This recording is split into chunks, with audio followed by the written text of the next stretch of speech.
So it's both. Like it's not falling into the Earth in your model because it's moving, and it's not flying away because of the gravity. Ooh.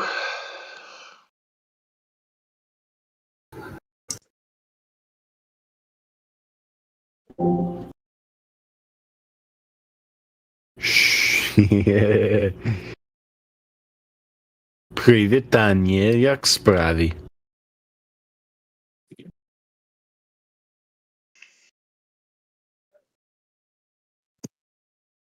All right, I'm back. So that was a lot longer than 3 minutes. My bad. Привітання. Yeah. Вахізм? Да. Я не говорю по-русская мова, я говорю англійську і трохи білоруську. Так. Не да, так. Oh, That's pretty Belaruski. good. Ты хорошо говоришь. Oh, is that Polish? Spasiba.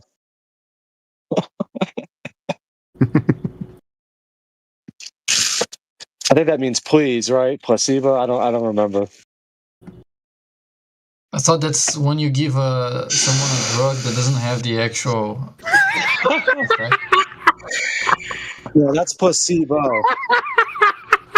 Is that what you said? Yeah, he tried. He's trying to say spasiba. Spasiba. Yeah, there we go. That sounds spasiba. I don't. Okay. I think that means like please or I don't know. I don't remember which. I word that already even told you what it means. It means thank you. You were just not listening. Oh, okay, cool. Yeah, spasiba. Thank you. Oh, блядь.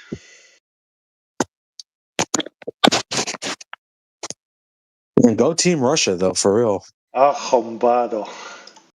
They're mopping up them Ukrainians right now. You wish. It's not that I wish. I mean, it just is. Dude, we're talking about the shape of the Earth. You want to go talk Oh, yeah. you know, tank bros about whatever, then just go somewhere else. Anyway, did Bacon tell me which parts that are measured curved yet with Celestial Nav? We're not measuring curvature or flatness with Celestial Nav. We're trying to find where we are. Mm-hmm. That is true.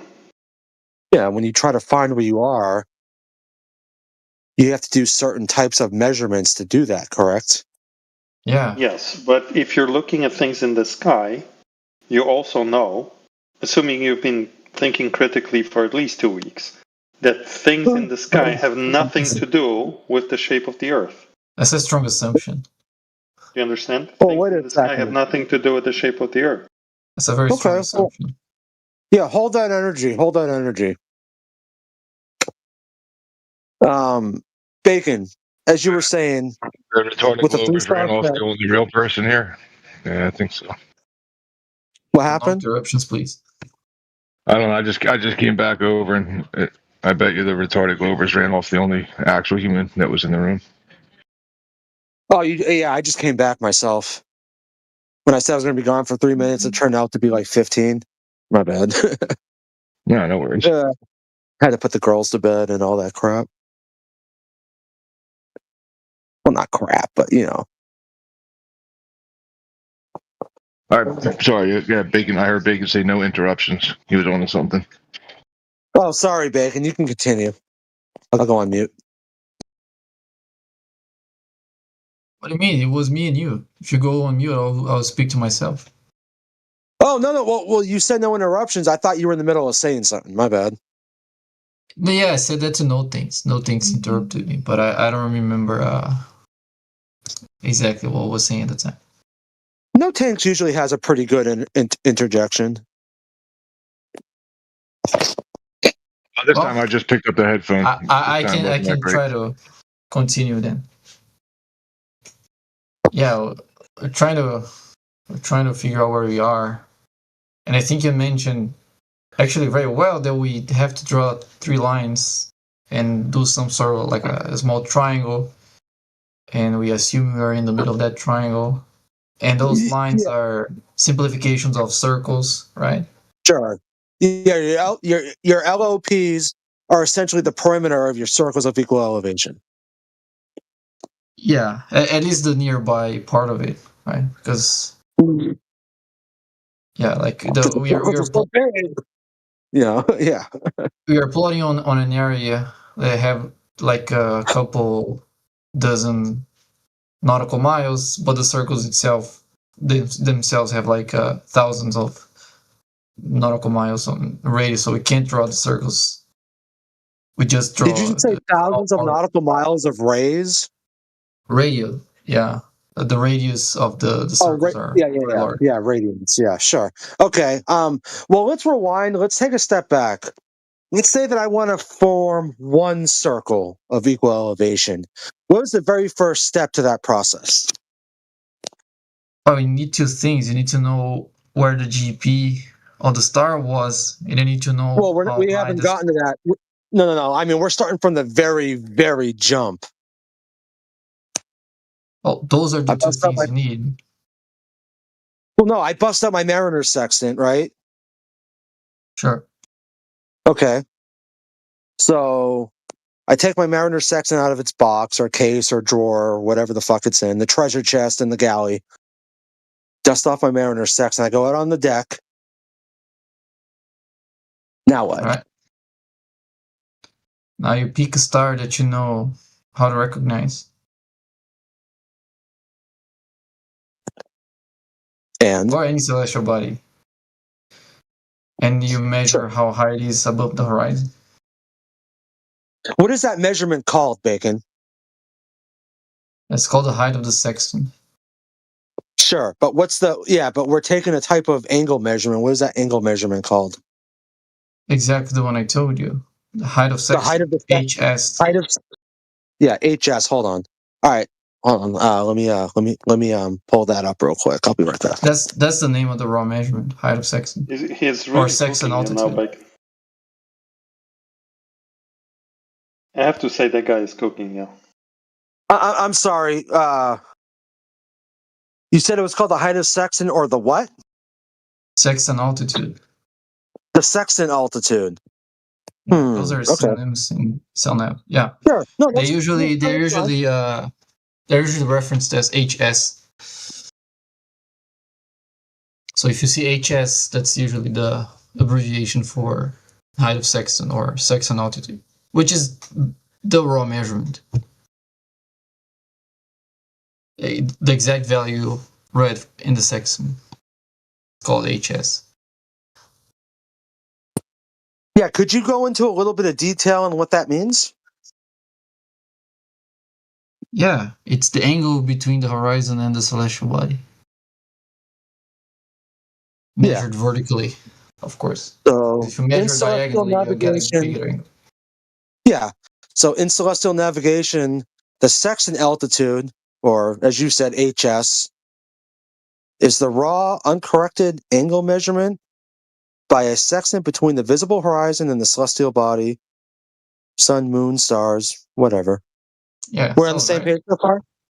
Yeah. That sounds right. Would that be an elevation angle by chance? Usually we call that an elevation angle after you apply the corrections, but I don't think it's wrong to call it an elevation angle from the start. Well, I mean, call it, or angle of altitude, perhaps. Yeah, anything that is measured vertically, going from like bottom up, it's usually called an elevation angle. If it's measured vertically, how do you establish what your vertical is? In relation to what? Well, you try to hold your sextant vertically. Otherwise, they're going to get a bigger angle. Bacon, you're getting a little bit into the weeds here because of your... Oh, he's asking questions into the weeds, so I'm answering. Yeah, but I know, but you're a little bit too obsessed with the fair enough aspect, right? So same situation on land, you would use a plumb bob to establish the vertical, and you would measure the elevation angle from the plumb bob, right? All that horizon nonsense. I wouldn't, but you could do that. Yeah. Hold on. the horizon nonsense. What does that mean? So, celestial navigation that Bacon loves so much is a universal method of establishing a position on Earth, and it's not specific to being on a boat or in anywhere near a body of water, for that matter. So, you could be in the middle of the Sahara Desert, and you could measure an elevation angle to, let's say, a Depends star. which instrument you're using. If you're using a nautical exactly. sensor, obviously that's You meant nailed for it, you nailed it. use on the sea. No, Yeah. no, it wasn't. Oh, you can because use that only- online too. Exactly. Well, Hold on well, no, a second. I T-Dub- did. No, let me finish. No, T-Dub did make it very. Sorry. Go ahead, finish, and then I'll. No, he my didn't. bad. Go That's ahead. like saying that nautical miles did. measuring on No, water, we don't need right? to say Like, no. that's He silly. didn't. T-Dub made a very. Fine. Just don't very good worry about point. it. Just don't worry about the tool, right? If you find Well, yourself, no. I mean, that's. Hold on. Can you stop can't speaking? say. No, you Stop can't say speaking. don't I don't worry think about so. the tool when that Dude, goes into stop. T-Dub's point. Stop speaking. No, when you say don't worry about the tool, T-Dub was very, very accurate when he said you were not going to use a sorry, Mariner man, but I section asked in the you to- Sahara Doesn't mean it's Desert. relevant. Just because it was Listen, accurate it's not doesn't mean relevant. it's Listen, relevant. let me just rephrase the point. What T-Dub said is actually completely irrelevant. If you find yourself in the middle of Sahara Desert, Would you have a will Mariner section? establish the vertical, Jesus Christ. and you will measure the elevation angle. With the Doesn't Mariner matter what section? tool you're going to use. Oh, now it doesn't Yes, matter you which tool we're going to You use. can use a Mariner section anywhere. I'm talking to that other guy, right? Like, sure, you could use that. You could use something else. When you're on wobbly water, then yeah, you got to use some tools that are designed to deal with that wobbly water problem. I was talking to the other guy. Our Mariner section's designed so that you can align the horizontal marine horizon. Yes, because you're on wobbly water. If And your you were bearings. not on wobbly water, you don't even need to see the horizon. Right, so you'd all need that's some other relevant. reference. You'd need some other Oh. reference then. Yeah, all that's Well, relevant. no, you is that, don't. hang on. Let me get a. I'm out. Okay, so Hold in on, the no, Sahara no. Desert, with a nautical There's section, still what are people that want to you aligning with the sun in your mirror? I'll Can give you a bacon. Yes, you can, but after I say this, then you explain it to him, okay? So I'm I standing wasn't on the going to Sahara. explain that to Tell me him. half the volcano you But go I'm ahead. standing on the Sahara Desert, and I'll give you better T-Dub. I'm standing in a crater. I don't not see the muted on. horizon. All I see is mountains surrounding me. I don't see the horizon at all. Can I do celestial navigation, Bacon? Yeah. You haven't navigated unless you Exactly. see the horizon. What the fuck's he talking about? No, the answer is That no. sounds Good like try. The answer is no. You can't do any observations below 30 degrees, and you can't do it above 30 degrees. Yeah, you're only Look fucking a straight up. minute scale. Okay, Yeah, so, even see your but I fucking don't need to toenails. see Wait, the you horizon, do can't I? do below 30 and you can't do No. above 30? it's inaccurate. You can only do at 30? You can't even clip your toenails. You don't even know you don't even know the angle of your toenails. Can we get the troll here?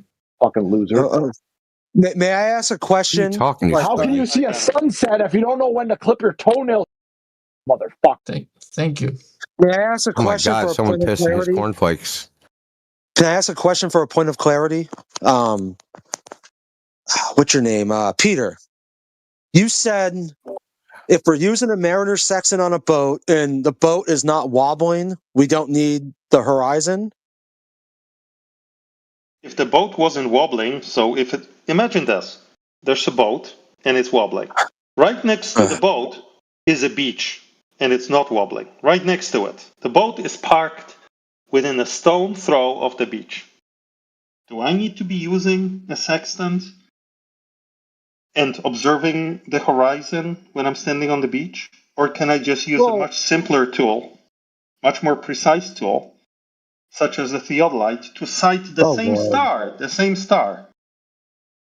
Yeah, but it does beg the question, though. If you're next to a beach,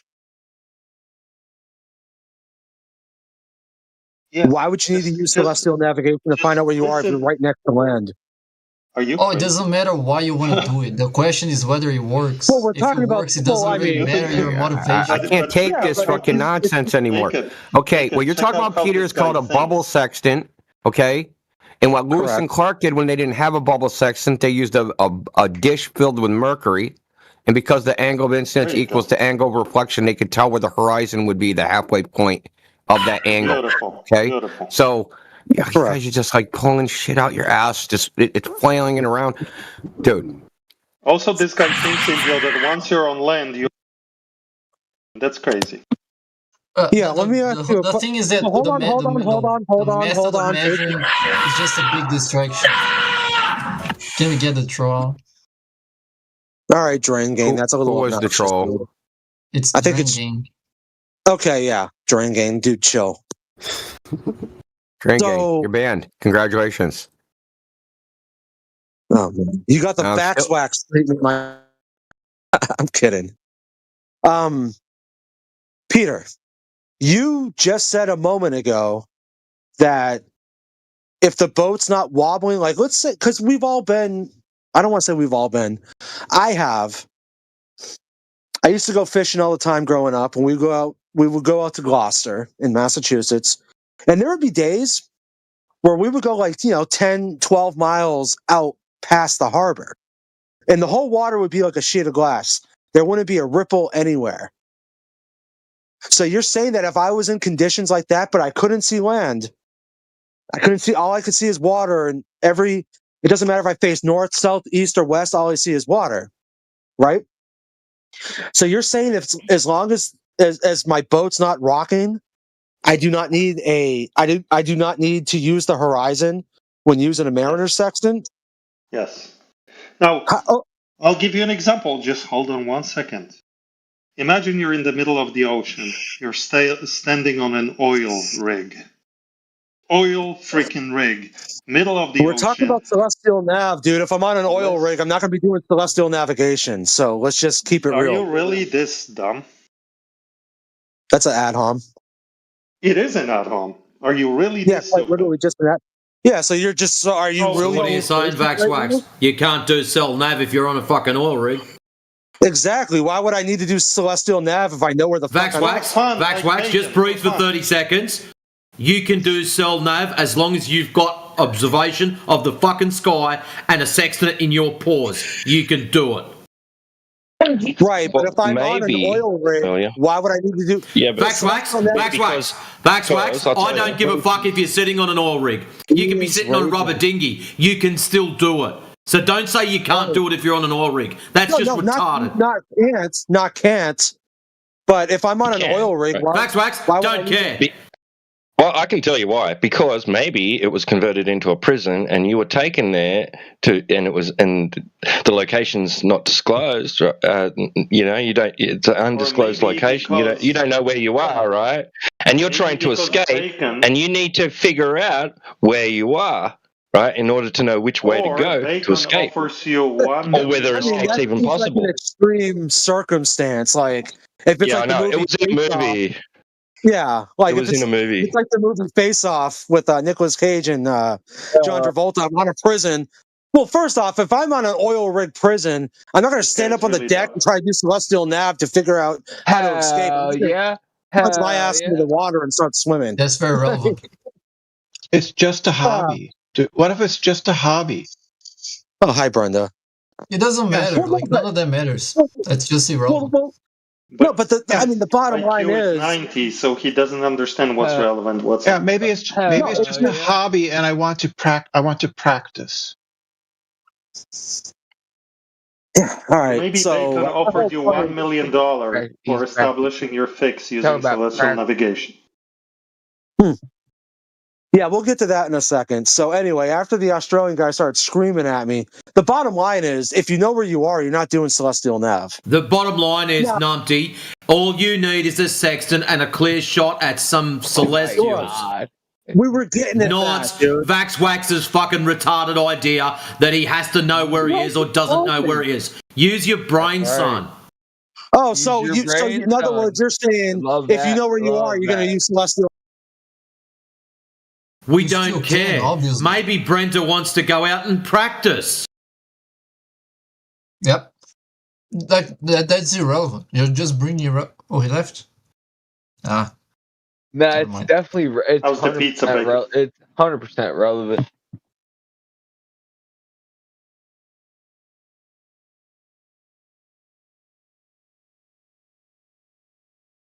Oh, he's back. Oh, I'll mute him. Right. So what Peter's trying to say is that you don't need to use the horizon. You can simply use a theodolite. That's what we were getting at. Use a theodolite and level it. You level it, right? And then that's great. You can get I forgot. Yeah, we heard all this before. We know, bro. Yeah, I forgot John Smith and Miles Standish on the Mayflower had a theodolite. My bad. I forgot that Miles Standish on the Mayflower was using a theodolite. Oops. Sorry. Can I say one thing? Just one thing. All we care is to know how high something is, right? So if you point your arm at a star, you just know how much you're raising your arm. That's all we want to know. If the star is right overhead, then you're pointing your arm straight up. That's all we want to know. That's all we need. Getting into the weeds of which method you're using, if it's a sextant, if it's a theodolite, that's all irrelevant. That's not the point. As long as we know how high something is, that's all we care about. That's the information we're going to use to get our location. I'm going to say one last thing, if I may, real quick. Just give him. I'm going to give him one last chance. All right. So listen. Imagine this. I'll be back to you, Peter. Don't worry. Just imagine. There's an oil rig in the middle of the ocean, and I'm standing on it. Right next to it is an old Spanish galleon and ship, and Bacon is standing on it. Okay. Now, we both have the task of measuring an elevation angle to a star.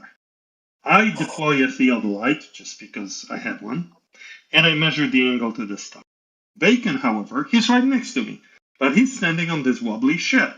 So he uses a better tool, the sextant, uses the horizon as the reference, sights the star, and does some mathematics to correct for the horizon dip.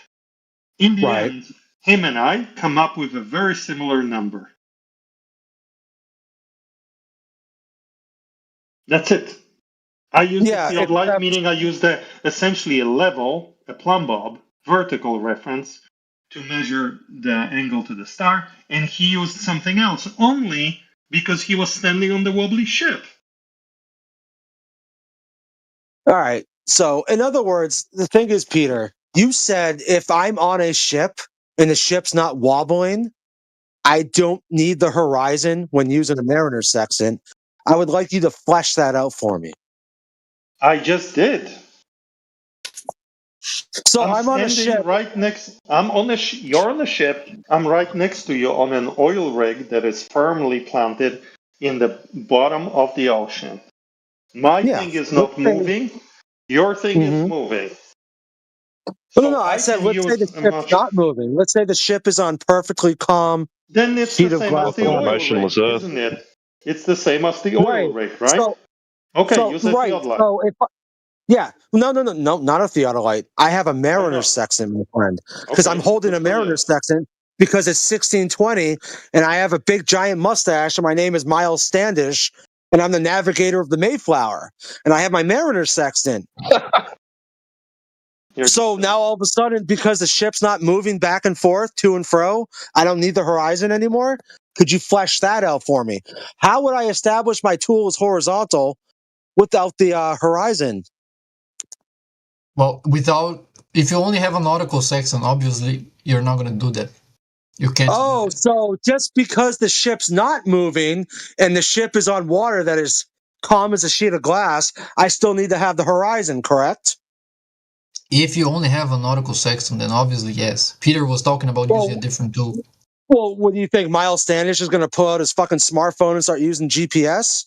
Of course, that's all he has. But that's probably a better option. But you're so confused. The only reason why that you keep mentioning that's an ad-hom, dude. Listen, Peter, you said that it's because he's a mariner. Oh my. Peter, you said if the ship's not rocking back and forth to and fro, then you don't need the horizon with a Mariner sextant. You don't. You also said that you can't do celestial navigation on a fucking platform, so go figure. Dude, no. I didn't say you couldn't do it on a platform. If you're on an oil rig... Don't back out of it now. Stop being a whiny little bitch. You said it too late. No, why would you need to do navigation? Why would you need to do celestial navigation if you're on a fucking oil rig and you know where the oil rig is? Why is that relevant? Whether there's a necessity to do it or not, Vaxtard, that was not the fucking point of the conversation. So pull the wax out of your ears and start listening. The necessity of celestial navigation is trying to find out where you are. If you're on a fucking oil... I cannot... Yet again, my brain-dead fucking idiot friend. Start listening. It was used as an example. Can you say example, boys and girls? What? Maybe you were lost in your life raft. You ran into an oil rig. You climbed up its base. You got to inside. You don't know. There's no information inside where you are. It's abandoned. Right? But the radio works. You can call for help. But they don't know where you are. You don't know where you are. I don't know, bro. I'm just coming up with weird scenarios. No, all I was saying is, like, typically if you're on an oil rig, you already know where you're at. Therefore, you're not lost at sea. Therefore, celestial navigation is not really needed. Yeah. You don't have to, but it can be done, right? You agree. It still could be done. Well, yeah, I mean, you can still take your elevation angle and all that, and figure out where the oil rig that you already know. I don't know why we're going on about this. I've heard this before. You don't need a nautical sextant to figure out your co-altitude. Yeah, blah, blah, blah, blah, blah. Hey, Waxism, how do you get perpendicular from a vertical? Hey, Brenda, can you define what the term perpendicular means? Yeah, orthogonal. Orthogonal. So the definition. So if I was to go look up the definition for perpendicular, the only word that's going to pop up is orthogonal. Orthogonal. It's going to be 90 degrees. It's going to be 90 degrees, dude. 90 degrees from vertical, right? All right. Let's see. It can also be 90 degrees from horizontal too. Orthogonal is just a generalization of perpendicularity. You're like, I do, yeah. Definition. Because you know me well. Who's talking in the background? Special K. Special K. He's muted. Perpendicular. Adjective. Number 1. An angle of 90 degrees to a given line, plane, or surface. Yep. That's the same as orthogonal. Did you know, Waxism, that the degrees to a plane or surface, right? Waxism, did you know that the horizon is not 90 degrees from vertical? Oh, it's not. Oh, it's not really. No, hang on. That's not very accurate. Oh my God, where do you fucking find these things? She's referring to a line of sight to the horizon. Yeah, line of sight to the horizon is not 90 degrees. That's correct. But that's not the horizon. It's greater. It's greater than 90. Right? Yeah. Okay, show me. The horizon is defined as being 90 degrees. Yes, the horizon is defined as being 90 degrees, in quotations, a right angle from vertical direction, in parentheses, zenith, Brenda. That's wrong. That's horizontal. That's not the horizon. That's wrong. Oh, that's wrong. Horizontal. Which is perpendicular. Why are we into semantics? Like we could be talking about how this is done in practice and how relevant that is. Brenda just said that the horizon is not perpendicular to your zenith. Semantics. That's semantics. We don't care about semantics. We shouldn't care about semantics. Well, Brenda said we should care about semantics. Semantics were incorrect. Not as much. We should care about semantics because that's the root of the problem. You guys stop. No, it's not. You know it's not. It literally is. It literally is. Fucking top of each other. No, they don't say the Earth is flat because they mean something else. They mean what they say. That's not a semantics issue. Hey, Bacon, do you have me muted? No. Can you stop talking over the top of each other? I can't hear a thing. Let someone finish their sentence and then add to the sentence or counteract what they've said. Don't talk over the top of each other. Yeah, I didn't hear you while I was talking, by the way. Well, yeah, sure. I'll try to. I'll do that. Yeah, I have 2 points. You're all doing it again. 2 points. Oh, never. Well, did Peter leave? No. Peter's gone. He's here. Is he? I don't see him. Hold on. Oh, my bad. Okay, there you are. My bad. All right. So just back to the original thing that I had contention with Peter was you said if we're on the Mayflower in 1620, by the way, so no theodolites, if the ship is not rocking back and forth, then the horizon becomes moot with your mariner's sextant. Could you talk me through that? Yes. Regardless of where you are or what tool you have, you only have one goal here.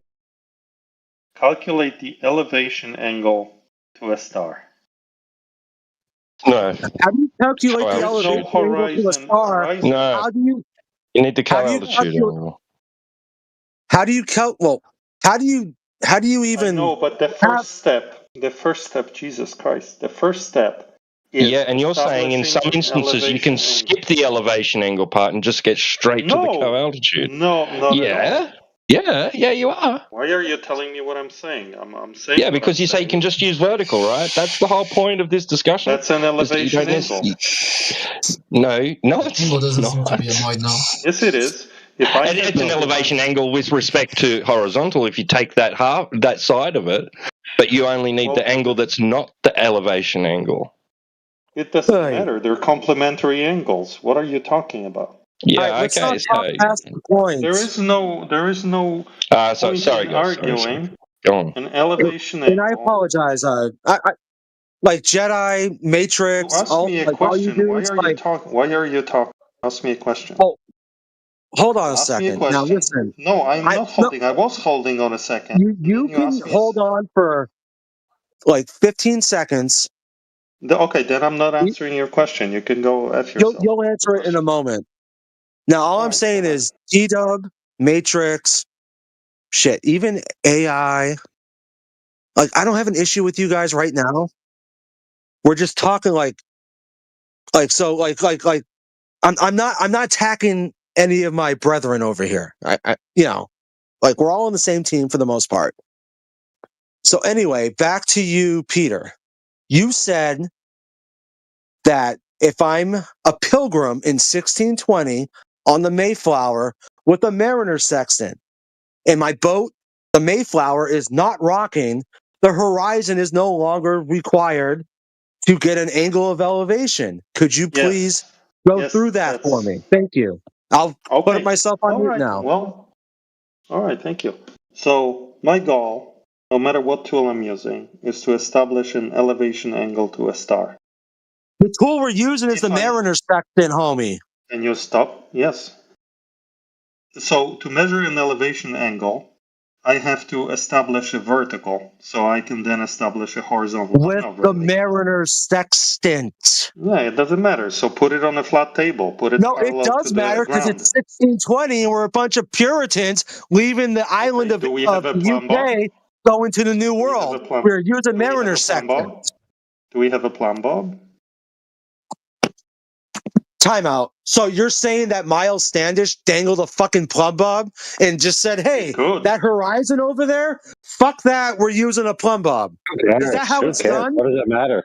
Are you guys arguing about what Miles Standish did, or are you arguing about celestial navigation? That's how this guy talks. It's impossible. You can even put on rollerballs, so it's accurate. He's obsessed. He cannot imagine.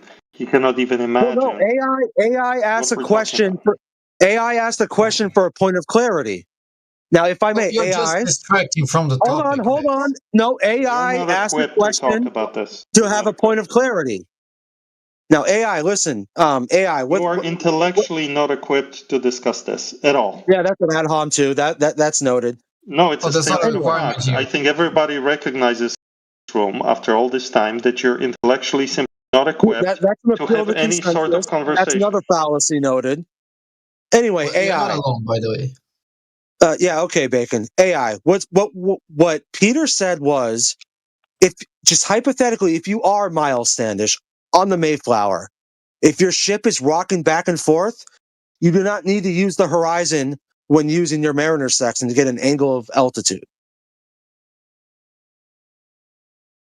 Well, that depends, because I've heard many flat earthers claim that they're capable of getting accurate measurements beyond the discrepancy of human error numerous times, almost to the point of perfection. So I don't see why Miles Standish couldn't have done it.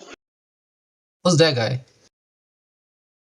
Has any so in other words ever gotten a reading from a sextant?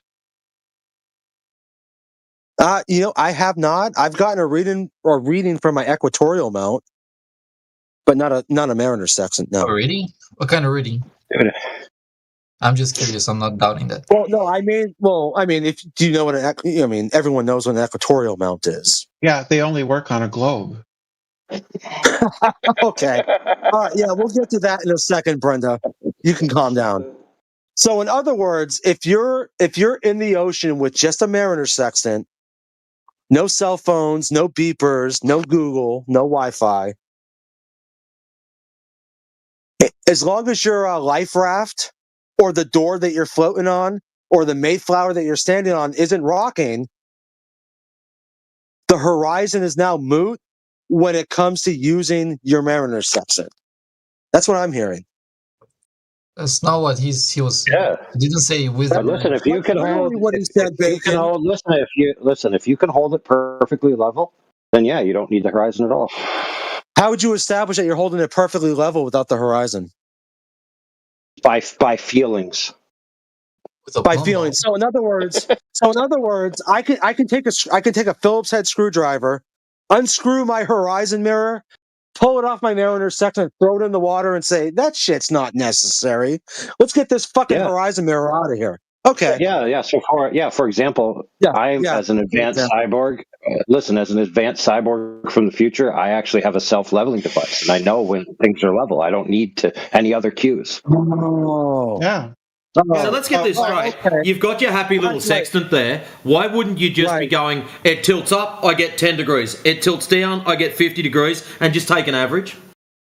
Well, if something's tilting up at 10 degrees, hold on. If something's tilting up at 10 degrees, Vaxwax, it was an example. Remember the word example? Vaxwax, you're breathing now. Just hold on. It's an example. You've got your sextant. You're pointing towards the horizon, but oh fuck, you've undone your horizon mirror.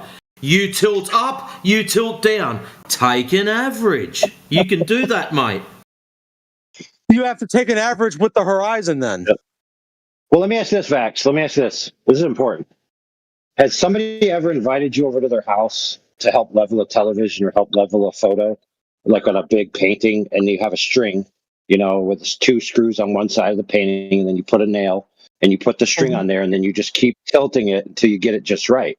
Like, you can instinctively tell what level is, right? So the greater skill you have at instinctively telling what level is, approaching perfection, then you don't need anything. You could just look at it, and boom, you're done. Work's over. You could. Sure. I mean, yeah, you could. But then, you're sitting in there 3 months later, and you look at that painting or your TV, and you're like, something's not fucking right. You scratch your head, you look at it, and you go, oh, wait a second, I have a spirit level. I have a spirit level in my shed. Okay, yeah, correct. Right. Oh, wait a second, my actually level. Yeah, correct. Use a carpenter's. Hold on, Brenda. Brenda, you're correct. Vax, you're correct.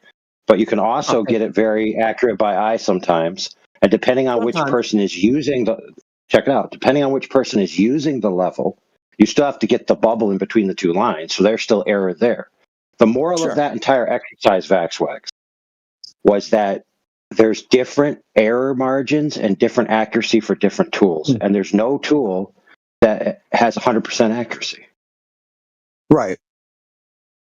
Okay, so that being said, and since you agreed, I'll cash that in later on in the future, and you'll find out when. Right, except me, eyeballing if my TV or giant picture of a mountainous landscape is level or not. It's not a life or death situation when I'm trying to take an elevation angle to find out where the hell I'm at. Okay, great. That being said, what is the accuracy required to save your life, and what is the amount of error you can have before you die? Quantify it.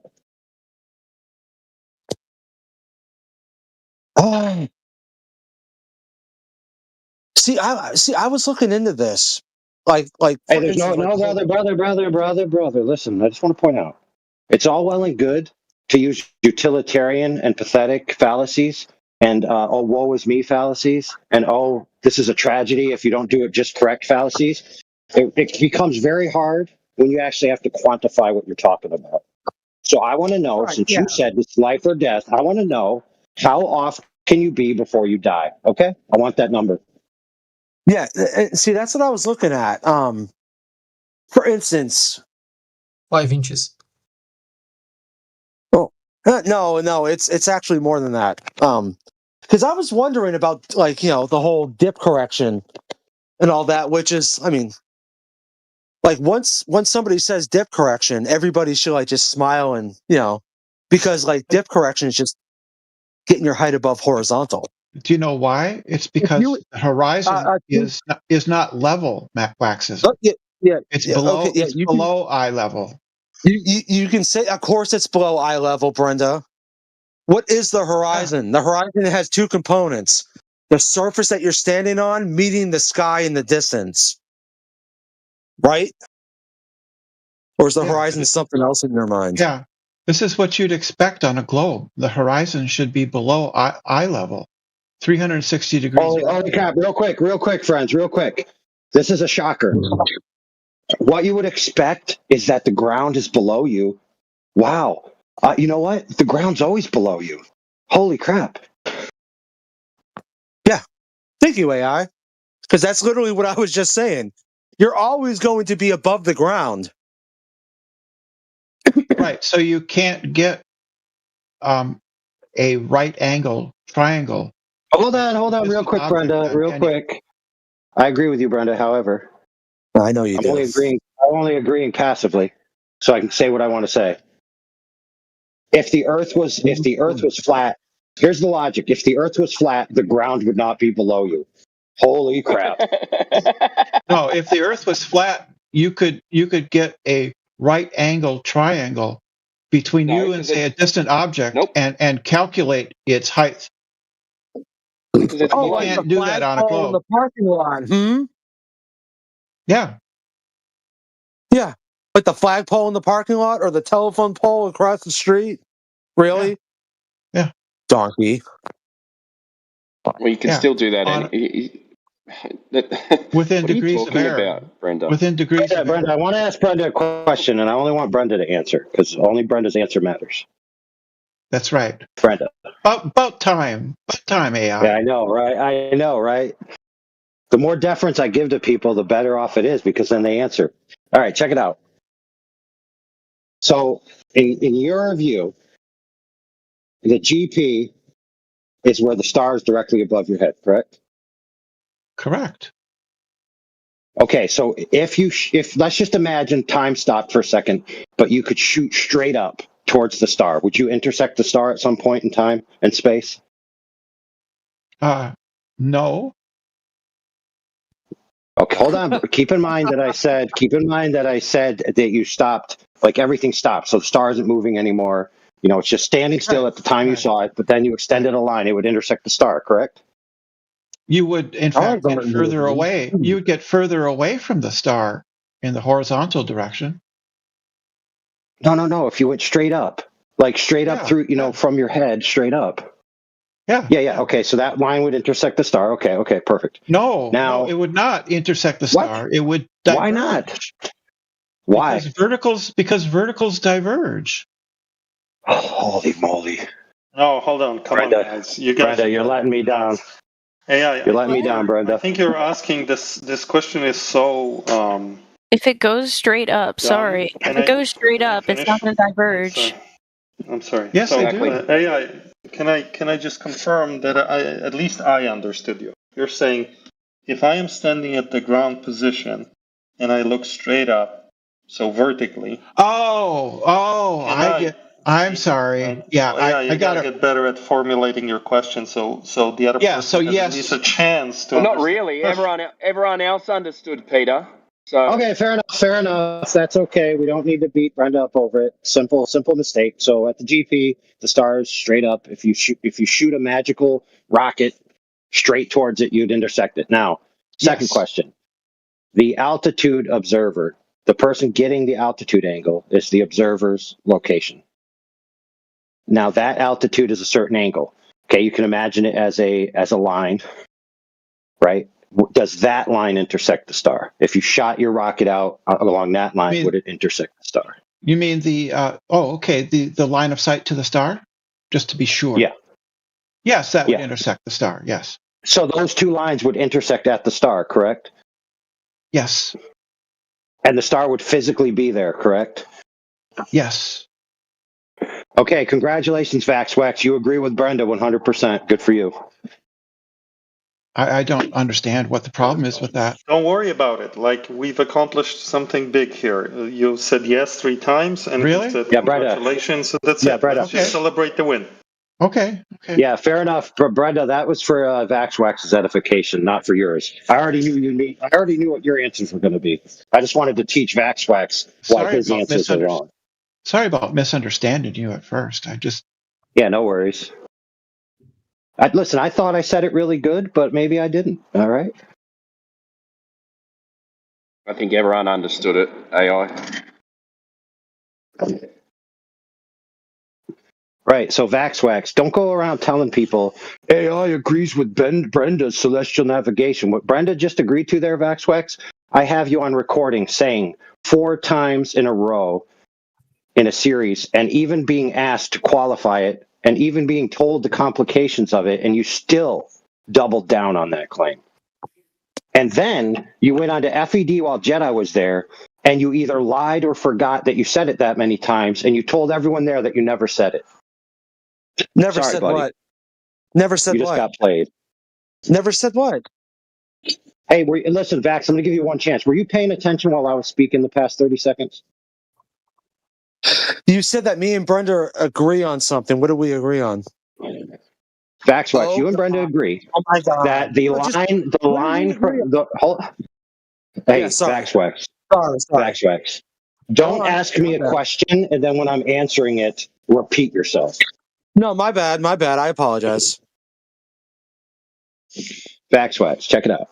What you agreed on, and you said, and you did it 4 to 5 times on recording. You said multiple times. Okay, stop talking, dude. Thanks.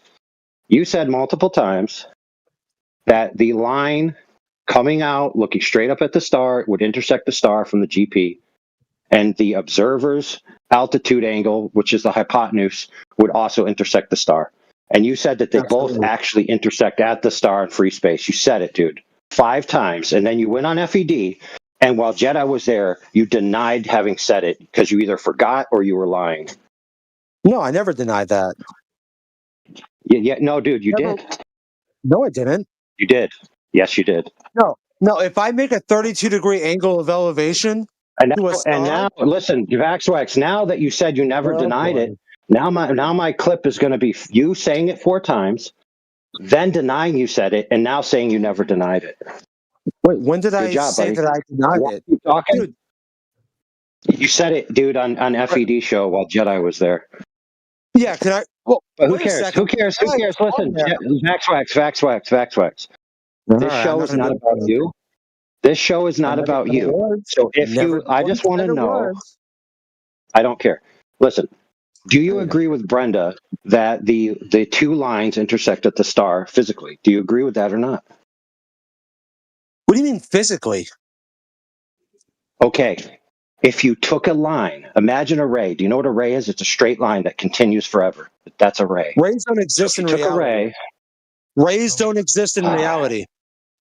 Yeah, do you know what else doesn't exist in reality? Your brain? Triangles. No, triangles. Triangles don't exist in reality. Okay. Triangles don't exist in reality. Yeah. Guess what else doesn't exist? Spheres. Yeah, so every Spheres don't exist. That I've ever seen doesn't exist. I got you. Dude, yield science have rounded yield. Hey, Peter.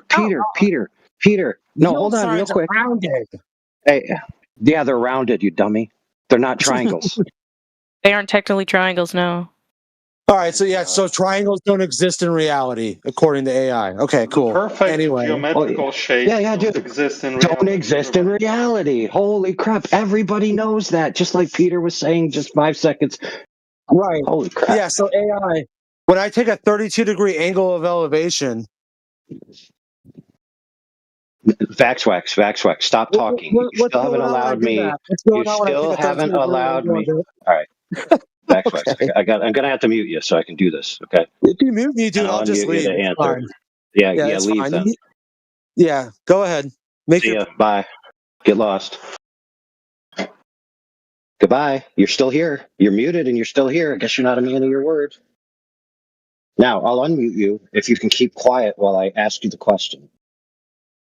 All right. I wouldn't So bother. the question is, Vaxwax, if you are at the GP and you claim that the star is directly above your head, that means that at that moment in time, you extended a ray out in space, it would intersect the star. Yes or no?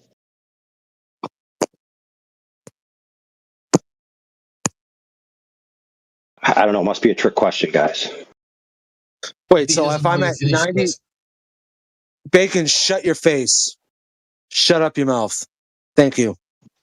Yeah. So if I go outside and I see a star that's 90 degrees above my head and a line popped out of my fucking head and went vertical, it would intersect the star? Of course it would. Okay. That's lock that question in. All right, next question. If you're sighting that star via an elevation angle, so you're using whatever tool you're using, you get an angle from you to the star. Now, same question. Instead of it going straight up, it's going to go at the angle that you got. Does that line intersect the star? Yes. Okay, congratulations. You played yourself. Good job. Congratulations. We just made a right angle triangle, you donkey. Okay, listen, in case you didn't know, if those two lines physically intersect at the star, then you've just triangulated the height of the star. Yeah. What do you mean physically intersect? They're conceptual. Holy crap, dude. What do you mean physically? Wow. They're conceptual. Do you think a fucking a giant pole is shooting out of my section? Hey, listen, in case you didn't know, bro, if you imagine a ray that continues at a fixed angle, all objects that it passes through. If the objects indeed are passed through when the ray is extended. Okay?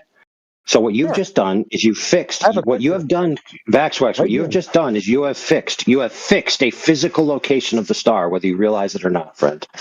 Look at my beautiful triangle that I just posted. Look at that. Oh. Yeah. Okay, let me look. Well, hold on. Let me look because it's very important. Almost perfect. It is actually beautiful. I gotta give you that. No, okay, so hold on. You messed up. You didn't label your angles with A, B, C, and D. So where it says angle 58, you see that you put a. Just listen, dude. Angle 58. There. Imagine there's a dot there because I think you just made lines and you didn't put dots. I know I'm being cruel, Peter. That's okay. So at 58, where those two lines intersect at 58 degrees, is the star there, Vaxwax? What is the star? Holy crap, dude. Yeah, I don't know, but you just make it simpler for him. Holy crap, dude, is not what he's trying to tell you that by answering yes to his questions, you have walked into a trap that the Globers always set up by saying, if you did this on a flat Earth, you would know the distance to the star, and it would be ridiculously close. Really? Oh, that's funny, because if I dug a hole that was 300 feet deep, but my angle would not change, would it? Because he struggles to even comprehend basic things. So you got to. Yeah, I understand, Peter. But it's not required that Vaxwax gets it.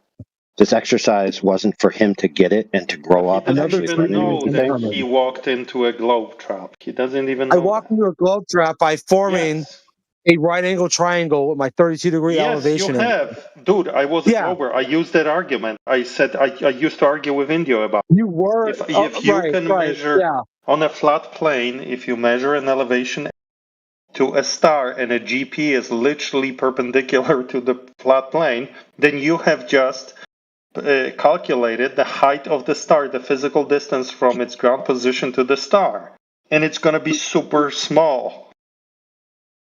The ground position of the star is 3,480 miles. What do you mean? My God. Yeah. How did you validate that? Because I took a 32-degree angle of elevation. Now, we know that 32-degree angle of elevation, which is the hypotenuse, is intersecting... I don't care. Oh, so now you don't care. Okay, so now you don't care. No. So now you don't care. Well, you don't care. You don't care, right? No, I'm going to mute you. Okay, I'm going to teach you something. And anybody else listening. And hopefully Quantum Eraser. Because he tried to tell everyone that you answered a question that you never answered and tried to shame me for demanding that you validate it. Okay, you claimed that if you do this calculation, it gives you a distance. That's a ground distance. You were asked to validate that ground distance, not just calculate it. What you did was you got ChatGPT or whatever search result and just repeated the claim twice. Repeating a claim from a so-called authoritative source is not the same as validating the distance. I don't care. Bacon, let me teach you something about me.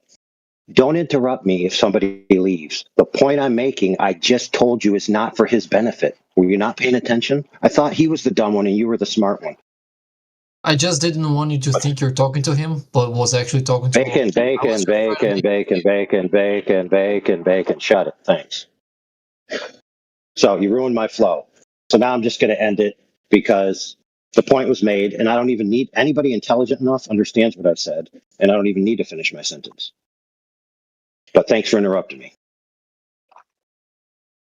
The quicker way of saying whatever I was trying to be a nice guy. That you are the nicest guy. The quickest way of saying what you were trying to say is this. If you answer yes to those questions, you walked into a globe trap. End of story.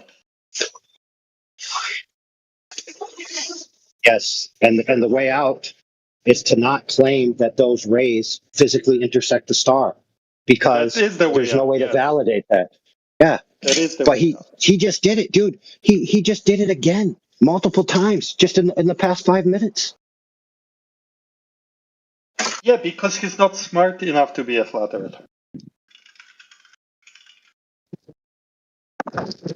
Well, to be fair, bro, he sounds like he's just repeating something he heard a bunch of times.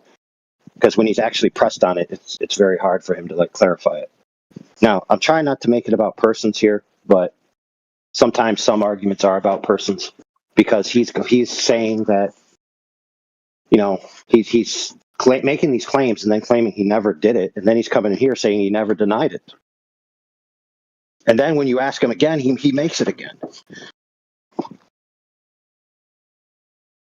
Basically just a fundamental difference between just because you see something in a certain direction doesn't necessarily mean that if you extend a magic ray, let's call it, the magic ray, directly towards it, that ray will intersect the object. We know that that's not always the case. It's not always the case that the object is directly along that ray.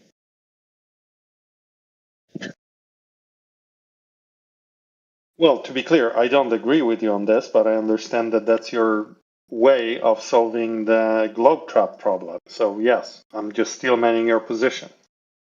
To me, what you just said is obviously absurd, but for the record, I was explaining your position to the other person. How is that absurd? Yeah, how is that absurd? Two lines intersect. Geometric lines. Yes, but geometric lines are not the same. Geometric lines are not the same as imaginary lines that you create to points in your visual space. Well, here we too disagree. Unless we start going down the path of the argument, nothing's really geometrically perfect, which is true, then two light beams, the photon entering your eyeball traveled on a very close approximation of a straight line from the star to your eyeball, minus ND spacetime, which we get into. And that's it. So it drew a very close, yes, and then refraction. Shut up, Bacon. So if we forget about all those nuances, ND space-time, things that it might have hit on the way, atmospheric refraction, and all that, then yes, it traced a geometric straight line from its source to its target. Again, things in the sky have nothing to do with the shape of the Earth. That is the correct answer. Denying that's a fine answer. Lines intersect is a ridiculous argument. The correct argument is things in the sky have nothing to do with the shape of the Earth. And that's what I would say. But because I'm smart, I can steel man your argument without emotionally attaching myself to it. Yeah, that's fine. Listen, saying that two true straight lines, right, intersect at a point in space. Sure. And if you're citing an object, right, and you're claiming that your sight line to the object is a straight line, right, and those lines intersect at the object, and then you claim they intersect at the object, that means that the object is located in that intersection point. I don't know why Vectrex doesn't get this. Well, yeah, it would have to be according to that claim. Yeah, and I agree with that claim. So but I don't want to debate this. I'm just saying for the record, so I don't come out as not being truthful. I disagree with that, but he couldn't even comprehend half of what we're saying right now. I missed the two questions you were asking as part of the globe trap. What were you asking, Waxen? Well, I didn't characterize it as a globe trap. Peter did. Oh, however, okay, sorry. The questions are because when it comes to celestial navigation, there's a whole bunch of claims, right? Sure, whatever. So sometimes people make claims within their own worldview that are counterproductive to their own worldview. So VaxWax likes to argue that you can't get a height to a star. Okay? Then he says, if you're at the GP, what a GP is a location on the surface of the Earth where the star is directly above you. Now, that's a physical location fact, right? That means somewhere along that if you put a line from your butthole through your head straight towards the star, it would intersect the star in space and the star would be there physically. Right. Now, the second question... That's like globe trap. No, it ain't. No, it ain't. The second point is, if you're at a observing point, getting an elevation angle to the star, and you say, I have a 30-degree...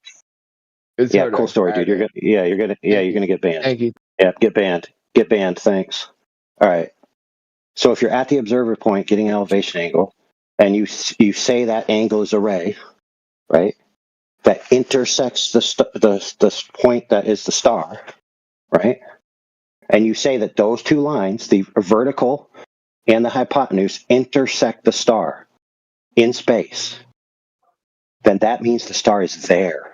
It's there, right there. I see what you're saying. I guess I would... Go ahead. No, go on, Matthew. You had something to say, go on.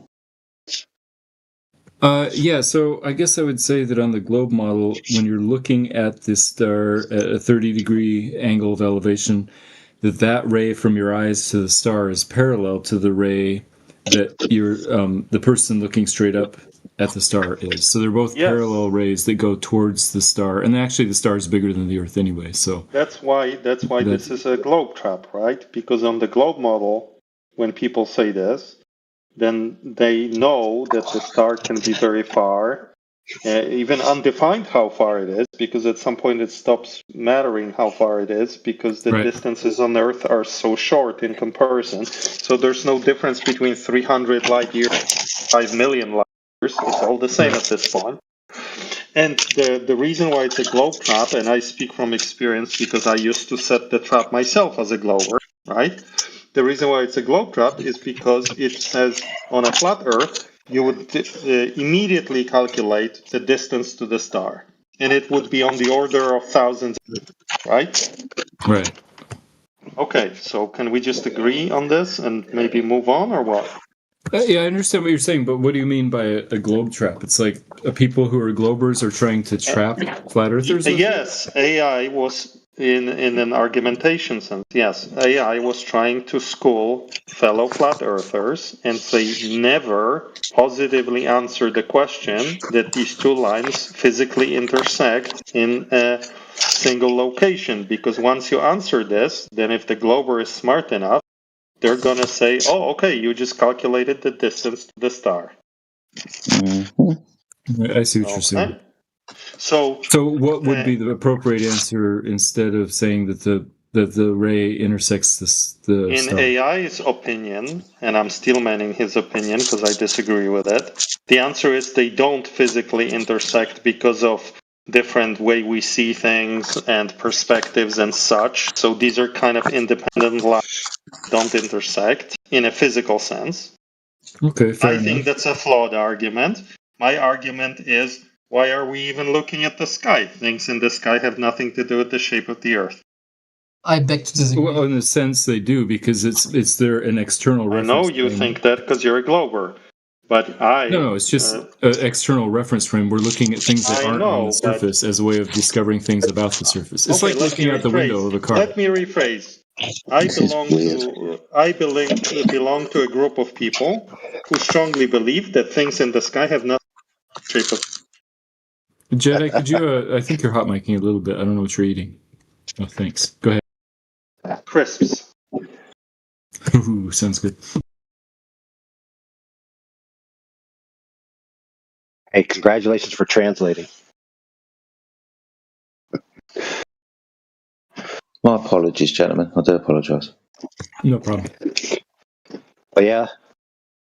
Okay, I mean, that sounds right. So wait, Matthew, you just said that looking at the sky tells you about the things in the ground. Right, just like looking out the window of a train can tell you some things about the train. Whether it's moving, how fast it's going, stuff like that. Mainly if you have multiple people in the same train that can share observations. Yeah. Yo, guys, I'm a new flat earther. I want to hear the best theories. I'm not yet like, I'm not sure. I don't buy it. You can smell the rage in his voice. It's. Do you want to speak to a real flat earther or a fake flat earther?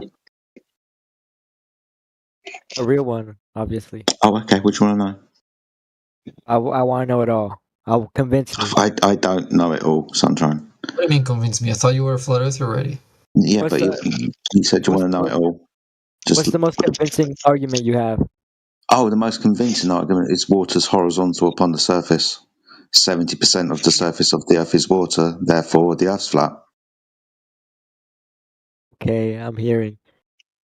What about gravity? What about it? When you drop things down, that's perpendicular to the horizontal. I'm hearing you. Anything else? Also, in saw the laser theory. That's a very boring troll. On Facebook. It got me in your own interested. globe model, there are things in the sky, celestial bodies that are not spherical. So in your own gravity model, there are things that are not spherical. Ever wondered why? No. Okay, well, maybe you should look into it.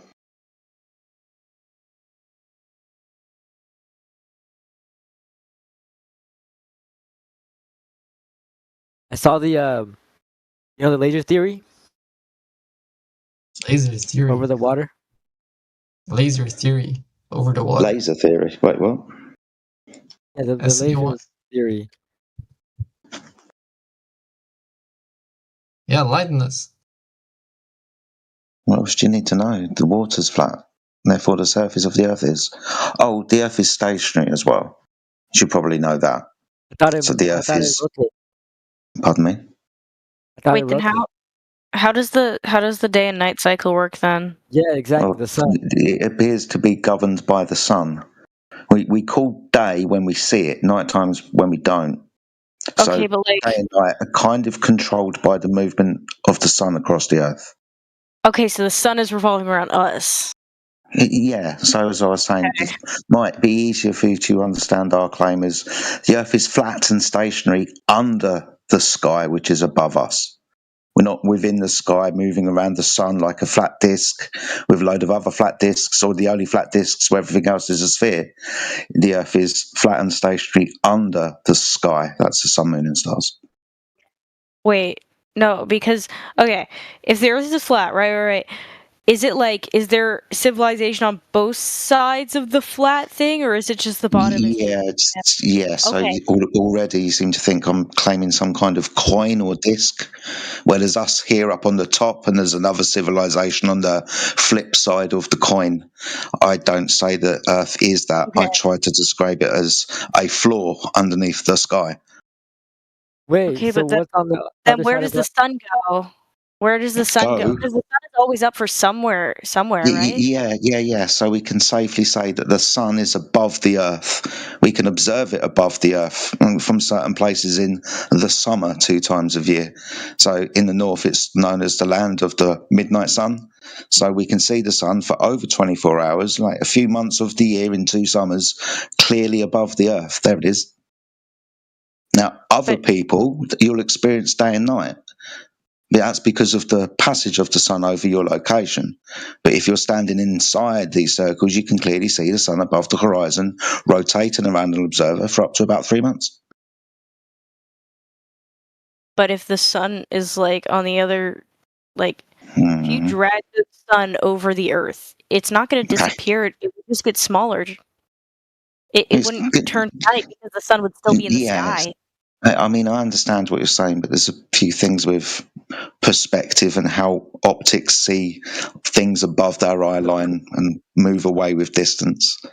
So things above your eye line with distance will appear to you to move closer downwards towards the horizon. Like the floor you're standing on, right? Appears to ramp upwards towards you or towards your midpoint of your eye line. So the sun looks like it's going down. It's not actually. It's still moving horizontally. That's why your ceiling in your living room or your corridor appears to go downwards the further you look down a corridor. That's just perspective. The reason why we can't see the light, that's probably because of all of the gas that we're looking through. Right? Why we can't get to see down to the bottom of the ocean at midday. Right? The light can't penetrate all of that water. Same with thousands and thousands and thousands of miles of gas. The light's going to distinguish. That's why we can look at the sun on the horizon, right? It looks orange. That's because all of the gas between us and it. You wouldn't want to do that when it's at midday. It would burn your eyes out. But we can see the stars? Yeah, that's nice. There's a gradient. It gets less and less dense. When you're looking horizontally across the surface, the densest part of the gas, then obviously that's going to take effect, right? So if the light is closer and brighter, you still won't be able to see it, even if the star, which is farther away and dimmer, and you'll be able to see that. I think she still thinks that we think the star is like 400 times the 4 million times the Earth or whatever. Yeah, maybe. I mean, yes. What do you think they're hiding in Area 51 in like Antarctica? I don't know. I love this guy. He's great. That's what makes you believe. Like I don't trust the government. Like what could they be okay. Listen. Your name's Garcia, right? It's so obviously like a fake account, or like you're joking, but I still fuck with it. It's so funny. You need to improve your acting skills, though. You have that voice. You know, I don't know how to explain. You have my voice. I know it's like a faking voice. I don't know how to explain it better than that. You know. I don't know what you're on about.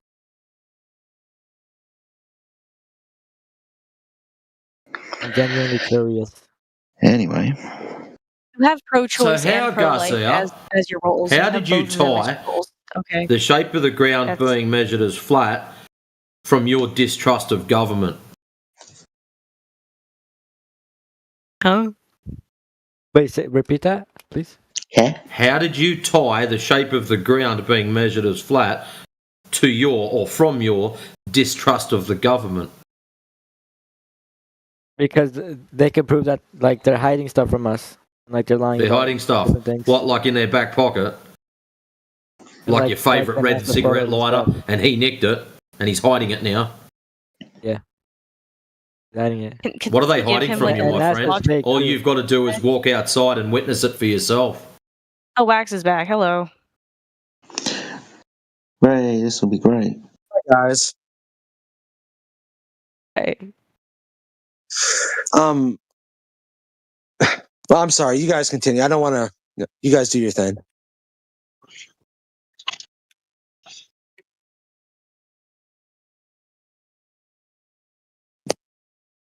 Okay. Have you ever been underwater? The girl that was asking this question. What? Have you ever been underwater? I think everybody's been underwater. Right. So the deeper you go underwater, you start seeing less of the sun. Why do you think that? The water molecules are fogging up the air. Yes, it's called Your vision. light. It's called light attenuation. Yes. So the thick, so the more denser the medium, the less the light can penetrate. Yeah, same thing obviously. with the sun, right? So same thing with the sun. So when it's traveling away from you, when you see it going away from you, it's getting farther and farther away. So there's more and more medium that in between you and the sun. But the stars are even farther away from the sun. They're millions and millions of miles away. We can see them clearly. How did you know that? Because I can look up and see the stars in the sky. Yes, but you're claiming millions and millions of miles. Yeah, you can't look up and say that star, that's billions and billions of light years away, just by looking at it, can you? I wish you have a very good sight. Really? Really? So I can go outside, I can look at, say, Ursa Major, and just by looking at it, I can say how far away it is, even though I don't know its actual size. All right? I forget what it's called, but there's a type of star that basically pulses. It's not a pulsar, it's a different type of star, but it flickers in a certain way, and with that you can tell how far away it is from the light it gives off. No, but have you ever looked out of an airplane? I've jumped out of it. No, I have not jumped out of an airplane. You're not jumping out of airplanes. I still want to figure out what mathematical equation I'm going to need to figure out how far a flashing light is away from me. Just a guy asking random questions. Please stop. I don't want to meet you, man. Yeah. Still want to know how I do it. I don't have my telescope on me right now. Yeah, but if you did, how would you do it? You point it at the sky, and then you look through it. Okay, and? You gotta aim it at something, and you see a star. And you see it's far. How far? I don't know. What happens? You said you could know by looking at it. I'm not a scientist. I never said I was. You said, but you're making claims that you can. I never said I'm. You're making claims that you can, and now saying I'm not a scientist. I'm not asking you to be a scientist. I'm asking you how you do the thing you claimed. Now you don't know. Sounds like you're fucking making it up. The thing I claimed is that I can see stars. Yeah, I asked. We were talking about distance. Do you remember the last 2 minutes of conversation? Yes. Okay, so you understand my frustration with you, right?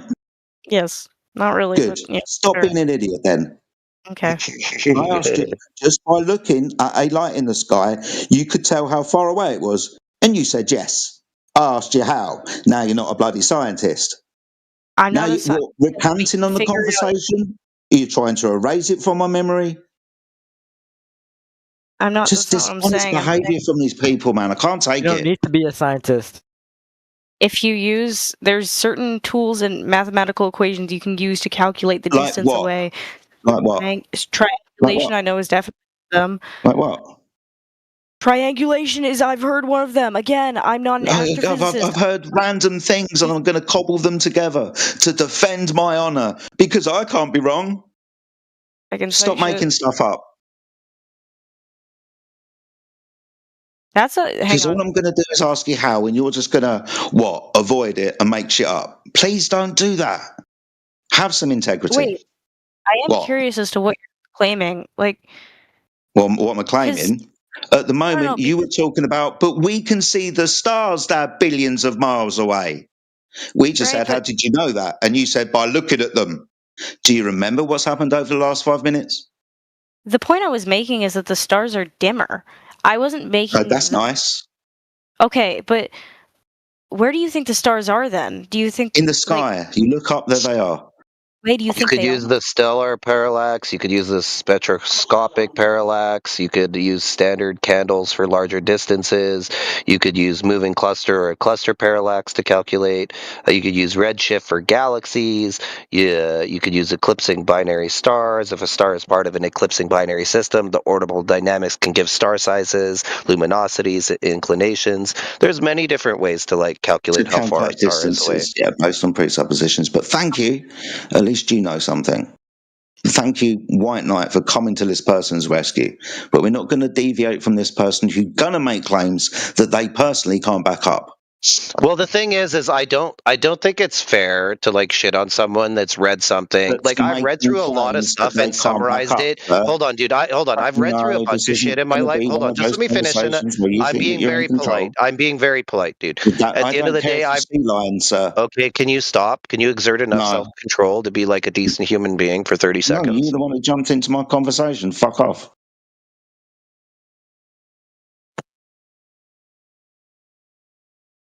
So are you going to continue making claims that you can't back up? Oh, Vex is back. Finally, some fun. Hello. No, I'm sorry. No, you guys continue. My bad. I'll go on mute. I'm sorry. Just saying hi. They can't continue. One of them got muted. Remove Martin Luther King Day and Juneteenth from the list of free entry days at national parks.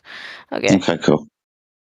Wait, what about Martin Luther King Day? What? It removed and Juneteenth from the list of free entry days at national parks. I was just reading the headline thing that was in the chat. That's all.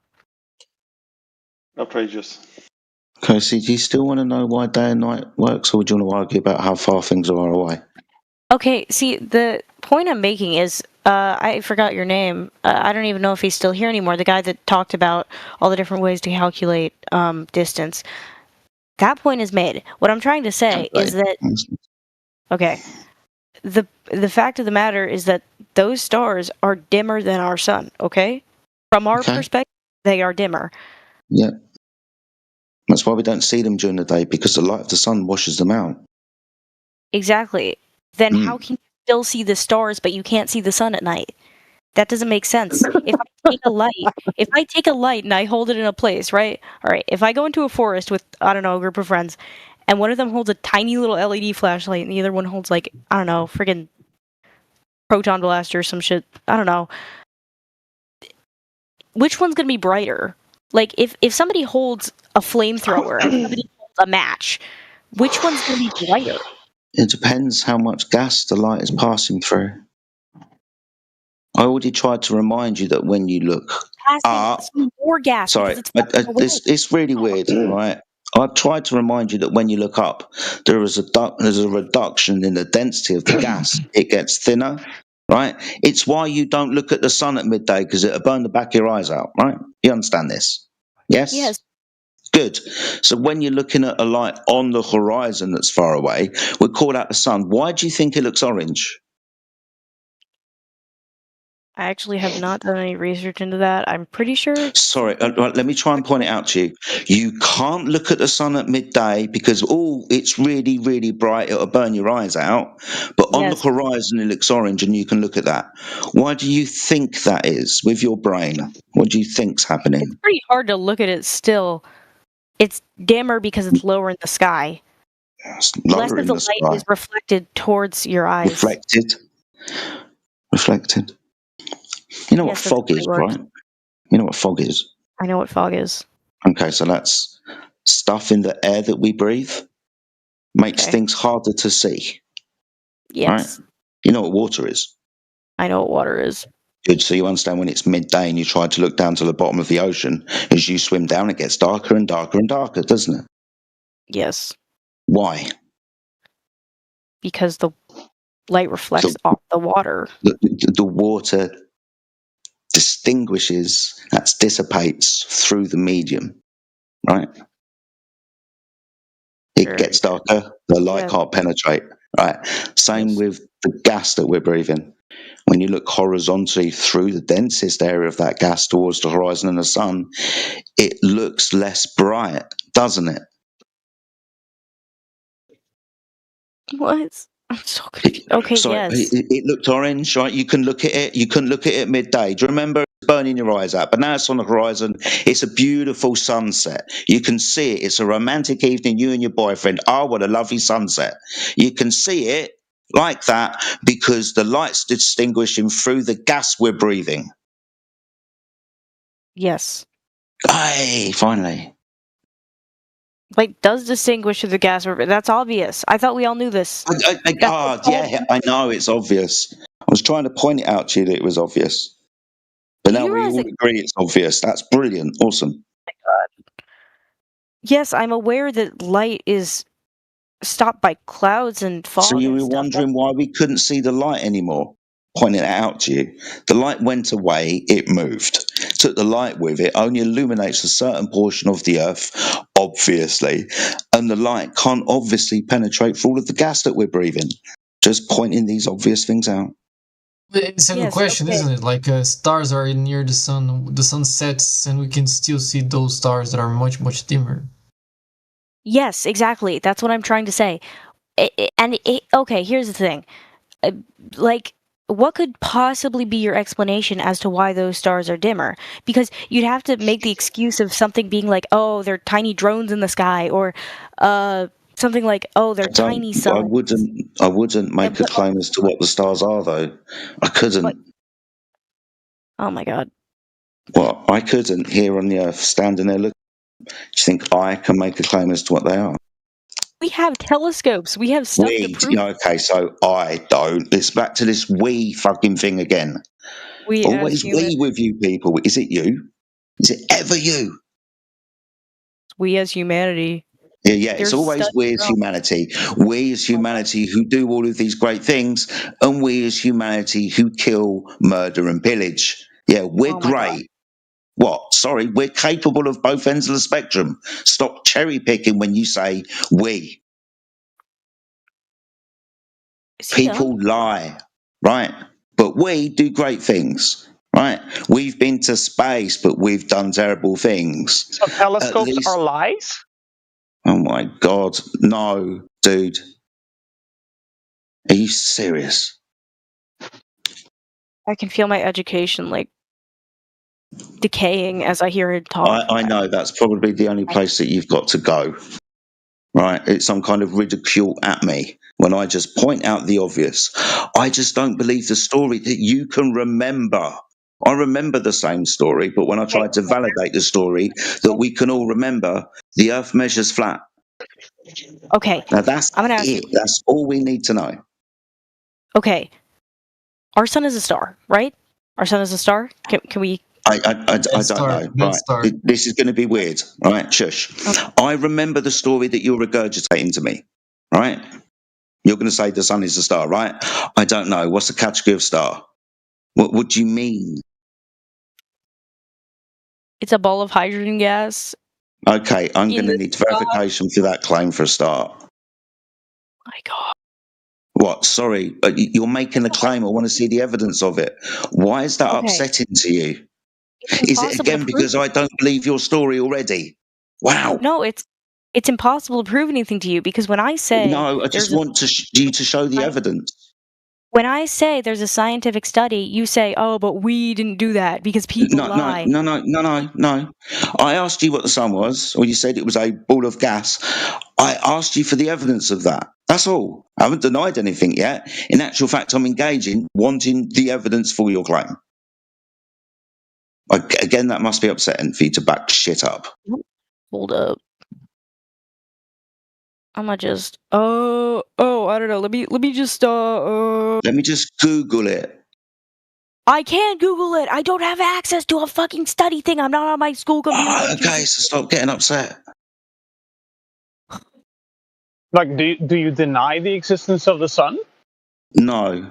I just understand that there are counter theories as to... do you recognize that the sun emits lights and heat? Ask the question, giving an answer, and the guy feels like he can talk through me. All right, is this how this conversation is going to go? I'm not talking through you. I'm just asking you a decent question. And I was still answering. Okay, go ahead. Thanks. No. I don't. Sorry, your question was, do I believe in the sun? Yeah, I believe in the sun. I just don't believe the current narrative about what it is. Millions of people don't. Right? There are constant changing theories about what these things. Millions of people believe Elvis is still alive. Doesn't make it true. I'm still talking, and this wanker wants to talk through me. Brilliant. Well done, sir.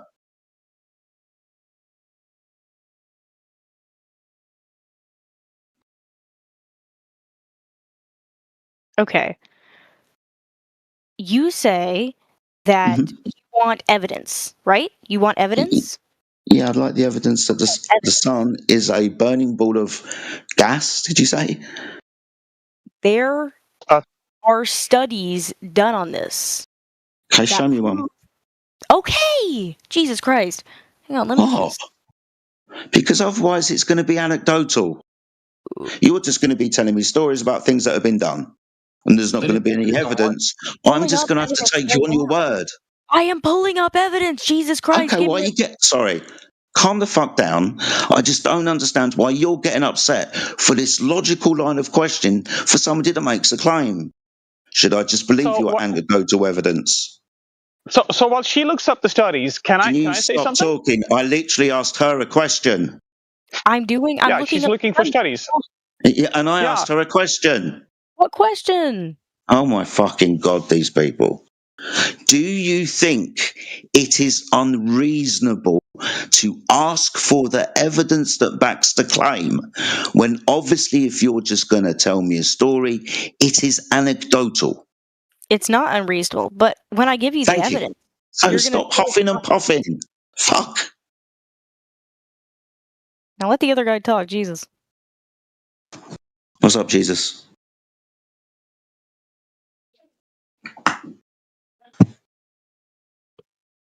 Please, when you go and get this evidence, please tell me that you understand what a solar spectrum is and a spectroscopy device and spectrometry is, right? Let someone else speak. Bro, let me just become an astrophysicist. I know what spectroscopy is. Okay, good. This is going to be a lesson in people making claims themselves. If they make a claim, they should be able to at least defend that position for themselves, White Knight. If you want to make a claim, you can defend that position too. You don't need to rescue other people. Let people die on their own swords. All right. So, there is a Flat Earth challenge currently where a company has a $100,000 reward if you can claim the Flat Earth. I posted it in the text chat. If it's so simple for you to prove that the Earth is flat, send it to them and you might win $100,000. I'm not joking. Who's the judge? Who's the judge? A Glober? I mean, the company, they do have lawyers, but it's right there. I just posted it. I can post it again if you don't believe me. Also, we don't have to prove anything. Sorry, if you don't mind me. Glober just asking who was a judge. If you say that you don't have to prove anything, that doesn't give a lot of confidence in what you believe in. You don't care. Do I have to prove to you that I'm real and I'm talking to you over Discord? No, that's the default assumption. You don't have to prove. Extraordinary claims require evidence.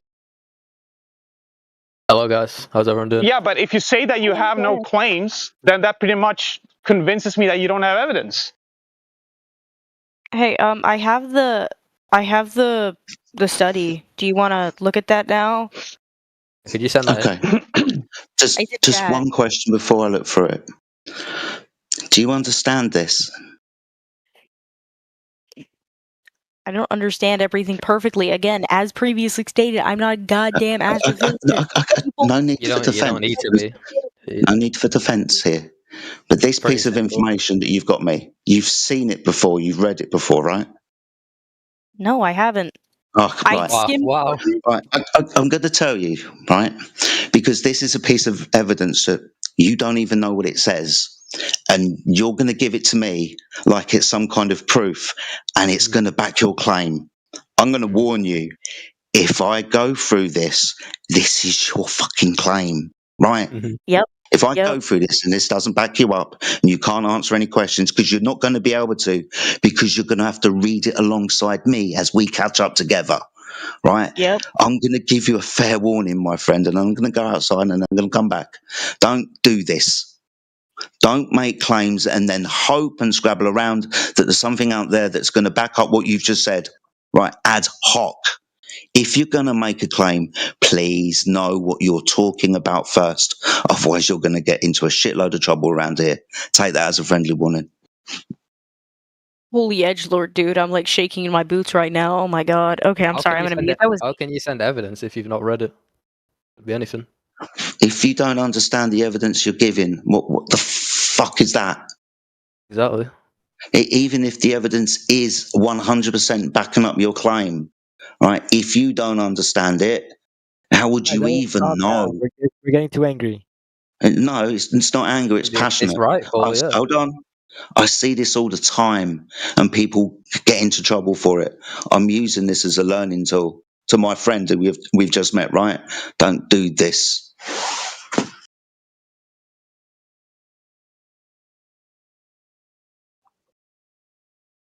Damn AI life. That's some BS.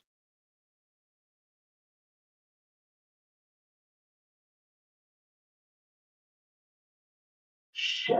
This is the part where you guys wait for someone else to pick up the mantle because you're bored.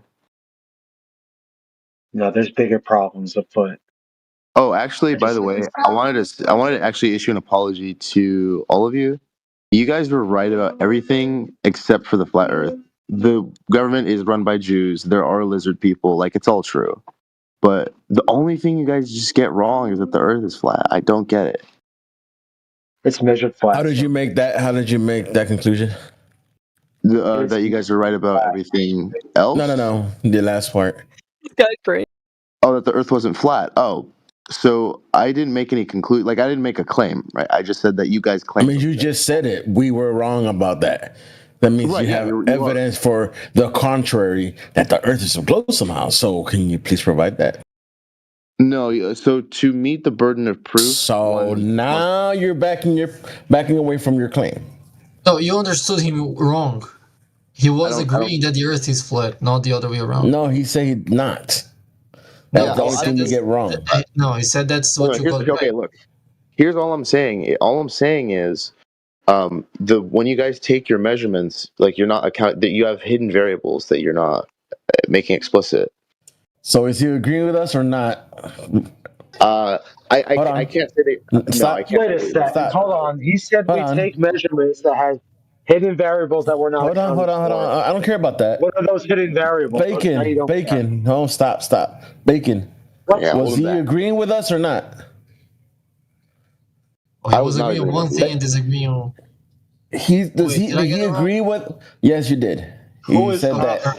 My bad. Okay, no problem. That's cool. So, yeah, that's fine. No problem. So again, now you're saying you're saying that we have it wrong. How did you know we have it wrong? Did you have claims to the contrary that you know the Earth is a ball somehow? Please so you have show it. Anytime you take so I'll respond, and I would appreciate it if I wasn't interrupted.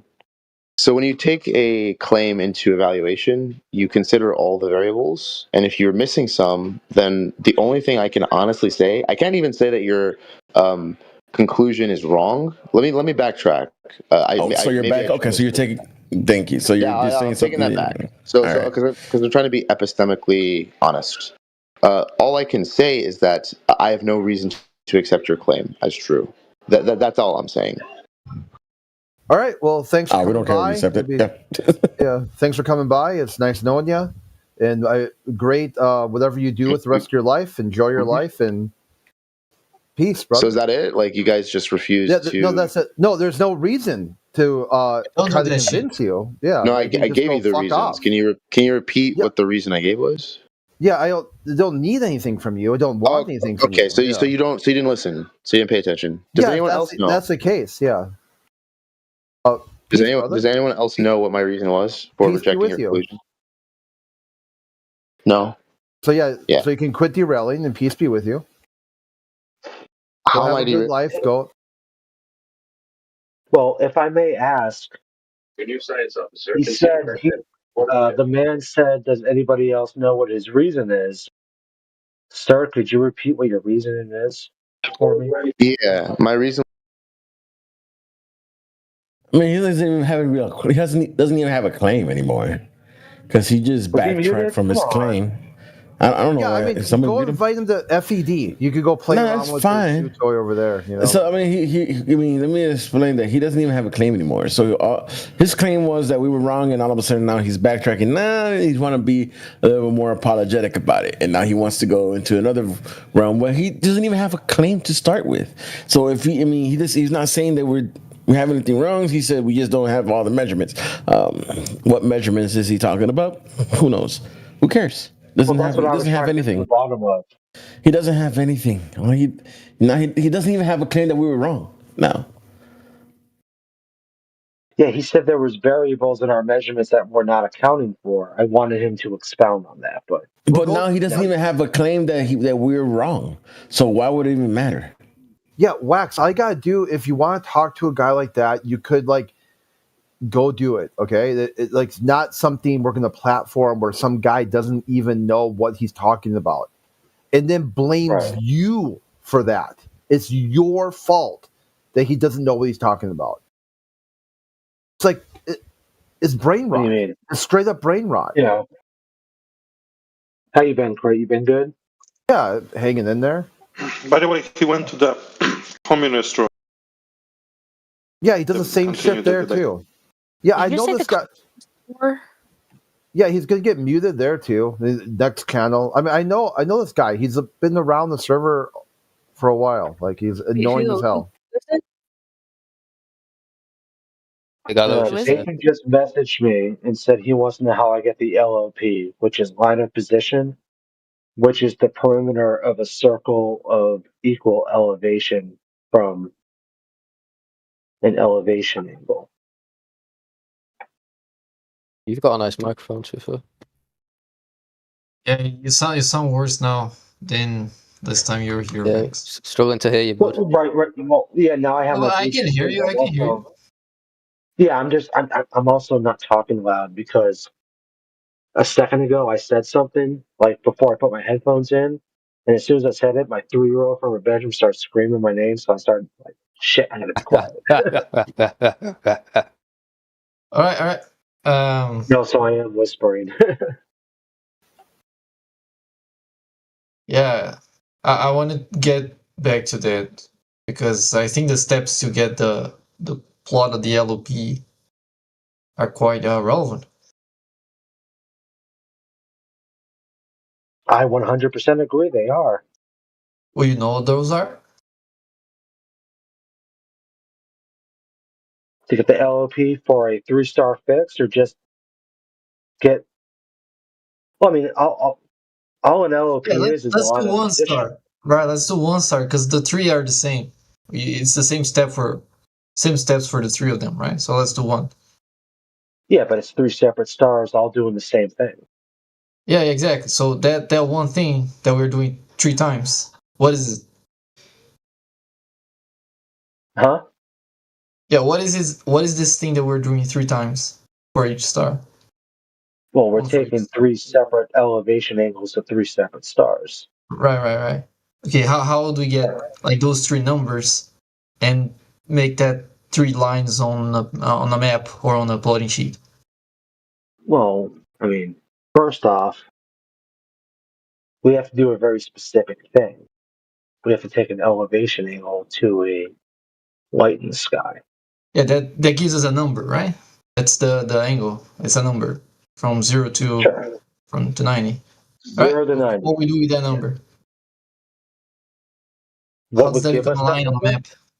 Yeah, well, how does that number become a line on a map? We don't even have to get that far yet. What's the very first thing we have to do? I'm asking you. Take an elevation angle to a light in the sky. Yeah, we got that part. I'm asking what comes next.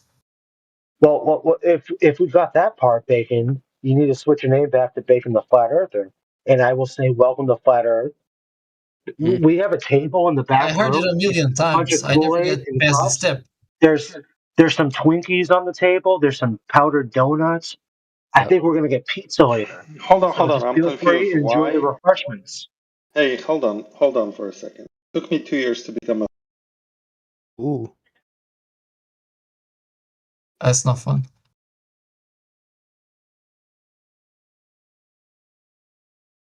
Right. Well, since Peter's muted. Were you saying, Vex? Oh, he's not gone, he's just muted. I'm not muted. No. He's talking about Peter, the critical thinker. Oh, my bad. Yeah, so how you get past that step? Okay, you took the sextant, you got the value, the angle. What do you do with that angle? How does that become a line on a piece of paper? Yeah, what's the angle that becomes a line on a piece of paper called? Oh, you tell me. I mean, I'm not very interested in labeling things. I'm trying to understand how you get the line. Hold on a second. Yeah, I know you don't want to be specific. Oh, you got muted again. They don't like Peter. They do. Most of the times. Hey, hold on a second. We were. It's not fun. Now I'm curious to what Peter wants to say.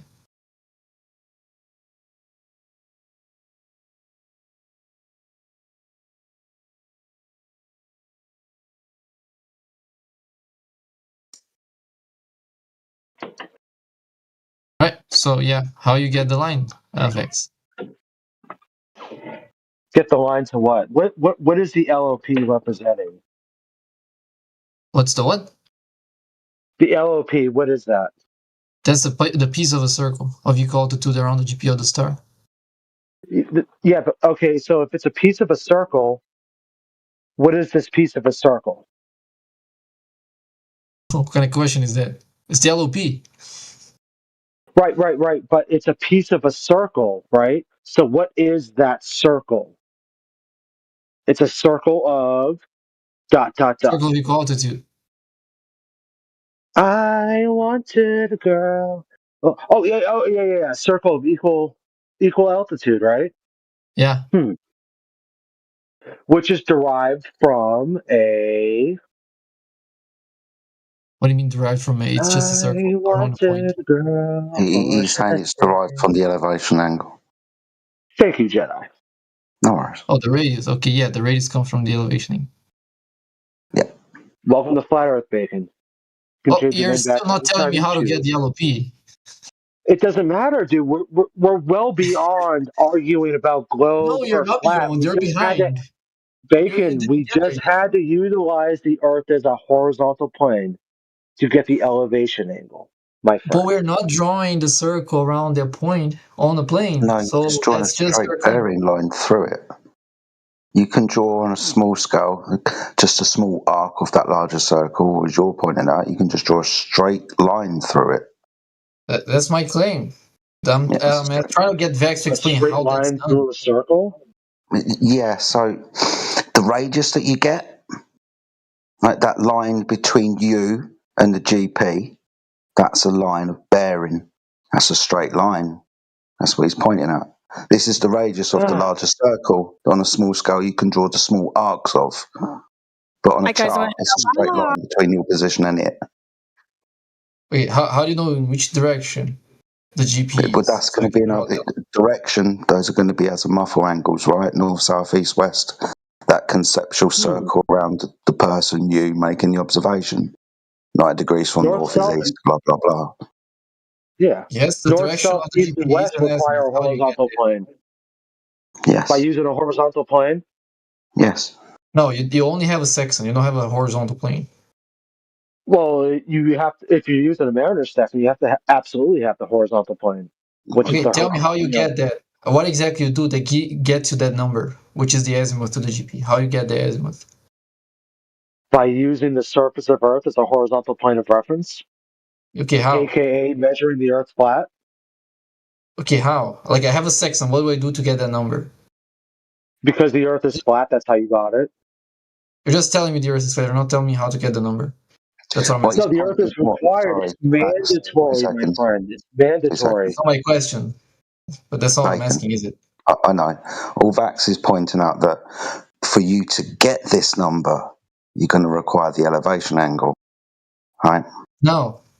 No, the because elevation angle is not relevant for the azimuth. Hold on. Because we've just got a sextant, right? You said that? Yeah. So the sextant does what? You use that to get the elevation angle. Yeah, you use that to get the elevation angle. Cool, that's what it's pointing out. It doesn't give you the azimuth. That's not used for the azimuth. Dude, so I can just make it clear, because I don't really want to interrupt his point. I just want to make it clear. So the first step, and this is what Vax is saying, right? First step, get your sextant out and measure the elevation angle. After that, doesn't matter really, because he's saying you've measured an elevation angle, welcome to Flat Earth. That's his position, right, Vax? Yes, indeed. Thank you, Jedi. Well, that's silly. Yeah, that's just not answering what I was asking. I'm not asking at which point we say the Earth is flat. I'm asking at which point, how we get to the point where we know where we are. And to get there, we need the azimuth. Yeah, and the elevation angle doesn't give us that. Well, so we're just going to bypass the flat Earth and the very, very, very genesis you're trying to bypass what I'm actually asking. It's a silly argument. It's like an Oakley argument. Man's insane. That's by the book. That's absolutely an ad hom. Elevation angles can be measured on Earth of any shape. A freaking pyramid, a ball, a donut, and a true flat Earth. It doesn't matter. Elevation angles are always possible to measure. We don't need to even discuss. Hold on. You're following the Hold on. I think Peter needs to provide the definition for an angle of altitude. No, Peter doesn't have Elevation to follow angle? your direction. Yeah, but I will. So Peter doesn't have to provide the definition for what an angle of elevation is.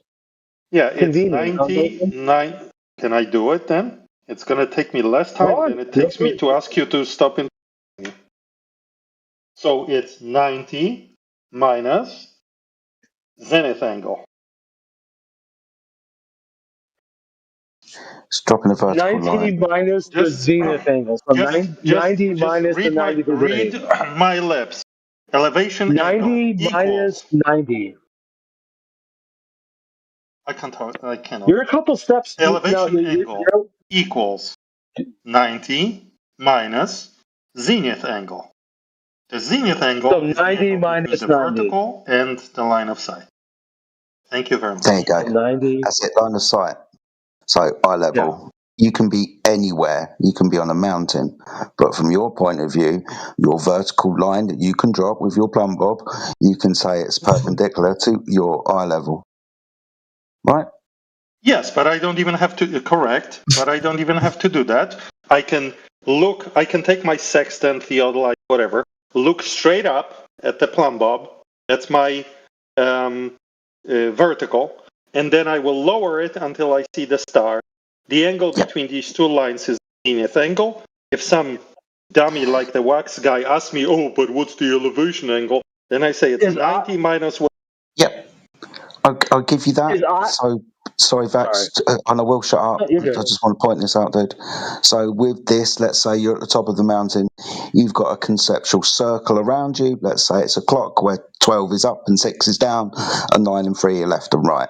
9 and 3 will be your horizontal plane. You can call it eye level or whatever. And then obviously you've got the vertical going through the 12 and the 6 up your mountain. So you've got a circle around you, 360 degrees, 90's up, 180's right down. Awesome. Yeah, they fucked it up. That's depression angle. He gave the definition for a depression angle, not an elevation. Yeah, but I'm just putting it's all angles around 360 degrees around the observer making the observation. Right? Mm-hmm. This is where they've got more downs. They've just added downs. Yeah, I know. I'm just trying to stillman him at the moment so we can quickly move on back to Vax. Yeah. Is eye level parallel to ground level? Oh, that's the best question, Vax. Well done, mate.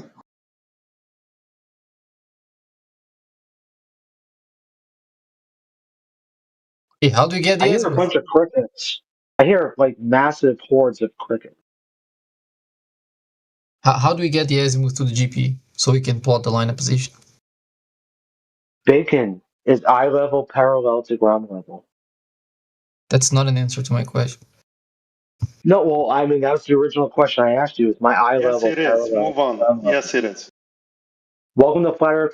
Welcome to Fire. Well, how can you say this? How can you say this? Well, no, thank you for the eye level. Thank you for the welcome. Parallel to surface level. Parallel, like level being a straight line from left to right. Parallel to surface level. I'm trying to be really neutral in this. This is quite fun. I get what he's saying. Right? He's saying that his eye level is parallel to surface level. I don't understand why you're confused.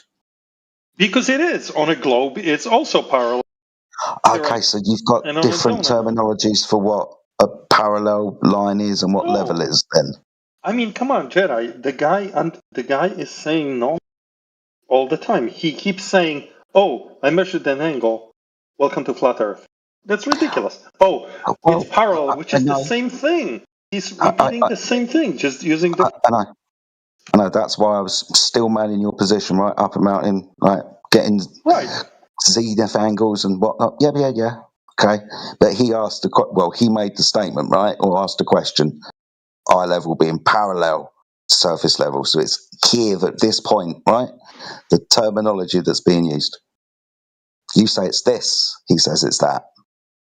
No, I'm actually saying the same thing. He just doesn't realize. I'm not disagreeing on terminology. He's just repeating the same nonsensical Oakley trope, but using different words. Instead of saying, "Ooh, you measured an angle. Welcome to," saying, "Ooh, something's parallel." Welcome to Flat Earth. I mean, come on. Can you define what parallel means for the class? Define what parallel is. Two lines that never intersect. Meaning what? Two lines that, when extended in perpetuity, never intersect. Welcome to Flat Earth, my friend. We have some pizza. How is this welcome? On the table. Enjoy. Oh my goodness! On a globe cartoon, you have a tangent line, a globe the cartoon, sphere, and you have your eye level line. Yo, Vex, define this I'm just gonna do this for the audience. On a globe cartoon, you have the tangent line on which you're standing, tangent point that extends, and your eye level, he means by that, is another line, and it's parallel to the line at your feet. On a donut Earth, toroidal Earth, let's make it sound cool, right? Toroidal. Same thing. Tangent, boom, boom, parallel lines. Pyramid Earth, same thing. What the heck? Why are we talking to this guy again? He's talking like this. What, 4 hours That's now? a fair question. That's the only good question I heard so far. Bacon.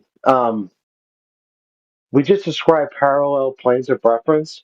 By definition, does a sphere have any horizontal planes of reference? Sphere doesn't have planes. That doesn't make a lot of sense. Welcome to Flat Earth, Bacon. You gotta change your name back to Bacon the Flat Earther. Can you I'll define? wait. Hey, no, Vex, change your name and I'll wait. Sure, I'll do it. But can you tell me what a sphere is? Please. Can you define a sphere to me? a shape that has no planes of reference that are horizontal? That's your definition of sphere?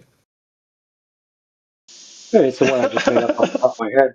But do spheres have that's horizontal one of the easiest objects in geometry. Two planes? It's the simplest geometrical object. It's the simplest, really. Yes. Do spheres have horizontal planes? No. Can you define a square? Does a cube have a horizontal plane? Every side of a cube is a horizontal plane. What are you talking about? Okay, what if it's just a cube but it's sideways? No, it doesn't have all. They're not all horizontal. Some are vertical, right? If two of them are horizontal, the others are not. Thank you for representing Bevites here. Yeah, they may have vertical planes, but they still have horizontal planes, do they not? Not if you set the cube on its, point, right? Dude, you're just crazy, man. You're crazy. Define the sphere. I'm very surprised you don't know how to define a sphere. Define the sphere. It has the simplest definition. Any 3D geometric You know why he doesn't know that? Because Oakley never said that. That's another ad-hom. All right, answer the question. Define a sphere. Define a sphere. Okay, I'll be right. Let's see what Gemini comes up with. Yeah. No, he uses Gemini, not ChatGPT. Oh, okay. Good for him. It's taking longer than usual. Well, he's got to type this. Well, no, I mean, you're asking me to give a definition. I imagine you want me to be as precise as. No, you can just use it. What you think? No. How would you want me to make up? So you want me to make up my own definition? You can't squabble around. Well, you want the perfect definition because that sounds. You need time to Google it because you're not sure. Well, no, but I'm just perfect one. Just any decent one. The one he gave is far from decent. Just colloquially say it. What do you think a circle is? Was it a circle or sphere? What are you guys asking? A sphere. Yeah, just describe it. Like, say you just were someone gave you it. A circle is not a sphere. A circle is not a sphere. Yeah, he was asking for clarification, dude. Oh, okay, my bad. Just say it. What do you think it is? Describe their definitions. Describe a sphere. Yeah. What perfectly round, three-dimensional geometric shape where every point on its surface is the exact same distance from the central point. That's much better. Welcome to the globe. You can, in next time, just say the last part. The perfectly round is already comes logically from the last part. The last part is all you need to say. Yeah. Hey all guys. points equidistant from the center. That's all you need to say. Now, just to give you an idea, Walks, describe what a cube is. Look how many more words you're going to have to use to describe a cube than to describe a sphere. Hey guys. Stole the punchline. Can someone explain to me why you guys believe the Earth is flat? Because water is measured horizontal on the surface. The surf. Okay. I mean, isn't that due to like the fact that we're small as shit? I would assume so. No, it's due to the fact that when we measure over distances of the Earth, we measure over those distances where we should measure curvature, because the Earth says that we should. Right? It's not as big as we think. There should be a rate of change of slope over distance, miles. Right? We can measure over miles. When we measure over miles, we don't measure any rate of change of slope. Water's horizontal on the surface, dude. Yeah, it deafened. No. And now dropped. Okay, bye. You can continue, guys. Well, I just want to welcome Vex to the Globe Earth. How so? Well, the argument I just made. Welcome to the Globe, because find the sphere is just as valid as the one you're making. The equidistant. Equidistant to what? To the center. Yep. The center. So any increase in radius, by consequence, is going to be level, parallel, or equal to any other radius. It's a circle. Bigger circles, smaller circles, right? It could be parallel. The train tracks can curve, dude. It's still going to be parallel if they curve.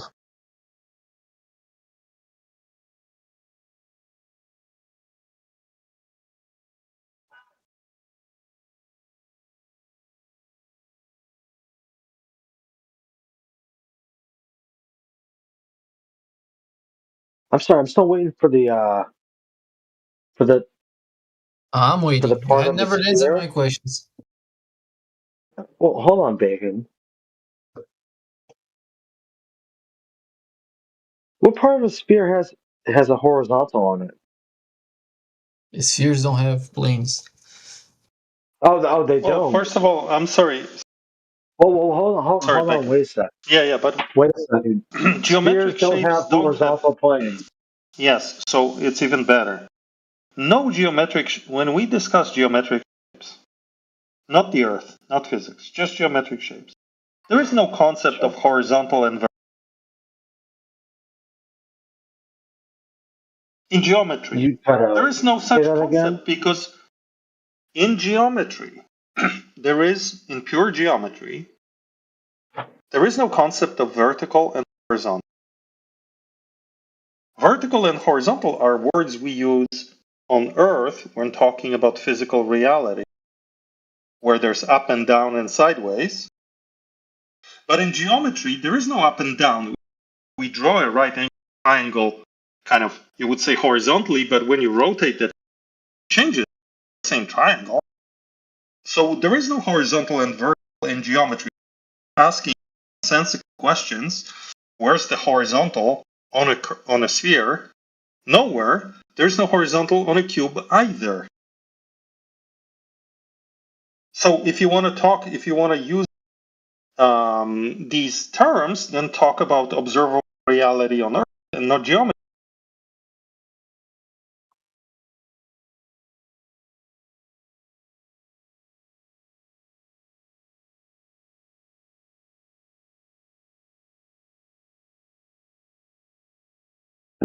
Sorry.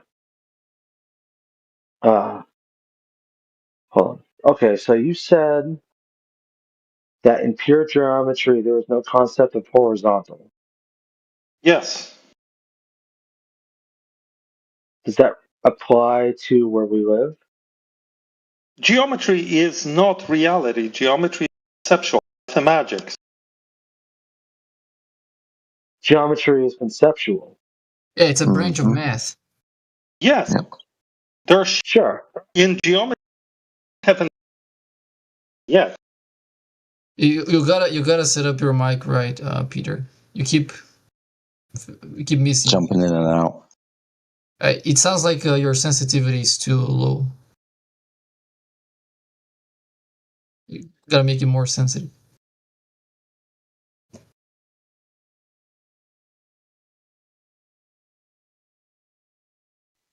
How about now? Now it has to be good. So far, so good.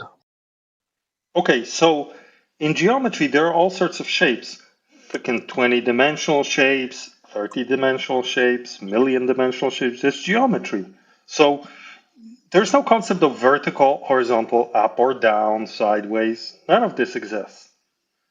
Do angles of elevation require horizontal? Yeah, sorry. Tongue. Do angles of elevation require a horizontal surface? No. No, really. I just explained this to you. An angle of elevation fundamentally requires a horizontal line. It does not. That's an Oakley meme that has been discredited many times, including Okay, by if you're Flat going to Earth. say it's an Oakley meme, could you define what an angle of elevation is? I'll wait. I just did. It's I'm 90 going on mute right now. minus zenith angle. That's I just literally defined a it for you. horizontal. It's the complementary angle to the zenith angle. How about that? Define what an elevation angle is. I'm going to put myself on mute. Provide a definition for an I elevation will, angle. without Geminiing it like you did. An elevation angle is the complementary angle to the zenith angle. Therefore, elevation angle equals 90 minus zenith angle. 90 minus zenith. I repeated it 2 times because I said the same thing twice. Minus zenith. That's a good definition because you don't even need to see the horizon for that. Elevation angle is 90 minus the zenith angle. The elevation angle is 90 minus the zenith angle. Exactly, yes. I believe in English is this, Matthew, you're a mathematician, is that known as... Provide citation for what you just claimed. Matthew is my citation, he's a mathematician. Matthew is... Yeah, that sounds right. Just for my clarity, Peter, where's the 90? Thank you. 90 is just a number. 90. Where is it? It's just a number. Where is it? Oh, it's between 89 and 91. Hey, right. Oh, okay, cool. Matthew, in English, do we say... Hold on, dude, please, because I just want clarity. Because we've got a zenith angle, right? That gives us a line, doesn't it? That'll be the opposite. Vertical line, that'll give us that one of the 90. Cool. Where's the other line? I don't need another. The line of sight to the star. Sorry, hold on.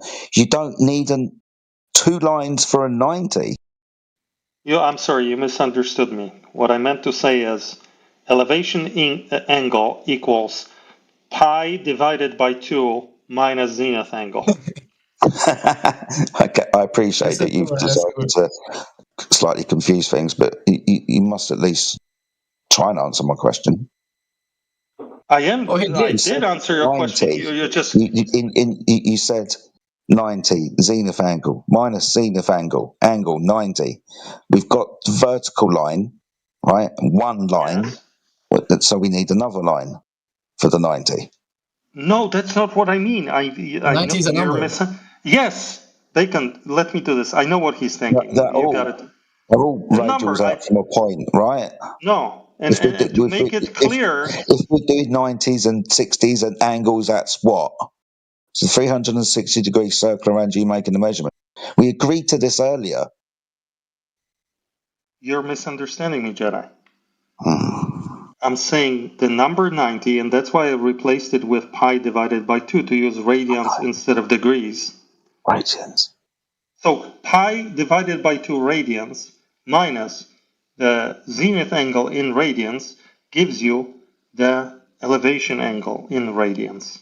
The elevation angle. Yes. So that word is used. Now, elevation, what does that mean? It means from your feet to the sky. Up. So up from the line here, then. Yes. So up from the line here, then. Okay, cool. Right, but you don't have to do it. I get that you keep dropping Plumb-Bobs and subtracting it from the zenith angle and stuff, but there are two lines, and it is an elevation angle, and Vaxpax is asking the elevation angle. The elevation bit, that means up from this line, doesn't it? Doesn't that matter how we get it? It doesn't matter how we get it, though, right? It's still going to be between the vertical and the horizontal, these angles that we measure. Not true. I could do all of the celestial navigation. Well, let me explain. My point is, I'm not just doing this because to confuse things. Everything that Bacon likes to talk about could be rephrased using only zenith angle. Only zenith angle. Never mention elevation angle one time. So the entire horizontal line is irrelevant. Dude. All right, that's nice and all, but we're still working within the concept of these angle measurements around the observer, 90 degrees, vertical and horizontal, and the angle measurements in between. We're still doing this. Man, whatever. We can agree to disagree. It's irrelevant. Dude. Sorry, it's too subtle. What I'm trying to say is too subtle, but I don't need to fight this fight because it's irrelevant. I'm only saying this guy cannot be repeating the Oakley trope, saying you measured an angle, therefore you had to have a flat surface. No, because I can measure this angle without knowing anything about the surface by just using the vertical, the zenith angle. And that's my only point.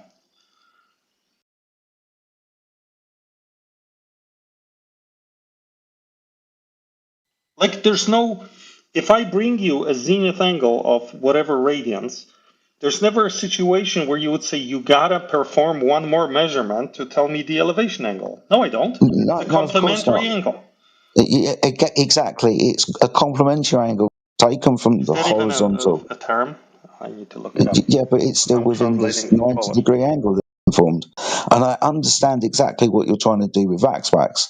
It's just, come on, dude. We've been playing this game long enough. We know what we're doing here.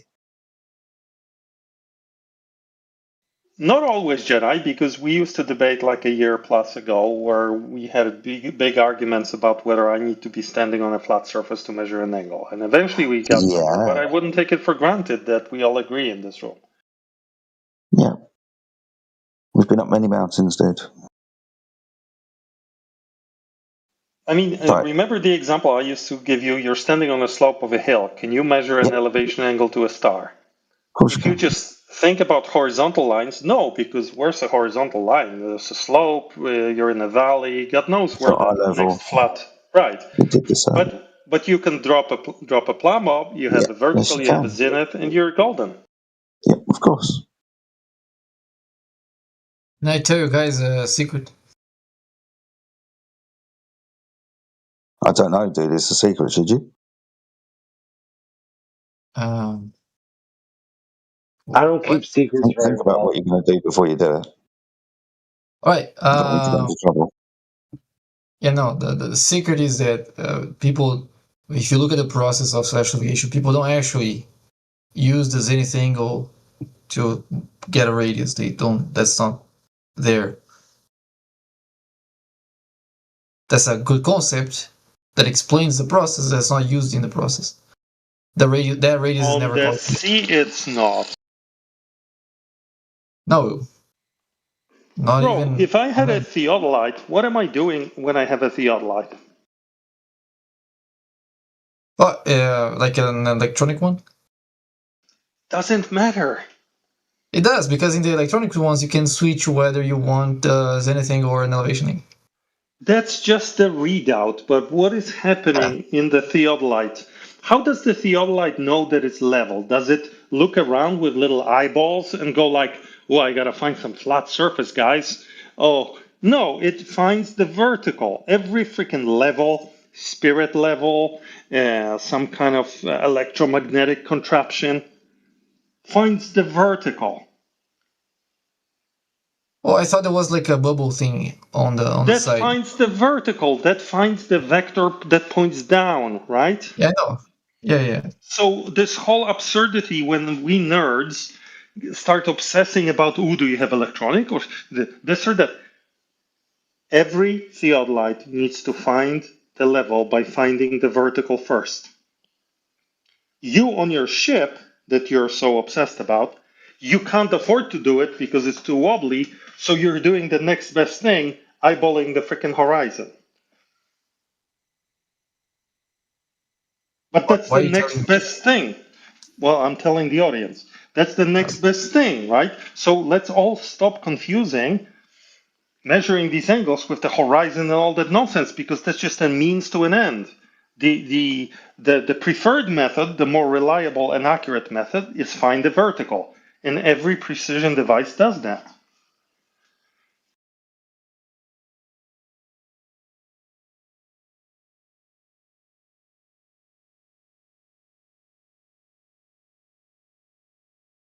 We have a soundboard here? No?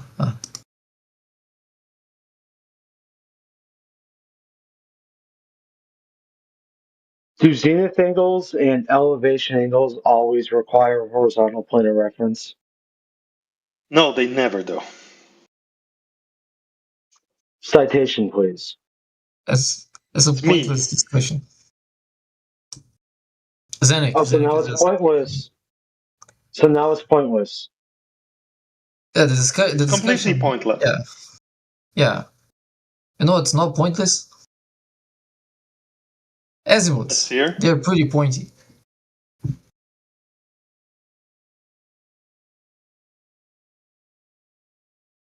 Yeah, the sphere is also not pointless. There are infinite points on it.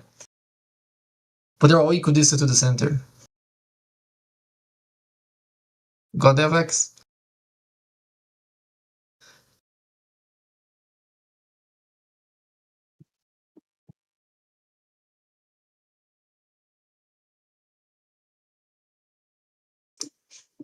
I'm sorry.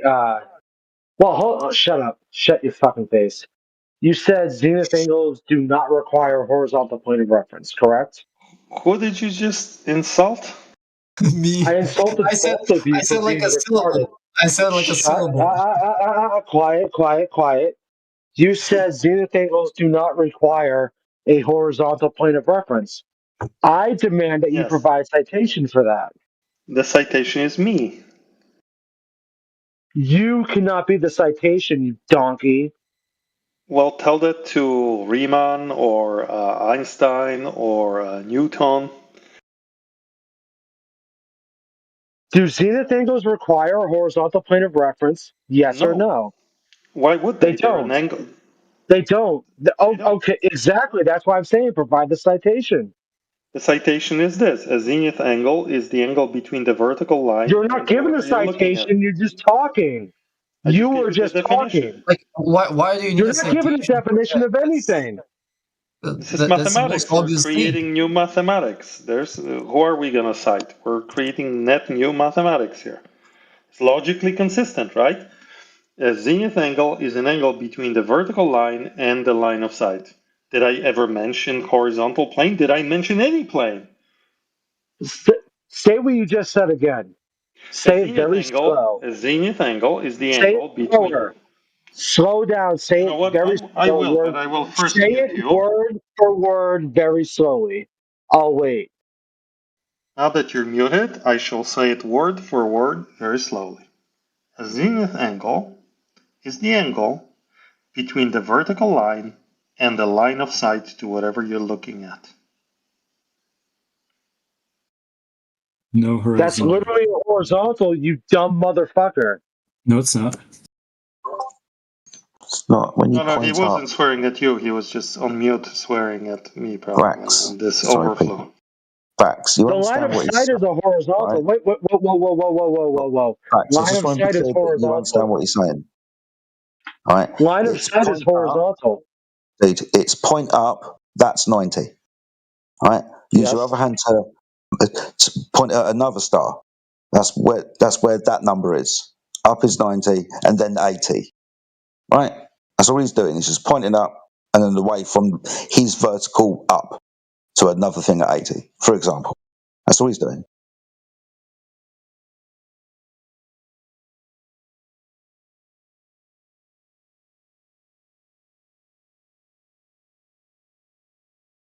A 90-degree requires a horizontal.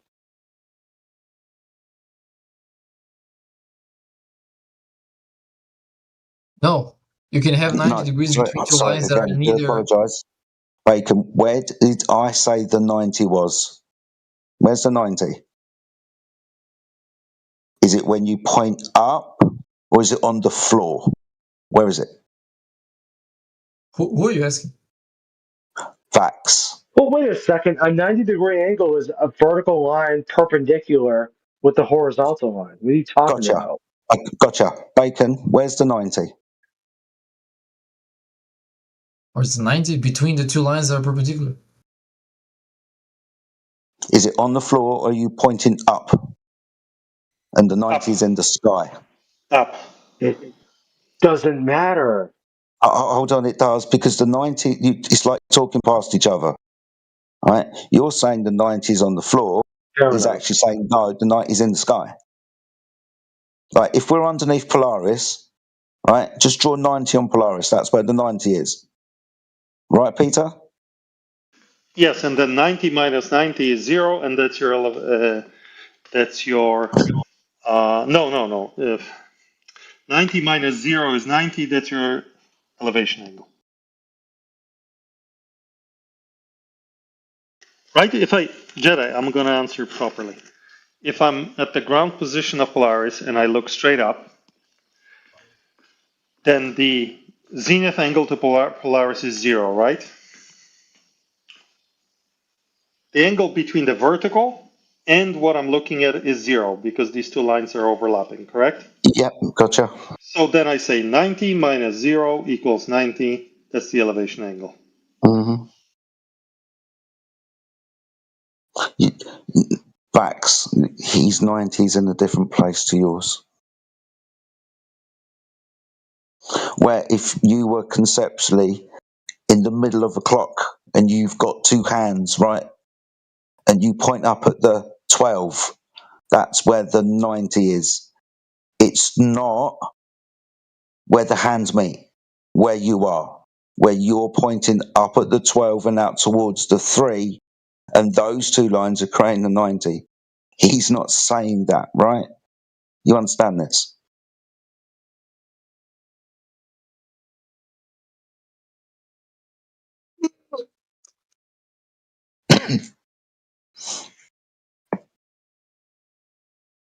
I'm not trying to trip anyone up. This isn't a gotcha. I'm just sitting there listening to it, and it's like you're talking. Your 90s are in two different positions.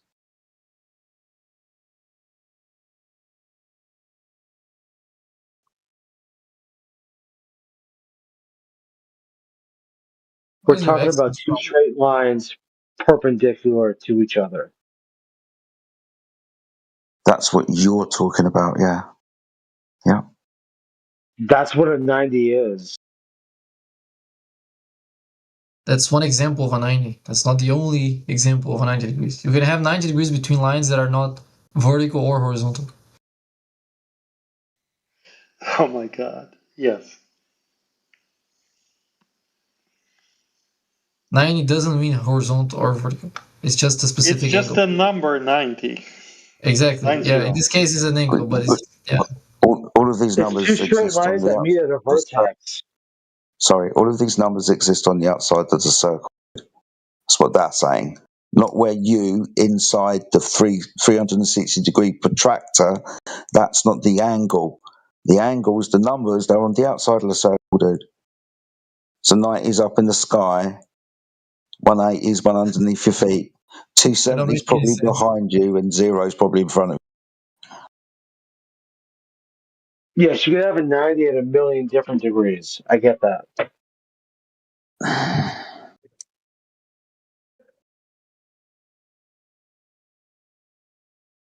The thing is, a 90 is still two straight lines meeting at a vertex. That's the bottom line. Alright. So now what?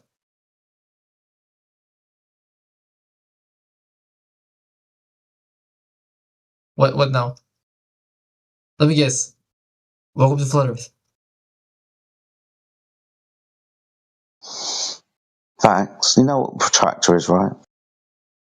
Of course you do. I was just using one yesterday. Yeah, exactly. Where are the numbers? Between 0 and 180. Yeah, where are they? Are they along the horizontal bit? Are they in the middle bit, right, where the lines come, where the regions come out of? Are they on the arc around the outside of the protractor?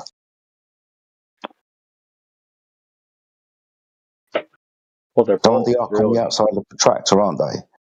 The 90 is right at the top, isn't it? Of course. Yeah. It's not where you are in the middle of the protractor, conceptually making the angle measurement from, is it? Right, but we're on the surface of Earth. I know, but I want you to understand what they're saying. Right? Yeah, no, I get it. At least understand what they're saying. Right. No, I get what they're saying, but that doesn't apply to the surface that we're standing on. Okay, right. But you haven't addressed it though. Right? It's like they've been trying to tell you, but you haven't entertained them from inside their own argument. It's like you haven't understood where their 90 is. Right? I'm just trying to help you out, dude. No, that's fair. I get what you're saying, but the thing is, their 90 could be from a squillion different positions. I get that.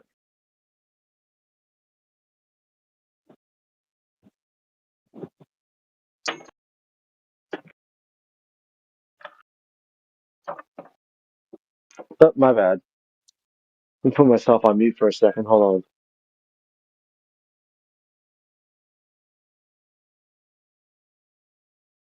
I'm sorry to interject, but I'm trying to follow the argument here. What actually the point?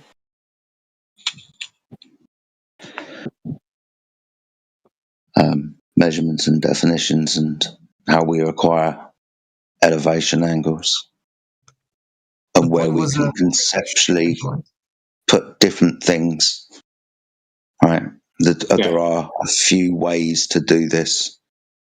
Yeah, that's where we are. Okay. And what's in contention? No, I mean, Peter and Bacon are still here. I've only spoken trying to help Vax understand where their 90 is. So I don't want to talk too much. Maybe I haven't done a good job of, still manning that position, so they should speak. Well, where is their 90? Your explanation sounded okay. I just didn't know what it was trying to cover because I didn't know what happened before. Peter or Bacon, you guys want to reiterate on your stuff? Oh, I didn't have the stuff to. But I did. There was a couple of questions that were unanswered. But Peter doesn't like it. No, you do your thing, Bacon. I just don't even know where to start. I got so lost in the sauce. I don't know what's going on. Yeah. And forgive me, I may have come in a bit late there, but it almost sounds like it's kind of fizzling out a little bit. I'm not sure if anyone even knows where we're at anymore. Bacon just wants to go straight into cell nav. Let me put, I understand that. Yeah. Okay. Let me put it somewhere then. All right. You ever heard of an LOP? Or a circle of position, or a line of position, or any of those? Or a circle of equal altitude? A circle of equal altitude? Yeah, I've heard that one. Could explain it? Alright. Yeah. So, when you're doing something called celestial navigation, you're usually trying to get an accurate position for where you are on Earth. Right? And you do that with what we call circles of equal altitude, which means you take an angle to a star, you get the altitude of the star, which means how high it is in the sky, and based on that, you know how far you are from its position on the ground. And you use that information to... Right, so that information... Go ahead. So, and to be clear, in this context, when you use the term altitude, you're not literally talking about the actual distance from the object to the ground. Angular, thank you. Yeah. Go ahead. Continue. All right. Yeah. So So if you want to figure out like where that circle crosses the Earth, like where on Earth the line of the circumference of the circle is going over, usually you plot that. You plot a line to represent that circle, and it's a line because it's usually just a small piece of the circle, right? So, for example, when you're doing CellNav, you already have a guess of where you are, and you want to just improve that guess. So you go to a map, or you get a plotting sheet. You pick a point to be where you are, where you think you are, and then you draw a piece of the circle on the right place on the map. And that line is not where you are, but it's a better estimate for where you are, right? So that's a line of position. It's a line where you must be on, based on. So the line that. So the line that you're drawing is effectively the radius of a circle, basically between where you are, quote unquote, the center of that circle, with the GP of the star. Right? No, it would be a part of the circumference. So the circle is around the GP of the star. Oh, okay. Okay, so you're on the perimeter, and the center is the GP. Okay, so I had it backwards. Okay. Yeah. So I'm near the circumference of a big circle, and I know the exact coordinate of the center of that circle. And it's usually thousands of miles away from me. So if I have a good guess on where I am on the map, then that GP doesn't fit on that map. It's going to be very far from the extension of that map. So the way you solve this is you figure out in which direction the GP is. So you know in which direction the center of that circle is. And you also have to figure out how far from you the circumference is.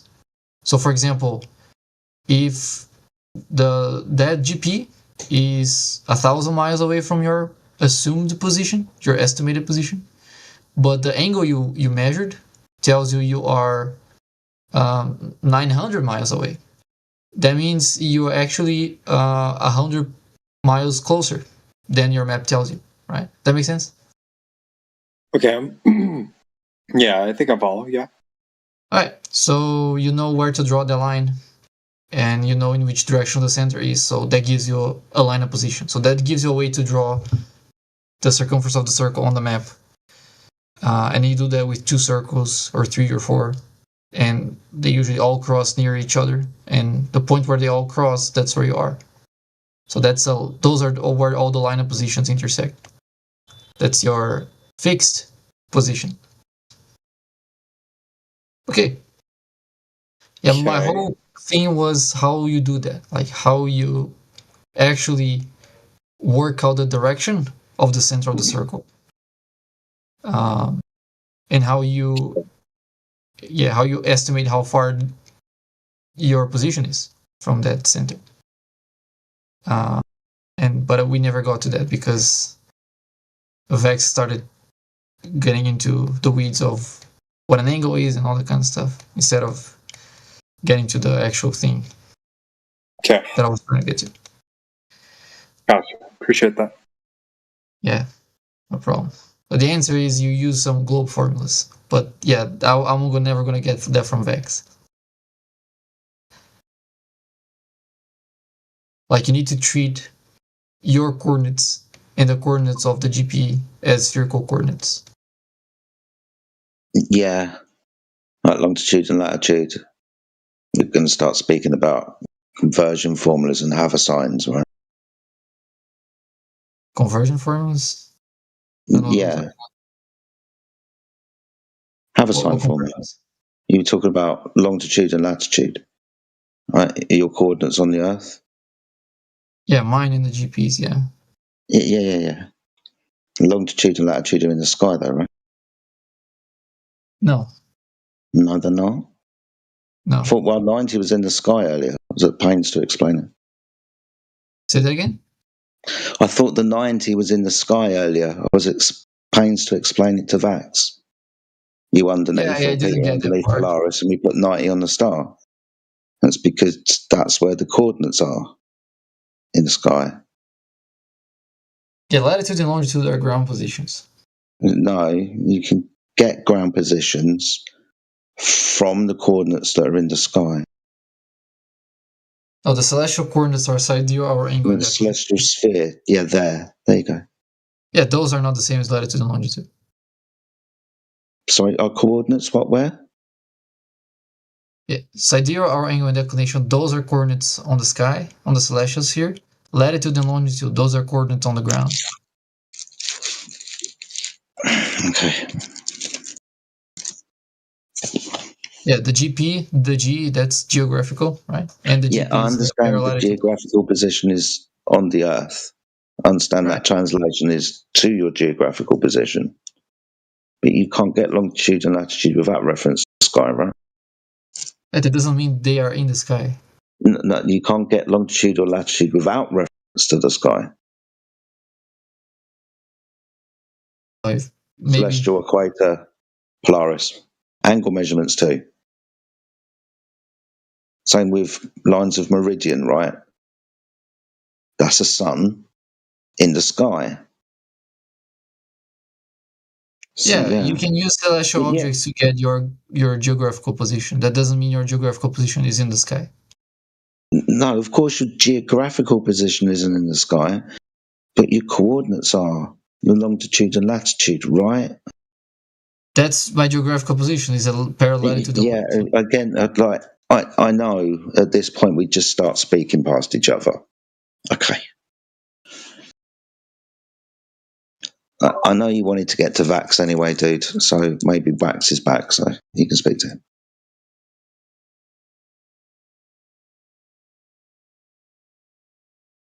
Well, in celestial navigation, we use latitude and longitude as points on the ground, so yeah, there you go. Well, yeah, that's because that's your map is going to have lines on it. So, of course, you're going to translate it to where you are. I mean, like, duh. Where else are you going to put them? Because you're translating them from the sky. You're under the North Star, right? You don't know where the GP is until you're under that. Well, not directly under it, because it's a degree off. But you're going to know where you are because you look up. You do know where the GP is before you get there. Yes. Where is it, dude? Oh, you use an almanac and then you figure that out. No. The almanac, yeah. Where is it, though? The almanac? No, north. How do I know when I've got there? What do I reference? I'm going to look up, aren't I? I don't know what you're asking. I'm going to have to be directly underneath something. Its geographical position, right? Because it is directly above the floor. You know when you've got there, when you look up. Oh, you don't need to look up to know your coordinates. Really? Yeah, really. Okay, so you're going to get a map out, right? But you're going to understand that north is going to be derived by the thing that you look up at the sky at, isn't it? Celestial north. Yeah, you can do that. Yeah, of course you can do that. That's where it comes from. Okay. So we're going to be looking up to derive this then. Then we're going to translate so it don't onto mean the directly floor. Hold on. We're going to translate it onto the floor, right? We're going to agree that the sky phenomena is going to be translated on, because when I get to north, I'm going to look up. And I'm going to be at what's in the sky's geographical position. So we're going to be looking up then, right? If by looking up you mean looking at any celestial body? Oh, fuck's sake. This is why I don't talk to you. Oh, I'm trying to make sense of what you're saying. It's just not that easy. The geographical position of Polaris, right? Yeah. That's got Polaris in it. That's in the fucking sky, isn't it? Yeah, that's why it keeps changing. Yeah. That's it. I mean, what's hard to understand, to know where you are in this absolute place, right, north, you're going to look up. Oh, you're saying I have to have Polaris overhead to be on the north? Like on the North Pole? Oh my god, dude. Really? If you're looking up at 90 degrees, that means you're on the GP of the star. Sure, yeah. If there's a star overhead, then yes, I'm It's like we're talking about, sorry, Vax. Sorry. We're talking about celestial navigation. What we're doing is fucking looking up. Okay. It's like, wow, like, dude, are you that What's your slippery? point? I'm not Like, getting that what serious, is your I'm now that I'm angry with you. Right? You're trying to make it out like I'm stupid, or you.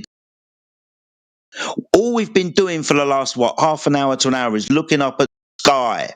All I'm doing is pointing out that that's where we're going to be where we're going to be getting all these references from, north, the coordinate systems. All we're doing is looking up at the sky, and you're saying no. I wasn't saying no to that. I'm saying the geographical positions are on the ground.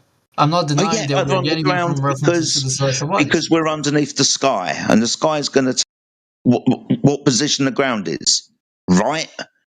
So we're going to know where we are because we look up, right? That's why we're making angle measurements to shit and stuff, right? Because we're going to figure out where we are because we look up.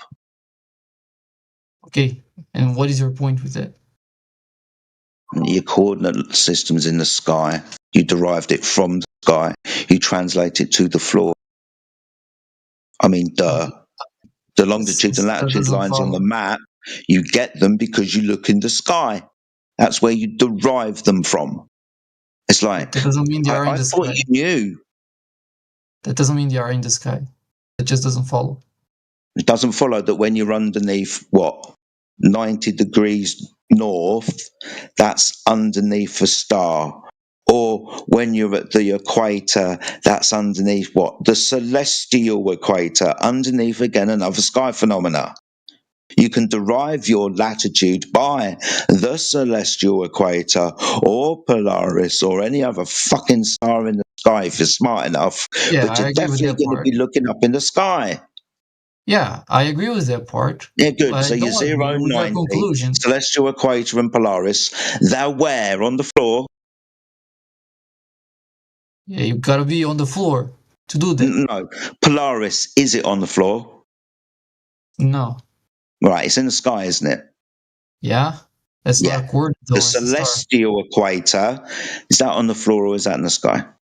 It's in the sky, above the equator. So we're going to be looking up then, aren't we? Sure. Cool. So all of the numbers on the outside of our protractor, they're in the sky, aren't they? The 90 was on Polaris earlier, wasn't it? When you were standing underneath it, pointing up at it, that's 90, isn't it? Up there. Sure. Up there, good. So up there then. Yeah, that's not where the coordinates are. That's where the stars are. Yeah, and the coordinates are translated onto the floor because you derive them from the sky. High fives already? Do we agree now? Or are you going to try and weasel this back in because you draw them on the map?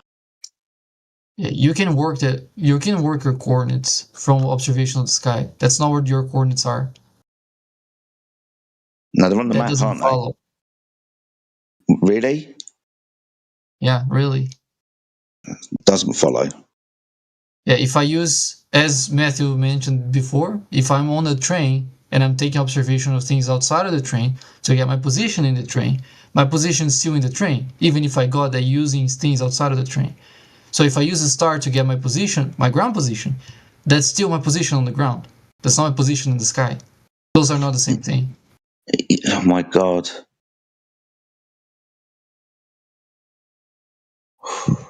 Taken azimuth require horizontal.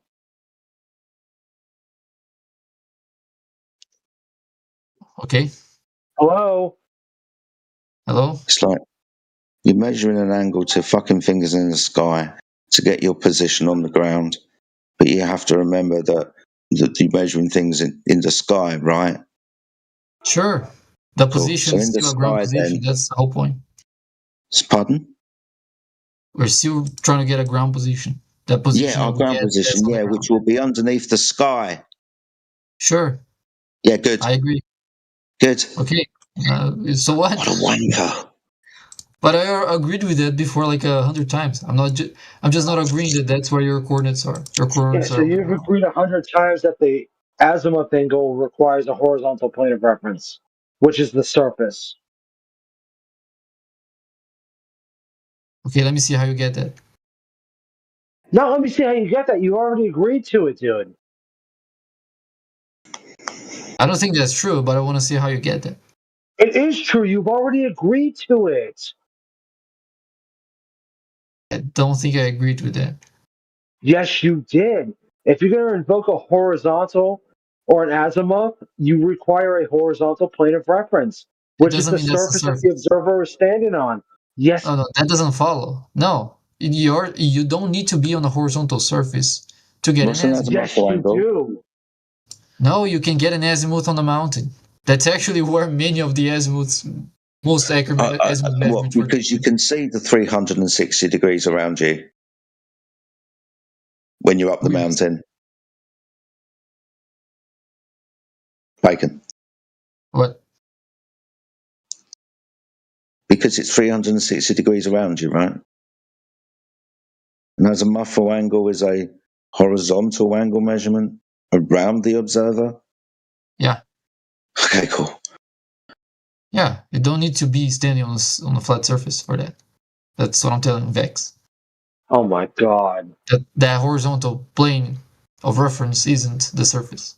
But if you're navigating across the surface, it's a good idea that the surface is fucking referenced, right? Because your coordinates were on the floor earlier, underneath stars, which is fine, but they're on the floor, and your azimuth angles, right, around the observer, because we're going places on the floor. That's on the floor too, though, right? Even though you can stand up a mountain, we're still navigating the floor. Sure. Cool. So we are navigating the floor, though. Yeah, no Welcome to contention. Flat Earth, bacon. God damn. How are you getting to Flat Earth with that? Because you said it doesn't make any sense when we keep talking about the thing that we're navigating across, which is bizarre to us. I can get it by going up a mountain. Yeah, because you can see the floor more. You're not going to get much obstruction looking 360 degrees around you. That's good. But we're still navigating across the floor. You don't want to talk about the floor that we're navigating across.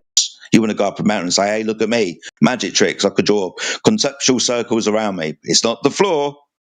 Oh, man. That's not even the argument. It's all parallel, dude. It's all parallel. You can keep saying that. Can you tell me how you get the azimuths used in celestial navigation? From a horizontal plane of reference, you dummy. How? Yeah, do you use a tool? Do you do a calculation? What exactly you do? Yeah, it's called a Mariner's section or a theodolite or an equatorial mount. They all require horizontal planes of reference. Yes. No, a sextant doesn't give you an azimuth. How do you get an azimuth when you're doing celestial navigation if you only have a sextant? Like I said, dude, don't cast your pearls before swine. This is, I was praying on this earlier. You do not cast your pearls before swine. That's what we're doing right now. Okay, how do you get the azimuth angle required for celestial navigation when you only have a sextant? From a horizontal plane of reference. Yeah, how? By the horizon. Explain me how. Don't just say words. I'm not saying words, but we have to start going step by step and teaching you something that you supposedly already know. I thought you already knew all this, dude. I do, but you don't, and you don't admit that. You talk as if you did, and you don't have a clue. So I don't know something, but you want me to teach you how this happens. Facts, to be clear, right? So, yeah, check this out, right? So if we acknowledge that we're on top of a horizontal plane, whether that plane be parallel with the ground or it's a plane that is tangential to a ball, depending on your worldview, right? I'm not advocating for one or the other. The actual technique that would be employed to acquire an azimuth angle would be what? I think that's what the question is. A horizontal plane of reference? That's not a technique.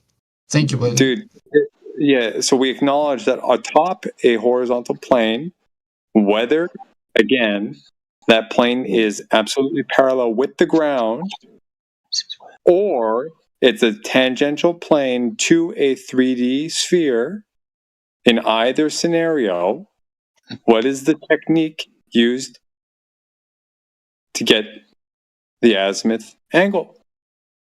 Clues in the question.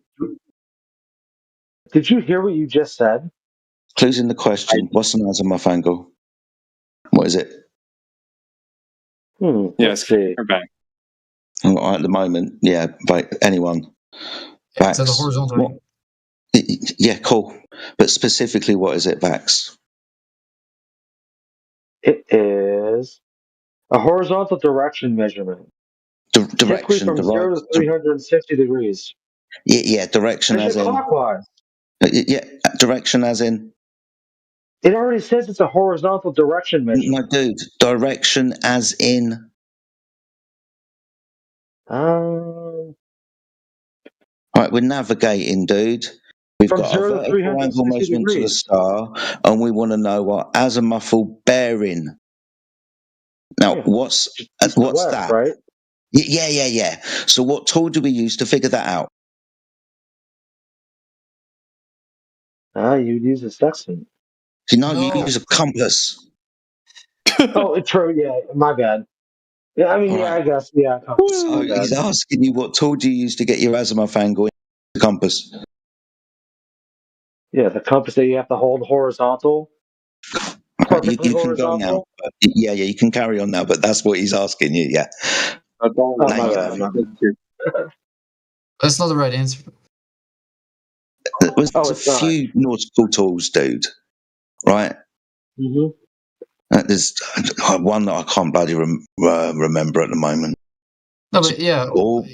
Polaris or Polaris or something.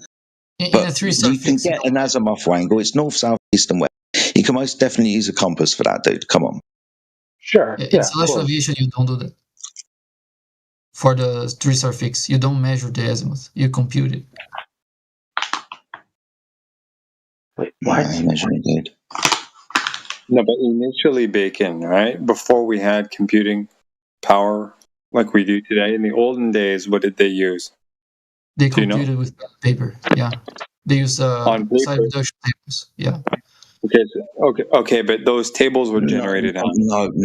There's been three or four primary inventions to do with navigation, right? Primary inventions. One's got to do with bloody time, right? Chronometers. The other one's got to do with angles. That's cross staffs, quadrants, and sextants. And what? We're not going to talk about fucking compasses. Behave. That's not how they used. That's not how they get the azimuth to do a 3-star fix. You don't get the azimuth by measuring with a compass. Because the compass won't give you geographical north. And the compass is nowhere near precise enough. Dude, right.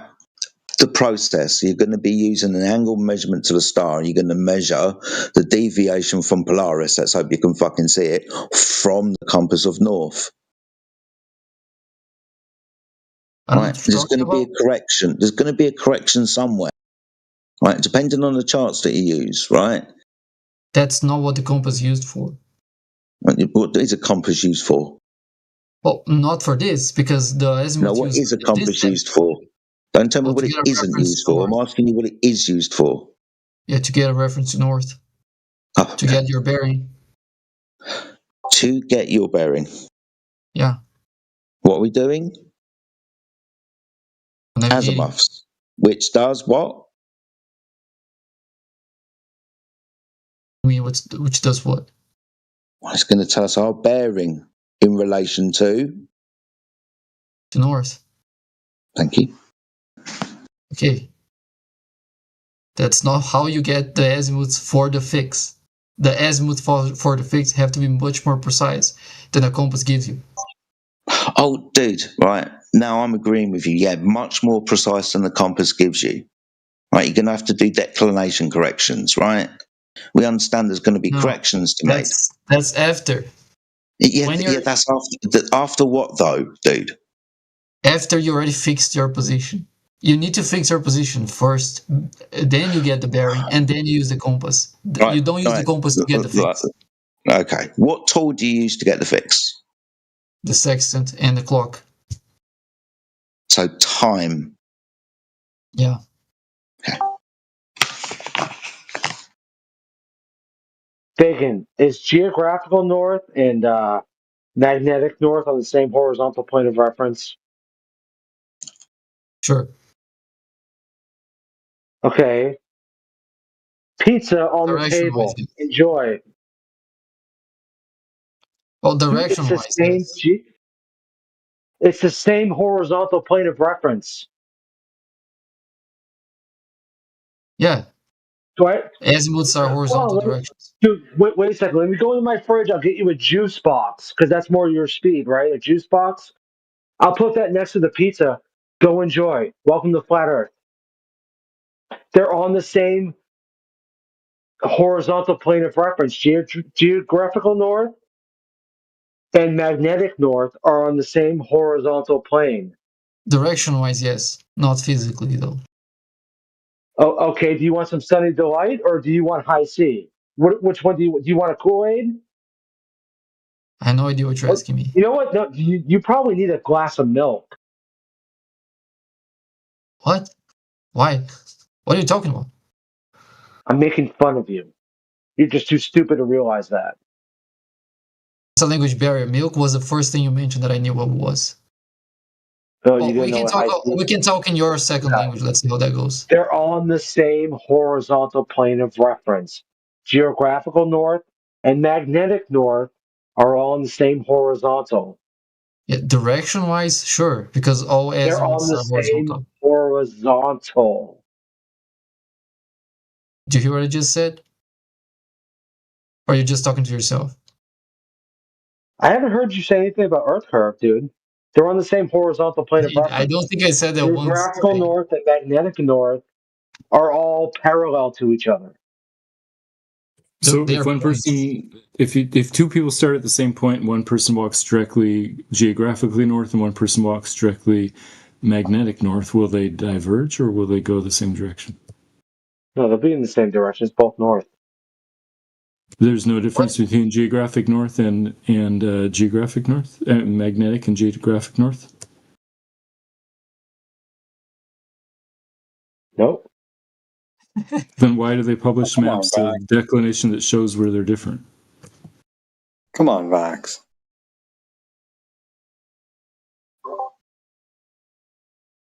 You can easily find places where they diverge by like 10, 15 degrees. That's huge.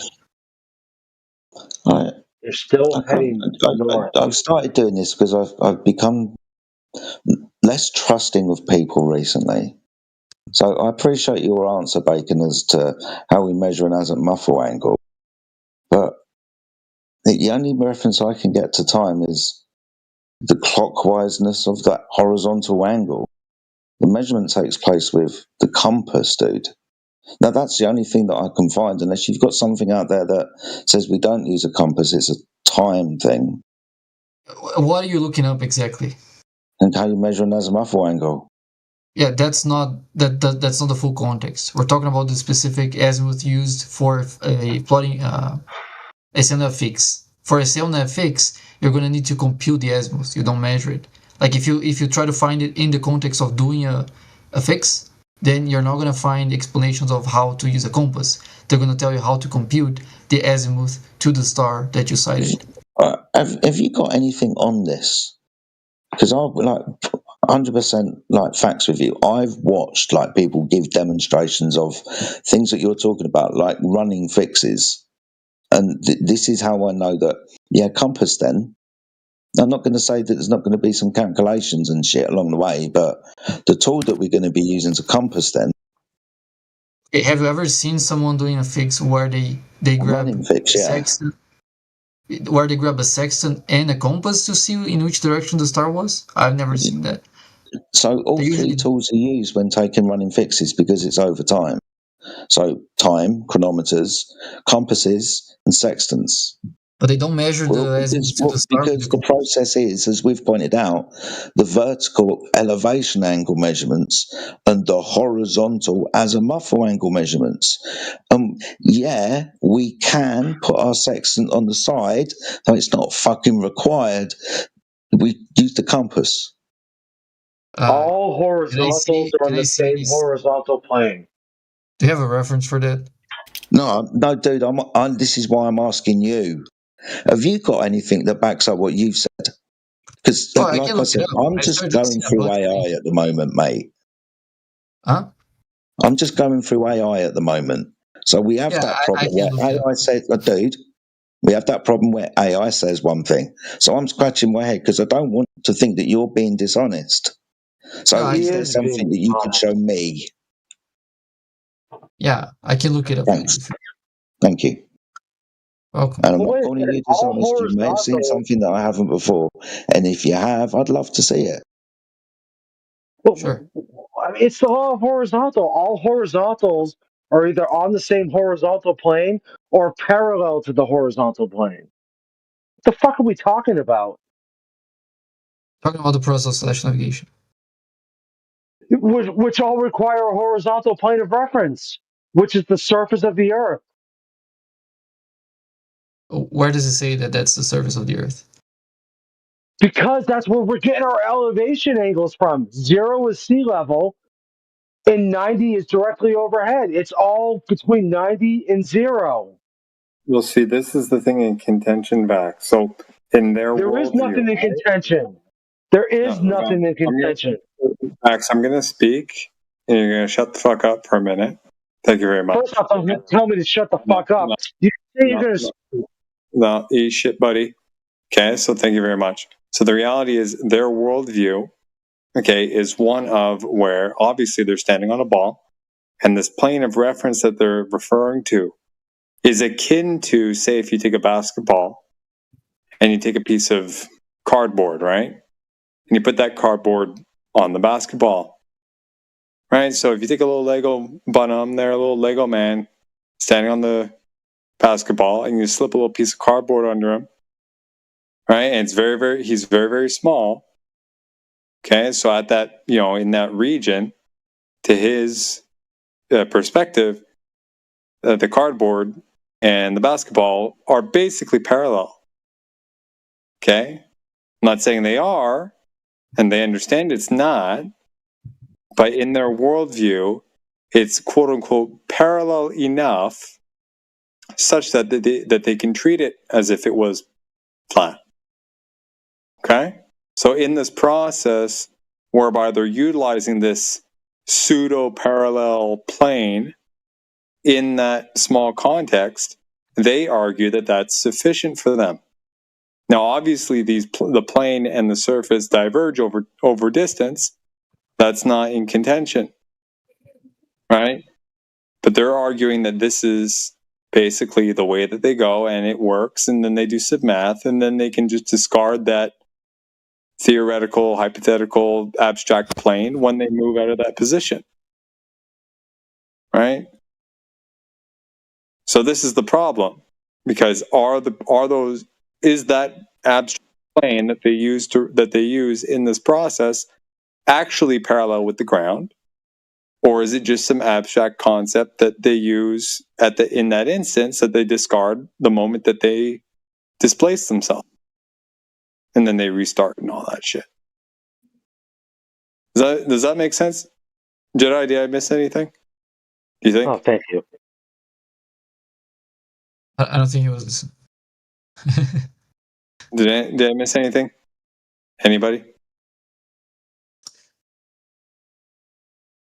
I don't think so. Okay. Max, is that hold on. You? No. Okay, why?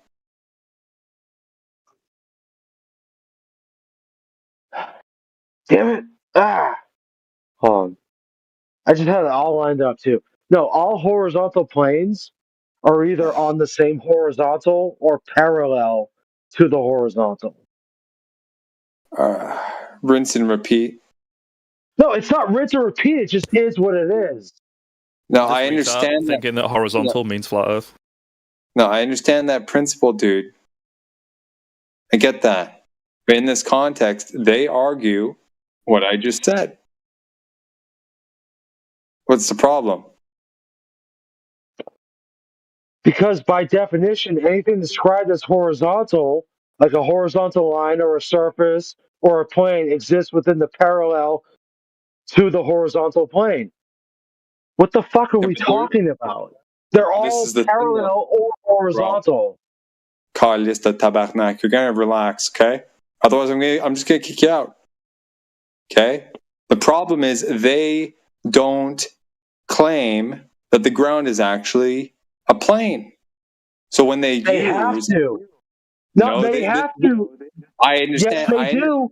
If they're going to claim that they're taking elevation angles, they have to claim that the surface is horizontal. I get that, dude. But what they argue... You get that, but you want to mute me and you want to kick me out. I'm not going to mute you, dude. Unless you overtalk. You want to kick me out, though. You just said you were going to kick me out. But dude, all I'm I will. If you're just going to like spiral out like this. I'm not spiraling out, dude. But the thing is, listen, 20 cups. I'm gonna finish. I'm gonna respond. Okay. All right, go on. My bad. They claim that the ground is not actually planar, and when they use an abstract plane purely mathematically in this context, okay, they treat it as if it was parallel with the ground, but it's actually not. Right? So they're utilizing this abstract, non-physical, quote unquote, in their worldview and in the mathematics, plane in that one spot where they are, akin to that cardboard, right? The little cardboard on a basketball, right? That's horizontal. The cardboard's horizontal, correct? At that point, they call that their local horizontal. Yeah. Right? This is the point. They argue that all horizontals are not parallel with each other. It gets a little wonky, dude. I understand the confusion. No, that's a baseless assertion. This is their claim. I'm not advocating for it. I just want you to understand where where I think you guys might be talking past each other and why it seems so convoluted. Contradiction. We're not talking past each other. The thing is, they're incorrect. No, they're incorrect. By definition, any horizontal. Sorry, go ahead. Dude, this is the problem. On a sphere, any position, right, is not actually horizontal. All horizontals, quote unquote, take 10 pieces of cardboard and put them on a basketball. They're not going to be horizontal with each other. But for that little bun there standing on the ball, it looks like it's horizontal for him, right? Likewise with the verticals, they're not actually parallel with each other either radial. It's nice that you don't want to strawman them, but sorry, bro. I get that. I'm just trying to. So what you're saying is. Hold on. No, let me finish. My bad. Sorry. I'm sorry. Man. The only reason why I'm stepping in to highlight this is because it's been about 3 or 4 times now that you just, something is said and then you just repeat the same thing without kind of, getting into it. You see what I mean? So these finer details might shine some light on where you might want to dig, right? If you want to understand their position better, or even better, if you want to decapitate it more effectively. Instead of just repeating the same term. Well, hold on. May I? Go ahead. Yeah, I don't mean it's okay. So in other words, Earth is so big they measure it flat. Yep. No. There you go. Yeah. No. Basically. Who said no? I said no. Earth is so big they're measuring it flat. That's what you're saying. No. The argument is that on the globe, the horizontal reference that's for Bacon. That's the opponent. Yeah. On the globe, the horizontal reference. The horizontal reference for azimuths are just tangent planes to the Earth, where you are. Tangent planes, you're measuring it flat once you invoke a tangent plane. Yeah, the planes are flat, that's fine. That's not the Earth, though. Yeah, the planes have to be flat. So you're literally just measuring Earth flat. Hang on, guys. Wait, hang on a second, right? Just bring it back to what I was saying before, right? This tangent plane is the cardboard on the basketball, right? Yeah, there's No. Well, wait a sec. Is Bacon treating the tangent plane as if it is the surface of the Earth? No. You're not. Thank you, So the surface of the Earth deviates from the tangent plane. Yeah, on the globe. No, it doesn't. No, it doesn't. No, this is in his head, bro. This is in his head. Yeah. So this is where the crux. Let me just stop for a second. Listen. Go. We're not going to tediously listen to Vaxwax. I'm going to set the record here. We're not going to tediously listen to people interrupt internal critiques. Okay, it's so retarded. Okay, Vaxwax. You don't need to say no. It isn't. No, it have. No, about anything anybody says if they're doing an internal critique of somebody else's opinion or view. Okay. That's completely disingenuous argumentation, dude. We might as well just not have guests here. We might as well just have you on record just stating your claims and nobody gets to say anything but you, Vaxwax. So don't do it again. Thank you. What? What they're saying is Earth is so big we have to measure it flat. No, he's not. He's differentiating the tangent plane from the surface of the Earth, bro. The tangent plane is their apology. Oh my goodness, dude. Hello, Jen. What's up, buddy? Yeah, how you doing, Vax? Yeah, I see you're in good voice again, embroiled in some kind of tangle. You keep doing that, don't you? Anyway, how you doing, guys, ladies and gentlemen? Everybody, those who do the YouTube live stream. Hope we're keeping it exciting for you. And let's see what happens. Let's see what develops. There we go. Hey, Jen, I will say, dude, I'm not in opposition to you or anybody else. I'm just trying to get the facts straight, you know? Yeah, what you were supposed to do if you're following the script is say, tangent planes, that's begging the question. It literally is. Yeah, I get where you're coming from, Vax, but you know, you get embroiled in some tangulations that you don't really need to be getting into. That's all. Yeah, that may be fair enough. But yeah, so I get the Earth sentiment. is so big, we have to measure it in tangent planes, which a tangent plane, by definition, is a horizontal reference. No, it's horizontal, right? The tangent plane, when you're establishing horizontal on the globe, that's just a consequence. It's a consequence of establishing a horizontal plane of reference. It's a tangent plane. Exactly. That's literally what I just said. Dude, you know, dude, you're so wrong. So get a piece of graph paper, draw an origin point, draw vertical, draw horizontal, X and Y coordinate. You draw a circle from the origin.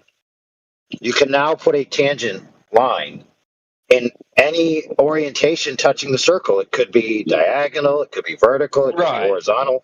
So just having a tangent plane doesn't mean you have a horizontal, for fuck's sake. No, I know, I didn't mean that. But if you're establishing a horizontal plane of reference on a globe, it is essentially, it is necessarily a tangent plane that deviates from one single point that touches the surface of the sphere from the surface of the sphere. Yeah.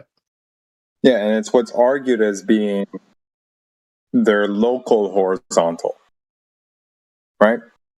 Yeah, because if you go to any other location, then you get a different plane. Right. So this is the crux of the argument. Basically, not all horizontals, or rather, not all local horizontals, not all local horizontals are parallel.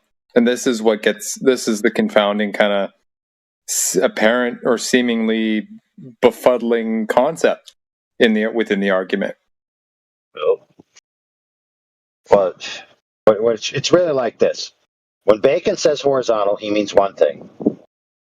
When Waxworks says horizontal, he means something else. And then they're arguing with each other, using each other's definition against the others while using the same word and confusing themselves.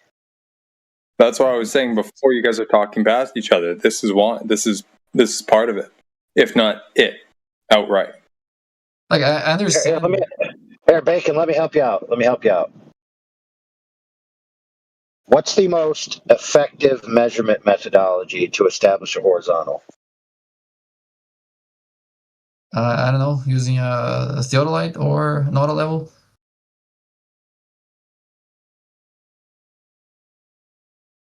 Waxwax, what is your answer? The most what did I say? Most accurate measurement methodology to establish a horizontal.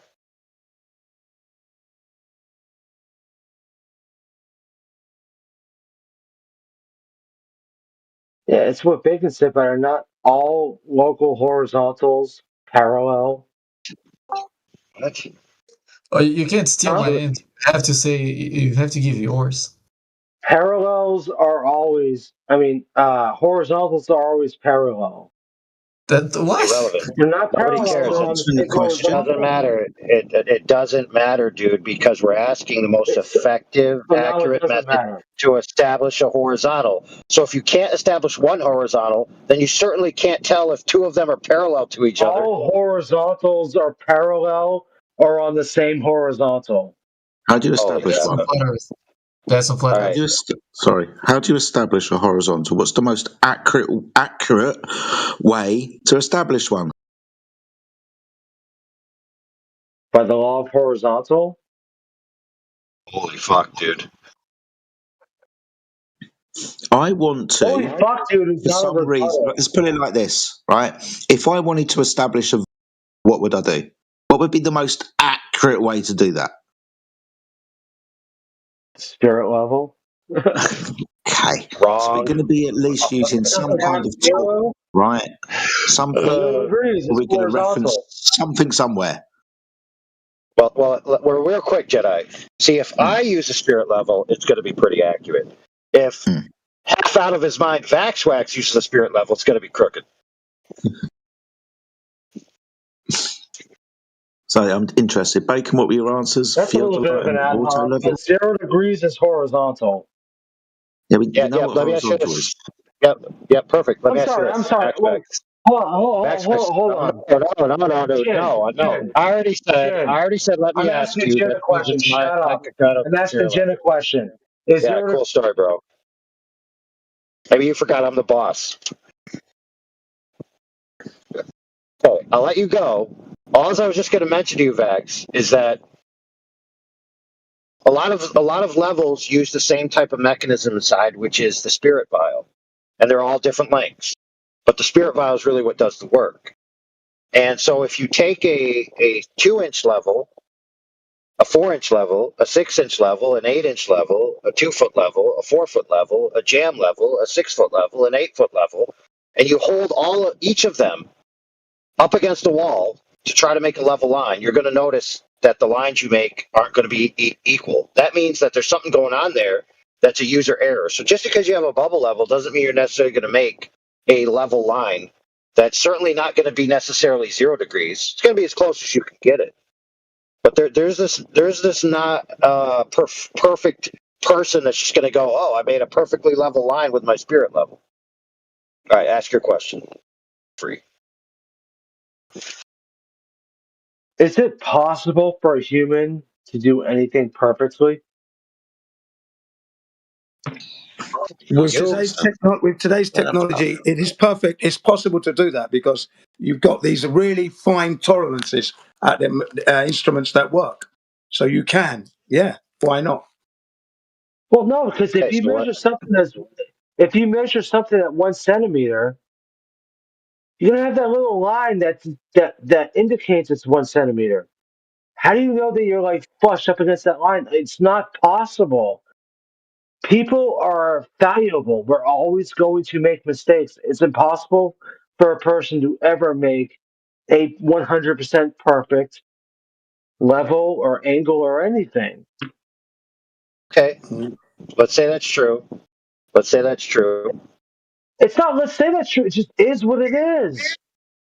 All right. Okay. So, for the sake of argument, we'll concede that that's true. Where the fuck are So we that going means right that now? that means Like, that means really? all measurements. That means all measurements are within a tolerance. Correct? Yes. Okay. So that means within that tolerance, there's error, possibly. Correct? Absolutely. Of course, there's always going to be error. We're humans. Okay. So what is the most accurate method of establishing a horizontal? And what is the tolerance? See, I would say the most accurate measurement to establish a horizontal would be a level. If there's something that you know that I don't know, like some type of technology that we have, then Let me tell you this, man. Let me tell you this. So if you've ever shot a gun or if you've ever done anything that requires you to have a certain angle to your instrument at range, you know that a small angle change close results in vast error far. So if you're holding your bubble level, it's called shock grouping. Yeah. I'm never gonna shoot 5 bullets at 400 yards and hit the same point every single time. It's impossible. Correct. So if you took a bubble level, let's say my biggest level that I own, my 8-foot level, okay, it's 8 feet long. Is your 8-foot level going to be any different than my 3-foot, than my 2-foot level, or my 7-inch level? Yes. You think Yes. so? I just. No, listen, Vaxwax. I muted you. Hey, dude. Dude, I don't want to fight with you, man. Come on. You do, because you literally can't even allow me to say 3 words. Now, I'm going to tell you, dude. I want you to understand this, so please, for the love of God, just listen. Okay, this is very important. This is what I would teach you if you actually were at my job site and you said what you just said. There's a reason why I own so many different levels. Now, if you were correct that it doesn't matter, then I wouldn't own so many. I would just buy the cheapest level, the little 2-incher, the little 2-inch cube, and that's all I would own. Why do I own bigger ones? I'll tell you why. Because you can't make a 10-foot line with a 2-inch level. That's why I have an 8-foot level. And you can't put the 8-foot level onto a 24-inch wide stairwell. That's why I have a 2-foot level. But if you take the two cube level and you put it and you make a level line, right, with your pencil, and then somebody else comes along with a 2-foot level and makes another level line, and somebody else comes along with an 8-foot level and makes another level line, all 3 of those lines will be slightly off from each other. So no, it's not the case that they're just all level. So what they actually do more often than not is make a diagonal that is functionally equivalent to a near perfect level line for the practical use that we're using it for at the moment. But if you extended that line that you drew into free space as a ray in both directions, so a line just extending out, it wouldn't be horizontal. It would be diagonal. Now, you could actually use a water level that you could get much greater distances than 8 foot, or you could even use a laser. But a water level, you use a tube hose, you could have it be 100 feet long. And the water will be in one level on one side and one level on the other side. And you could imagine a line passing through the peak of the water in both troughs. And you would say, okay, that is a very accurate level line. Now, the problem is that no one's actually capable of measuring that with a greater accuracy than what I've been told is like a 50 millionth of an inch. So that means that that line could be diagonal within a 50 millionth. And if you extended it out in space for thousands upon thousands upon thousands of miles, it could be an inch higher on one side than the other, and it'd no longer be a horizontal line. So, where is this perfect horizontal that's been established that you're using as your base reference, Backswax? Go ahead. Can a human draw a perfect circle? No. Exactly. Yeah, got you, AOA. Yeah. Oh, What you got me. about using instruments? My God. What about using tools? Dude, there's always going to be human elements into everything that we do. And we're always Right, so going that, to make mistakes. okay, that's great. So now where is the standard measurement of horizontal? Am I muted? Am I good? Can I talk? Oh, no, I'm going to ask you a question. Where's the standard measurement of horizontal? The base Water. horizontal. Where is it? Water. What water? The surface of water at rest. Well, I already told you that we can't even measure it with anything else that's a greater accuracy of a 50 millionth of an inch because no other measurement device can actually measure it. So how do you know it's horizontal? 50. So how do we know that water is horizontal? That's where we're at now as flat earthers. How do we know No, water is dude. No, dude. I'm asking you if you know the answer to the question. Water at rest is always horizontal. How do you know that? Because we're not Jesus Christ or the Prophet Muhammad. That made no sense. Does anybody else accept his answer that's how he knows water is horizontal? We're not perfect. There's always going to be human error. What the fuck? Oh, okay, AI. So what is the perfect horizontal? Dude, it's not my burden to bear. You're the one who claims that there is a measurement out there that's horizontal. So I'm asking you, is your horizontal a diagonal or is it a true horizontal? And how do you know the difference? We're just basing it off of how water behaves. What the fuck are we even getting into? We're getting into exposing something here, Vaxwax. Exposing what? That people are infallible? We already know that. Okay, so if people are infallible and they can't do perfect accurate measurements, then where's the baseline perfect horizontal from which all others are parallel? Well, I guess Earth is a globe now.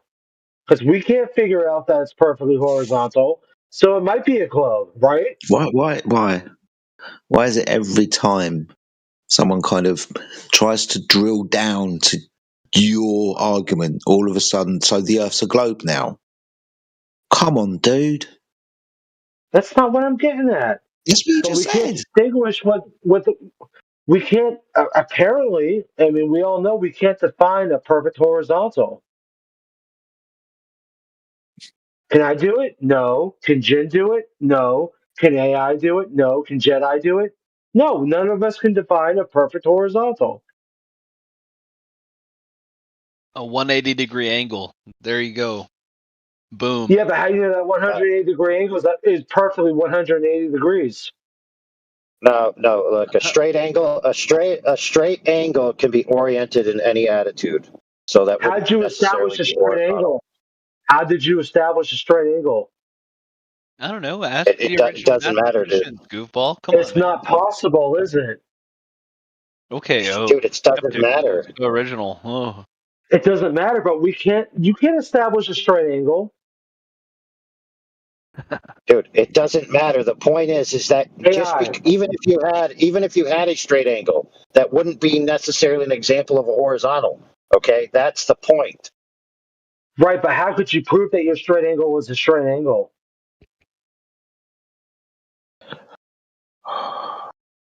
With geometry.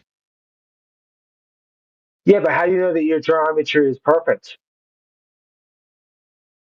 Because it exists in ideal space in the mind. And because it works. Okay, then show me a straight angle. In architecture. Show me a straight angle then. If I can't produce a straight angle with a fucking spirit level, how are you going to do it? Well, you Here, can. I'll show you. I'll show you one. I'll show you You one. can. Listen, I'll show So you there's one. technology that provides a straight angle. show you one. Okay. It will provide I'll it show to you a, one. yeah, to a I'll show tolerance you of one. like a I'll show it millionth of to a, you. yeah, a millionth of an inch No, or no, no. whatever. I'll show him one. I'll show him one. Okay. In order for me to show it to you, you have to close your eyes. Well, my eyes are I'm not closed. being. Hold on. I'm not being silly. I'm not being silly. I In just order got for me to off show it to you, you have to close your eyes. Now, in your I'm mind blind in space. one eye. Okay, in your mind space, right? You construct a line, right? That A is conceptual line. 180 degrees. There you go. There you go. Yeah. All right. So Merry Christmas. All right. Gotcha. All right. But how do you know gravity exists? I mean, let's be real. If I may, I just want to circle back a little bit and let it be known and recalled that all this stemmed from a conversation of basically a fork in the road in the conversation of basically are all horizontals on the Earth parallel with each other, or do they diverge in some way, shape, or form from one position to another, and how would it be proven? The law of horizontal says horizontals don't deviate from each other. They're either on the same horizontal plane or they're parallel. Do you know what the word parallel means? Yes, sir. So this is the problem, right? So the argument, right, on one side is that we're on a ball and everybody has their own quote unquote local horizontal that is not parallel to any other. Whereas if we are all on the same plane, then horizontal is horizontal. It's parallel no matter how high that horizontal plane or line is. I just said the law of parallel. I mean, the law of horizontal means they're all either on the same horizontal or they're parallel. I understand that, dude. Hold on a second, 20 cups. Hold on, 20, hold on. What are, brother? All right, Jen. Hey, Jen, just take your horizontal constant and throw it out the window because apparently it doesn't mean anything. No, I'm always going to use it. It means a lot. Hold on. Yeah, hold on. Vaxwax. You said something other, and you were then asked, what are? And rather than answer it, you told Jen to throw something he's horizontal constant out the window. But why didn't you just answer the question?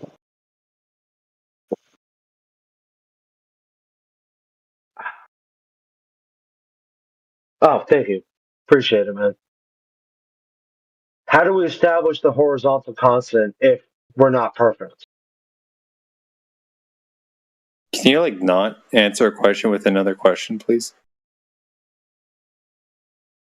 Bonjour, well, I don't have the ability to establish a horizontal constant because I can't perfectly measure a horizontal.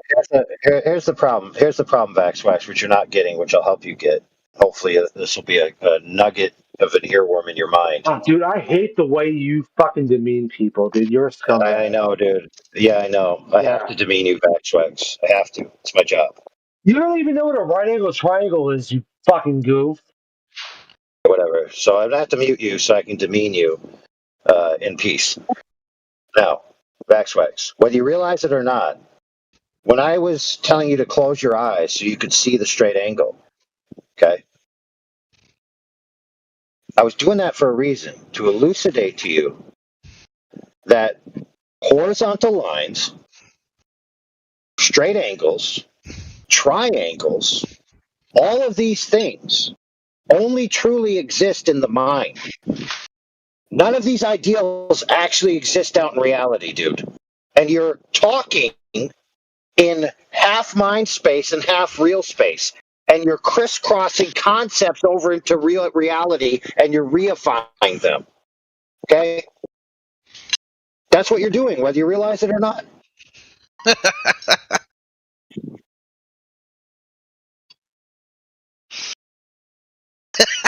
Go ahead, bro.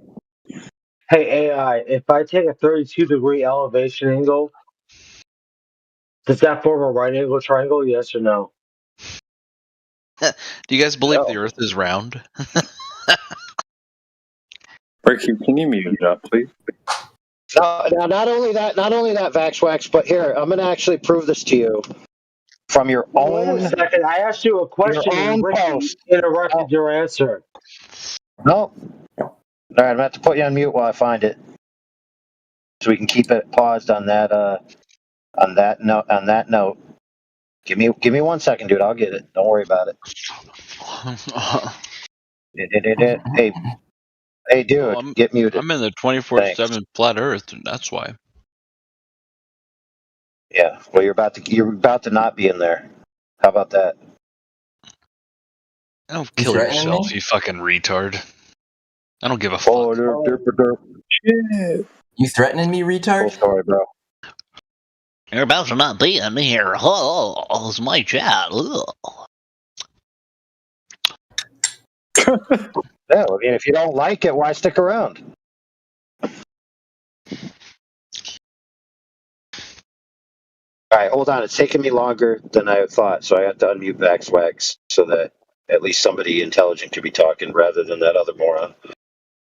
No, you called me intelligent. I appreciate that. And you know what's funny, AI? Like, dude, I used to have respect for you, man. Like, you're the one You Christian. still do. That's why you dream about me at night. Nah, don't hold yourself in that high of regard. But like when I put up a Christmas tree, you didn't spaz out on me. You're like, yeah, it's a Christmas tree. Fuck it. You know, and I appreciated that. I don't have hatred towards anybody in here. I just get irritated with all the you know, Hey, listen, the same thing goes for Jen. Listen, AI, let me ask you a question. Can I ask you a question? Listen, real quick. One of us was confusing reality with ideals over the past 15 minutes, and it wasn't me. It was you. So you may or may not, quote unquote, respect me or not respect me for criticizing you for your reifications, but I'm sorry, that's just the way it is. Eventually you'll get it, you'll have an epiphany, and you'll be like, damn, you know, when you reify models and diagrams into reality, that's how you get errors. I haven't claimed any models, my friend.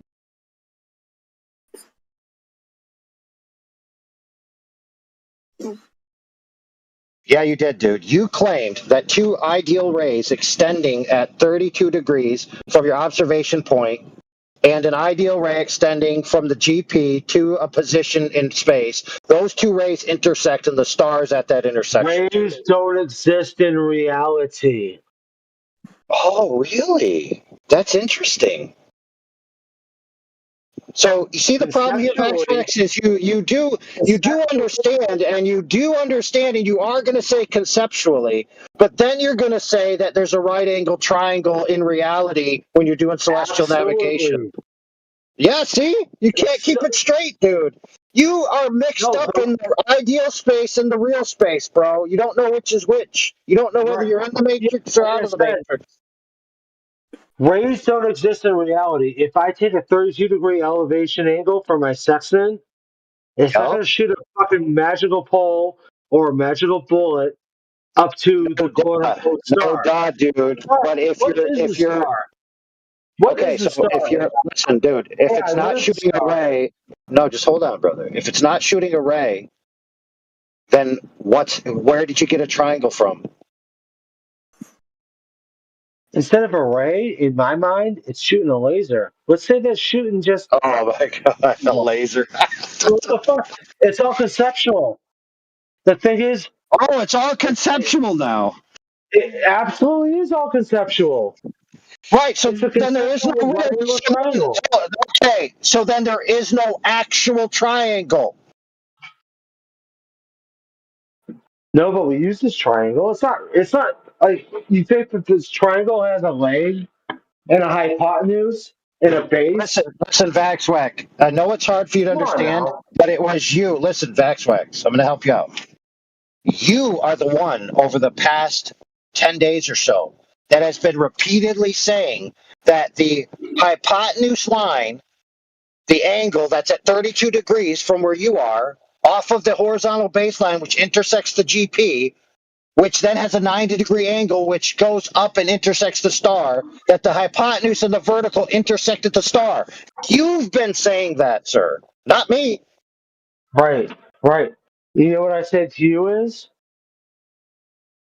when I take a 32-degree elevation angle where the hypotenuse is 32 degrees, what is the intersecting?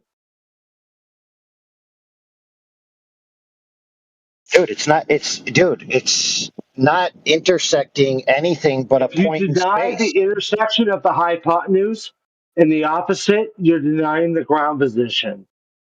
I'm glad you said that, sir. I'm so glad. If you Because deny now the you just shot intersection of yourself in the the foot. hypotenuse and the opposite, you're denying the ground position.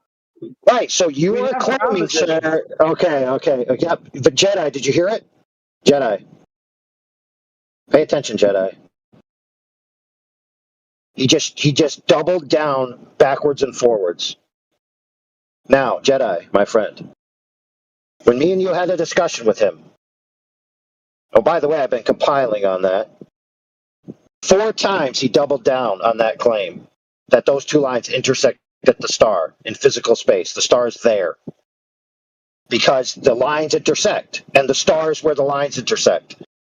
Those lines have real geometric consequences according to his claims, and if they intersect at a point in space, and the star is at that point in space, now from what he said is if you deny that intersection, you're denying the GP. So he's now reified an actual triangle into reality upon which the angle, which was 58 degrees, I believe, from his triangle example, the star is actually right there. Now, he's going to say, if you deny that intersection, you deny the GP, because from the star's perspective, it's looking out at me, the observer on the ground, and then it looks down at the GP, and it can make an angle that's 58 degrees. Now, the problem is, Jedi, that when the observer raises an altitude, the star's angle in their field of view doesn't change, so it will remain 38 degrees. Follow, Jedi, so far? However, from the star's position, since the observer has changed location, the angle from the star's location that he previously said is where the star is, that position will now change. How is that possible? I'll tell you how it's possible. Because there actually isn't a triangle there. Holy crap.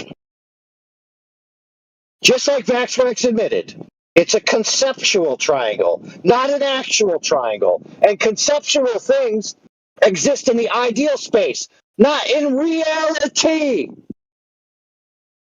And by reality, I mean real, physical, three-dimensional, Cartesian XYZ coordinates space.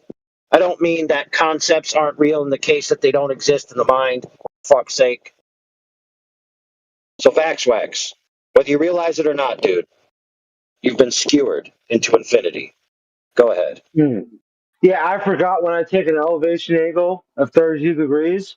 Dude, I thought that the my sextant was shooting a magical bullet that had a physical line going up to the star at 32 degrees. My bad. I'm sorry.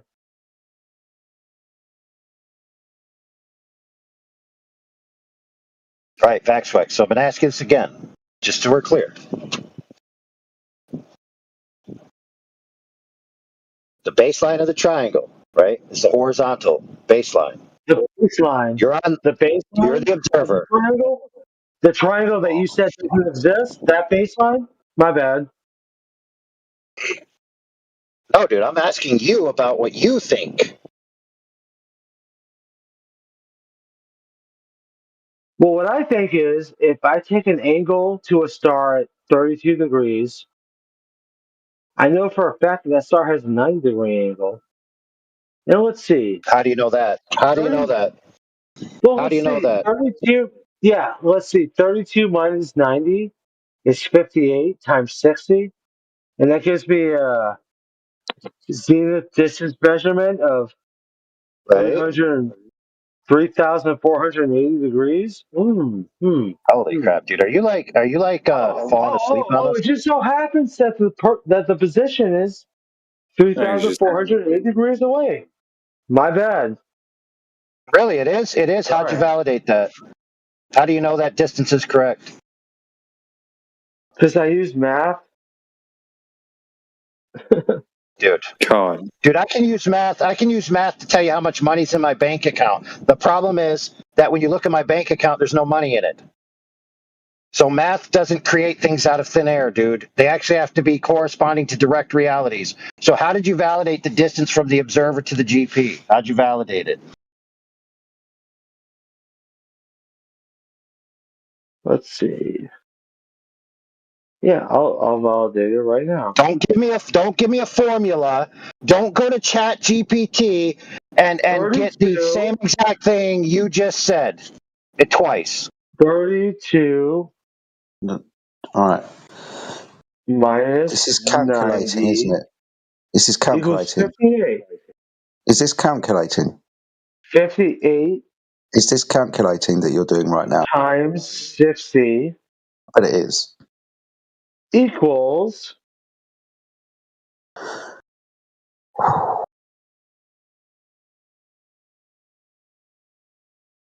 3,480.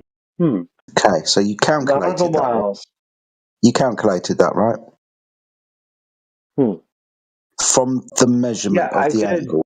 Yeah, dude. Using a horizontal point of reference. Cool.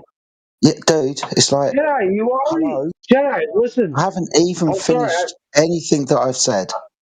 I'm sorry. I'm just trying to. It's like I'm trying to point out to you something, right? You've measured an angle, haven't you? That's the measurement, isn't it? Yes. Yes, at 32 degrees. Yes. And then what you did before our eyes was calculate the distance, wasn't it? 32 degrees. Yep. You then calculated the distance, didn't you? Is the 32 degrees not supposed to be subtracted from 90? At the moment, the 32 degrees is the thing that you measured. You have calculated the distance, haven't you? That's why you keep going through the formula, the calculation. I'm asking you the calculation that you've done, right? That's a calculation. You agreed isn't it? the other day. Fuck me. It's like the most simplest question in the world. Sorry. The calculation you've done, that's a calculation, isn't it? What's the calculation? The calculation that you've just done. Which is what? Subtracting the 32 from the 90. The 32 being the angle that you measured. You then take the thing that you've measured, and within this mathematics, you then calculate a distance, don't you? So you disagree with that? No. I'm asking you what you're doing. I'm trying to be very clear and pointing out that what you're doing, you've measured an angle and calculated the distance, haven't you? Yes. Okay, cool. AI is asking you how you verified that calculation to be true. Me personally, I have not verified that. Okay, but now you understand the question. That's fair. That's fair. Let's say you haven't. Let's say someone else has validated that distance. Sure. Okay, so how did they do it? Yeah, we take a 32-degree angle of elevation. Oh, fuck, dude. All right, so you get muted because so what you correct answer? The correct answer, Vaxwax, what would be, since it's your claim that calculation gets you the distance between a specific point on Earth and you. The correct answer should be, since it's your claim that is a horizontal straight line distance, the correct answer should be they traveled from that location to the GP and it equaled that amount of miles. That's the answer. Holy crap. Was that so hard? But now I'm really going to embarrass you, brother, as your punishment for being rude to Jedi when he was on FED show. Okay, so here I'm going to post this. You guys ready for this? It's going to be embarrassing. Here it comes. Give me a second. This is your post, VaxWax. Trying to show all the world about your triangulation, trianguli knowledge. Here we go. So here's a post. You search in Google, elevation angle is a right triangle. That's a good way to search because sometimes if you say is a or this or that, they might not give it to you. So you just put a affirmative statement and then let the Google respond. So here's what it says. You ready? Yes, the angle of elevation is one of the two acute angles in a right triangle. So the angle of elevation is one of the angles. It is formed by a horizontal line in the line of sight to an object above the horizontal. Now you ready for this? The right triangle is formed by the horizontal distance, comma, the vertical height of the object, comma, and the line of sight. So even in your own thing you tried to post to prove your point, it says here that you only get the right triangle if you have a vertical height of the object. I rest my case. Ad infinitum into the future and ex ante into the past. You lose, sir. A good day.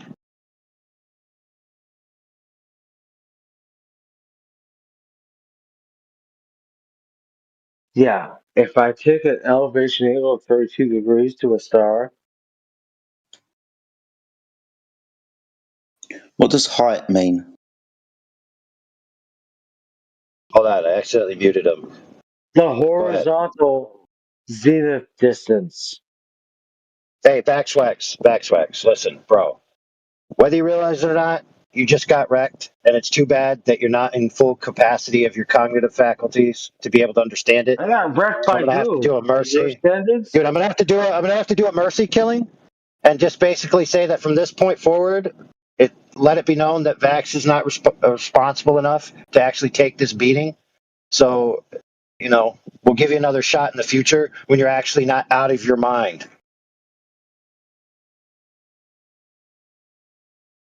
Can I But you respond? being present, check this out, brother. You being present or not present doesn't change the facts. But go ahead, respond.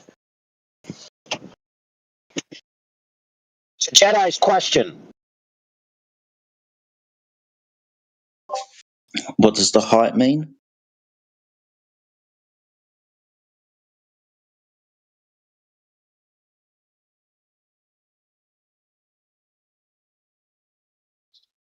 Facts. On the right angle triangle with the citation that AI read out. The height bit, what's that?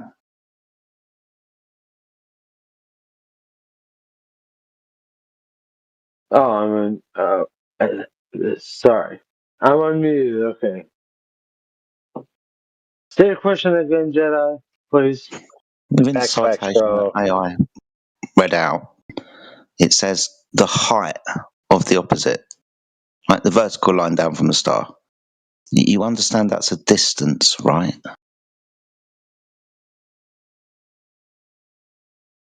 So we're on repeat from what we did last Saturday.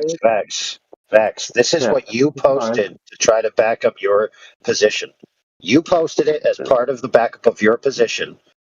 And it literally says in what you posted. Now, to be fair, it's not necessarily an exact citation. It's an overview from something. But I'm just going by what you posted. It literally says in what you posted that in order to have the right angle triangle, it requires three components, one of which is the height to the object from the horizontal.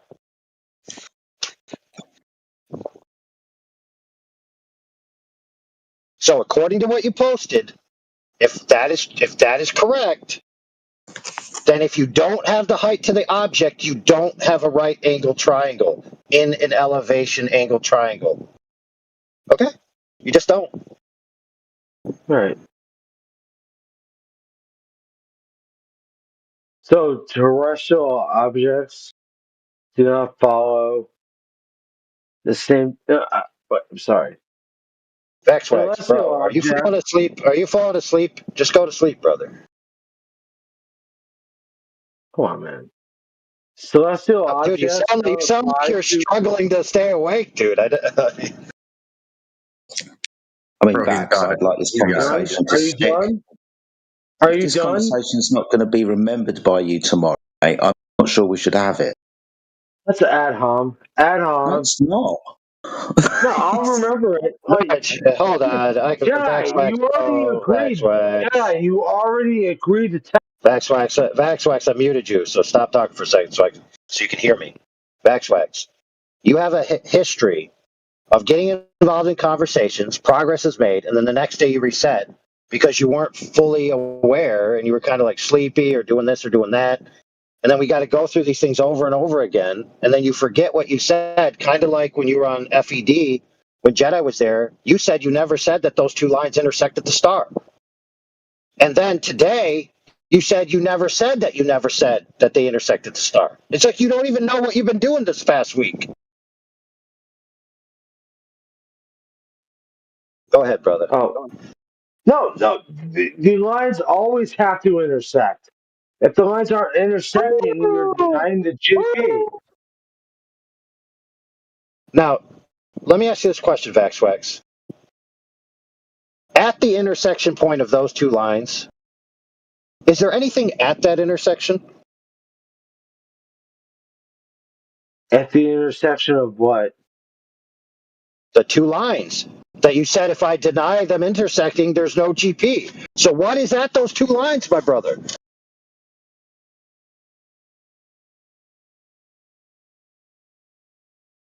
It's all conceptual, dude. Oh, so not an actual triangle. A conceptual triangle, not an actual triangle. Yeah, that's what I've been saying this whole fucking time. No, fuck you. What the fuck? Jumping up and down the. This is a conceptual triangle. Let's not reify this. It's always been conceptual. Dude. In what you posted, it says distance along the horizontal and height. Those are length of side. That means that though every single one of those vertices where the lines meet have distances. Yeah. If I have a 32-degree elevation angle and I subtract it by 90, that gives me 58, and then I times that 58 times 60 nautical miles. That gives me the fucking nautical mile distance, which is 348 miles. I mean, 3,480 miles, whatever. It's like, at this moment, it's like talking to a... Dude, this moment, it's like talking to a glober. I know the fucking story, No, it's dude. not. You don't No, fuck keep you, repeating it 20 no, fuck times. you. Jedi, you're a slime ball. No, dude, you keep repeating your story 20 times. I know what it is. No, fuck you, dude. Sorry, am I stupid? Do you need to repeat it all of the time? Dude, if I have just a 32-degree angle one more time, just so we're clear that you don't understand what we're talking about. If I have a 32-degree angle of elevation, let's do it again. What's 32 minus 90? 58. What's 58 times 60? Hey, Vaxwax. What's 58 times 60? Vaxwax, bro. I'm gonna listen, bro. Stop thinking with scripts and start thinking for yourself. Okay? Maybe try that. Maybe go to sleep, wake up tomorrow and say, you know what? I'm gonna actually start thinking for myself rather than to just repeat things I've heard other people say ad infinitum and not reply to scrutiny and not even respond to the points that are coming to me and just keep trying to steer the conversation back into the script that I understand because I actually can't think for myself.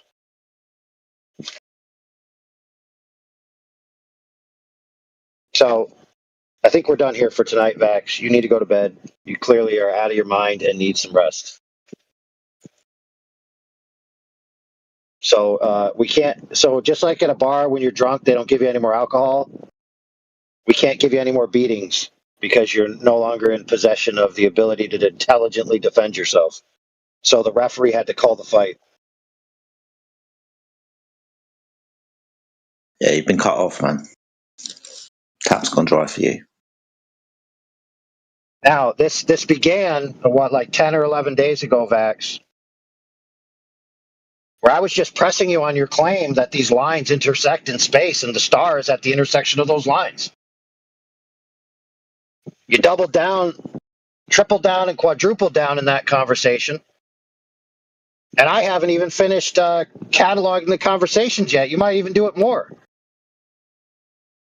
Then somebody did a review of the show because they thought it was interesting and there were some misrepresentations done there. Then Jedi went onto FED and you said you never said that. And then you here tonight, you said you never said it. But guess what? I'm going to compile it all up until this point. Because when you said that from the star's perspective, it's getting a separated angle to you, the observer, and the GP, okay? Whether you realize it or not, you concretized a concept. So you hypostasized, you reified, okay? You're stepping in 1 foot in the real world and 1 foot in fantasy world.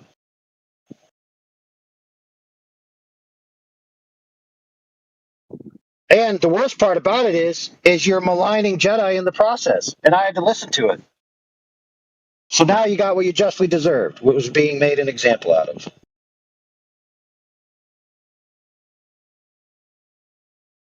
Hopefully you'll learn something from it. But since you weren't actually present, maybe you won't. Even if he was, he wouldn't have remembered anyway. Can you all do me a favour? If I ever get that wrecked, can you just kick me out? Yeah, man. He keeps joining. He keeps joining to try to get unmuted, dude. How can we mute him if he keeps dumping out, though? You gotta unmute him. Oh, thank you. Facts. Yeah, I appreciate it. Yeah. Hey. I will say that leaving, it totally works. It only worked because I unmuted you. Okay. Yeah, well, I didn't hear anything you had to say. Thing is, when you make an elevation angle, it is a right angle triangle. Soft reset. So it's a conceptual triangle in which one of the positions is an actual location in space. Conceptual. Hold on, mother. Hold on. The fuck? Crap. Okay, so which parts? Okay, so which parts are conceptual and which parts are real, or is it all conceptual? The whole thing's conceptual. Okay, then if the whole thing's conceptual, then that means none of the parts actually represent any realities. So if the intersection of the two lines isn't the actual location of the star, then how is the quote-unquote horizontal line the surface of the Earth? See the problem, Vex? Yeah, he bounced. Finally, I get it. Holy crap, that took me a long time.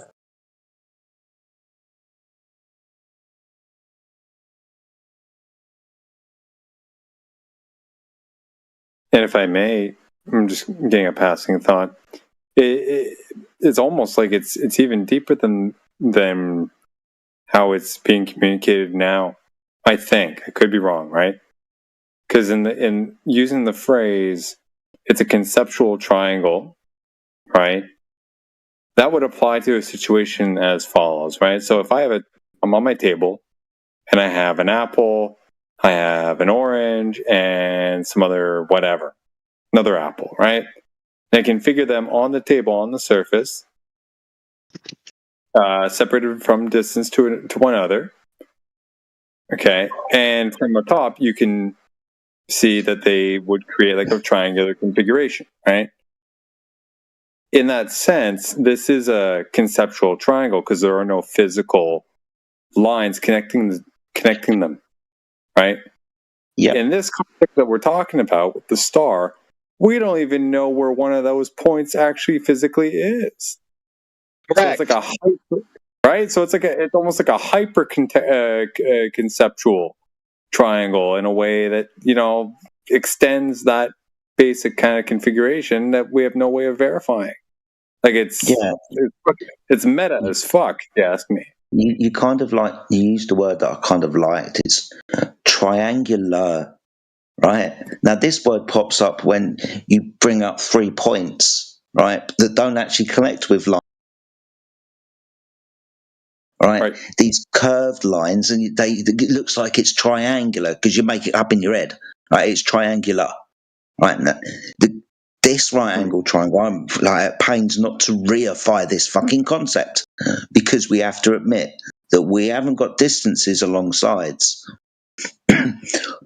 Even within the citation or not citation, the whatever Vax pulled out earlier, or AI pulled back from what Vax pulled out earlier, where it says the definition is regards to the elevation angle, the distance along the horizontal, and the height. Now, that's a triangle, right? Triangles have points that meet lines of length. You measure the interior angles. What we've got here is triangular. It's not an actual triangle, it's conceptual. It has to be conceptual because it can't fit the actual definition of an actual triangle. Length of sides that meet at points. Excuse me, I've got a terrible cold. No problem. Jedi, you just agreed the other day that they're formed right angle triangles, dude. Yeah, it's triangular, dude. But you conceptually forms know this what's right angle funny? triangle. Yeah. You said it. Oh, Yeah, God, you know we're what? gonna go You know round what it is? You said it's a triangle, but it's not a triangle. You fucking Yeah, and doofus. why am I saying it's not a triangle, dude? Yeah, not triangle. What the Yeah, fuck why is not? that? Yeah, Not why a not? triangle. What Yeah, the why fuck is a do I not a say it's not an triangle? actual triangle? I tell you what, try and still man my position.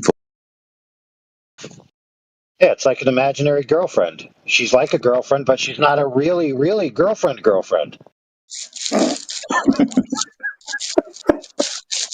mean, it's like these people don't know the difference between imagination and reality.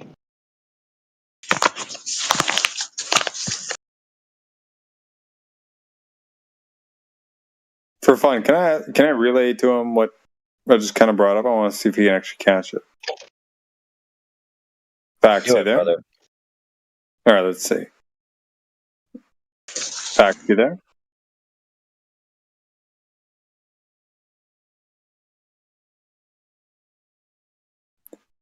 Oh, Vax. Yeah, it's not a triangle, but it's a triangle. Yeah. No, check this out. Check this out. Hold your question. Okay, I want to see if you can visualize something. Okay, so I have a table. Okay, and I have three pieces of fruit. And I put them on the table. Okay. Okay. From the top, you look down on them. There's nothing else on the table, right? But you see these 3 pieces of fruit. These 3 kind of points, and in your head, right in your mind, you can see that, between this fruit and that other fruit, I can quote unquote draw a line, and then from the other one to the other one, there's another line. The other one to the other one, the first one to the third one, it's another line. So they're configured conceptually in a triangular form, right? There are no sides to it per se because you haven't measured. There's no physical, piece there. There's no stick. There's no whatever, right? But those 3 points form, quote unquote, a triangle in your mind, right? So conceptually, there's a triangle or some sort of triangular form. You follow, right? Aye, Captain. Vax?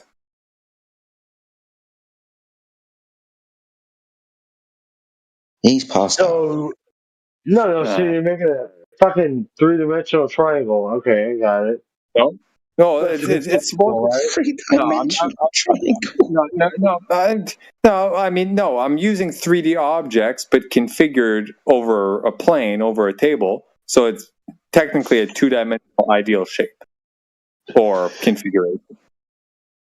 Too many big words. Sorry, guys. I'm trying, right? But you follow so far, right? Aye, Captain, my Captain. Facts?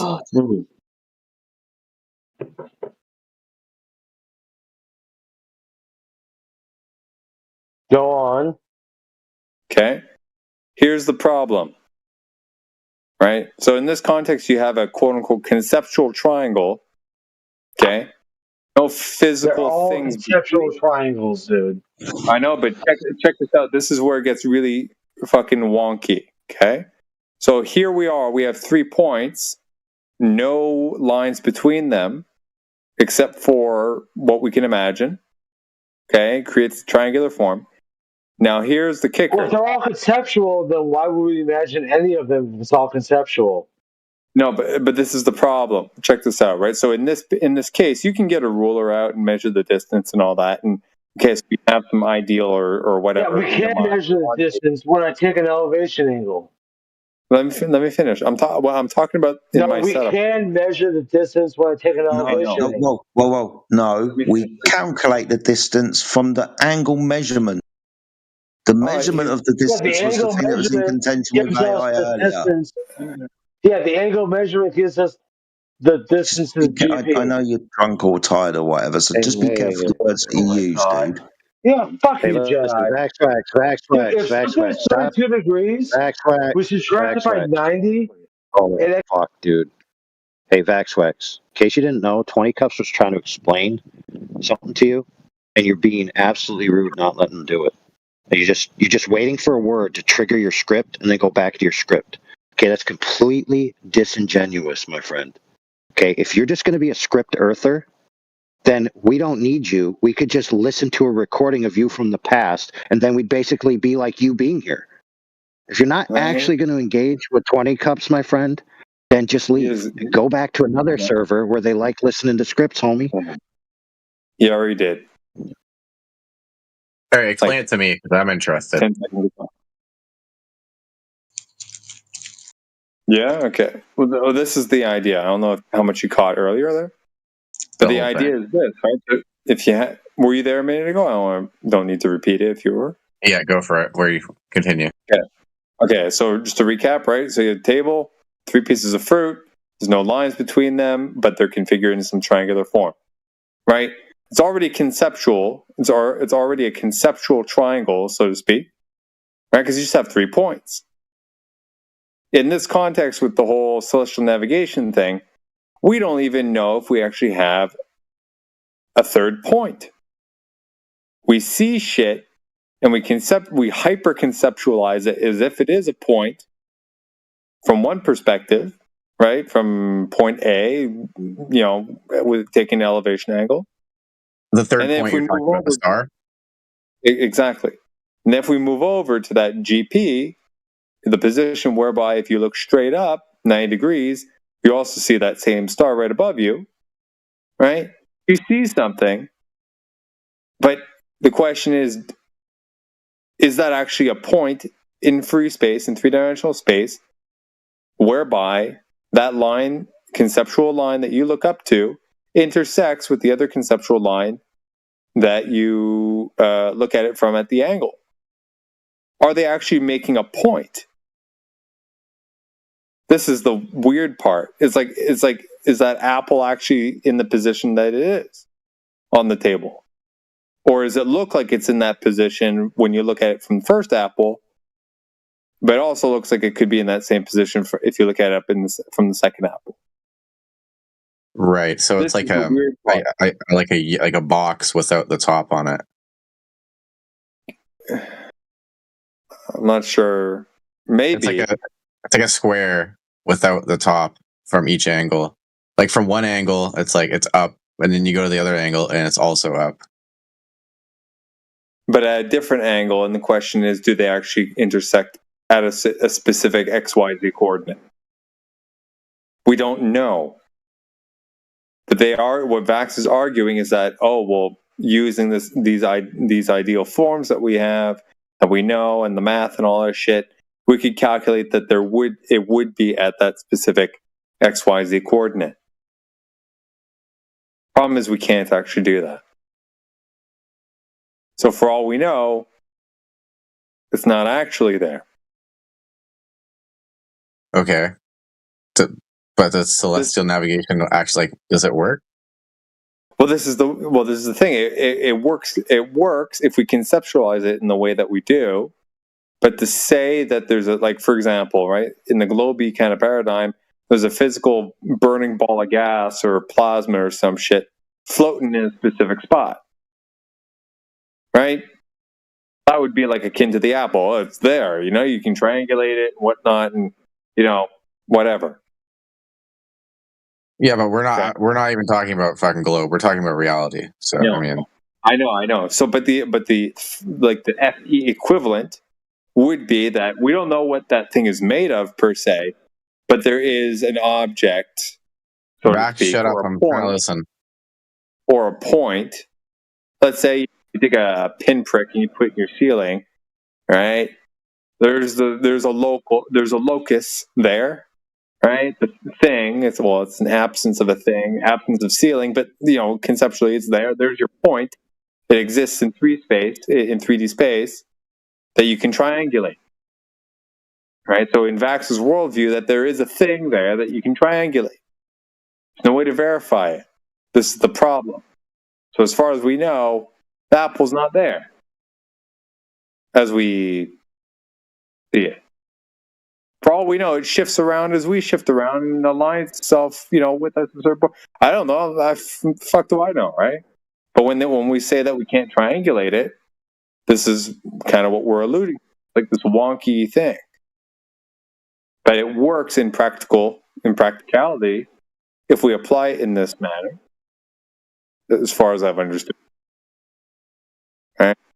But anyway, all I was getting at is both of these contexts, quote unquote, the triangles are conceptual, but one of them is not even really a triangle at all. But we treat it as if it could be. Interesting. I totally get it. And for all we know, it's not. I don't totally get it. Like, I get where you're coming from. I get your stance on it 100%. Now I just need to look into more celestial navigation and how it works in reality and how we actually get our, you know, et cetera, and blah, blah, blah. And that's something for me to whatever now. So Jedi, and I only stepped in on. Shut up, Vaxie. I'm trying to learn here. No, Okay? shut up, dude. Jedi agrees that we're not forming triangles. No, hang on. No. Fuck this, man. Really? I was trying to explain something to you earlier, and you bitched out like a rat fuck, and now you want to come back and open up another conversation. Fuck off, man. No, this is crazy. You're sloshed. You sound fucking retarded. Piss off, man. Come back when you're at least somewhat sober. God, yes. You guys really want to listen to that? AI, you did a fantastic job trying to wrangle it. Not that you did anything wrong, but this guy's totally fucking out of line, man. You too, Jedi, like, props to you, but I don't know if I can't handle this, man. Dude, you're fine. Vaxie, just quit being a bitch and bitching out and running away when you get all butt hurt. All right? That's all I gotta say. I'm trying to learn here too, man. I mean, you're helping me learn. I mean, there's two sides to everything, so. So, I don't know. You bitch out one more time, let's say you get freaking banned for a couple of days. But hey, thanks for helping both sides. Appreciate it. Yeah, certainly teaching us what not to do. Put it that way.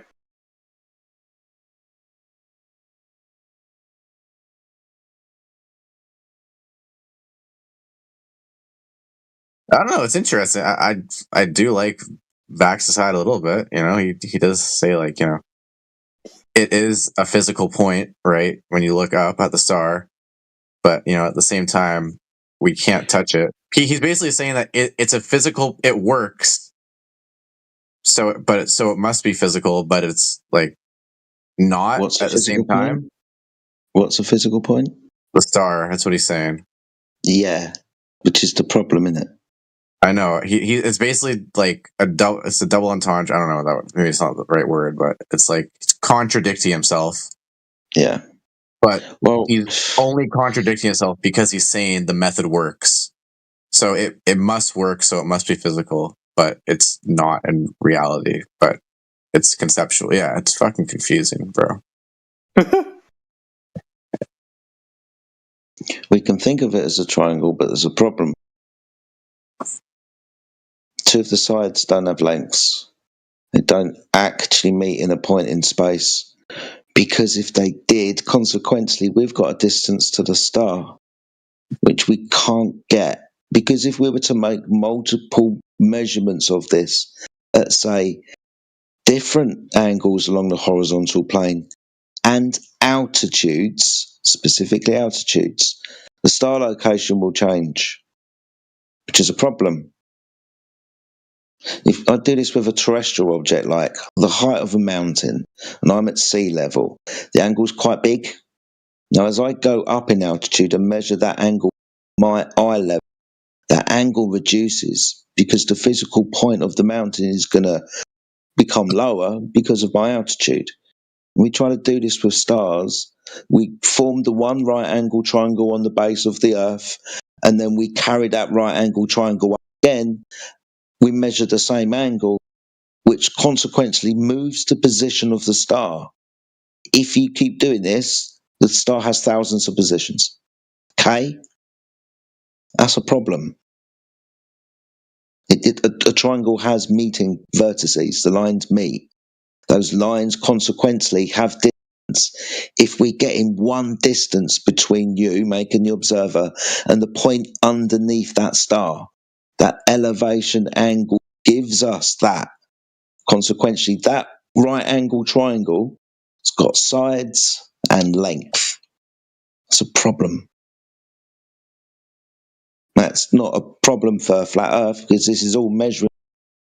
I'm not saying it's a problem that way, but it's a problem reifying this triangle. And it's kind of what it is. This is actually meeting here. Okay, so it's real then.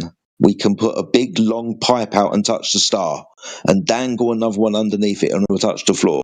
It's that real, is it? Okay. No, it can't be.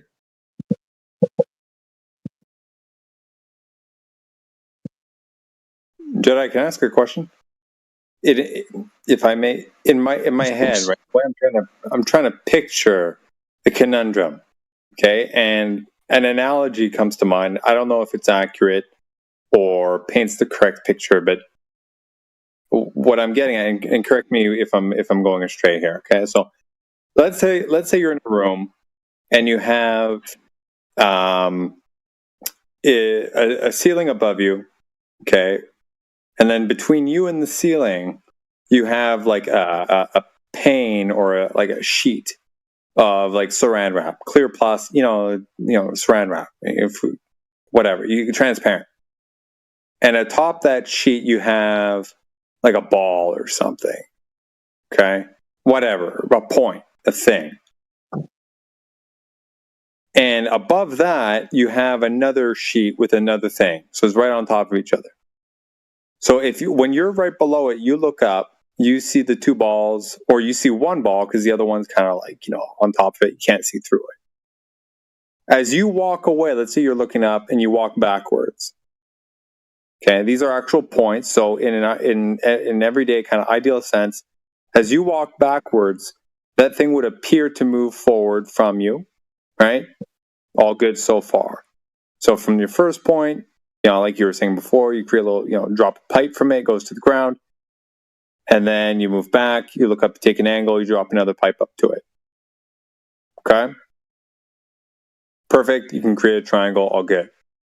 But with what we're talking about here, it's almost as if, say, for example, as you walk back, not only would the ball appear to move forward, but let's say it actually did.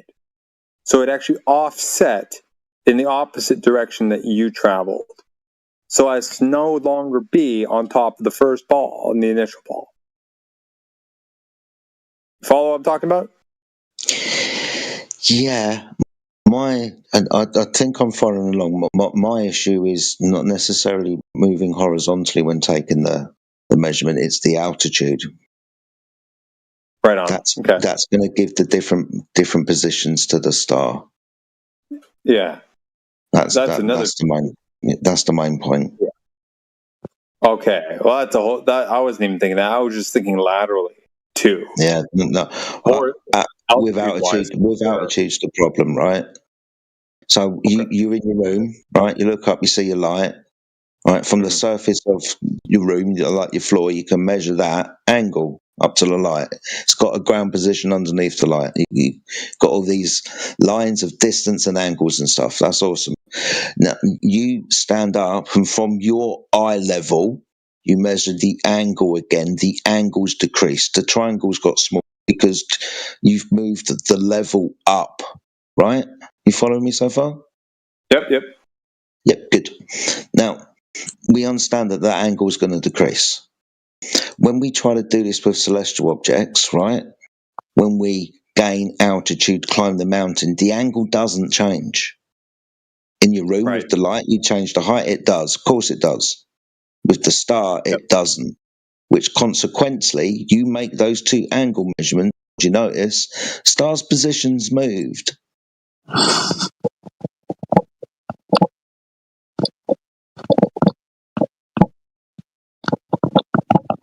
Right. Oh, that's you, Neil. Okay. Yeah, I follow that one. I was just thinking laterally, right? But that too is a whole other thing. I don't even know if I could come up with an analogy for that. Yeah. I thought I was aware that even. I thought I was of the understanding that even laterally, right, you couldn't triangulate, let alone vertically. Oh, so laterally, yeah, that's how we get the elevation angle, and it's decreasing angle as we move away from it. It moves away from us, however we're going to perceive it, right? The angle between the horizon and its angular height is going to reduce. That's how we conceptualize and measure and then calculate these things. But and I think this is the main issue that AI and I have with VaxWax is this is a right angle triangle.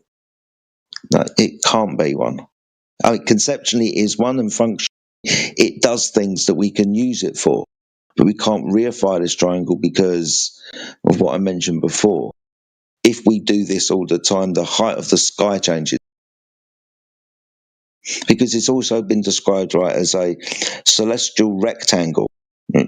So this would be a rectangle, right, where we've got two triangles. One, like, you've got a line above your head that's got a distance to the star, and then underneath the stars it's GP, then the horizontal line back to you again. So you've got a rectangle around you. You change your height, the star changes its height, the sky gets higher. Right?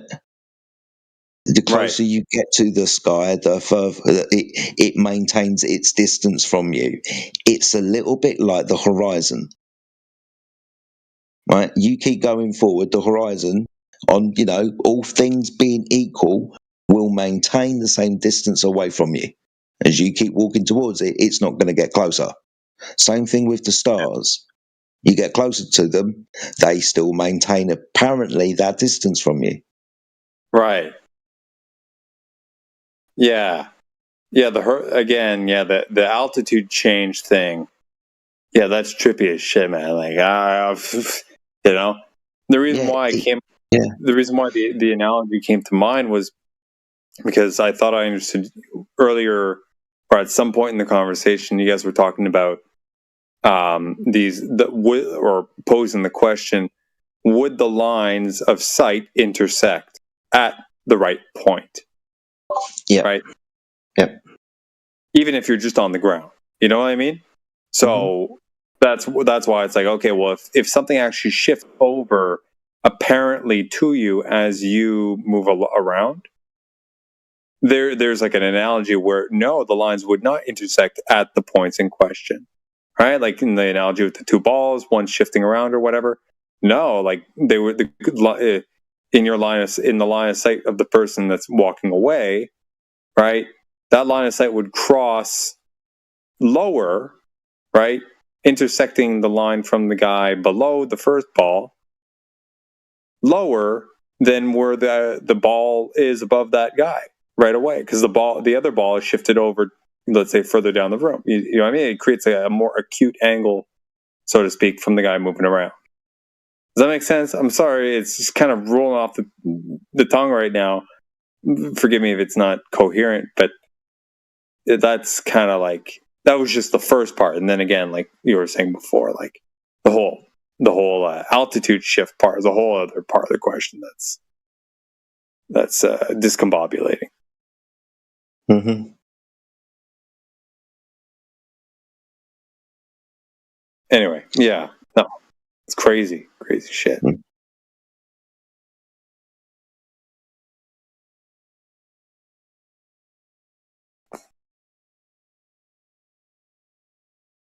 No doubt this will go on for another few weeks. Backswax will just reset, respawn, misremember. I don't know what.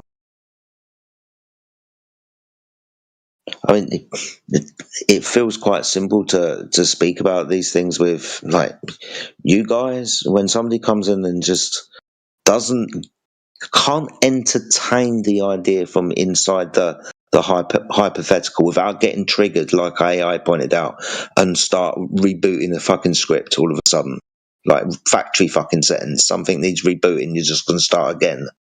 So it bugs me, and this is why I said it's like talking to a global, because this is what they do. They just start repeating the story at you and start telling you about the orbit of fucking Venus or something. Like, we know the story, right? But you're not listening to us. I could still man your story. I could entertain your story from inside paradise. You don't even understand what we're bloody saying. You just keep getting triggered all the time. It's mental.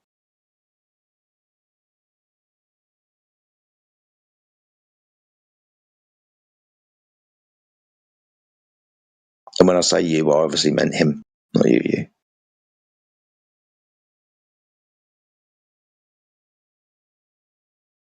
Hey, he helps me learn, so I'm gonna keep gaslighting him to come back. You guys are welcome. Yeah, okay, cool.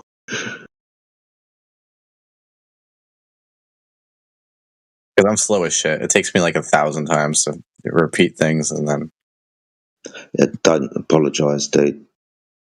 I even like recently, and it's happened loads of times before. I've been saying things for ages, and not for any fault of my own. It's like not being able to see the wood for the trees. I need to bash my head into the fucking tree to realise it's made of wood loads of times, right? So yeah, some things I'm surprised how obvious they were and why I didn't realise them sooner. But we get there, dude. But the only way that we get there is by having actual bloody conversations and not doing what Vax does and certain other people and whatnot. We got to be honest. We got to make mistakes, and we got to own up to those mistakes, and carry on from a better foundation and even footing. But I'm still doing it, dude. So don't apologise for, like, as you said, having to take so long, being a slow learner.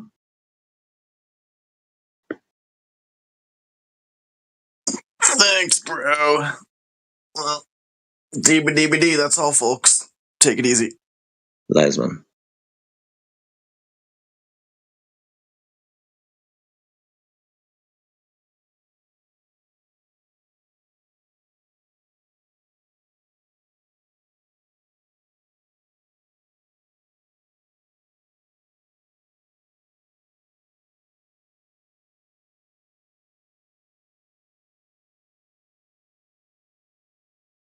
Yo, QE Buzz, do you have a microphone?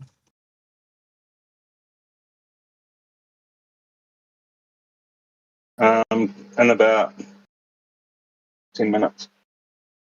What?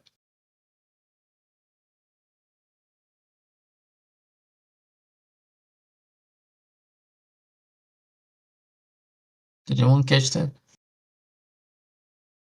Okay.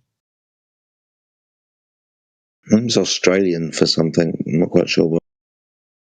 Maybe he was asking for a beer or getting attacked by a kangaroo. Can never tell.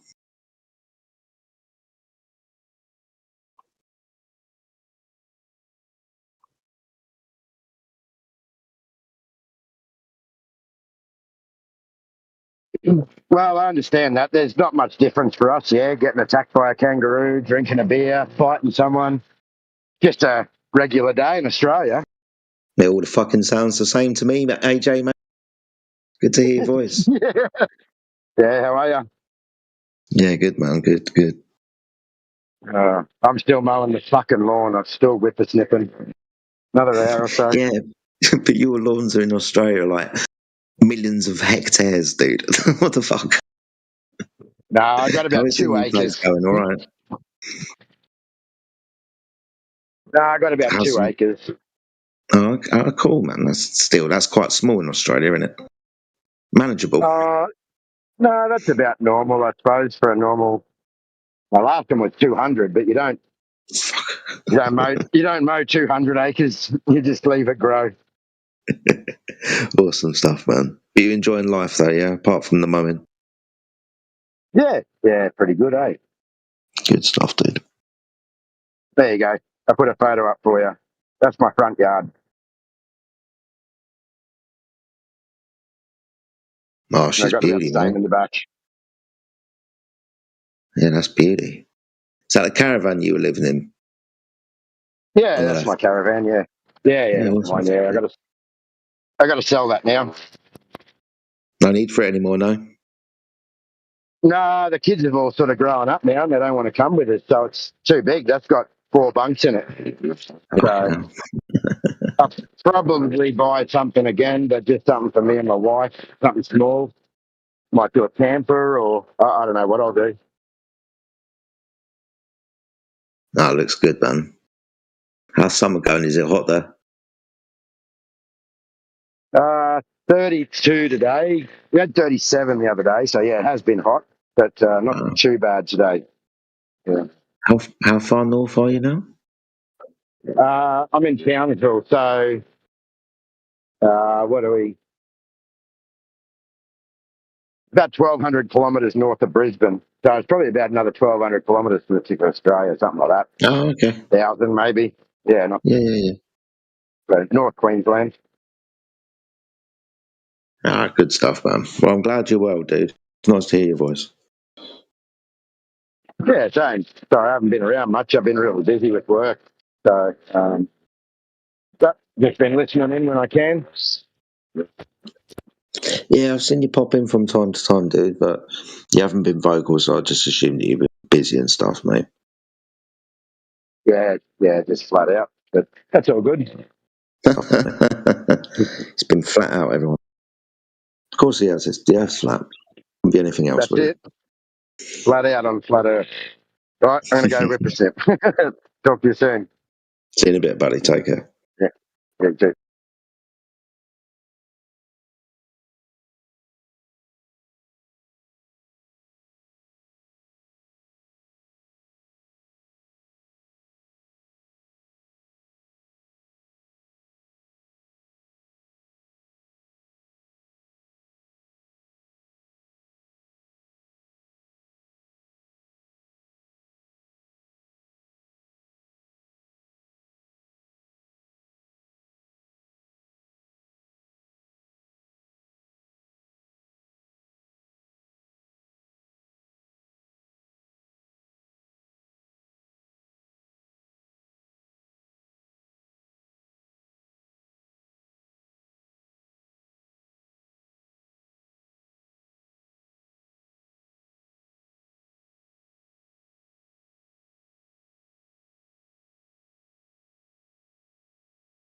comedy shot reveals an entire wall of guns.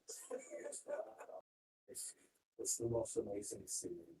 A perfect mixture of miniatures, live action. This is like the best movies with lots of visual effects, especially like creature movies or fantasy movies. It's the every trick in the book type movie.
If the Earth was flat, why doesn't we? You're just like Like, dish why galloping do? all over the place, dude. No, Try to you just focus. proved the Earth's curvature by your statement, actually. How did I do that again? By saying Yeah. perspective? So No, perspective I proves the guess globe? you're dodging my questions. I am answering your questions. You're interrupting me. Tell Okay, me one well, thing I said. I take my words back. Tell me one thing I said. Okay, so So you my haven't been question, listening the entire time. You can't and say I'm not answering you. I am answering you. You're not even yeah, listening to the answer. I'm Just listening you to just you. did The it answer. again. Every time I It's all talk, you about interrupt me. perspective. It's crazy, You dude. all, it's all about perspective, right? I am listening to you. Yes, Okay, so perspective. Yeah, so things that are above your head, right, as they move away, they appear to go down, right? They look that way, but they're not actually going down, right? mhm. If So I have a according to bunch of you, street lights, right, and they're all 50 feet tall, and they go down the road off into the distance, the lights will appear to converge to the horizon, and the road will appear to ramp up to the horizon, and they'll all converge to what's called the vanishing point. Just think about an art class, right? You take an art class, they show you how to draw in perspective, right? Everything converges to the vanishing point. yeah, It's what the sun why does. does it? But even if you see, even if you take an example of street lights, they never get like hidden. They just get smaller and smaller, smaller. They never hide behind the road. So why is it the case of the Earth? What do you mean they How is never that hide perspective? behind? What do you mean they never? What are you talking about? Let's take a flat road, okay? You think if And you had a 10-mile strip of like, streetlights, you'd see the freaking the one that's 10 miles away? yeah, very tiny. No, Like, no, you wouldn't. Jesus, just yeah, stop, I bro. wouldn't because of the Earth's curvature. After 11 miles, I No, not won't be. because of curvature, because you have a resolving limit to your eyeballs. Mhm. You're not going to be able to resolve the difference between the freaking horizon and the top of a streetlight, which is 50 feet tall, from 10 miles away. Mm. Do you know what that angle is? You can just calculate what that angle is. It's it's tiny. Like Okay, 1/10 of the width of a human hair. You know things look smaller with distance, right? Yeah. Okay. Okay. I respect your point of Including things, including not the object, right? So if I have a light, and then I have the horizon, and I have that space between those two things. As that light as that light goes further and further away, the space as shrinks. The distance, the apparent distance between the light and the ground, that shrinks. Eventually, you're not going to be able to tell the difference, and also eventually, the air is going to absorb that light. See, it was okay. I did get what you said. I'll go right now. I'll maybe come later.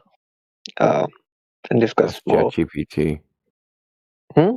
Well, you know. I can ask you more questions right now if you want. You can ask me questions forever and ever and ever, dude. I wish you asked better questions. I'm just trying so you don't get a tough time.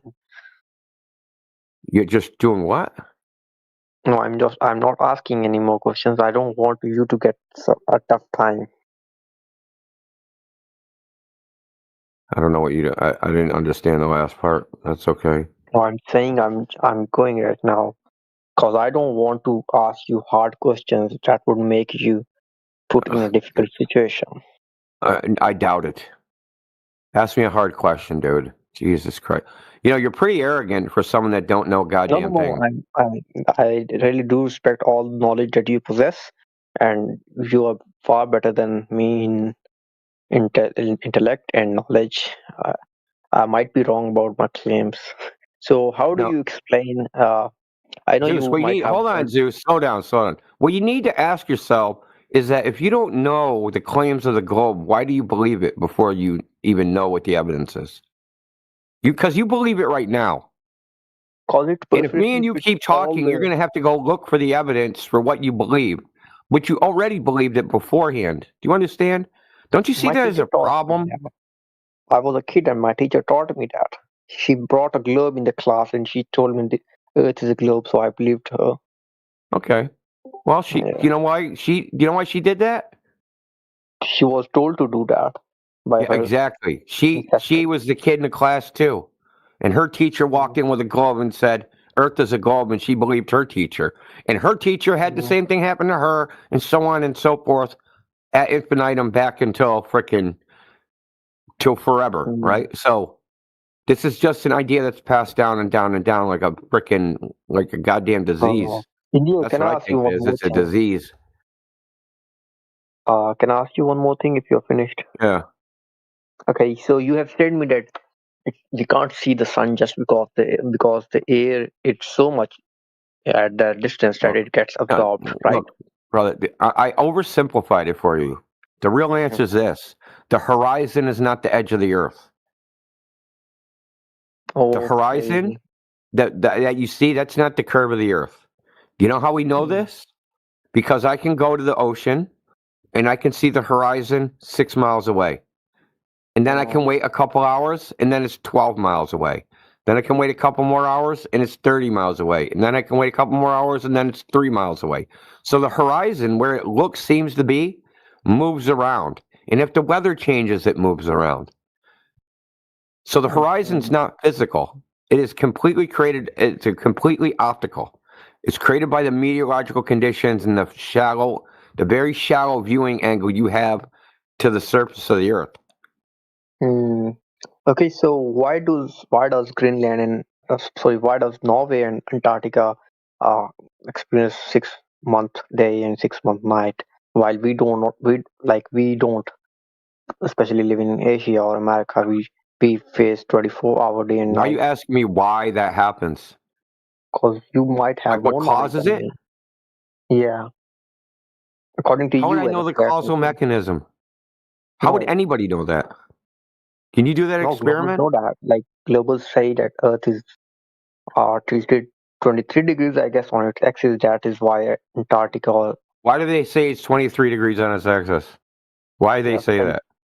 They have sent satellites into Earth. That's no, dude.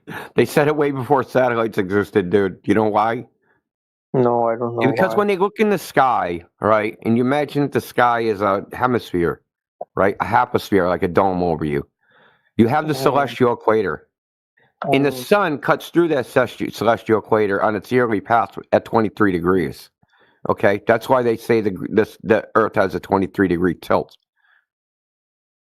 You understand? Is that the equator and the ecliptic, which is the sun's path against the background stars, they don't line up. They're not aligned. One is 23 degrees off from the other one. That's the actual observation. Okay, they didn't observe a 23-degree tilted fucking Earth orbiting the sun. Okay. They saw the sun intersect the equator at a 23-degree angle. That's what they saw. So it's all on assumptions and observations. Not that it's wrong. It's that they're reifying a model. They're saying, hey, we have a mathematical model, but that's what exists in reality. We know that is fallacious reasoning. We make models all over the place, which have no ultimate reality in them. Yeah. Okay, great. I mean, it's just the way it is, man. The entire coordinate system, latitude, longitude, are based upon the sky. It has nothing to do with the ground. Yeah, I see very famous people on internet. They also believe Earth is flat. For example, NVS star. Don't care. Don't care what famous people think. Don't care what fucking, politician. I don't care what they think. You know what determines for me and for most of the people in here whether the Earth is flat or not? The Earth. We don't appeal to other people. We go, hey, what is the Earth like in nature, out there, outside? That's where you have to go. It's that you're not going to find it on the internet. You're not going to find it in this Discord. The only way you're going to figure out whether the Earth is flat or a globe is to go test it for yourself, which is easy to do. In the mathematics is third grade geometry. Yeah. That's why we're here, because they make claims. They say, hey, the Earth is a globe, 3,959-mile radius. And just like the other person was saying, he said, I saw pictures from space. Well, you can say whatever you want. We can test all that stuff against what we experience on Earth. And none of it None of it lines up, right? They say all these things, and then we go out into nature, we test. None of it happens. Did you personally test this Yes. experiment? Did I do a laser experiment? Is that what you said? No. Did you do any experiment in the? Yeah, I look. I go by the ocean. It's easy for me to just go to the beach and freaking watch boats sail away. Okay, so you have verified the claims by John D. Yeah, so you go on a website. It's called marinetraffic.com. It'll give you the position of boats in the ocean, right? And you can observe a boat for a long period of time. So I'll use this example. I did 3.5 hours. I watched a boat. It went 6 miles to 30 miles. Now the Globe Earth says that boat should be 420 feet under the horizon. Okay, that's something like in meters. That would be like fucking 127 meters. Yeah, I got under the horizon. But I could see the boat the entire time. It never vanished, never did anything. I got bored watching it. And went home. Okay, whenever I'll go to a beach, I'll try that experiment. Could you tell me the website? Marine, MARINE, traffic, TRAFFIC. Okay, yeah, I got it. Okay. Thanks. This. Okay. And you can see, and the thing is, like, it'll give you a map, and you can like go to wherever you're going to be, and then you can click on the boat, and it'll give you the details of the boat, and it'll tell you the boat's latitude and longitude. So then you'll have its position, and then you can calculate based upon the position about how far away it was. So what was your observation? Like, how far did you 30 miles. 30 miles, and you could see all the boat. Yeah, I could see it with my naked eye from 15 feet above sea level. Naked eye. Were you standing on a pictures beach? with an iPhone. That's how visible it was. It was a container ship. Okay. Okay, could you tell me what's that phenomena where I don't know about that phenomena? There's a where it seems like boats are floating above the sea. What's Fata that called? Morgana. Okay, and It's why called is a it Fata. called? Fata Morgana. Okay, let us see. Search. FATA Morgana. MORGANA. Fata Morgana. Now they'll say that's caused by refraction, but it's actually caused by the water's actually mirroring the sky, so that you can't tell it's on water. Okay, got it. Okay, so okay, I'll do it myself, and if the results are convincing, I'll become one. Otherwise, it's quite. Look, I'm brother. ready to Listen, believe I that respect that. I respect that because it's further than we get with most people. Most people, they don't even want to know. They're scared. They're scared that they're gonna go do the test. They'll be like, "Fuck, I'm a flat earther." Now my whole family hates me. Now you can go do the test. You don't have to tell anybody. Like you don't have to tell anybody. You don't have to come back and tell us. You just do whatever you want. All we're here is to tell you is that they claim there's people out there that for a long time and claiming the Earth is a globe, and at this point in time, it's such a cultural thing that everybody's just saying it and repeating it to each other in a giant echo chamber. But if you go out and test in the natural world to see if it's true, there's no globe out there.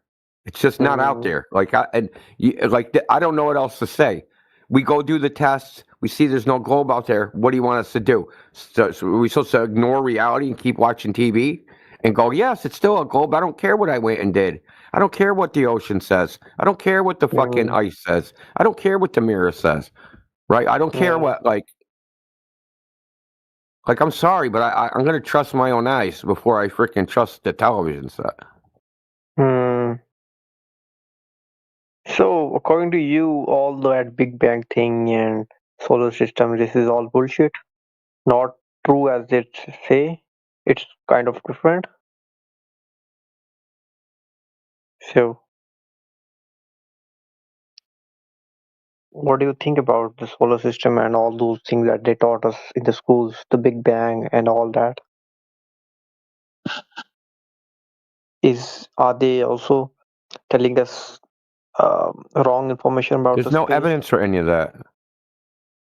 But I can see Milky Way with my own eyes at night time. That's not the Milky Way anymore. You need to get the updated DLC lore.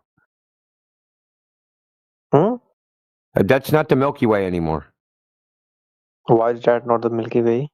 They retracted that. Now it's a dwarf galaxy.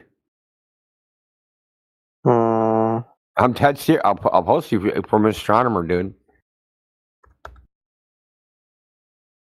See, this is the thing about that crap. They change it all the time. I'll see. I'll post it in the chat. So it's no longer a Milky Way. It's no longer that what they call the rift in the sky is no longer the Milky Way.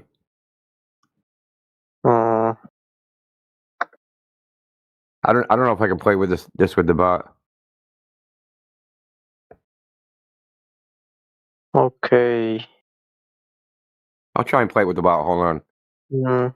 So if the Earth is flat, where does the center of gravity of Earth is? What gravity? Center of gravity of Earth. For example, right now as a globe, I believe the center of gravity is in the middle of the core. Okay. Well, I mean, that shouldn't even be the case. But hold on a second. See if this actually plays. I'll watch that. Yeah. Showing you exactly where you are right here in one of these, in the suburbs of the Milky Way, right? A nice quiet area. But what's interesting is, how did we get here? That our own Milky Way galaxy is consuming one of its neighbors in a dramatic display of ongoing galactic cannibalism. Sagittarius is 10,000 times smaller in mass, and so it's getting stretched out, torn apart, and gobbled up by the bigger Milky Way. So if you ever go night watching out in the night sky, in a nice area with no light pollution, and you look up at the sky, and you see that giant band of stars whipping across, and you go, man, it's the Milky Way. Guess what? You've been wrong the whole time. It's not the Milky Way. It's the Sagittarius dwarf galaxy. Why is this important? Because right where the Sagittarius dwarf, not the Sagittarius constellation, the Sagittarius dwarf galaxy, right where it actually merges and meets, there's a little tiny dot. I don't know if you can see it, a little tiny yellow dot where it meets and is being swallowed up by the Milky Way. That's where we are. Yeah, turn up.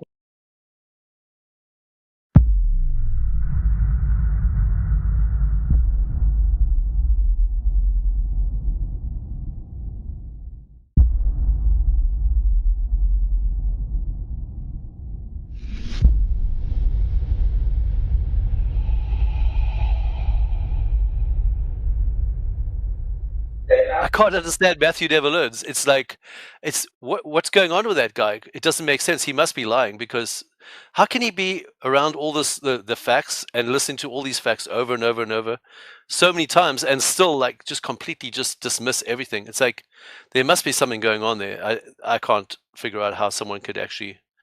I mean, there's no ways someone could actually continue being a Glober and be exposed to so much truth and so much, I mean, reality. I mean, just look at the fact. I mean, there's so many different points that have been pointed out so many times to him, and he just dismisses everything. It's like Matthew Never Learns. I mean, they should really change his name to Matthew Never Learns.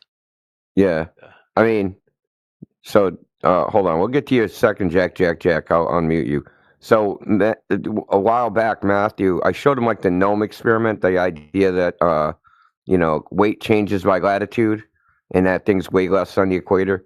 So I showed him the result of that experiment, and I said, now that you've seen the experiment, Matt, because he was like, weight changes by latitude, blah, blah, blah. That's what the globe model predicts. I said, yeah, well, that's not what it's measured. And I showed him the GNOME, right? So they went all over the place with this good old GNOME with a scientific scale and didn't match what the globe predicts. And I showed him I asked him point blank, I said, now listen, Matt, now that you've seen the data, are you going to believe the data or are you going to continue to believe the model? He said, I'm going to believe the model. So I don't know what to do after that, right? Like, because he had no reason, he didn't question the data because it was done by professional scientists at CERN and let's look at more labs and Indian National Labs, and like professional scientists did all these measurements, so he couldn't disparage them. He had to just like go into La La Land. And then normally he leaves when you do something like that. He says, "Oh, I got to go." Yeah. Conveniently, yeah, he'll just like leave. When you say too much, it's just bye. I gotta go.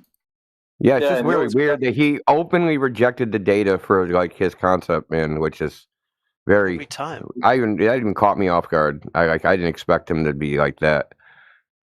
I've noticed he lately there, when you get into something with him, and he'll preface like right before he leaves, "Oh, this is around the time that you guys are going to start banning me, so I'm just going to leave now. Bye."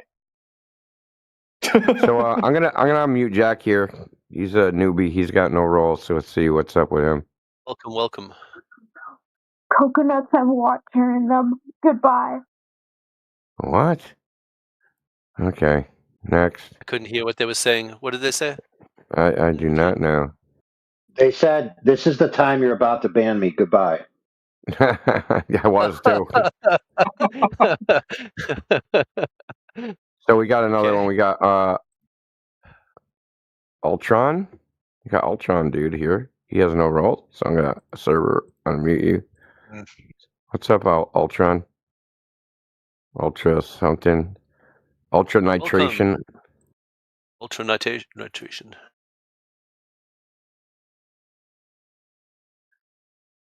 And Shine. Shine's a new person. Welcome. So you guys got any questions or comments? Or whatever? It's Water Hill Wednesday. That means, are there hills of water between you and China? Okay, that's funny. Actually, Matthew Learns is the one who came up with that, kind of. That's really weird that we're talking about that, too. I don't forget Matthew's comment about trees on the ocean. That was. Oh man, that was funny. Let's talk about having trees on the ocean. I don't know how, and he's a professor, man. These are when they appeal, they're like authorities. He's one of the people they appeal to. That's why, me and AB like taking down anybody that comes in with credentials, because we want to show that the people without credentials appeal to, they go, oh, the authorities know, the scientists, the cosmologists, they know that the Earth's a globe. I'm going to appeal to them. So when we get one of those guys, we want to show that they don't know anything. You know what I mean? Right. And the thing is, the other day he was saying we are just presuming that it's it's a globe, and we're just teaching the children that because it just makes the most sense. But we don't know 100% sure. We're just guessing, but we presume it's right, and we're just showing them how to think, and that the probability that it's a good probability that it's a globe. Basically, he literally said that on the.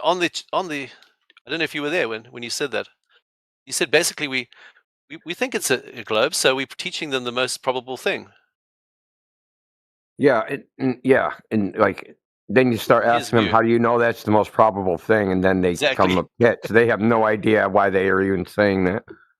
Just his religion, it's his guess, his belief system. He always says, he goes back on that often. He says, no, it's just my belief. There's no evidence for the curve, but it's just my belief. It's crazy. He just believes it's round, so it's round. Yeah, it's just like a preference, man. Like my favorite food's chocolate. That's all these guys are. I like red T-shirts, and you like blue T-shirts, and let's discuss what we like. Our favorite, what we like. We're not going to tell you what it is. Anything is. We like. I love this one from Vsauce. Oh man, it's not playing. What's up with his bot, man? Pay good money for this thing. I was having issues with it earlier in the other server, and it won't play short ones. That's the problem. Won't play anything under a minute or something. I'm thinking. Bots these days. I think Discord doesn't. That's what it was. It was like a 15-second clip. Yeah.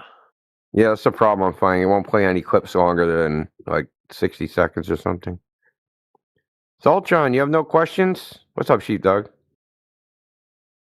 Oh, we got TM in the fucking house. What's up? We know What's we're up, fucking. TM? Now we know we're fucking cooking. Water thing makes sense to me. What's Shine? Rolls, man. What makes sense to you? I said I don't have any questions about the whole flat water thing because it makes plenty of sense to me. Why would it stack up like a pile of dirt if you go across a certain distance? And they like to say, well, yeah, over a long, long distance. But I mean, how long is distances in the ocean between islands or anything? There should definitely be, curvature, at least in the globe model. And if there is curvature, then you should have the water like stacking up on top of the water. But I just feel like that makes no sense. They'll Should be a they'll try to hell of grab water. water in, but it just doesn't. It wouldn't. Like the thing that most people can't comprehend is how large that hill of water is supposed to be. In 30 miles, it's 400 feet. Wow. So it's a 40-story building. You got to think of that. If you're fucking 30 miles away, exactly. anything shorter than 40-story building should not be visible. And we know that that's not what's actually the case. We could see shit 20 feet high at 40 miles away under right conditions. That's a good argument. Really good argument. I'm going to write that down. It's something that I feel like I've always known, internally, so that even when I was a kid and looked at pictures of the supposed, Earth from space that they didn't really take and stuff, I knew there was something weird there. And it wasn't until a long time later when I was reading Flat Earth stuff that they said, the water can't hold that shape. And I was like, oh yeah, that makes sense, because how would it be, stacking up between the two edges of the cup that forms around it? Well, I mean, the pictures from space thing, the problem with that is you can't even evaluate them. If I show you a picture where someone says, yeah, this is the Earth from space, how can you evaluate it to whether that actually is the case? That actually is a picture of Earth from space. Yeah, well, I wouldn't. Well, how could you? But no, just in principle. Just in principle. This is a hypothetical, right? In principle, how could anyone evaluate that, right? If someone took a picture and they said, "Hey, this is a picture of a horse from the top that I took from the top of my house," I've seen a horse. I can easily look at it and go, I don't think that's a horse. That's a fucking cow, or you know what I mean? Like, or that's not a horse. That's a fucking beaver. I can evaluate it because I've seen a horse, but I've never seen the Earth from that point of view. So the picture that they claim, I can't even evaluate it at all because I have no idea what the Earth looks like from 10,000 miles away. Right? So I have to just trust them in their claim that this is, hey, a photograph. I took this photograph from outer space. All you can do is trust them. That's the fundamental problem with images claiming to be from space, is that you can't even test them or evaluate them in any way. All you can do is go, yes, I believe it. No, I don't believe it. Right? Because you can't go there. And then there's so many supposedly images of Earth, and they all look different angles, according to them. Oh, it's different focal lengths, different angles, different lighting conditions, different color values, different this is a composite, this is not a composite. Well, I mean, they don't even look consistent across each other. So, like, how the hell do you even evaluate any image as real? So, something AB does, which is quite interesting, is when someone says pictures from space, he asks somebody, like, show us the one that you think is the best one, the one that proves the Earth is a globe the most. And you know what happens most of the time? Most of the time they post an image that they didn't check, and it's actually admitted to be a CGI image of Earth, which proves that they can't even tell the difference between a CGI one that they admitted CGI and one they claim is real. You can't even tell. The lack of curiosity. Yeah, like just it's almost like if you're dealing, it almost feels like you're in, yeah, you're talking to somebody who who believes in who is part of a religion, like it's in because I don't, like yeah, how to explain it. I'm just like I'm very much interested, like I in how they think, like how I don't know how to explain it.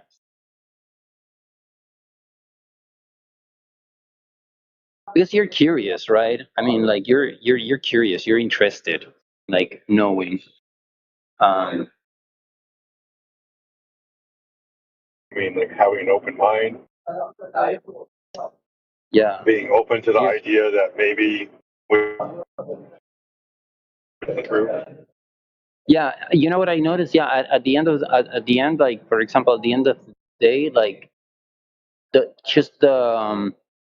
couldn't like, at the end of the day, like the last belief they typically have is like it just couldn't be. It's just impossible for the light to be so big. That's pretty much like that's the final frontier for them.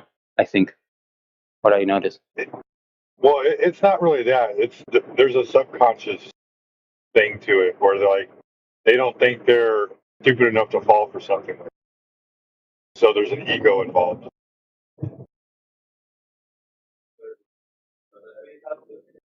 Can you repeat that again? Sorry, I wasn't paying attention. There's a subconscious ego involved where they don't think that they were stupid enough to fall for that. Like it can't be that obvious. And so now they're like, well, I've known this in my entire life, and now I have to go against that. And I don't know how to explain it. They just don't think they were that stupid to be fooled.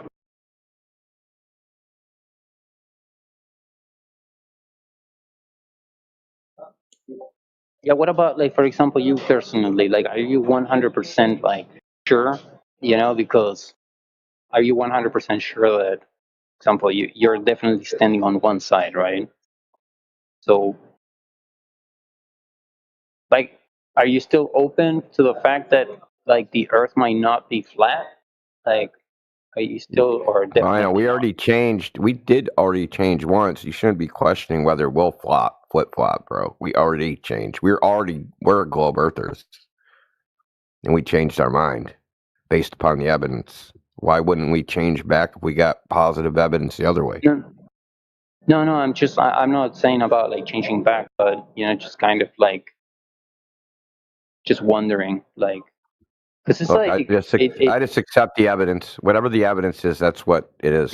I don't care about any of the other stuff. Just whatever the evidence says, that's what it is. I mean, like, what am I going to do? Go, oh, the evidence says it's a globe. I'll just fucking pretend it doesn't. Like, I don't do that. Yeah, like in my case, I don't buy I have a very difficult time buying the idea. You know, I bought it before, and yeah, now Which idea? I'm not a Flat Earth? subscriber. No, the you know the globe. Yeah, well, you have to believe a lot of very freaking strange things, man, when you actually think about it. I mean, the globe is kind of like a used car. You go to the car dealership, they're trying to sell you a used car, and they're like, man, the engine runs great. We just freaking had it painted. It has great freaking tires. Man, this is a freaking steal at any price. They don't tell you that the clutch is going. It has a leaky valve cover gasket. There's a hole in the muffler. Like, they don't tell you all that bad stuff. And the globe is the same way. They only tell you the stuff that works. They don't tell you the stuff that don't work. And the stuff or the crazy shit you have to believe. Like the entire world is in some sort of optical illusion, man. Because you have to believe that even though the Earth looks flat everywhere you go, that's just an optical illusion. That it actually isn't flat. That everything you're seeing is not real, basically. Or that you can't perceive reality as it really is. That somehow you're deficient or defective to perceive reality. Because that's what they say. You're like ants on a beach ball. And the reason they use ants is because we have no concern for ants. Ants are just like insignificant bugs to be stepped on.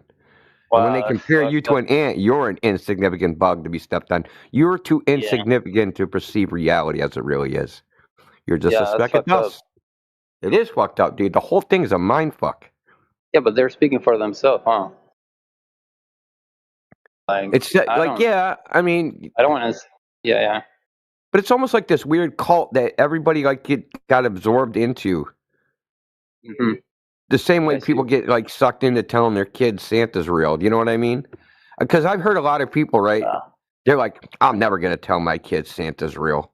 But then when they have kids and Christmas comes, they're doing it, right? Because they don't want to be like the odd man out. Or I told my, like, you know, you'd rather your kids like live that freaking delusional freaking lie at least for 5 years than, you know, just because it's, I don't know, idyllic, fantastic, whatever. So everybody ends up doing it, even though they say they're not gonna. That they're gonna tell they're gonna be the one parent that tells their kids the truth. It turns out they're not. Most of the time, Might be like a taking lack of flack from other originality. parents, you know, for ruining They say the that. other They say that. kids So, like belief in yeah. Santa. Sorry, Lionel. Sorry, just No, no, no. It's fine. Yeah, yeah. I don't know, I didn't hear what you said. Say it again. I was No, I just mean, saying that most of the time with the telling the kids about Santa, like it's the part of taking flack from other parents that find out when your child has told their child Santa ain't real because my daddy told me he's not real. You know. Oh yeah, true that. So That's they why end you up put just your going kids along in with it. You know? kickboxing and jujitsu. With Santa? Does everybody dress up like elves? And you freaking just fuck each other up as elves? Anyway, didn't mean to, you know, take the convo off topic there. Lionel, you were gonna say something? I feel no. I just want.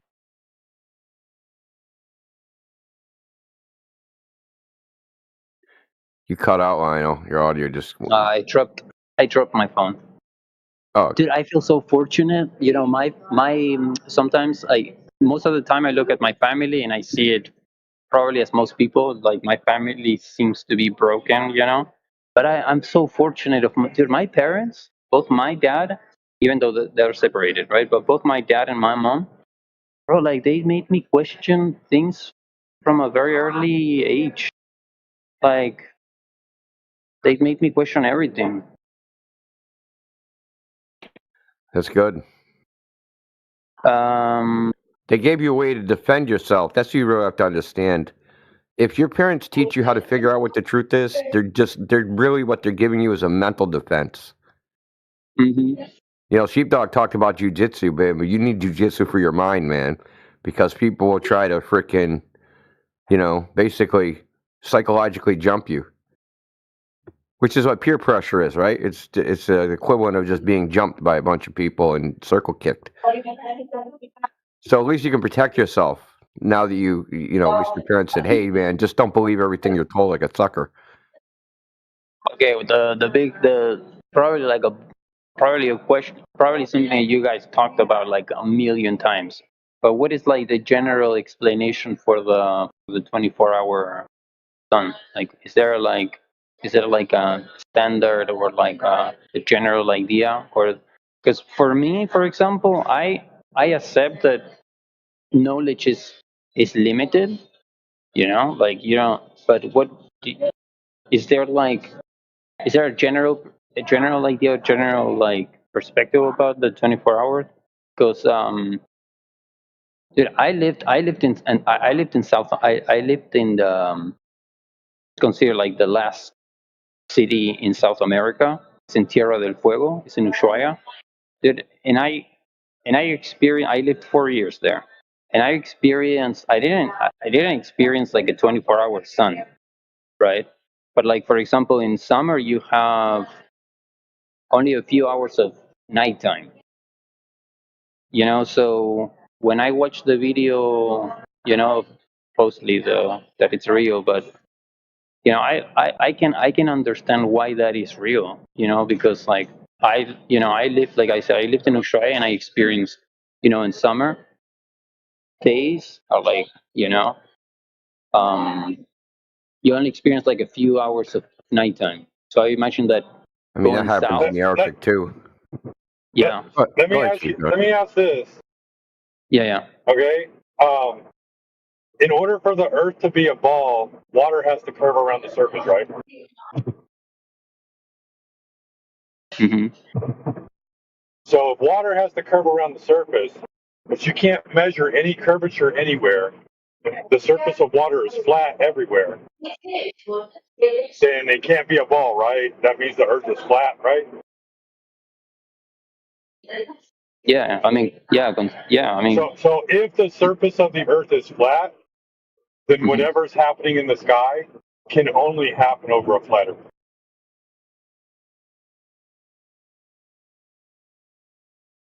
okay, but like, what are your thoughts? Like, for example, just like, do you? I mean, you don't have to believe. There was a 24-hour I'll tell you. on a flat Earth.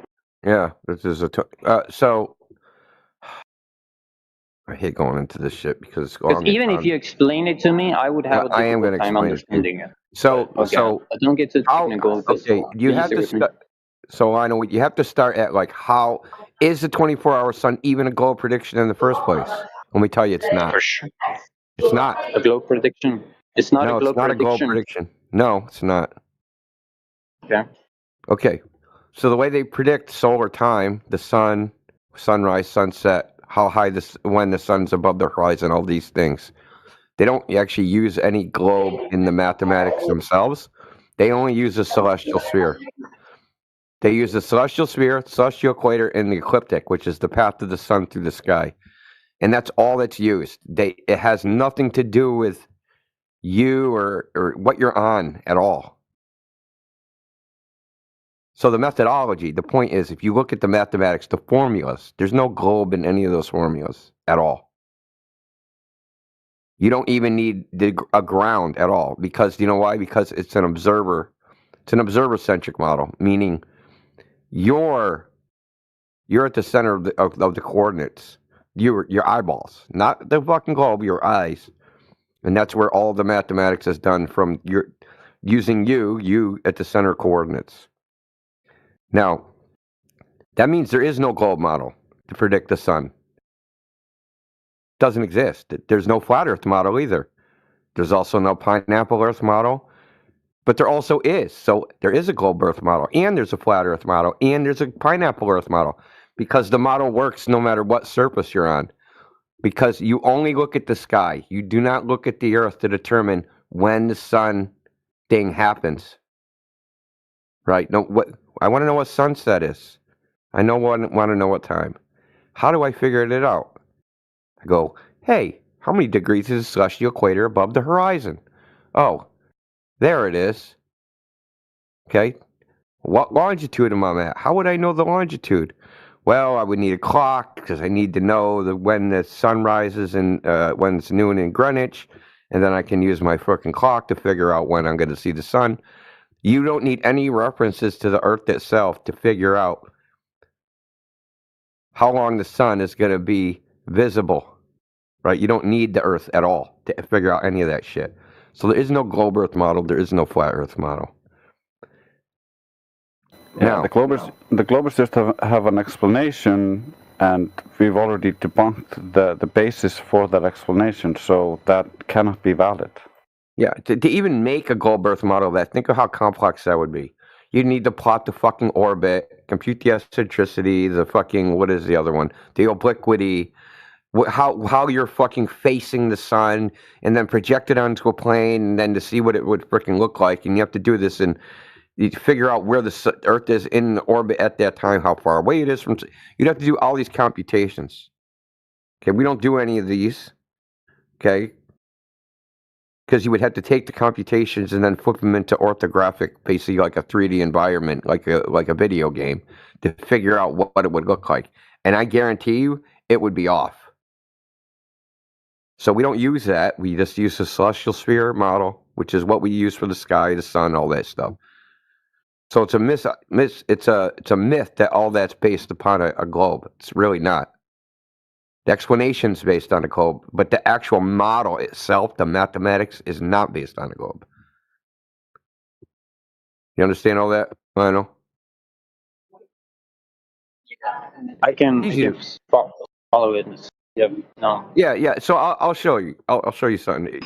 You have actually. Hold on. But like, I appreciate it. But like, I can show you with a graphic. You'll understand as soon as you see this. Okay, so it's going to be in the live stream voice text.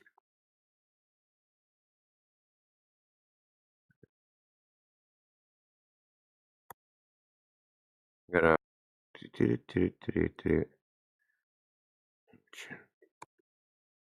It's also anybody can provide an explanation. Like we could make up 1,000 explanations. It wouldn't be something you could verify. Yeah. If you look in the live stream voice text, you see that image, the diagram. I see. I pinged you in it, so you should see like a ping thing. I don't even know where on the text. It's the channel. It's the voice text channel right above this voice channel. It says live stream voice text. I pinged you in it.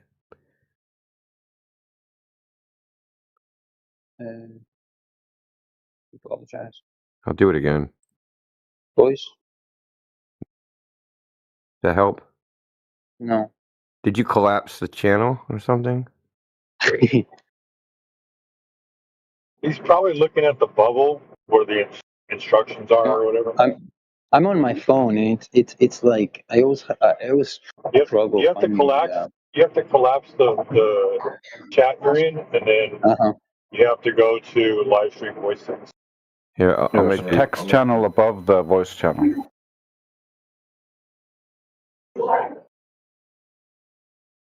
Or just go to your notifications and then click on the last person that tagged you. Here, I DM'd it to you. So just check your DMs, dude. I appreciate it. Okay. I got it. Thank you. I can see it now. Yeah, so this diagram shows how it's actually done, right? So you would look in the sky, and then you would see like a celestial equator. You would just get where the celestial equator is, and you'd measure down from that where the sun would be in the sky at what time. That's how it's done. You don't even need the ground is irrelevant. It doesn't. You don't need anything. You don't need the ground. And the thing is, this is the crux of the problem is this: what are latitude and longitude in the first place? Are they points on the ground, or are they points in the sky? They're points in the sky. So when you say something like, "I'm at 45 latitude, negative 180 degree longitude," all you're saying is, 12 hours after the sun, it's noon in Greenwich. It's going to be noon here. And when I look in the sky, I see the celestial equator at 45 degrees. That's how you're getting your ground coordinate. But there's no way you could find that coordinate if you couldn't see the sky. So if you can't see the sun and you can't see the stars, you have no idea where you are. Right? So when they said, hey, we're on Union Glacier, this is Union Glacier's latitude and longitude. Yeah, how did you know that was the latitude and longitude? Well, we looked at the sky. And when we saw the sun was so high above the horizon, we called that place frickin', 77 frickin' south. You understand? It's a self-referential thing. Like saying you're at 77 longitude and then saying, hey, why does Polaris match your latitude? It's because that's how latitudes are defined. They're defined by the elevation of Polaris. Saying, yeah, why do I see Polaris at 45 degrees when I'm at 45 degrees north? Because you defined 45 degrees north as when you see Polaris at 45 degrees. Do you understand? Like the ground coordinate is defined by the sky. We're not finding the ground and then confirming it with the sky. We're seeing the sky and then saying this is a spot on the ground. But the thing is, the problem with this is great for like we want to travel around. We got a nice star map where we can just sail under the shit, right? And then we can know where we are. But that doesn't mean that the relationships between these places on the ground is the same orientation and relationships as the stars in the sky. That is a leap of logic. That's why what Sheepdog said to you, we could see the sun do whatever.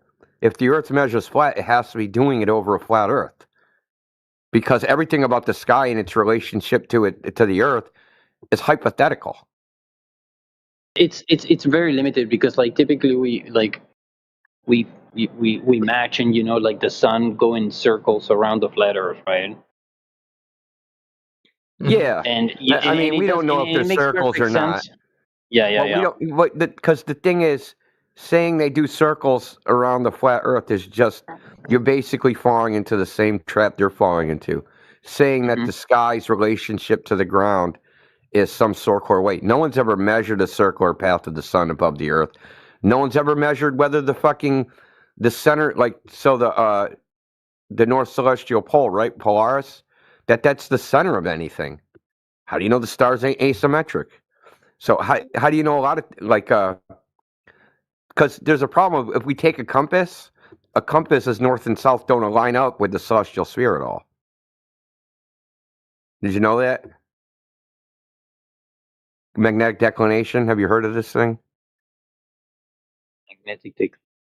Yeah, you should know. You were in Peru, right? So I think there's 11 degrees of magnetic declination in Ushuaia. That means if I take a compass and I look at it and it says north, and I point north with the compass, I am 11 degrees off of true north. I am actually not pointing toward true north. That the compass doesn't match.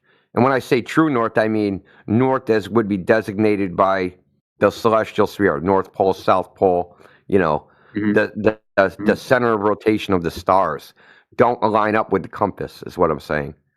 That north-south directions don't line up with the compass. Okay, now which is right? Maybe the compass is right and the stars, like the way we're thinking about the stars, is wrong. And maybe the stars are right and the compass is wrong. Right? You can, like, you're just picking an arbitrary coordinate system. But the thing is, you're not actually measuring the ground itself. This is where we keep coming back to the thing. The spatial references we're using are not of the ground, or they're of something else. They're of the magnetic field. They're of the stars and the sun. But what about the ground that we're talking about?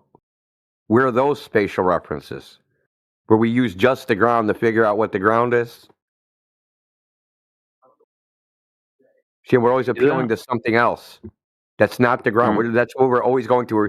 Oh, look at the stars. Look at the planets. Look at the moon. Look at black holes. Oh, look at the magnetic field. Look at the wind. Look at fucking the water going up and down. Like, look at all these phenomenon. We're never go, hey, let's just go out into the world and fucking measure the Earth. But they have done this, and the results are pretty whacked out, right? So Yeah, the only one I maps. Maps are fucked up. There's so much confusion with a map. Why can't the map be simple, right? I mean, they should have been measured and everything. Why? Yeah. Because it's not that simple to measure. These things are actually hard.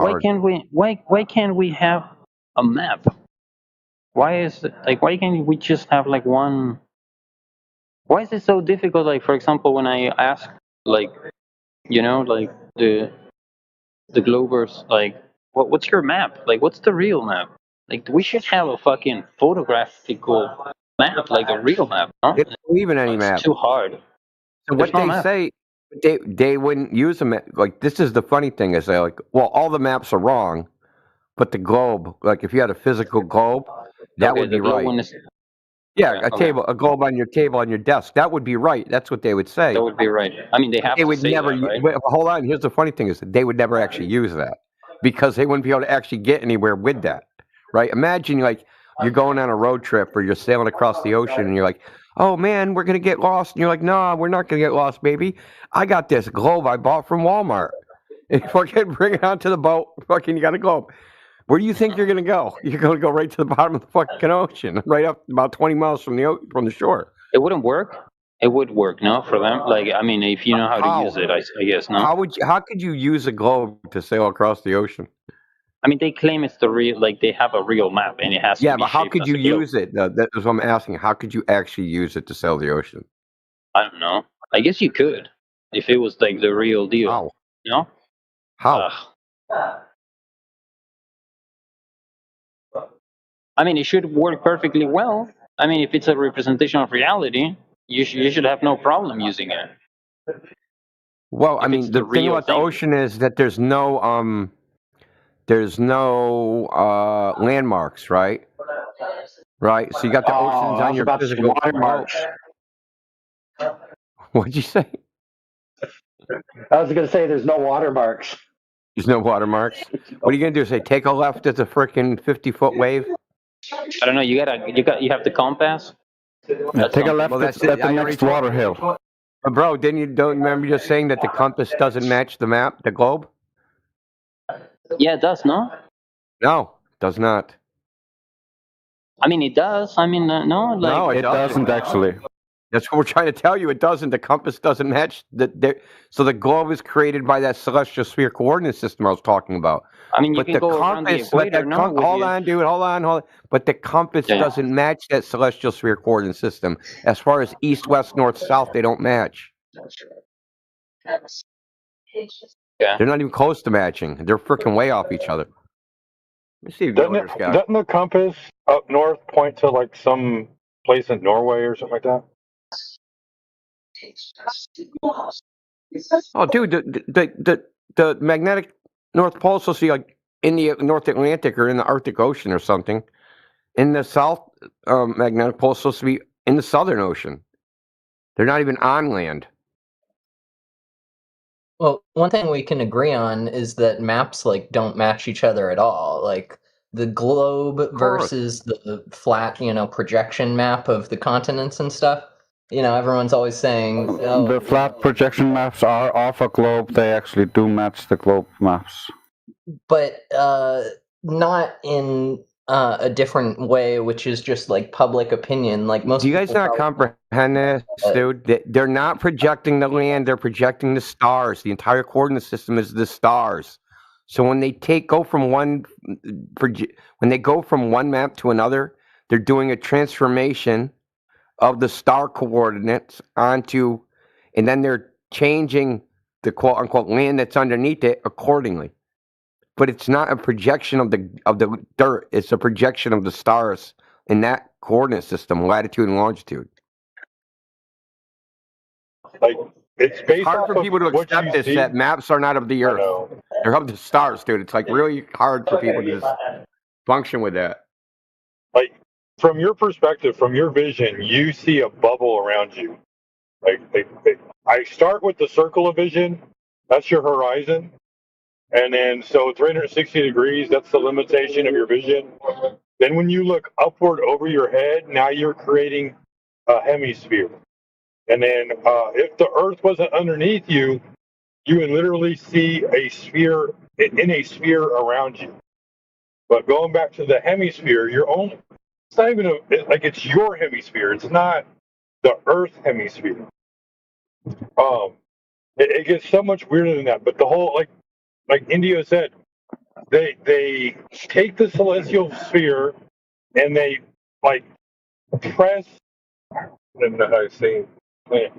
Basically, they're pressing the Earth up against the inside of the celestial sphere, and all it is a celestial exactly. sphere.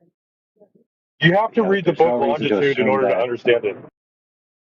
That's fair enough, but you can't assume that if you remove the ground that you'd see stars 360 degrees around your position, as if you No, were the side I'm not saying that. I'm not saying that. Okay, because it sure sounded like you were, so just clearing that up.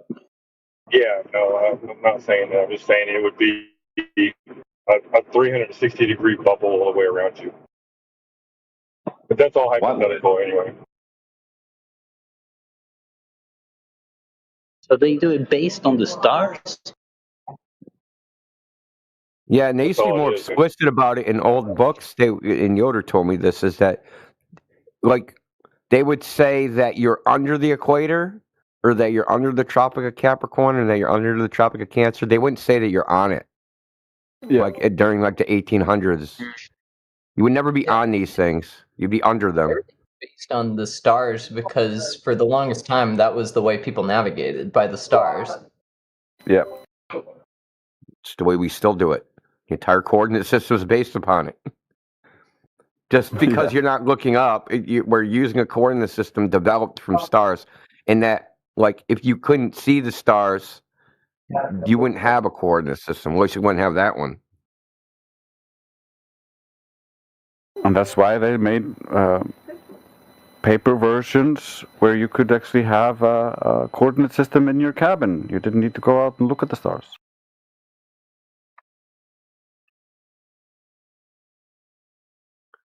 So I'll give you another example. GPS uses something called Earth-centered, Earth-fixed.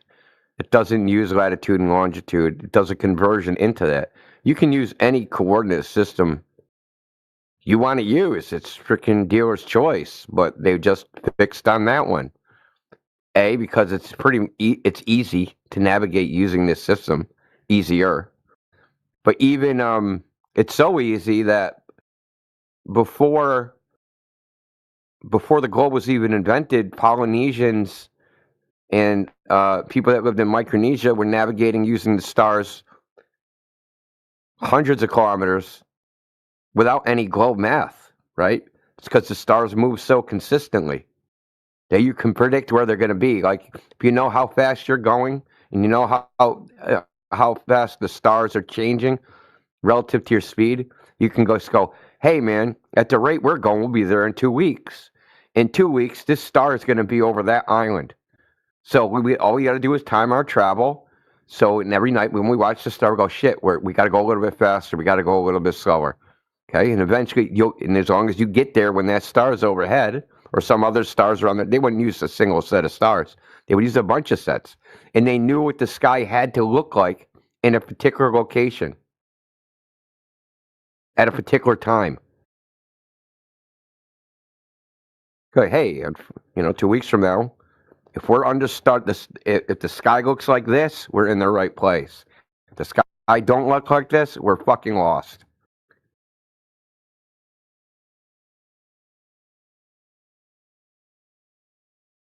God forbid their clock break. I mean, the sky was their clock, so they didn't really need, the Polynesians at least. My bad, I didn't hear that part. Yeah, I said the Micronesia, like the, people from Samoa, Hawaii, they traveled all over the frickin' oceans. You got to remember, they even say, like, it's in New Zealand and Australia, right? Those people came from Madagascar. How'd they get from the Indian Ocean on frickin' canoes? And then those people supposedly came from South America.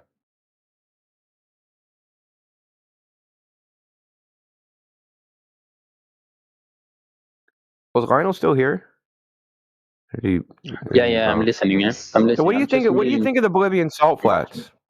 The what? Oh, the what? Are you talking Yeah, about the mirror, the giant mirror at I have Bolivian. no idea. I've never been there, dude. I've never been there. We want to hire you. How far is it away from where you are? So I brought up the Bolivian salt flats because I recently, with the help of AI, thought of a test that can be done at the Bolivian salt flats.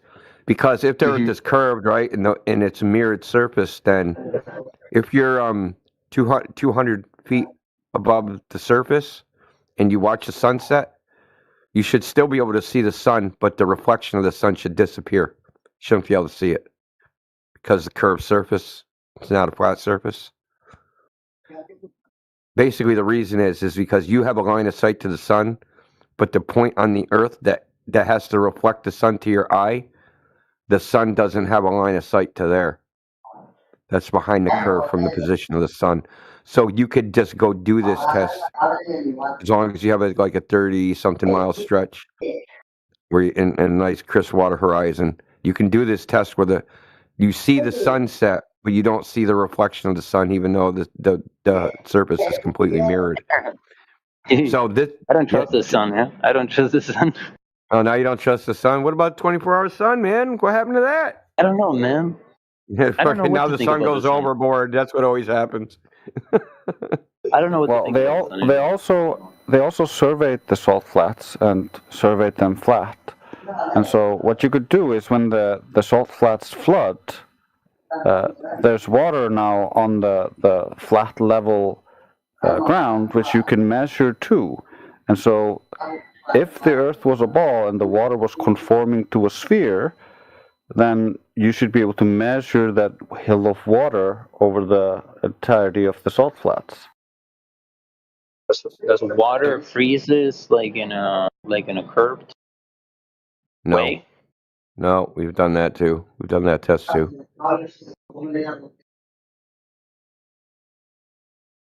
Yeah, we've done. There's lots of frozen lake flat Earth tests, lasers, lights, flashlights, all sorts of shit. So we don't have to use the sun. We can use a light, right? So this is what you have to understand. If it was a flat surface, a flat mirror, when the thing goes down towards the horizon, they should both be the same size. But if it's a globe and a curved surface, as the light gets closer to the horizon, the reflection of that thing should get smaller and eventually disappear while you can still see the light. Understand? So you have what it would look like is the reflection of the sun going up, the actual sun coming down, and as the sun approaches the horizon, the reflection of the sun that's in the water disappears before it reaches the horizon, and you'll still be able to see the sun directly. This would definitively prove the Earth is a ball, or at least the salt flats are curved. It would prove that. But, these pictures already exist.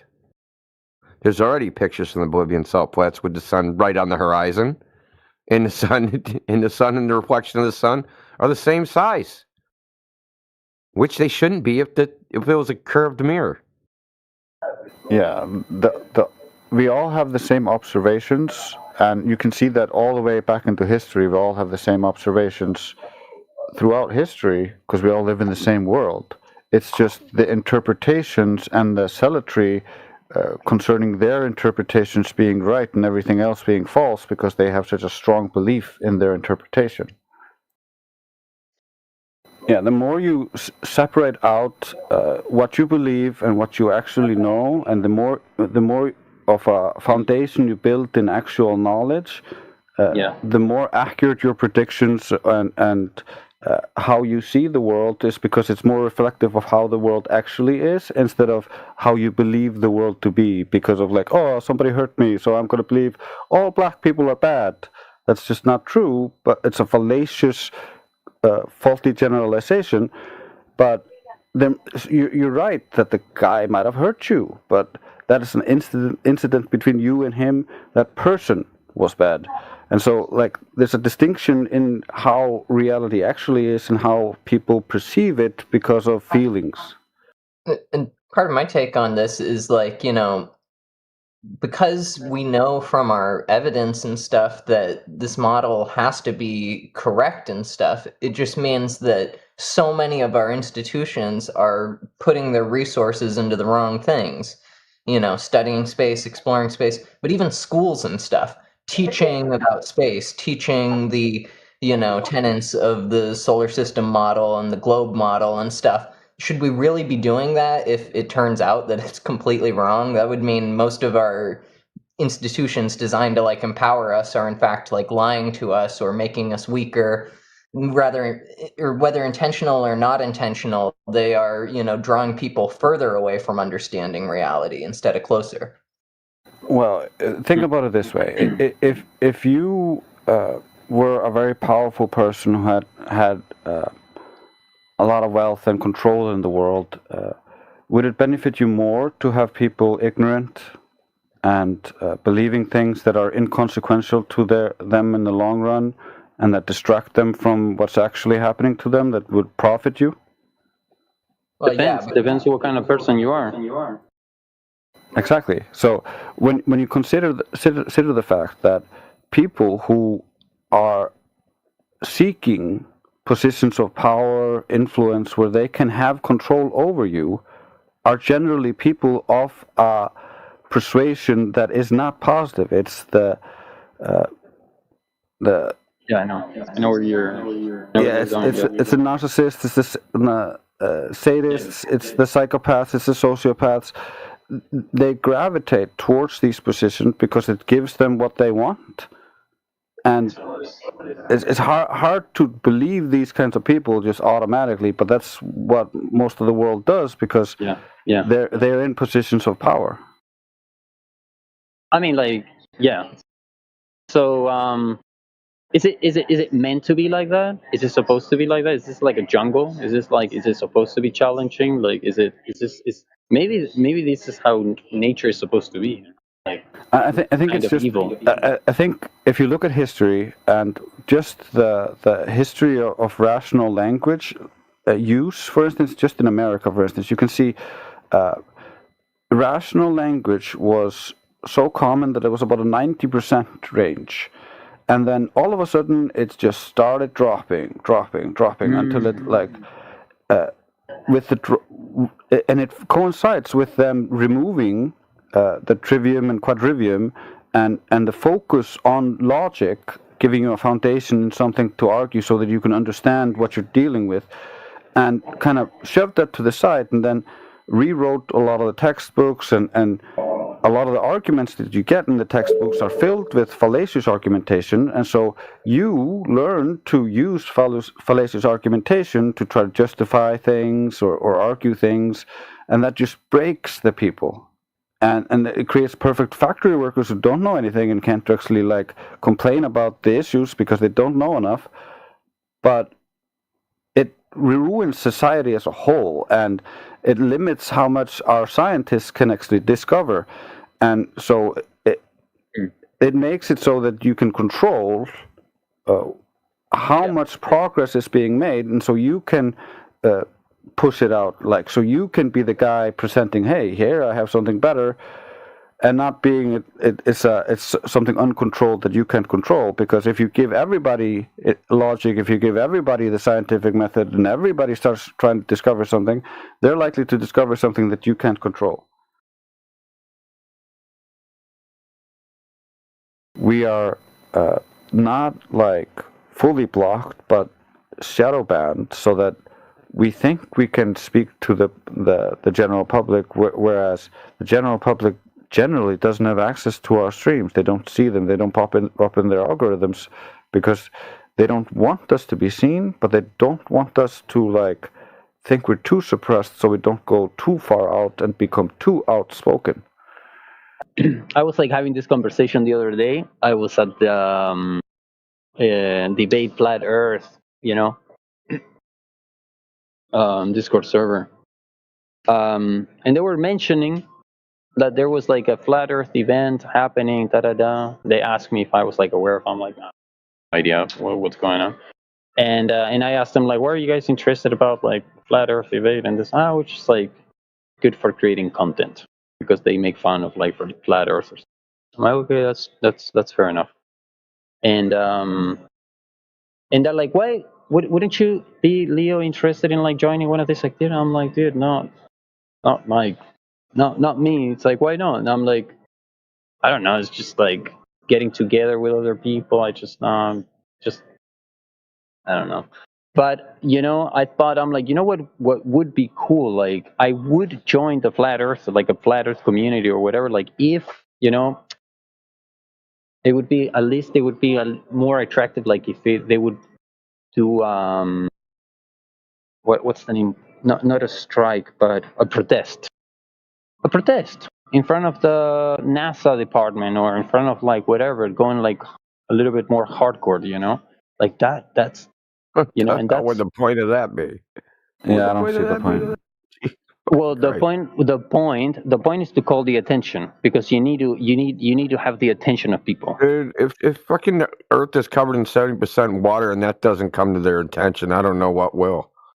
Yeah, all that's going to do is create an opportunity for them to co-opt it or send agitators under the guise of being flat earthers, and then you are just creating trouble for yourself. It's much better if everybody goes out individually and collects as much evidence as possible that the Earth isn't a ball. And then we'll just always present evidence, and they can't deal with the flood of evidence. Well, but dude, you even admitted yourself that it makes logical sense that the Earth is flat, but you just can't seem to get away from the globe. The reason is because it's your identity. You identify with it personally. And this is the problem we run up to. It's not the evidence that's the problem. The evidence is around everybody. It's not like it's not like they got convinced the Earth was a globe based upon the evidence. That's not how they got convinced. We ask people all the time when they question us, hey, have you ever questioned the globe like this? And they never have. They've never even questioned it for 1 second. So the problem isn't the evidence. The problem is that it's an idea that people like and they chose to believe it. But they don't think it's an idea. They think it's a fact. What we do is point out, hey, these ideas you have, they're actually not facts. They're based upon belief. Yeah, but like people don't care. But people do they do care. They do care. No, they don't care what the shape of the Earth is. Like they don't care. They're not curious. Look, I've been involved in this topic for 10 years. They care. Most people are not curious. Look, if they don't care, just fucking go walk through the airport, start telling people you're a flat earther, and see what happens. Yeah, it's also like the people you are trying to communicate They this will to. care, dude. I think where he's getting this from is when you try to sell flat Earth to people you care about. It's very easy to come off as not very coherent, or at least to their mind. So it's very difficult for many people, at least I've spoken to many people who've told me that it's very difficult. It wasn't difficult for me because I understand psychology a little bit. I've studied persuasion, and so I understand that you need to at least address it from where they're at. And so I didn't try to push onto my family members like the Earth is flat, they have to believe it. I started small. I started showing them the errors, and just the errors. And then they can laugh at the errors with me, and they can be like, yeah, this is clearly an error because I explained it fully to them. And you got to kind of build it. You got to make them want to understand this, like, or make them at least understand it because they wanted to listen to you. Like, if they don't want to listen to you, they don't care about it, of course. Yeah, they don't imagine, they don't think NASA, for example, is corrupt. Like most people they can't don't know imagine that. They can't imagine that. But if, for instance, with my family, they couldn't imagine NASA was corrupt, but I didn't try to tell them NASA was corrupt. I just said, hey, look at this compilation of funny videos here. Dude, this is a compilation of NASA fails. And they sat with me and laughed at and was like, why? Why is all these fake here on NASA? Why is NASA faking all this? And I'm like, well, I don't know. You don't have to push the idea. You just have to show them that they are bullshitting here, bullshitting there. They're wrong over there. And then they will automatically want to know more. Yeah, so as far as like NASA, you're overthinking it. This is simpler than that. It's weigher down than people aren't making rational decisions about it. They're not analyzing the information, looking at the data. So in one respect, they don't care in the sense that they accepted the idea without putting any effort into it. They didn't put any analysis into it. They believe it because they think everybody else believes it. And they're also told at a very young age that if you don't believe it, you're stupid. This is a social thing. This isn't a freaking intellectual exercise. This is the thing where you have to outsiders don't understand that this is a social problem as far as globe Earth versus flat Earth. It's not science. It's not the data. It's not any of those things. That's how it's portrayed from the globe side, is that the globe was proven by science, and that's why everybody believes it. No, everybody believes it is because they were told when they were a little kid that if you don't believe this, you're stupid. It's bingo. Like, it is the social and the psychological aspect that is hanging them up. It's not the evidence, because that didn't prove it in the first place to them. They were never presented any evidence. Not in kindergarten, that's for sure. What I was just saying, I mean, like, what I was trying to say is that I'm not interested in changing anybody's mind. But some of us here in the group, like for example, may have like the intention of helping other people realize the truth, I was just like thinking like, okay, like if I would be that person, if I would have that drive, to have the desire of like helping other people like come to the truth, or I would start by like creating like a type of movement where it would be something kind of like make a protest, against corruption, or to call the attention of media and stuff like that. It's pointless. It's pointless, Oh, dude. No, I think it's a good No. idea. No, I mean, yeah, because then- it's then true. you Because two get together corruption, and go no, on your because rally. corruption, Like, I well, won't be there. corruption is supposedly happening. I mean, corruption is supposedly happening. Like nobody's like There's making a corruption all over the protest. place in every aspect of society. Nobody's fucking- pissed off. This isn't about corruption. This is beyond the government. We have like Bro. the strong evidence and stuff, so I'm not really afraid to argue with anyone. Bro, Look, the but I other day, a lot more raised awareness that there are Dude. people. This isn't a government thing, dude. I don't know why. Like, you guys look at this in a very bizarre way. Like, you look at it. Don't I you can think- tell both of you two. You both got globe skeptic. You're very both new to this topic. You're looking at it from. I've listen, brother. I've talked to tens of thousands of people, tens of thousands at least on this topic. It's probably like 20,000 people just in this server as of like a year ago. I haven't even kept track. Over 250,000 people have been through this server. Okay. I have a pretty good big sample size of what people think and why they think it. This isn't a government issue. There could be no government. And just because of the social situation, the same way people believe in Santa, they would believe that the earth is a globe just because they're told that. The government isn't actively lying and telling people, hey, believe in the earth is a globe. Like, you choose to believe it. Like, I don't know why you don't understand that this isn't being forced on anybody. You're being shown just like I could start a religion tomorrow and be like, yeah, I'm worshiping fucking, this fucking 3x5 index card is my God. And people can choose to worship it with me or not. Right? And if a whole bunch of people choose to worship it with me, so the people that don't believe in that, what are they going to do? Go protest that there's a bunch of people worshiping a fucking index card? You see what I'm saying? They're presented with the globe like, here's this globe thing. You can believe in it. But they present it as if it's a fact.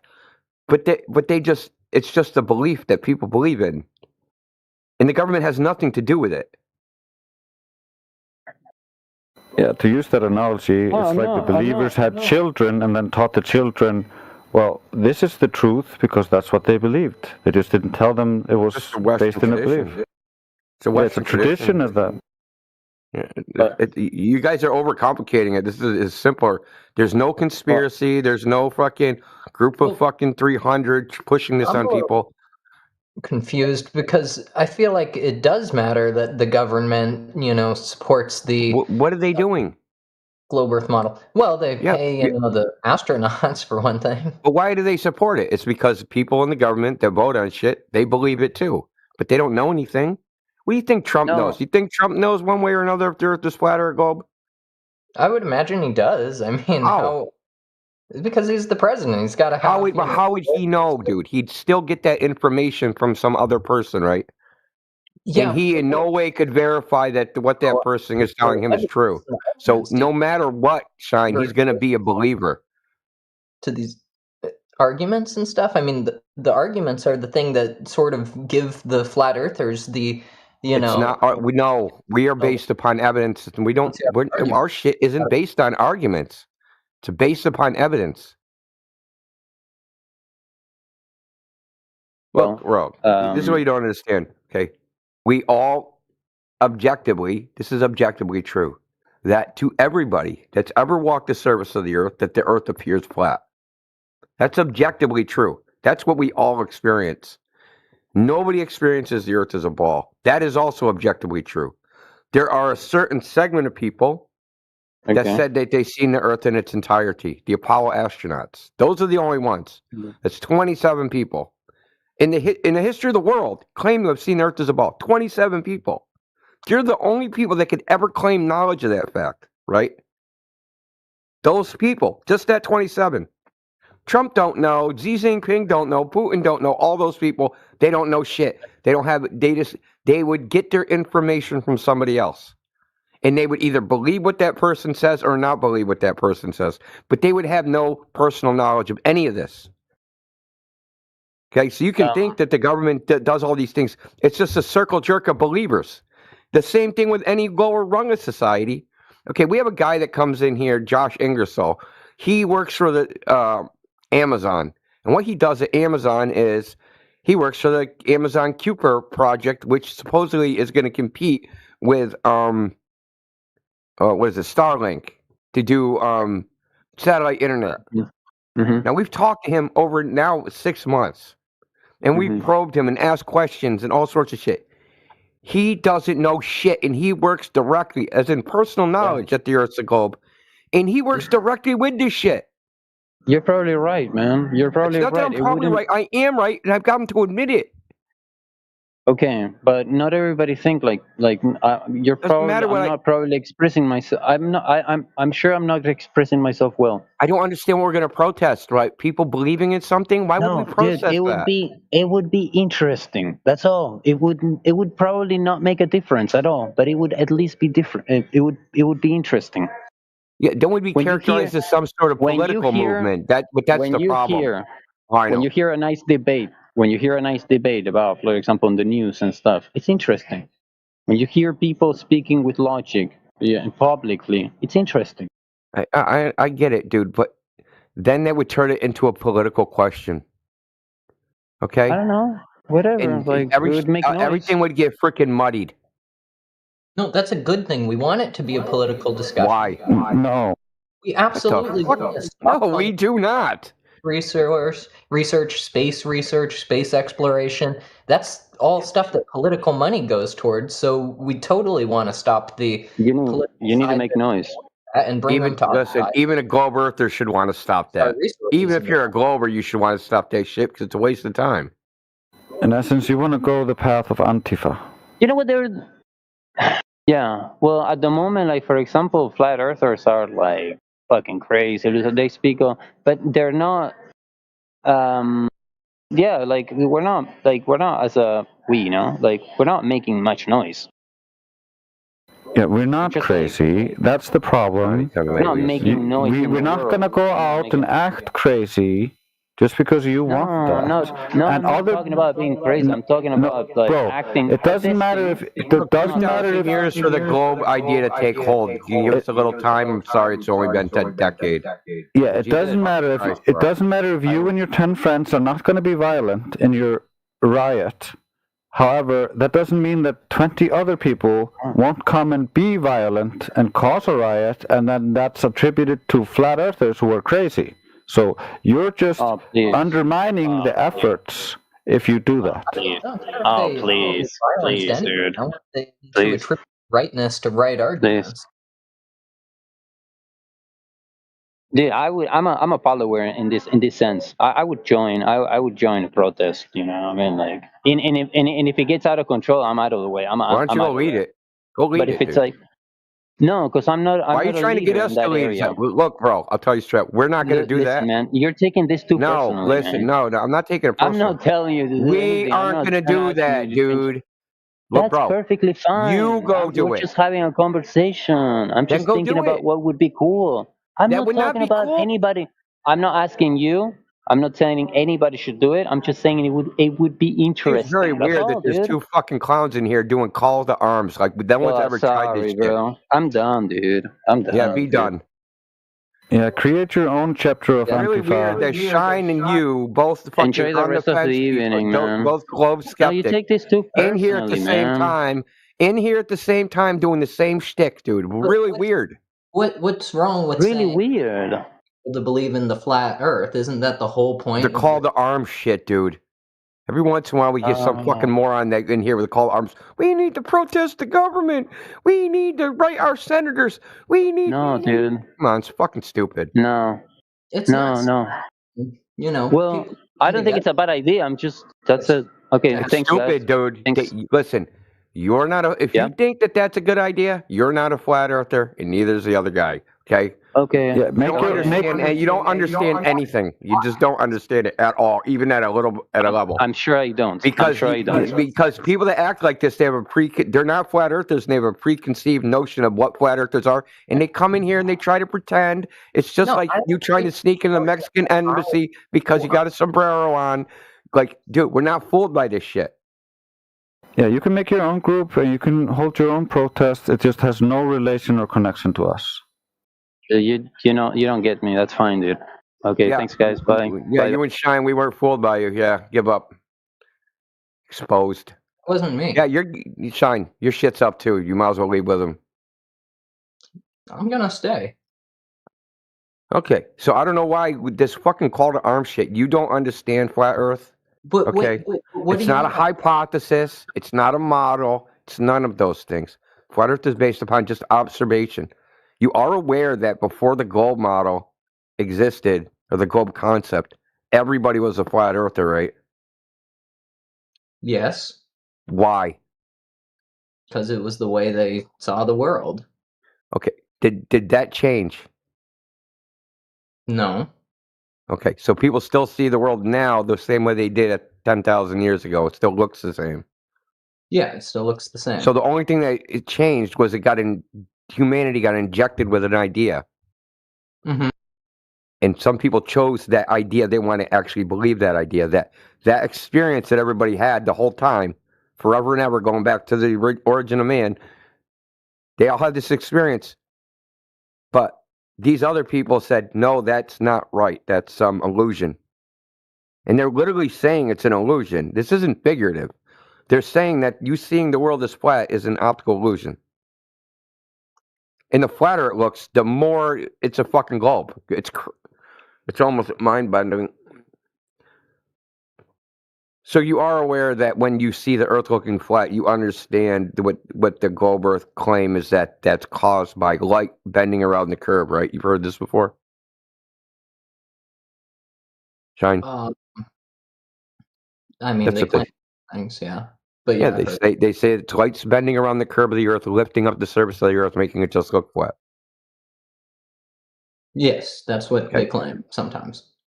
So here's the funny thing, is that the flatter the Earth looks, right, the more refraction there is. That's what they're saying. So if I go out and the Earth looks really, really flat, then there's more super refraction. And what causes refraction in the first place? They say gravity causes refraction. Not directly, they say there's a density gradient of air. What causes the density gradient? The gravity. So think about this. Gravity creates a density gradient. Gravity creates the Earth into a ball.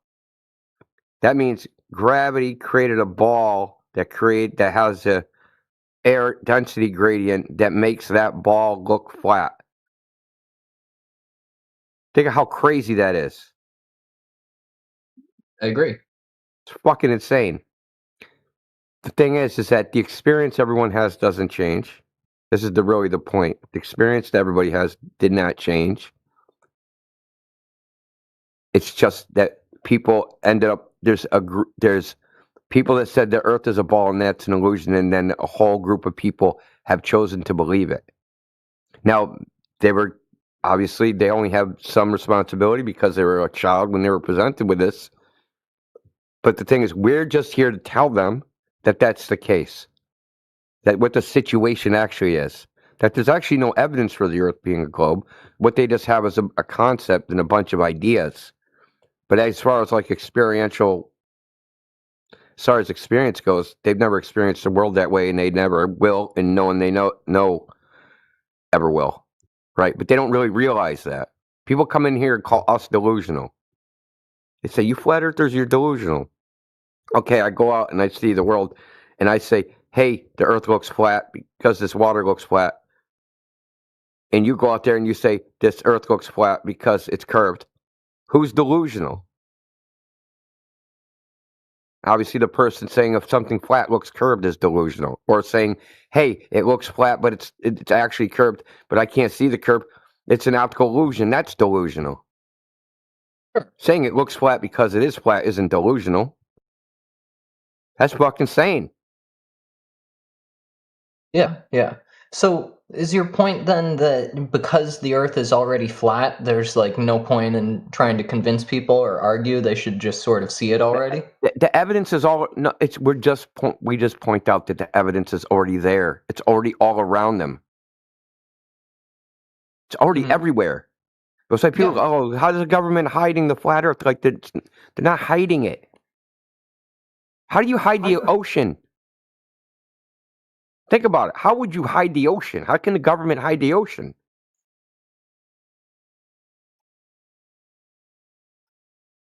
There's a meme we got, right? With a dude with his head in the sand, and in the background is a fucking flat ocean. And there's a little bubble that says, yeah, Earth is a globe, right? If you stick your head in the sand and ignore everything that's around you, you can come to the conclusion that the Earth is a globe. If you just ignore what you experience. But people are so far down the rabbit hole in their own mental conditioning and brainwashing, they need to be told the obvious, that they experience a flat Earth and that the globe is just a concept that they were told as a child and that they've accepted as holy writ. Do you think that would convince people, or do you think they would just make themselves be in denial about it? I'm not worried about convincing. I'm not worried about convincing them about anything. I'm just going to tell them what the truth is, and that's it. Tell them what they can take it or leave it. If someone would you try to convince somebody the sky is blue? No. There you go. Look, the sky is blue. You would just go, and they were like, "No, I don't believe you." You wouldn't sit there and try to convince them.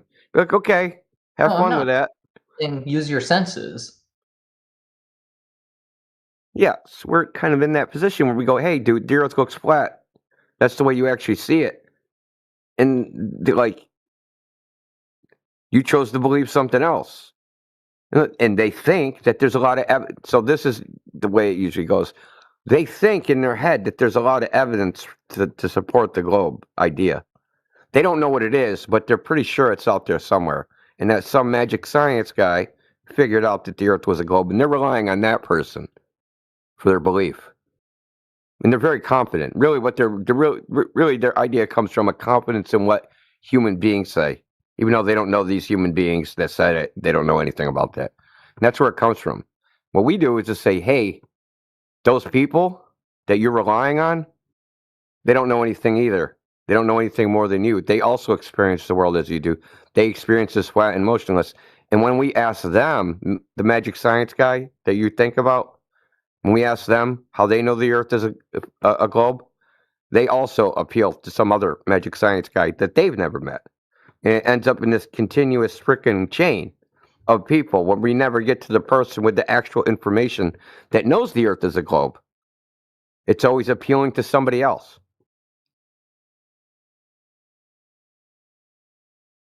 And that's what we're pointing out, is that they have a belief that it really is that the things you were told, such as eclipses are predicted using a globe model, the sunsets are predicted using a globe model, and all these other things, those actually aren't true. They're not even true. All you have to do is, most people which haven't done, is dig into the information to find out that they showed you a diagram in school of how an eclipse works, but then when you look at the actual mathematics of how they predict it, that doesn't match that diagram.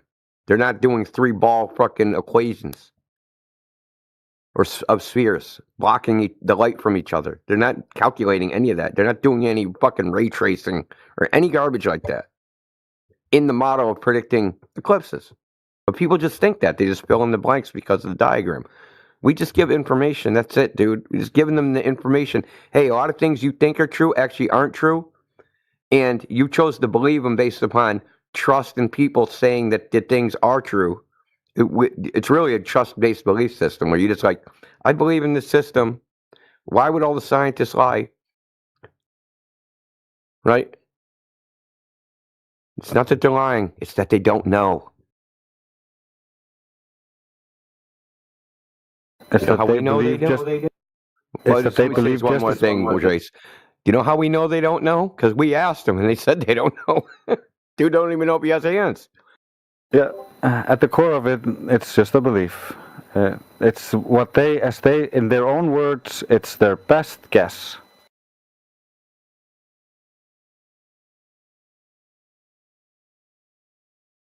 I mean, I think it's fair to, like, people that have been indoctrinated with something, just tell them, hey, bro, the things you think are facts you were indoctrinated with actually aren't facts. And you've been bamboozled into denying what you actually experience.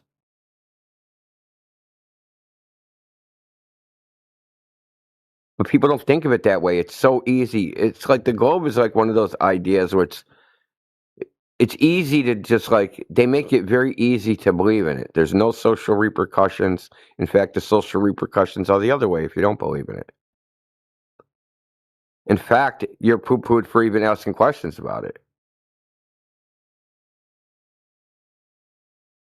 And if you can memorize some of it, you're spotted as intelligent.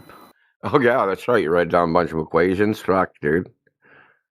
Start talking about black holes and freaking cosmic microwave background radiation. You're a freaking veritable genius. Yeah.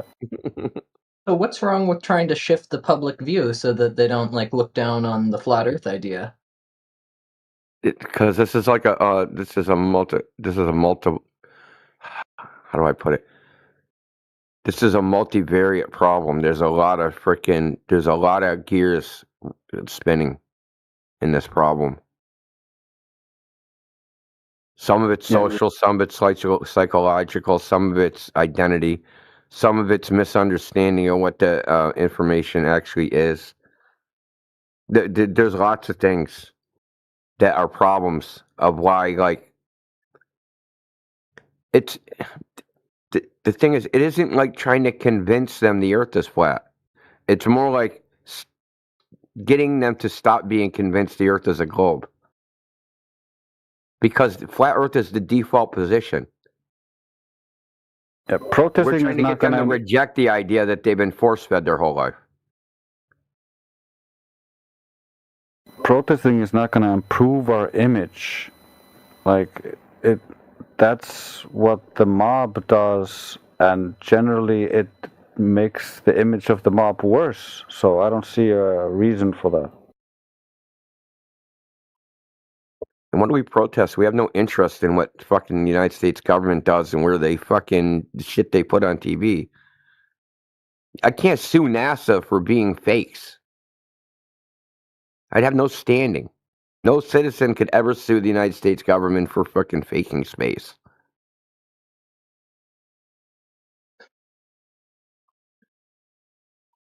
So if you have no legal right, what are you protesting?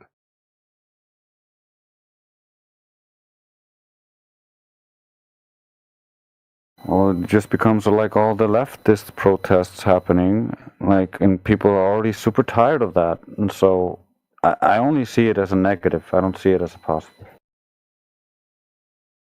But isn't those things more of a matter of opinion and this one more of a matter of fact? Yeah, that's why we don't push. Yeah. Like I said, use that analogy of the blue sky. Like, why are we going to keep pushing if somebody won't accept a blue sky? I'm only going to push so hard, dude. Yeah, and how are you going to present the evidence in a clear, logical way in a mob where, like, nobody can hear you and everybody's just screaming? Yeah, I don't know. Our first problem that we typically have is teaching people how to think. It's not what to think. They don't know how to even figure out what the truth is in the first place because their brain is just full of logical fallacies, irrational thinking. The very fact that they believe in the globe demonstrates they're being irrational. Just the very fact they believe it. I was irrational once. I believed the Earth was a globe because they believe it for reasons such as appeal to credentials, appeal to authority, affirming the consequent. All these are logical fallacies.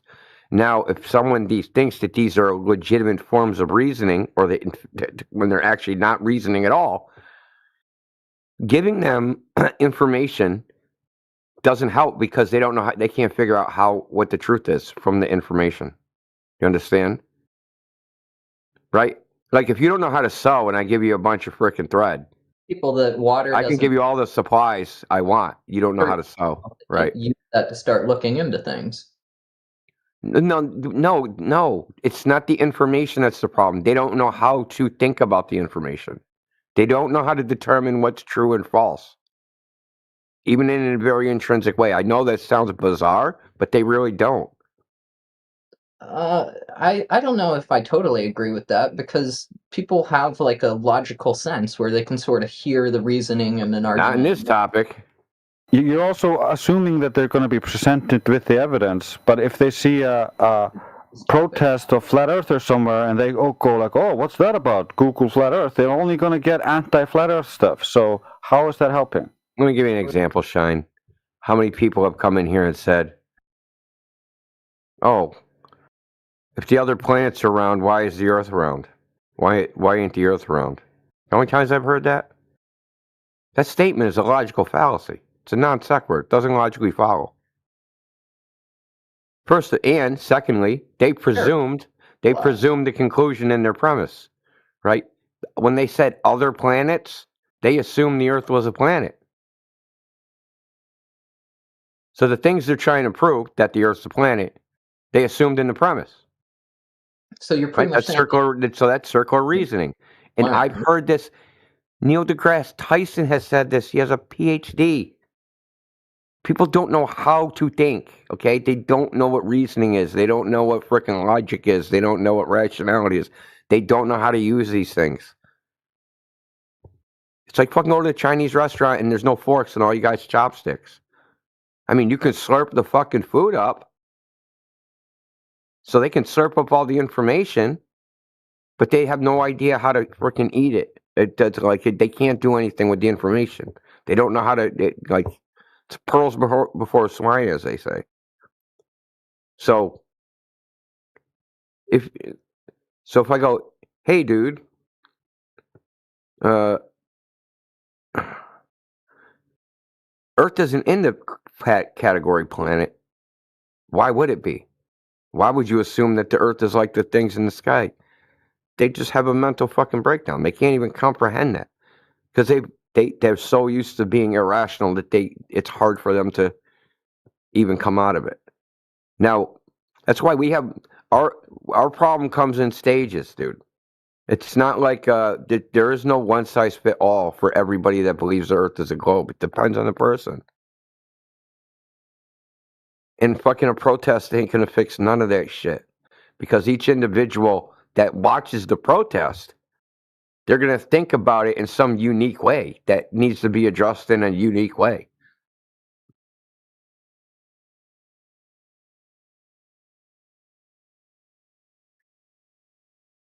The whole globe is based upon affirming the consequent. You have to assume the Earth is a globe in the first place to support it in any way. That means it can't be proven. Now think about that. Vsauce, Professor Dave, all these famous anti-flat earthers have said, I believe the Earth is a globe, but I can't prove it. Science doesn't prove anything.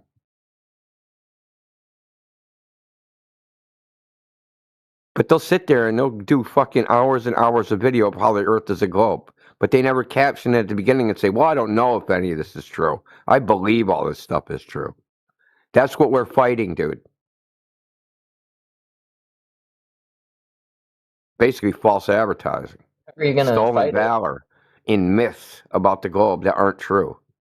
Such as using a globe to predict eclipses. That's the biggest bullshit one. What ways of fighting it do you think work? I don't know. I don't know. It depends on the person.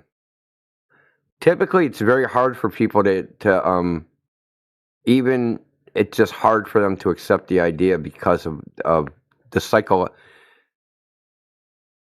It's like you have to pass through freaking certain gates to even get to somebody. Even if they know how to think, even if you make the logical argument, sometimes you hit up against a fucking psychological block where they identify with the globe in a deep-seated way, meaning their entire worldview has incorporated the idea that they're on a ball in space, created by the Big Bang, evolution, all this stuff. And that's how their self-identity comes from that, as being a part of that. So sometimes when you present all this information and they imagine for a second, hey, dude, the Earth is flat. It's not a globe spinning in space. There's no such thing as evolution. There was no Big Bang. Okay?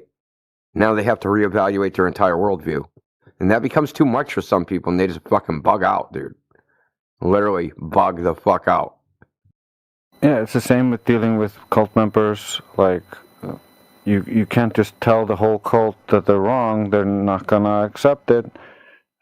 They reinforce their own belief within the cult. And the same is true for the globe. And so you got to kind of go against that programming. And for us, we got to kind of be deprogramming each individual at the level where he is and where he locked himself or was locked into this belief. Oftentimes it goes all the way back to childhood, so it's really deep-seated. Yeah, and where I would say the most, I don't know how effective it is, but this absolves me from all guilt, personally. I'll tell them, the globe Earth is not a complicated issue. It's not a scientific problem. You don't need to be a fucking genius math whiz. It's third grade geometry. And that it's easy to test yourself if you have fucking $6. Okay? You need $6 to buy a mirror and get a friend.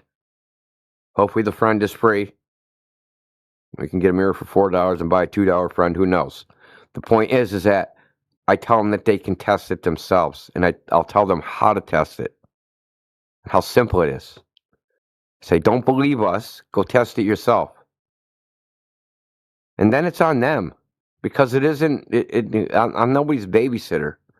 None of us are.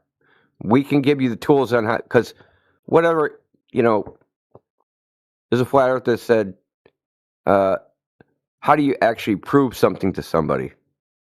This is a crucial question. How do I prove to somebody the earth is flat?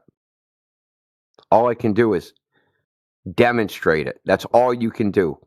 Practical demonstration. So since I can't go there and be with them, I can tell them how to do it, how they can go demonstrate to themselves that the earth is flat. They don't have to rely on a third party. They don't have to rely on flat earthers on Discord or NASA in their freaking Kennedy Space Center. They can just go test it for themselves and see if nature conforms to the globe prediction. And what they'll find out is that nature does not match what they're saying. But the thing is, they have to be self-motivated to do that. That's kind of a thing where, like, a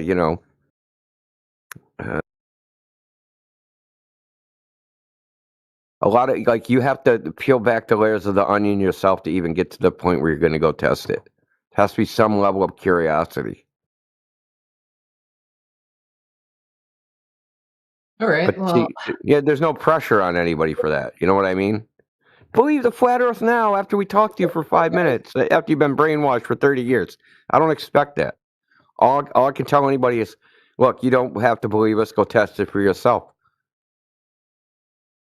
Yeah, I would rather they not believe me, because otherwise they're just in the same position as they were before. They believe someone and are just a believer. I would like them to take command of their own faculties and start critically thinking. I think that's how society can move forward. Exactly. Trusting yourself, believing. I had a guy yesterday in the other chat.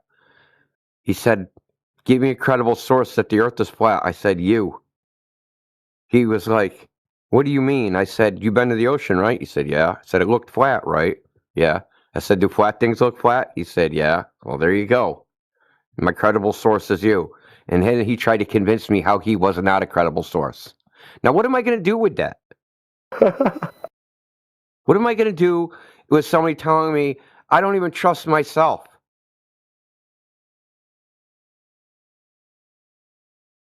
You can't trust yourself. You can trust your own eyes.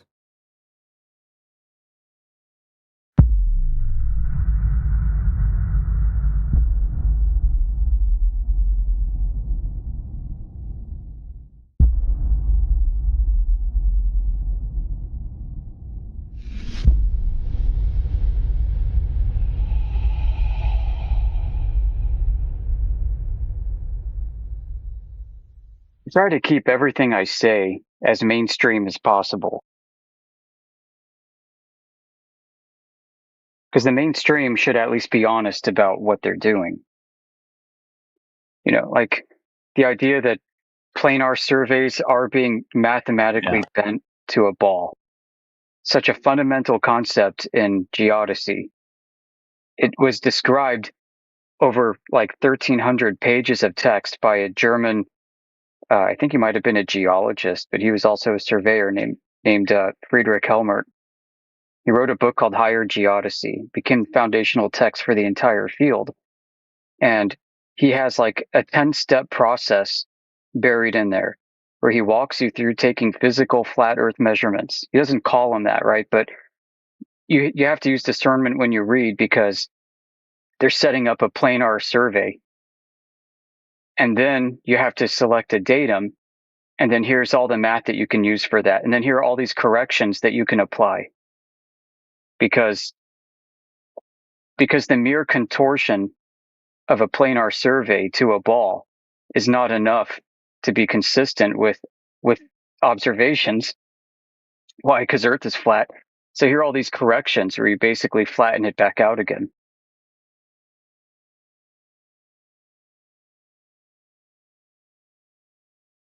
It's freaking hilarious, the process that they go through. And what I like about this book is it's painfully clear and obvious what the process is. He spells it out in a very honest manner. He's not a flat earther, but he's a German who speaks and writes with precision. I really was think going to say, I liked when he called you a conspiracy theorist for reading NASA's document. Yeah. Yeah, the conspiracy was the foundation of NASA as a psychological warfare tool. It's not flat Oh, yeah, I earthers need a saying this. clarification on that bit you did say about the satellites being used for the exploitation of people's minds. Yeah, I posted the document. He and heard that as you saying they're using satellites for mind control, right? That's what he heard.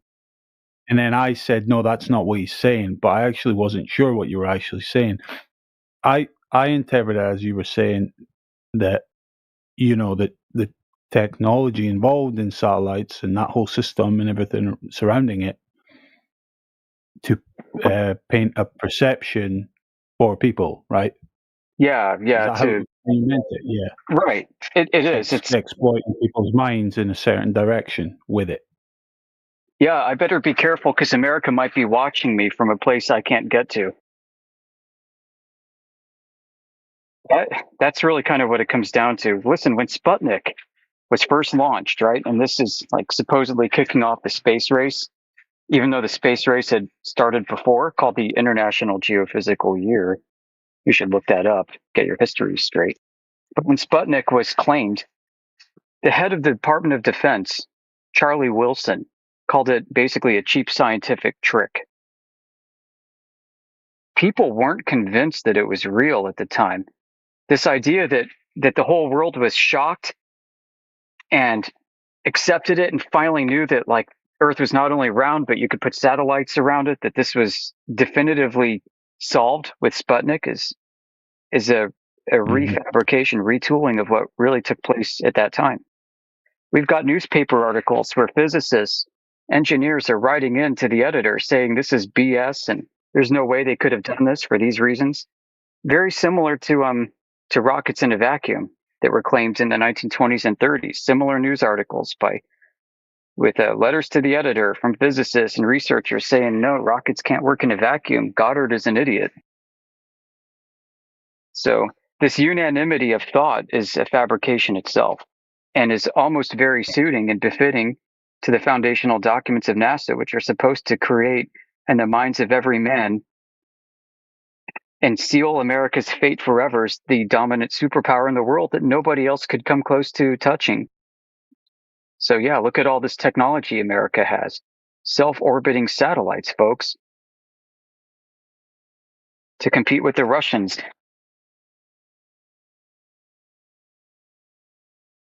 Yeah, I mean, people were just far more critical in general back then, you know,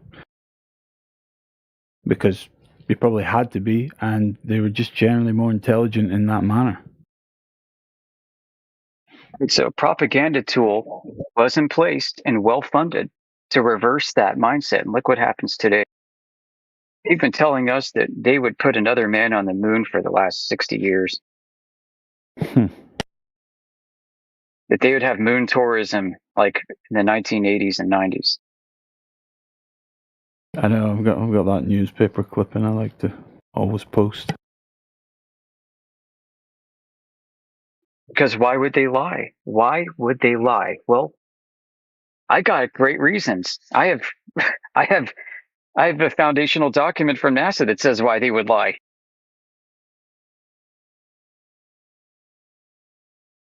Oh, you heard what he said. He's like, oh, well, yeah, NASA does lie sometimes.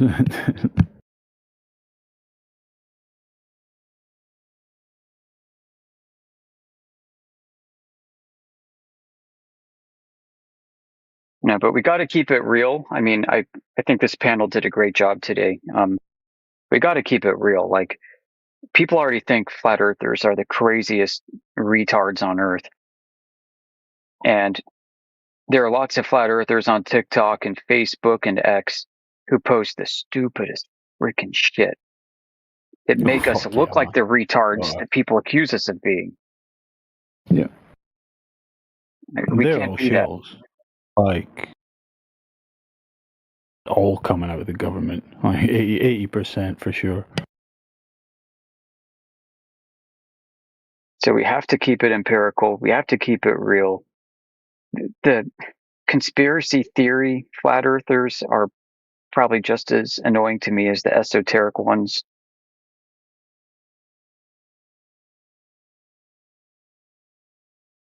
Yeah. No, I liked your comment when you said we're the Pentagon of flat earthers here.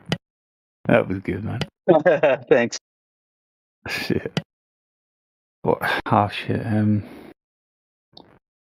I don't know if you heard, it was quite early on. I was explaining to him. I kind of messed up wording. I wish I'd worded it better, but I was trying to explain to him how it's unfortunate because he's been sold this perception that he's going to come into this channel.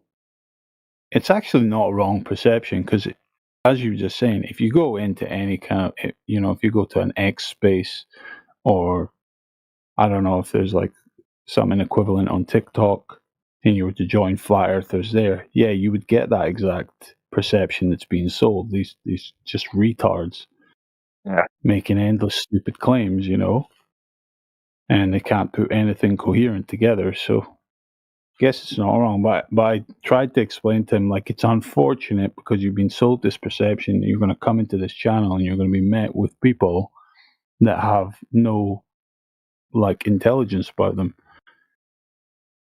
and they're just going to be blithering idiots, and you're faced with the complete opposite, and you're here, you've been sent up against a pack of wolves with no weapons, not even clothes on your back.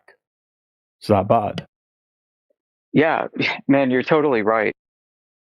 There's so much bad ash and trash top flat earth stuff out there, and you got people that don't know about us, even though we are probably the biggest community single-handedly, in terms of numbers.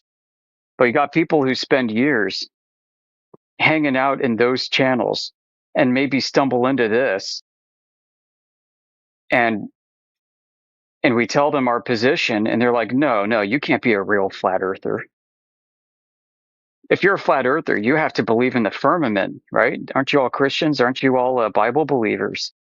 You have to believe in the firmament, like a glass dome, right? Oh yeah, and you have to believe that Antarctica is an ice wall, right? If you don't believe that, you're not a real flat earther. Why? Because the 3,000 other people I spent the last 2 years talking to on TikTok and X and Facebook have said that that's what flat earthers believe. You guys must be trolls. Yeah. Right. And the way I kind of look at things too, we're kind of in triage mode. I don't know if this is the end of the world or what, but you're not going to fix everybody. You're not going to wake up everybody. But if we can just set up this internet kiosk We don't have to proselytize and go out into the world. But if we just set up this kiosk and people come in, they can have conversations with us. And if they don't like what we have to say, then they can just move on and, go about their lives. That's fine by me. But, the few that do want to stick around and become part of this, I mean, you're very much welcome to. We are not offering insane, crazy stories. We're not going to tell you about lands beyond an ice wall. We're not going to describe, outer world ponds or stars being some sentient entities that communicate with us through astrological charts. We're not flat earthers because of that. We're flat earthers because we're hardcore rational empiricists. It doesn't mean we're perfect, but we're trying our damn best to be the best ones. So you're going to get pretty boring conversation, right? You're going to get the kind of conversations that you had maybe in 8th grade science, and 10th grade science, and first year physics in college, maybe. You're going to get a little course in logic and how to think. You're going to get a little bit about everything. And it's going to be academic. It's going to be held to high academic standards. And there's not going to be much room for speculation. I hate to say it, folks. We're not here to do that. Yes, it's great fun. Privately, some of us have really cool, amazing ideas about where this is going and what this means. But here, this is our public face. We're not here to discuss what we privately think. We're going to catch more people that we want by describing reality as it truly is. We don't want people that want to come here for freaking fantasy and fairy tales. No thanks. Very well said. Well put.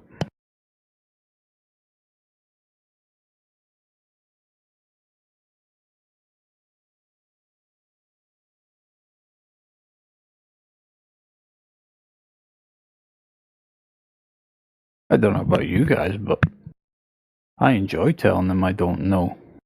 Yeah, I me can't too. explain anything about the sky and all that stuff. Just the fucking squirming they do when you give them that answer. You know what I mean?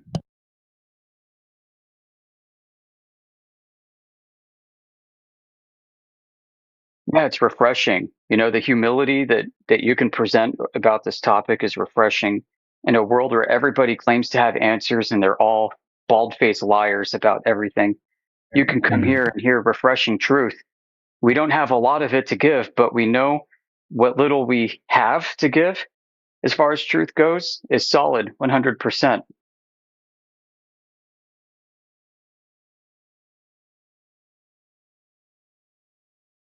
When I was new to this, Yeah, I somebody think said, they're really taken aback when they realize we're not selling them anything. Yeah, because that makes them extremely uncomfortable because they know nothing else but that. Yeah. They might not be able to intellectually understand that every organization in their world, everything they interact with, is actively attempting to sell them something one way or another. But intuitively, I think everybody knows that. And when they come in here and they recognize, I've started saying it in chat when I speak to people, like I invite them to leave pretty quickly. I say, I do not give a shit. Go back into the world and be a dumbass and be exploitable and be gullible. It doesn't matter to me. Makes no difference. I don't want anything from you, basically. Sounds harsh, but I'm not trying to sell you anything and I don't need you to buy anything. You know what I mean? If you somebody who's mature would recognize that that's a power move. And we know how it goes with them. They'll sit there and they'll whine and moan and they'll say, this place is a total absolute waste of time. And they're here for another 4 hours. It's like, what are you doing? That's funny. I was brand new to this topic.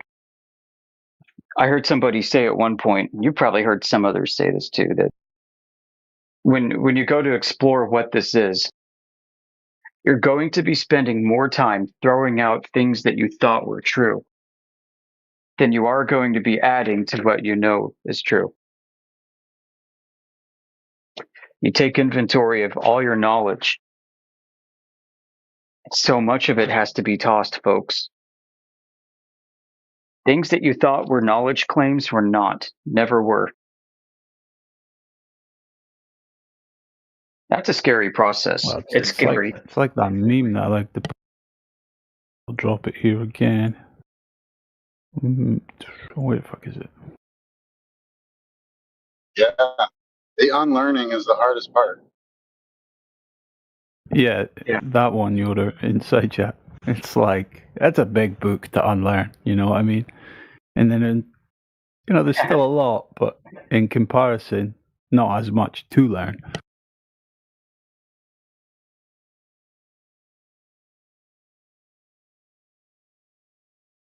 So yeah, you're definitely going to be spending a lot more time unlearning,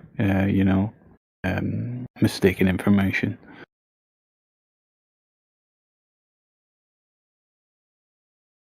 There are no gurus in this.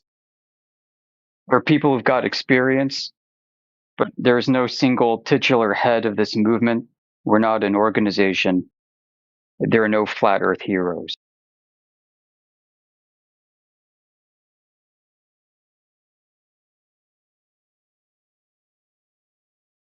We've been blessed with some very high intellect people coming through here like Indio, who've laid the groundwork for a lot of this.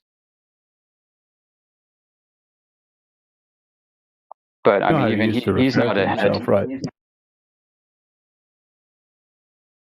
Oh, yeah, he's not like a leader or anything. Go ahead, obvious B. I talked over you. No, I was saying that, you know what Indio used to call himself? What's that? Called himself a weaponized autist.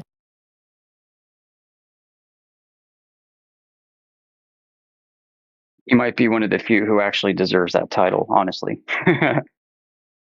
Yeah, for sure.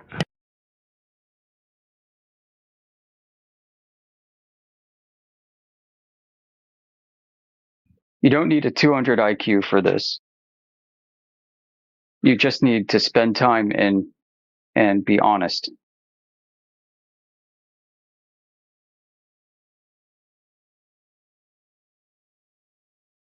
Yeah, I mean, I'm getting to the point that the Earth is flat, right? And that's the established fact. That doesn't take very much at all.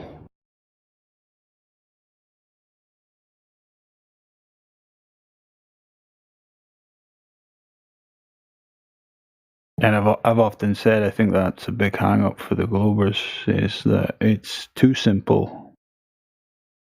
And that doesn't make sense to them.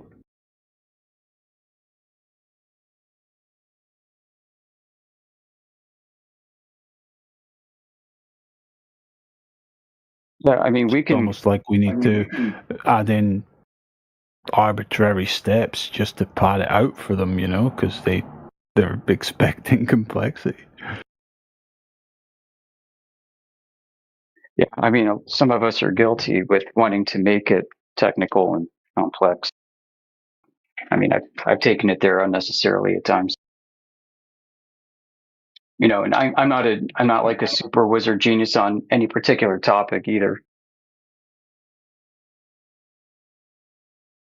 But I mean, you know, just if we're just going to talk about laser tests, laser measurements done, right? You know, you need to understand the maths involved, right? You need to understand the geometric implications of a globe. You need some understanding of atmospherics. You need some understanding of refraction. You need some understanding of what should be taking place in one paradigm versus the other paradigm, you know. So there's still a little bit to it. Each of these seems to be infinitely deep. Yeah, you can take them to that level. I don't think you need to, though, to get to the conclusion that, yeah, the Earth is flat. It's measuring flat, you know.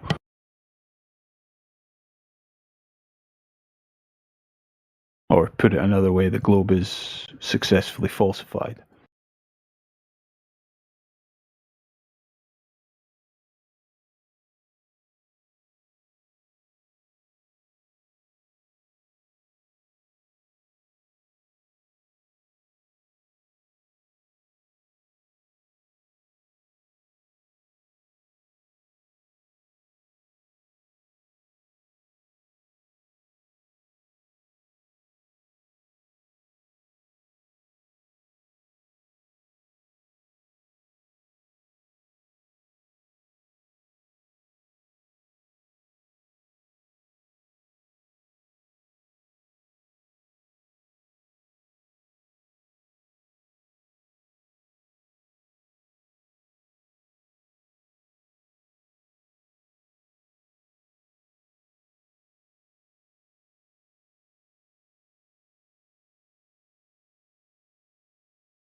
You guys are so funny. Hey, Neutron, how's it going, man? I'm good. What about you, bro? Yeah, not too bad. I finished work for the day, got my feet up.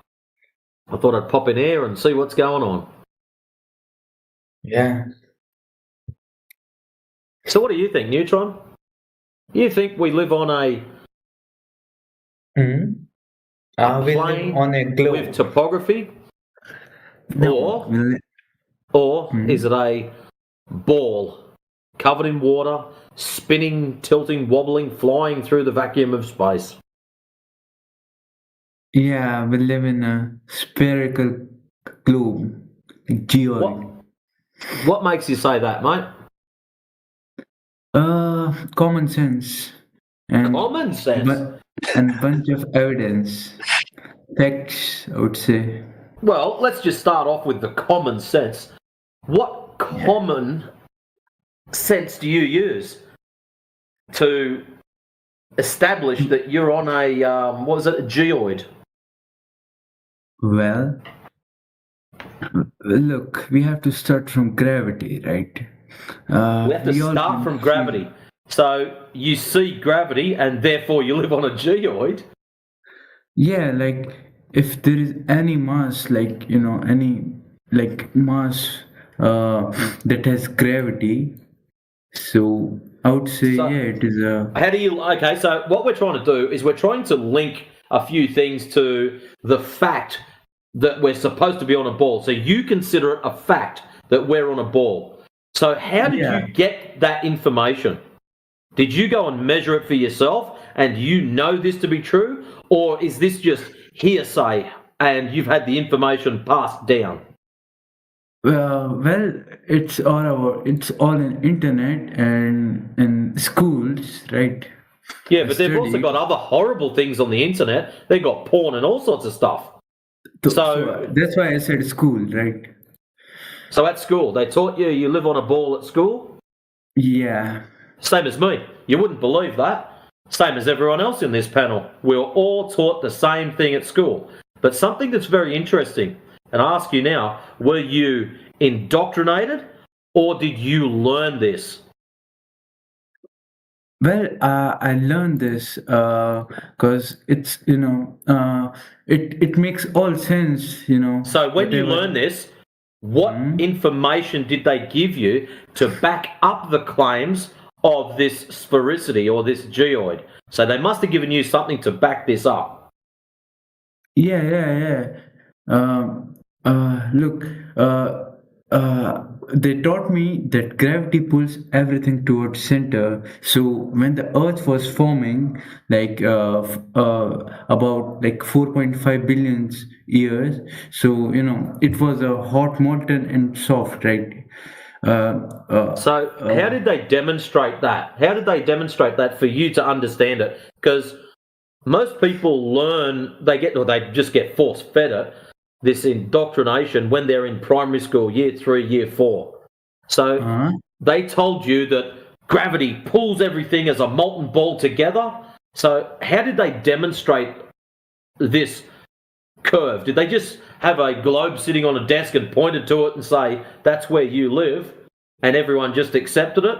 Or did they actually give you a demonstration of, here's how the Big Bang started. First there was nothing, and then there was an explosion, and then there was rocks and shit everywhere, and one of them, whilst it was glowing red hot, settled down a little bit, turned into Earth, and cooled down a bit more, and bacteria and shit started growing on it. And now you're the great grandson of a stupid ape. So how did they demonstrate all this It stuff can be to you? same said about you too, Yeah, continue. Yeah, how did they demonstrate that to you? That's what I'm trying to work out. We went from, hey, we live on a ball, and now we've got all this other cool stuff, which has nothing to do with curvature. And they just I don't remember how they demonstrate, but I can tell you that if Earth was was a flat Earth, ships would disappear, right? But we all have those interconnected routes, like those invisible routes in which like plane can go from like a point to a second Well, point. let's go from one thing at a time. So the ship's disappearing. That's just a matter of optics. So it's how your eyes work. Because the lens in your eye is a certain size, No, I'm once saying things get below a certain angular resolution, a certain size limit, I think it's 0.02, once it gets below that, you can't resolve that image. It just blurs into the background. It turns like to fog because you why can't resolve it. So why do ships come back instead of just just like going? Why do When they missed you. So the problem is there's a couple of things going on. So when you're standing at the beach and you watch a ship sail away, Yeah. you've got to remember your eye level is the center line, okay? So from your eye level down to the water, that is one set of angles. Your eye level up to the top of the ship is another set. So which one, as it sails away, is going to be smaller first? So you're looking at a great big cruise liner as it sails away. And these things are what, 100 foot high? Maybe higher? You're watching one of those sail away and your eye line is only what, 5 foot? I'll say 5 foot.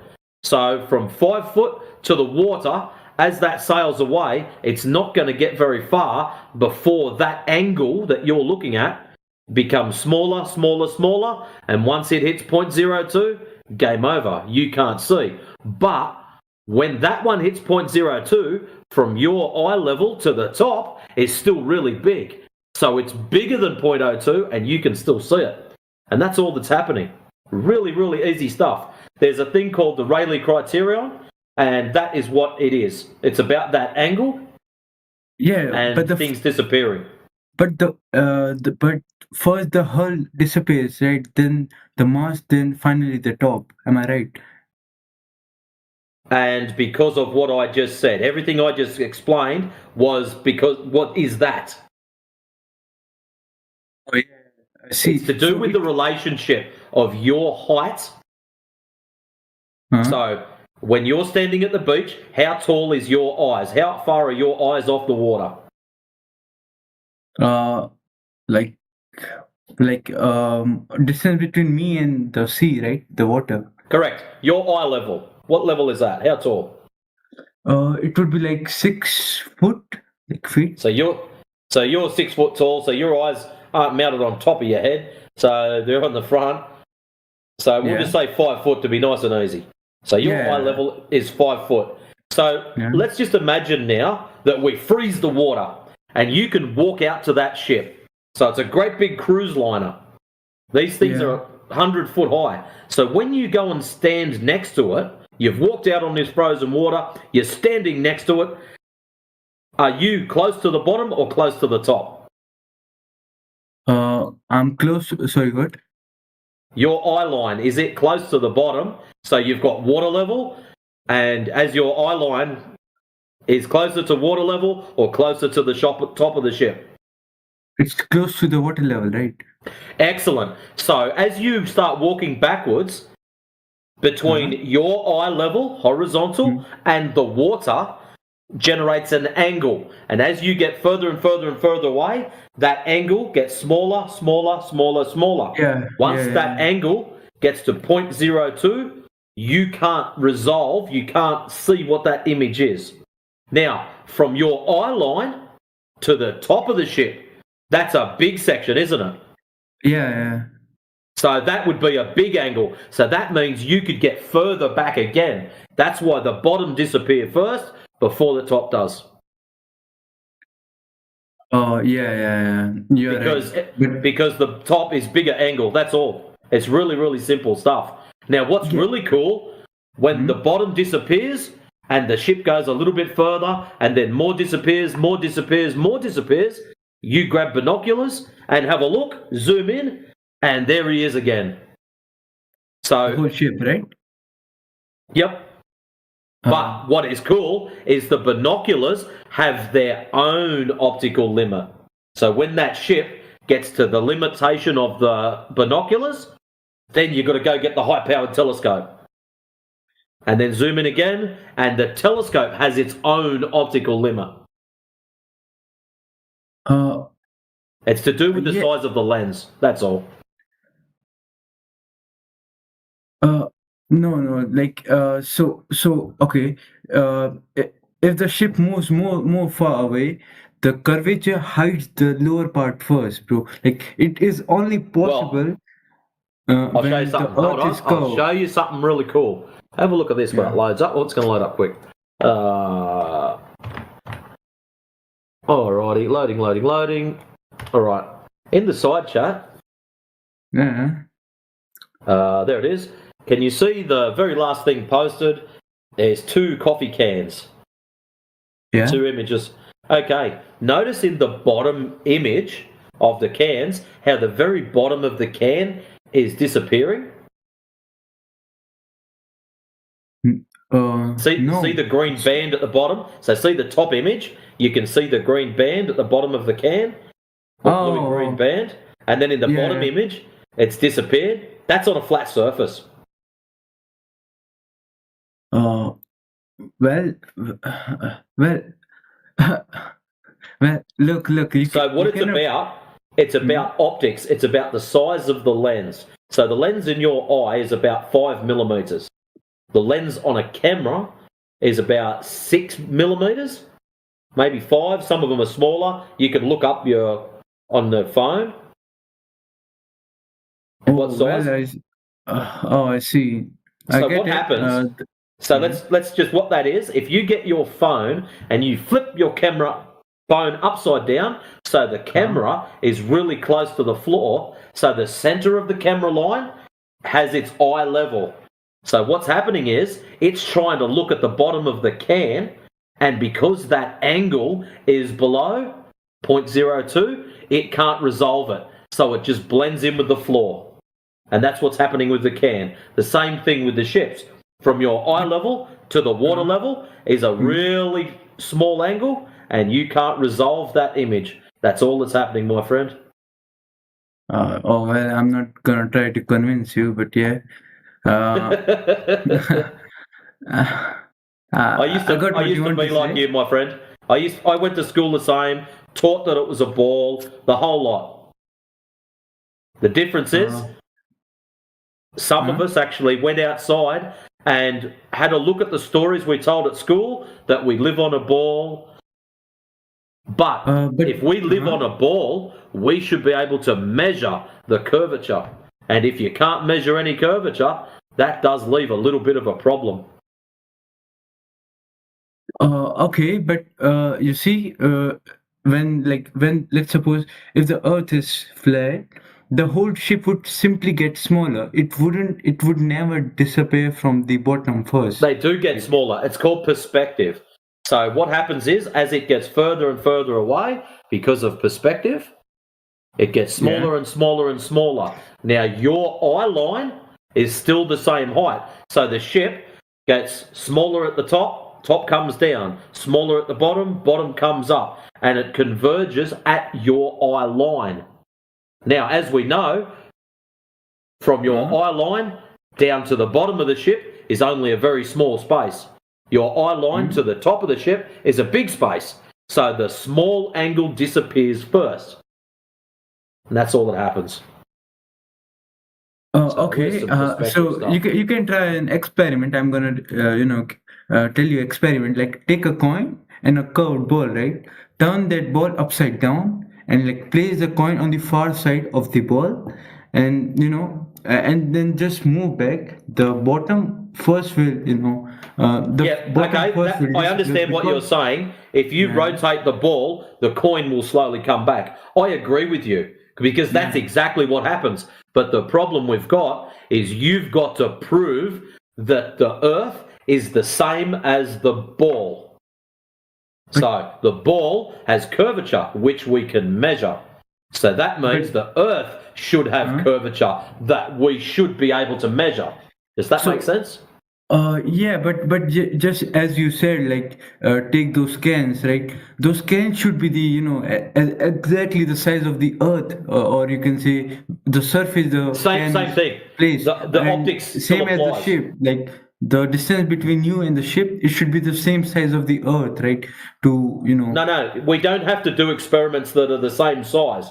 You can scale. But you just said it, right? You just said it. I just said what? You just said it, like the ball should be the size of Earth. So No.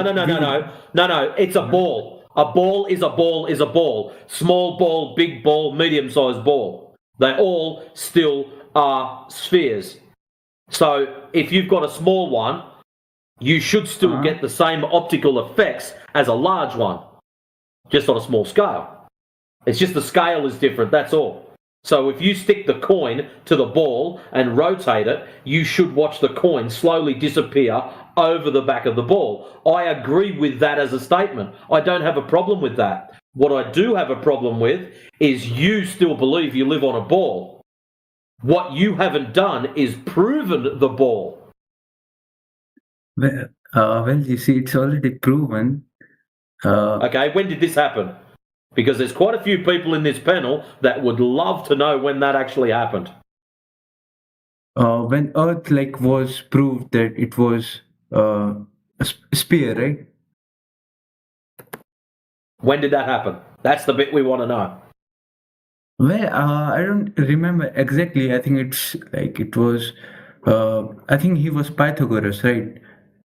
Do you know him? Never met him. Yeah, like he was Pythagoras. It's a theorem too. Like I think 6 century, like 6 before CE, like before Common Era. Oh shit! So he's pretty old then. Yeah, there were scientists who believed that Earth was a sphere, like Aristotle and Pythagoras. They believed, and the first evidence. So they believed it was. So how did they verify this? How did they actually measure? Because we should be able to go outside. You and me should be able to go outside, and we should be able to measure this curvature. So if it truly is a ball, we should be able to measure. And verify this as a ball. Yeah, we got images of the Earth after 1950s, right? 19th century, when so the images show it's a ball. Image. Yeah, I can send you the image. This is where I'm getting to. If the images show that it's a ball, we should be able to measure if it is a ball to verify and prove that it's true. So you are saying what's the radius of Earth, right? Yeah.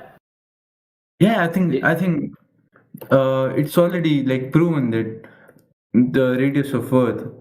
Well, we should be able to measure it and confirm it. Like if I say to you, my computer table is 6 foot wide. How do I prove that to you?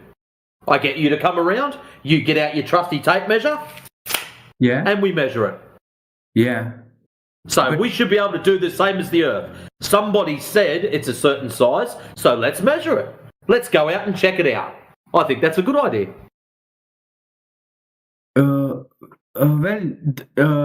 I think the simplest method when scientists measured was, they choose 2 cities, north and south, I guess, and city A to B, and distance between them measured by road or GPS. So just leave this, or there was a formula a d upon Earth's circumference. So they're already assuming that it's a ball. They're not actually measuring it. They've assumed it was a ball. That's not very good, is it? We want to actually measure it. We want to prove that what they're saying is true. And that they're not telling porky pies. Well, it's your opinion, or your belief, or I don't know, whatever you say. Belief is just acceptance without evidence. I would like the evidence. You have the evidence that Earth is flat. No, there's no evidence. That's the problem. There's no evidence of the ball, no evidence of curvature. So is there the evidence of flat Earth? Yes, there is. Would you like me to show you? Yeah. Well, what happened, there's this group of guys, Field Engineer Corps, and what they do is they get a high-powered laser, and I'm going to put a little picture up in the side chat so you can understand what I'm talking about. If you think you live on a ball, when we create a tangent to a curve, we can just walk along that tangent or move along and measure the distance between the straight bit and the curved bit. Really, really easy, eh? Yeah. So if we get a high-powered laser and we go to a very large lake that's, I don't know, 20 or 30 miles across, all right? Now, we know that water, flat, level, horizontal, whilst it's at rest. So we're going to go to this big lake when it's a nice calm day and there's no waves and things going on, and we're going to shoot a laser all the way across it, and we're going to set the laser up, make sure it's perfectly horizontal. Now, at our end, we measure the height of the laser from the laser to the water, and then we travel around the other side of the lake and we measure the height from the laser to the water. So at 10 miles, the difference between the laser and the water should be 60 feet. 66 feet. Wait up. Let's put my chart up so I don't forget this. Yeah. There's my chart right there. Yoink. Normally someone else chucks it up for me. They must be getting slow. Loading, loading, loading. Yep, so when we go around the other side at 10 miles, it should be 66 feet between the laser and the water. At 20 miles, 266 feet. At 30 miles, 600 feet. And at 40 miles, over 1,000 feet. So if we were to shoot a laser and then go 20 miles around the other side, we would expect there to be a great big gap between the laser and the water. Does that make sense?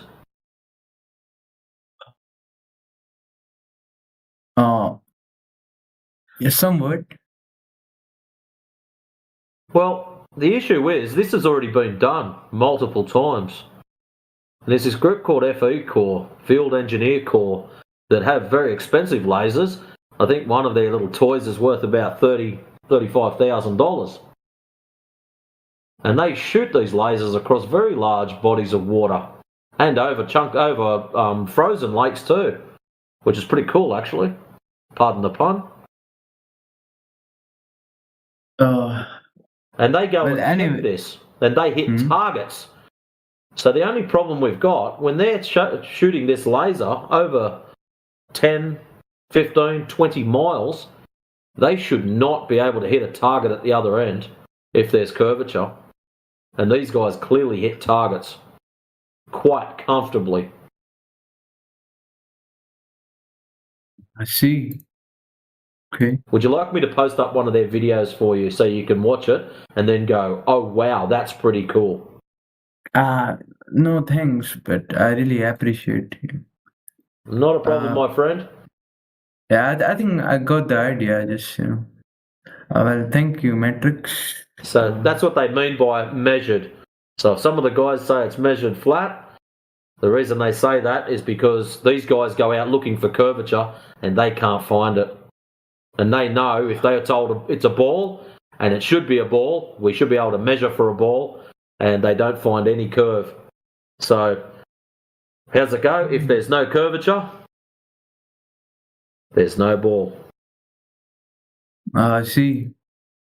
Nice. Okay, thanks, Matrix. No, you're good, man. That's my time. Yeah. If you have any more questions, don't be scared to pop in and ask. Yeah, of course.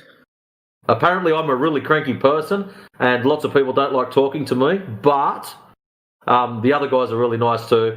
They're normally a lot better than me. So if you do pop in and I'm not here, don't be scared to ask them. They're really cool. Yeah, of course. Okay. Not a problem, mate. That's my time, so have a good day. Bye. No, you enjoy yourself, my friend. Have a good day. See ya.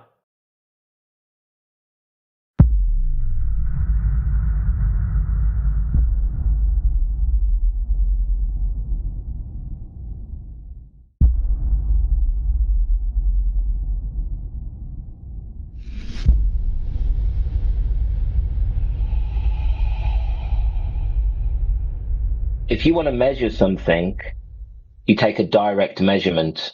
You don't assume something to begin with and then say, oh, I'm going to shine a light, and if the angle's this, then that must mean the light is X distance away. No, that's not how you measure something. That's not how you verify a measurement. So they're pre-assuming Earth is a ball to begin with. So yeah, they have a number. Great, they have a number. They use it on the websites. They use it in the official textbooks. But nobody has verified that Earth is a ball. Okay, Say I that want to They the made sun up. almost. Yeah, They I have made a up a question. distance to the sun. They made up a distance to the sun and said, oh, Earth must be a ball of this size then, because of these shadow lengths. But these shadow lengths are achievable on a flat surface with a closer sun. Try mathematics. So actually, do you agree that if they use this made-up curvature rate or radius value in their instructions, that instruction, like long tunnels, may mess up? Do you agree with that? Because such a thing And doesn't even exist. it means they use circular reasoning to come to their conclusion. They didn't use direct evidence that Earth is a ball. So they assume Earth is a ball, and they give us a distance to the sun. Yeah, go ahead. Yeah, also that the NASA documents for flying airplanes, aerodynamics, says Earth is flat and stationary. They don't mention Earth curve in that at all when you build an airplane or fly it. That's a great point. Professor's just made a great point. So you're using the argument, if they use these numbers, then there must be something to it. Well, if we treat the Earth as flat, then there must be something to it, right? We can use that same argument. And in fact, they don't account for curvature in any industry. So we have a far greater argument than you do because the Earth is utilized as flat and stationary. Yeah, I see what you mean. So the thing is, for example, let's consider I am an engineer. I am applied to make a very long tunnel. Okay.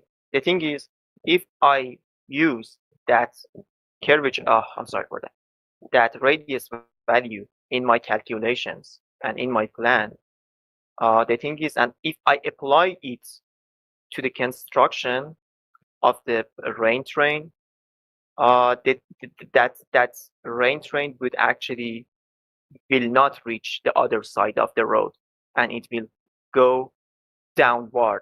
See what I mean? So if I consider that element in my calculations and mathematics of that construction, the whole project would ruin. I think that's something that all of us can agree on, right? Yep, we can agree that they don't use Earth curve in any engineering projects. I agree with you. So I think the main That's our research point. for me or any glober is to research that if they actually use this radius value in their constructions or not, right? Yep, knock yourself out. I'm just giving you a heads up now. They don't use that. So I'm just giving you a heads up now. They don't. So if you want to do that for 6 months or a couple of years, go research it. Go ahead, but you're going to be wasting your time. The question is, Mohammed, when you find out that in all industries the Earth is treated as flat and motionless, will you accept would you accept that point? Or will you start moving on to other arguments then?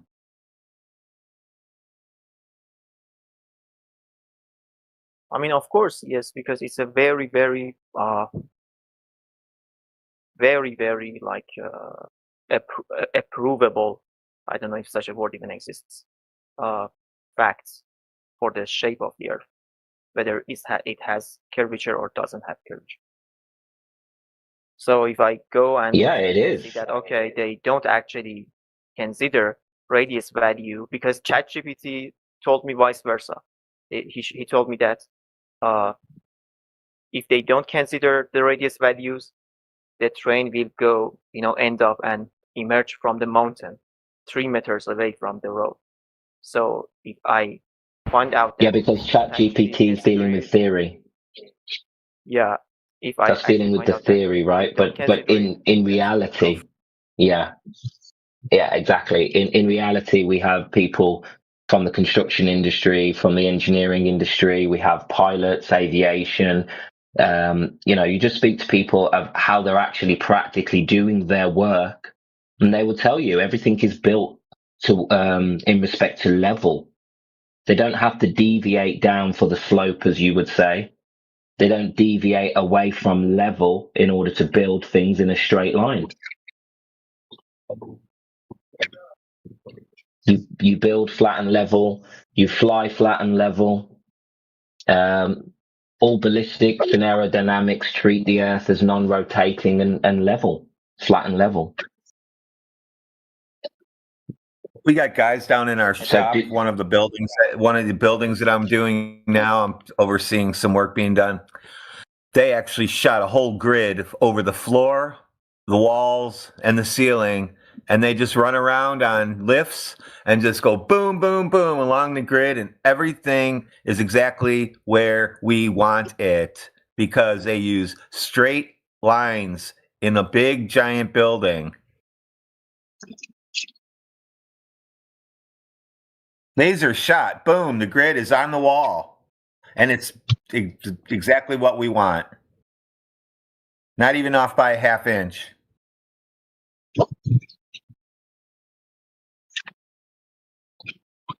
The thing is, it may be, wild to say, but if I find out that they don't actually consider those factors in their instructions, I may go insane, to be honest, because everything is contradictory. Yeah, it's a hard topic, man. It's been driving me nuts for 5 to 6 years. No, the thing is, everything in that case would be contradictory. See what I mean? How I would explain my brain that, okay, these phenomena are happening together in a flat Earth. But whatever. Well, I have a question. Well, what only contradicts is people's imagination of the globe. There's nothing about flat Earth that is contradictory itself inherently. The globe imagination contradicts the flat Earth reality that we experience and measure. I mean, but some stuff actually don't need imaginations.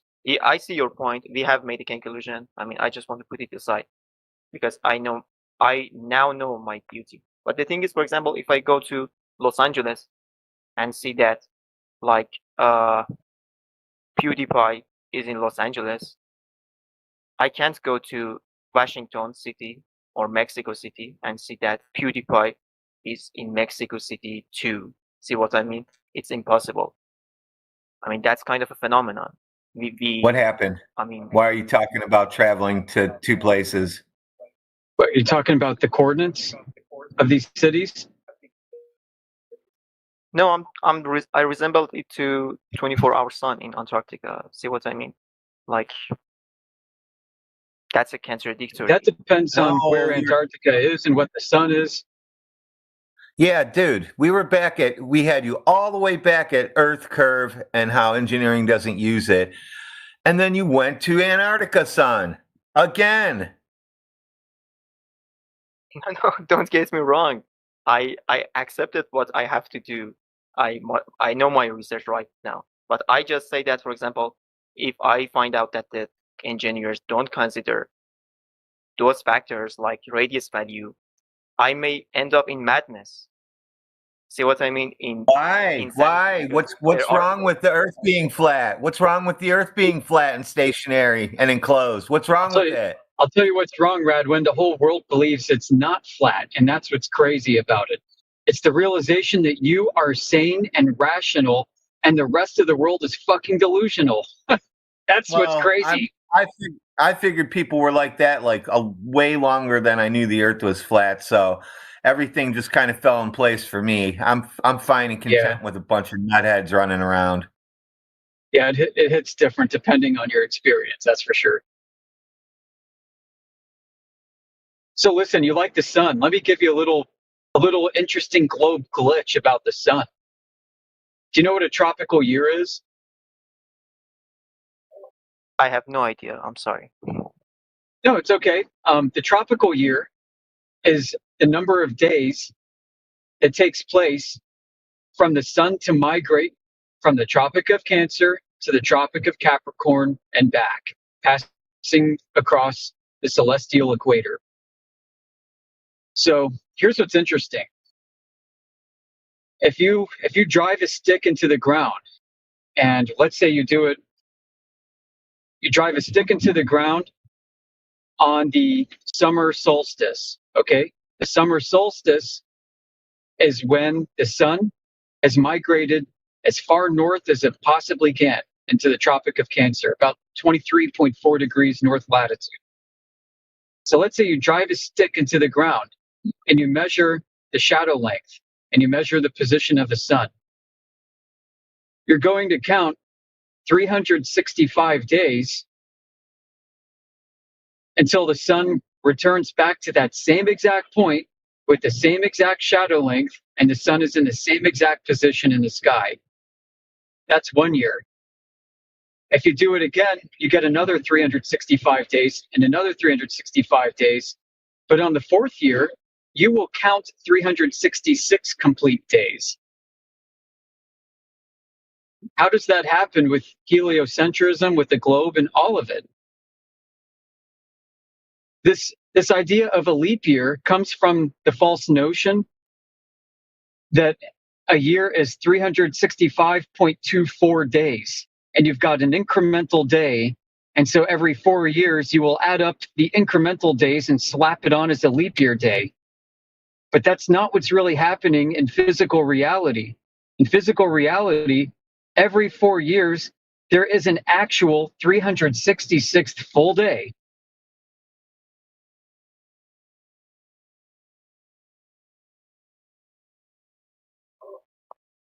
I see.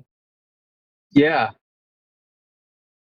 And That's why they this try isn't just change- flat Earth, you're that's why saying they it. changed the calendar. That's why they changed the calendar to 12 months from 13 because there was that extra day if you use 13-month calendar.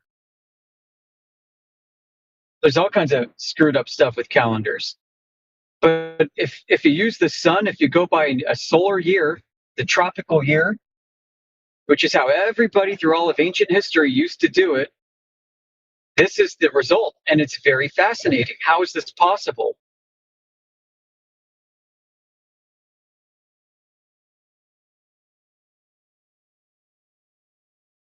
You can actually verify this yourself by going to a local meteorology center. Whatever country you're in, you could probably find your local government has one, and you can find a table. You can find a table of sunrises and sunset times. And you can go find any block of 4 years of history and then start counting them one by one, noting its position. And you can use the Tropic of Cancer as a starting point on the summer solstice. You can use the Tropic of Capricorn as a starting point during the winter solstice, or you can use either of the two equinoxes as a starting point, and it yields the same results. Why wouldn't you get that result no matter where you're at? Yeah, why wouldn't you get that result? Yeah. I mean, I've heard some people say, well, it's just based off your local position. If you just move somewhere else, it's going to be different. No, the same pattern holds. Why wouldn't you get that result no matter where you're at and no matter when you put the stick in the ground, as long as you do it, you mark it from that exact time? What will happen? Does anybody try that one yet? No. But it's weird, Radwin? There's another cycle to this besides every 4 years.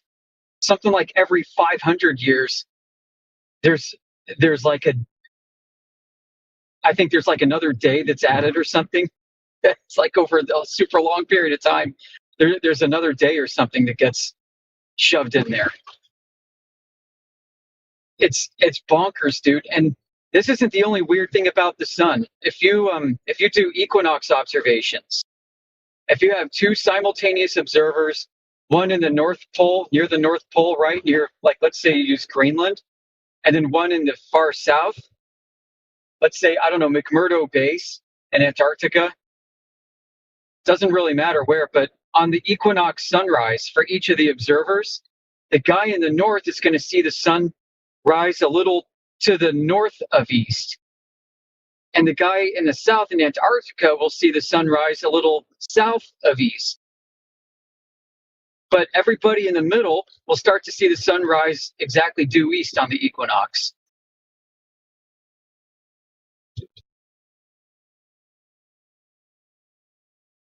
That doesn't make sense with globe geometry either.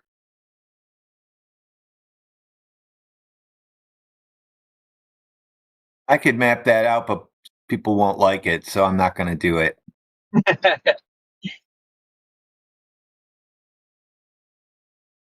There's a lot that we've looked into, folks, over the years, and we just collect all these globe glitches. We make libraries out of them, and we speak to them. It's really nuts. It's fascinating. It's stuff that you won't learn from textbooks in school. But yeah, speaking of that topic, though, Yoder, look at what Subrath's model proposed. You know Antonio Subrath? Yeah. Yeah, he proposed a model that would fit the sun's, the ellipse that it makes. And so I think what's important here is that people have been trying to figure out some sort of model that they can put. I don't know if you've ever got to that part where he's proposing the model, like what the Earth looks like with the continents. They're not in proportion like the way the AE is. It's not at all. They're not arranged that way. So.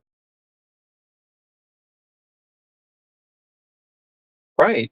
There's no uniformity at all. Even with the globe concept, there's no uniformity in what the globe's dimensions are and how the continents are truly laid out either. And that's just within a globe paradigm. If you expand your net further, you find out that, wow, there are a lot more glitches.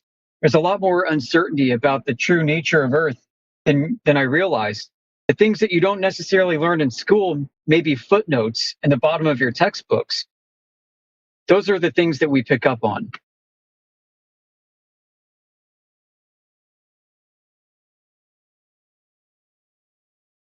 Okay, I want to say something, and because another guy is on the line wanting to talk.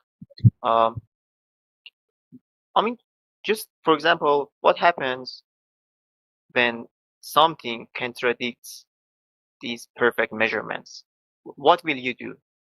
Hello. See what I mean? Can you please mute your mic? You're interrupting. I'm sorry. Yeah, I mean, if something contradicts our flat Earth measurements producing a globe, we want to know about it.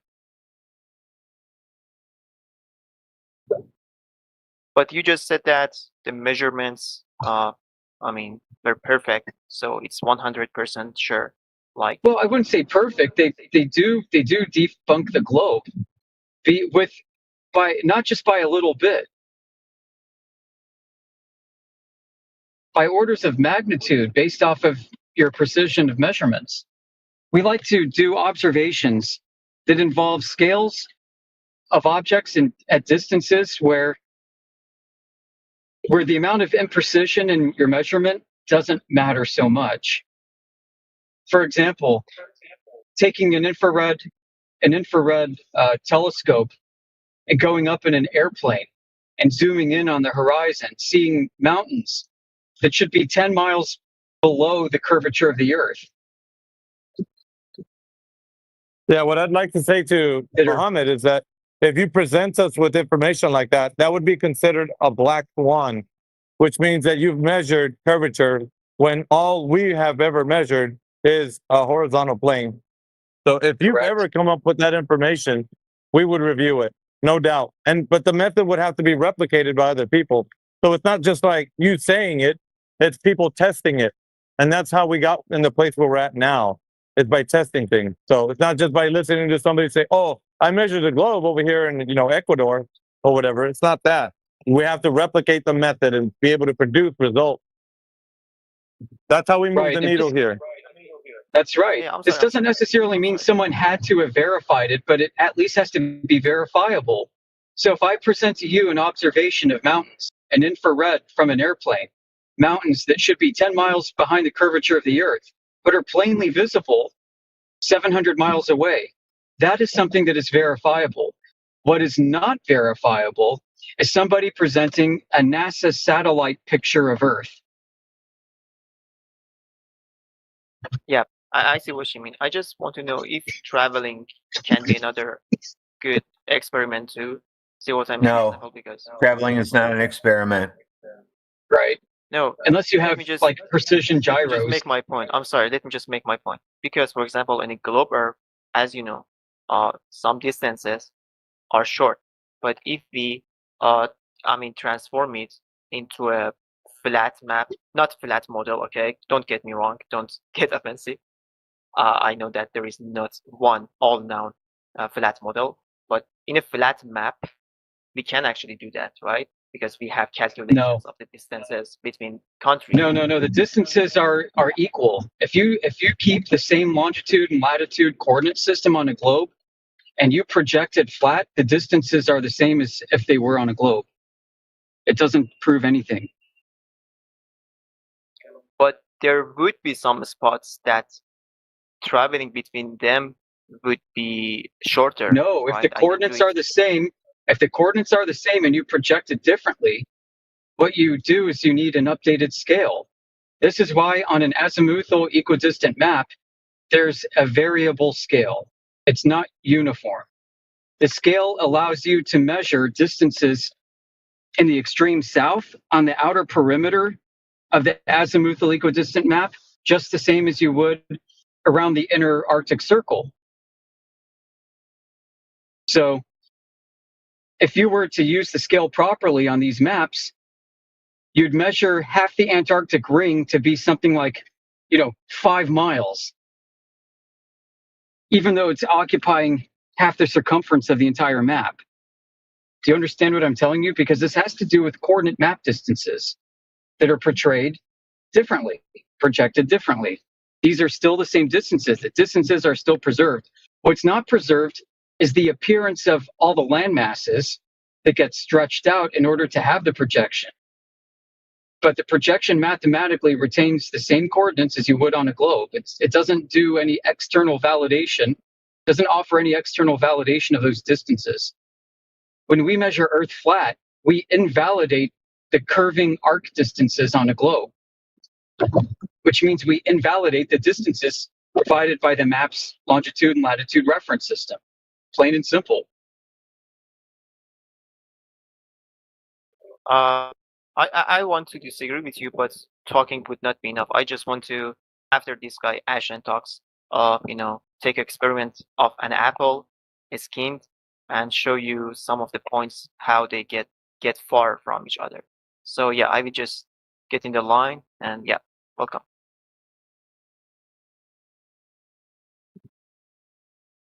You got a new contestant, Ashen. Ashen wants to go for the free nitro and the $10,000. You're up, Ashen. Yeah, free nitro. Oh wait, $10,000 too. Free nitro. Wait, we also have another 10,000. I think that comes. I forget who put that up. Was that Roots? I didn't put up the 10K. I did put up the free nitro though. I'm the one that's going to pay that out. I put up the 10K. I put up the 10K for the. Oh, you put it. Well, Radwin's got 10K. I'm promising 1 month nitro. So anybody else want to throw something in there? You're welcome. But yeah, I got an idea. I'll throw in a trophy or a nice placard from thingsremembered.com.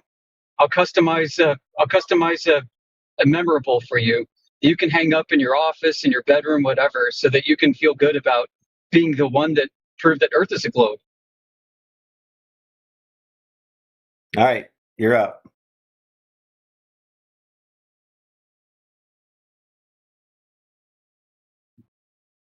That's usually the proof that we normally get right there.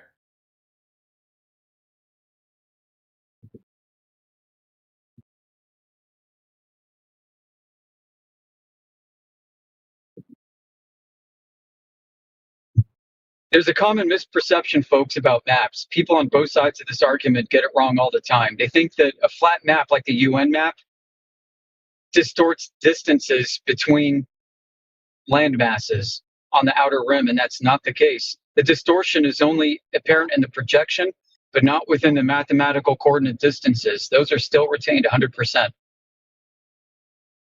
It just means you can't use like your 1 inch equals 5,000 miles or 500 miles scale uniformly across the map like you would with other maps. Like 69 for 1 degree? That? No, I'm saying like on a regular, like, let's say you get a camping map and you'll see in the bottom right, it'll say like 1 inch equals 10 miles. So if you take out a ruler or something and you measure out 10 inches, then you measure out 100 miles on the map. And that 1 inch distance is good for any location on the map, corner to corner, edge to edge.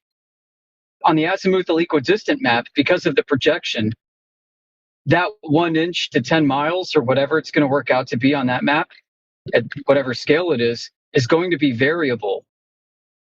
1 inch is going to be like maybe 10 miles close to the center of the map, but at the farther outer edge, 1 inch is going to be like a half a mile.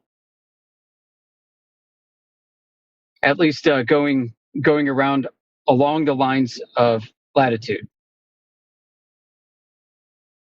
Distances along lines of longitude are going to be the same everywhere. So north-south distances on an AE map, those don't change.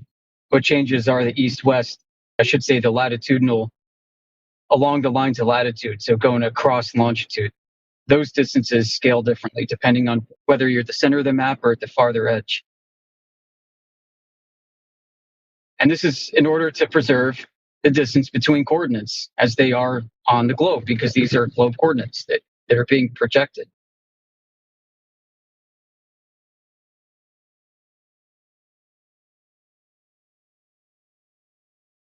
This is why you can't say, hey, Flurf, why don't you use your AE map and give us and validate these GPS distances? Because they're having you use the same thing as what's already baked into GPS, and that's latitude and longitude, along with the coordinate map distances of both, which are going to be equal. So it's a trick.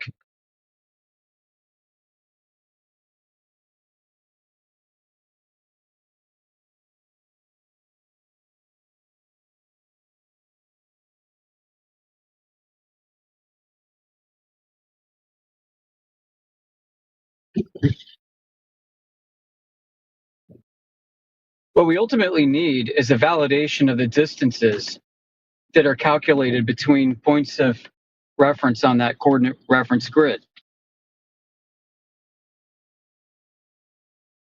So if I'm at like, I don't know, 45 degrees east latitude and somebody else is at 40 degrees east latitude, or longitude rather, let's say I'm at 40 east longitude and someone else is at 45 east longitude, and let's say I'm at the equator, there's going to be a distance between us of 5 degrees, which is on a great circle at the equator calculated to be 69 degrees, 69 miles per degree. So 69 times 5, bam. Now, if I slide myself up to 45 degrees north latitude, and I am standing still at 40 degrees east latitude, and my friend is at 45 degrees east latitude, that distance is no longer 69 miles per degree on a globe, because it's not a great circle route.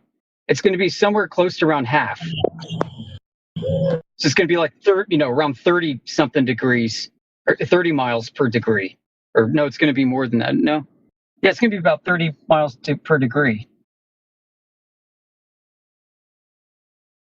So what we need are actual surveyed distances between these points that are conformal to the globe. If they can survey those distances and get the same distance as what's suggested on these spherical coordinate maps, then what we're getting is effectively surveyed curvature, and nobody's been able to do that.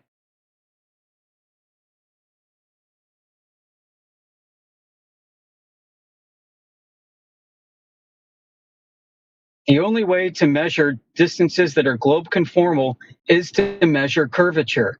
If you can't measure curvature, then you can't possibly confirm the distances as presented by globe coordinates. At least unmitigated corrections.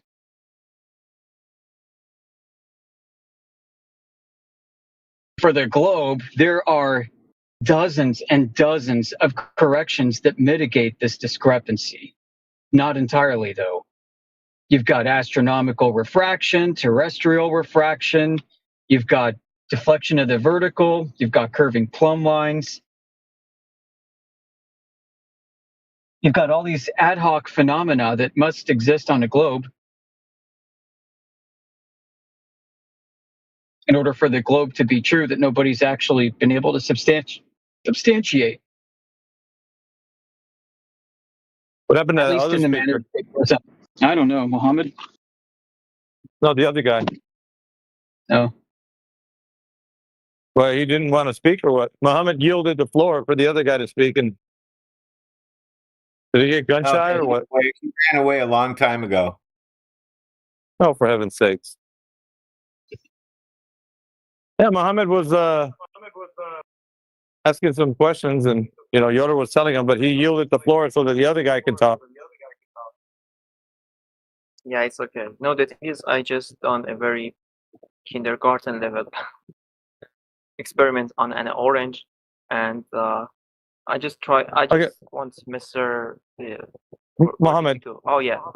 Muhammad, let me ask you a question, man. Are you paying attention to what Yoda was saying right now, or were you busy doing something else? No, I was paying attention while cutting the orange. Okay. What did you gather by what he just said right now, based on what the globe has been projecting out to you, and then now what he's showing you, the reason why there's anomalies, the discrepancies, right? Did you understand this, or? I mean, I got a little off track, but to make a summary, I think he said that to actually calculate the distances between countries, you have to measure the curvature too. So actually, the measurements and calculations are not accurate. Yeah, that's exactly the takeaway.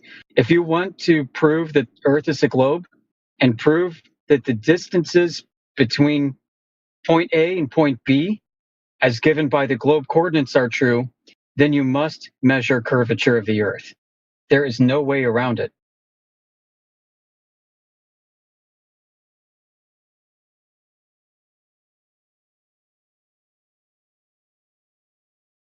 Yeah, I see. But anyways, these are the images I got from the orange. It's not an orange, actually. I forgot the fruit's name. But yeah, as you see, those spots get far away from each other. I know it's not a good experiment, but anyways. Yeah, you're projecting a curved surface onto a flat table. You're going to get distortions, obviously. And that's what we're saying. We're saying that when we survey and measure the Earth flat, that the spherical coordinates cannot be true. That the distance, the unmitigated distance between latitude and longitude on a spherical surface cannot match the distances on a flat surface ever. Not without some kind of curvature present. Not without some kind of correction to take place. So when we can see mountains in the distance, in infrared from an airplane that should be 10 miles beneath the horizon of the globe, but are presently visible. And if we look down at our compass heading and see that we're facing, let's say, due west,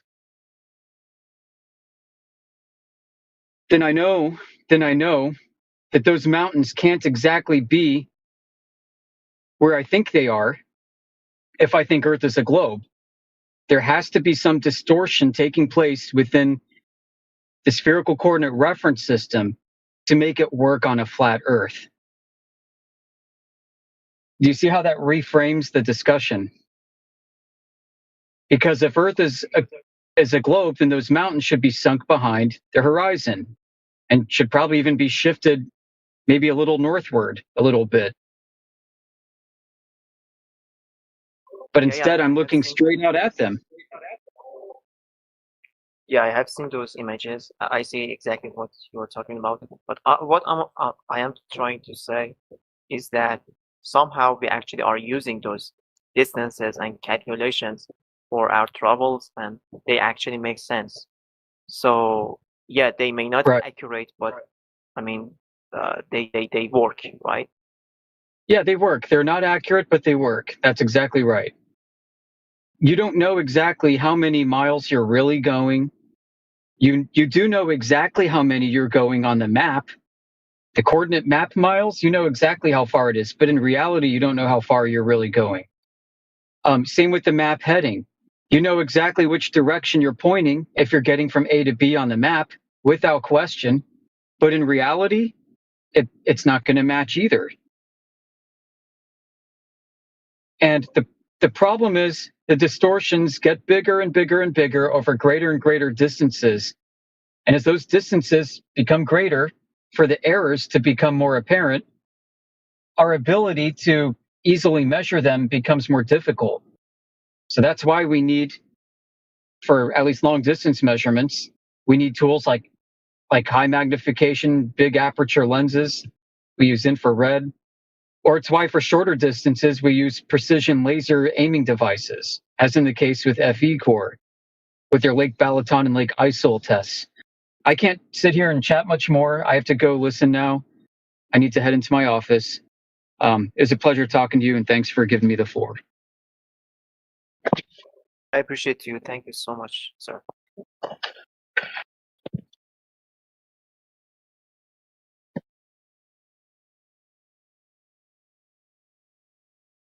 Was that your experiment, peeling an orange?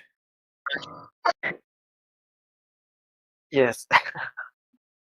Yes, it was. I guess you found out you can't do that you can't do that to the surface of a ball. Can't flatten it out.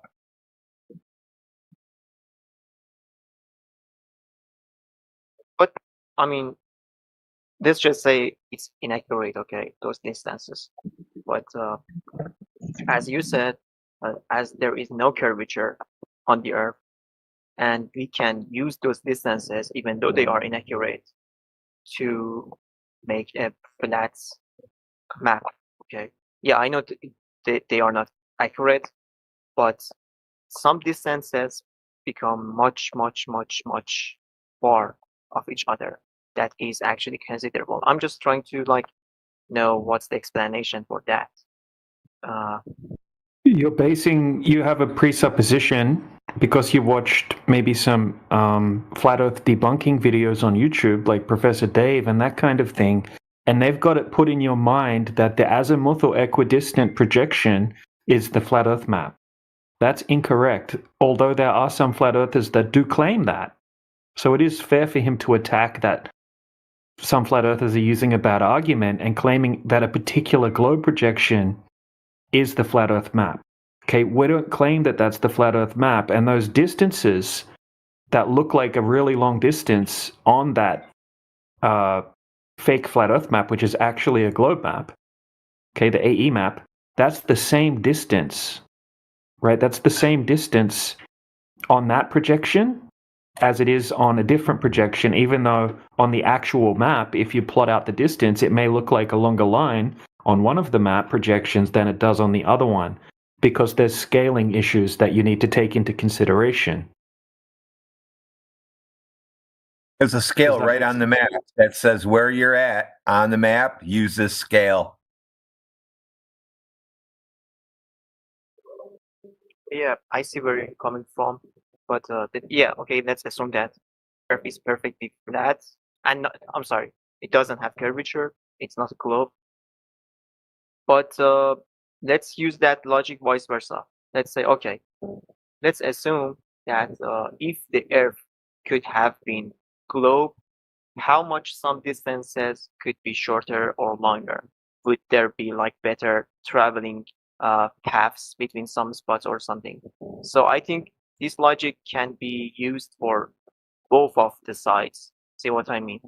I hope I'm not going off track or something. Well, all of But the these, thing is, all of these are based off a particular coordinate system which originated from the sky, right? Using the stars to navigate. Okay, and then that was eventually turned into these different projections that you're thinking of in your head. That's how the globe came to be a thing in the first place, not because someone actually went out and measured a globe, right? It was the sky coordinate system that was turned into a Earth coordinate system. Yeah, it's considered fallacious logic. So the logical fallacy that it is, it's called a reification fallacy. You're reifying the particular idea that you live on a globe based on the way it's projected onto a map or a model. So that has given you the idea that you live on a globe, but it's a big giant circle jerk. It's just reifying itself. So how do you know that the Earth is a globe? Well, the coordinate map system, or however, whatever model you're looking at. And then that just feeds back into itself. And you say, well, we travel from point A to point B, and we're using the system, therefore the system must be correct, therefore my premise is correct. okay. I came up with something. No, wait, but did you? Yeah, I know, but did you listen to what I just said? It's logically fallacious to say that you're using a coordinate map system and then say that the Earth is. You're making a declaration that the Earth is something because of that. That's a problem for logic. Yeah, that actually makes sense. Now I want to use another logic.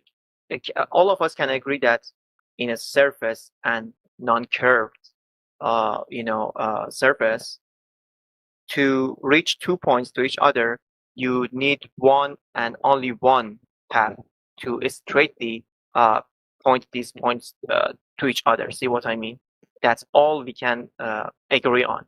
But in a globe model, for two spots, there are lots of paths to reach those points if we want to just head straight.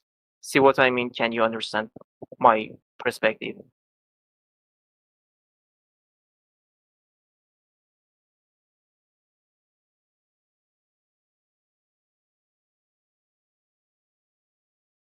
You said there's many paths to get to the globe. Is that what you said? No, let's just keep it simple. In a non. Yeah, you're getting. So here's a. If you want to make it clear, right? All you got to do is lay out the premise. So the premise would be, what are you trying to say? What's your premise? What are you starting with? I'm just trying to say, for example, if I want to head to another city, even though it would be so expensive. So all right, hold on. Wait. Let's just do it one at a time. You're going to head to one city. So point A to point B, right? Point A to point B. I want to make it very clear what you're trying to do so that you don't add on, and if you wake up in the morning on Tuesday, you don't have to add meta. Just tell us the concise, what are you asking? What are you saying? What I'm trying to say is that if I want to, for example, head into Sydney, and I just try, choose to go straight and not in a curved path or stuff like that. Okay, stop. There, straight line travel is a myth. I have to stop you there because I have to correct. You might think that straight line travel is an actual thing that you can do. Straight line travel is a myth. Did you know this?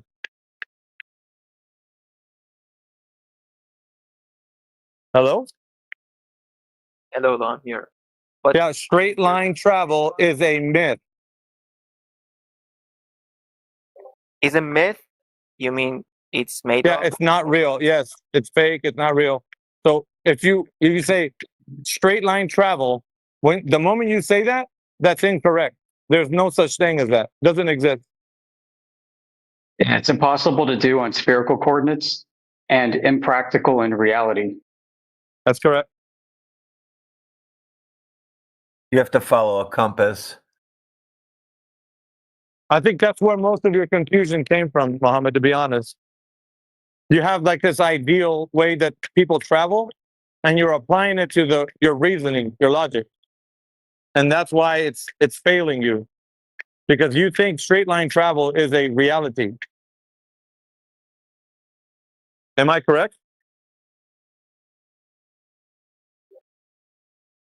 I'm sorry, I don't know much about map, but No, for example, yeah, my city, for example, no. in my city, there are two streets, two actually circles that kind of are straight to each other, so I can just straight. Yeah, no. I get what you're saying. I'm not. It's not lost on me that what you're saying, right?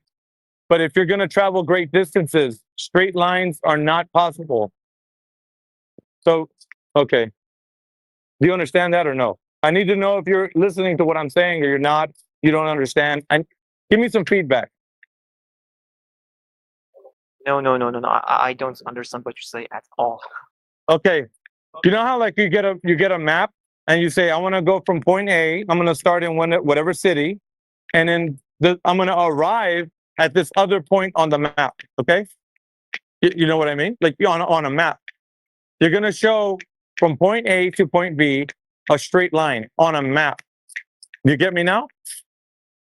Yes. Okay. The straight line travel is a myth. You think you're going in a straight line because of the chart of how you're plotting on a world map. Okay, so the world map, and you say, I'm going from this point, and I'm going to end up in that point, and I'm going to travel in a straight line. Look, it's a straight line on this map. I understand what you're saying, but to do that in physical reality, when you go outside and you travel a great distance, it's not going to be a straight line. Do you understand this?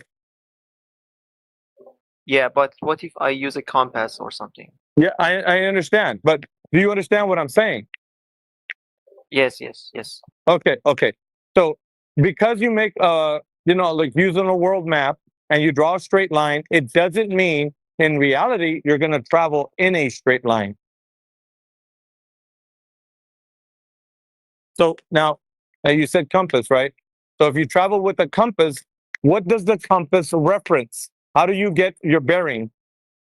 How do you know you're going in a direction using a compass? What is a compass reference? To the north or east Okay. or so. Or magnetic north. What is magnetic north relying on? The magnetic field lines, right, of the Earth.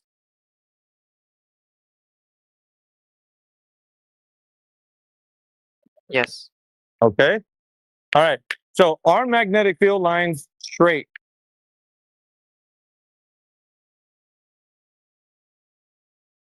No, I'm asking you a question. Do you think that they're straight, like the magnetic field lines?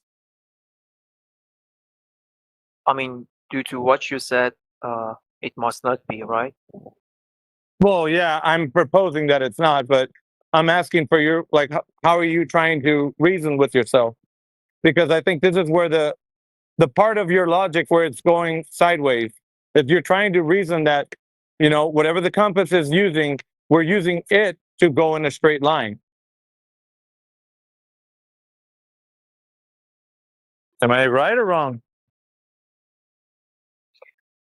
I mean, so you are just saying that, for example, if I point straight to north and reach a city or a spot, and I use, for example, the compass to head to east, directly east, no left or right. Yes. And there is no possibility that I would reach the same point because that's how. No. I didn't say reach a point. I said go in a straight line. I didn't say reach a point. I said go in a straight line. Straight line travel is a myth. So I think this is the part where you're hung up on. You don't realize that when you plot a course, like if you're going to put it on a chart, that looks different than when you actually travel, because you have to rely on other things to travel, like a compass, right? Like maybe the celestial sphere, the spherical coordinate system, whatever it is. You're relying on other things to travel from point A to point B. So your idea is you're going in a straight line, right? Yeah, I understand. I can follow you because Actually, Okay. Professor Triangle actually showed some picture that explains your meaning. Okay. So now that you okay, so I'm gonna ask you, is this where you're hung up on? You think you're going in a straight line? Like for example, right? The Great Circle route on the globe. Right? I'm gonna give you an example. Is that what you're talking about? The Great Circle routes?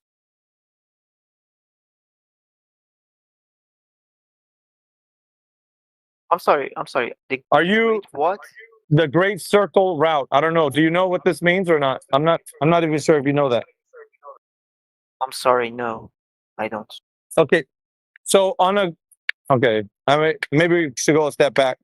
How do you think we travel? Like, can you tell me how, in your mind, how do you think we travel? Like in a straight line? Can you tell me, please?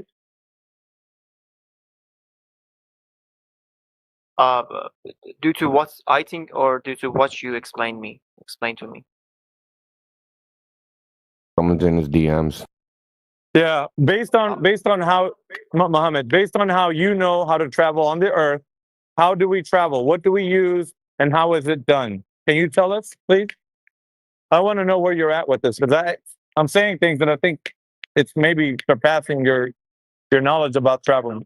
So, can you just tell me, what do you think? How do you think we travel on the earth? By using compass and map and stuff like that, right?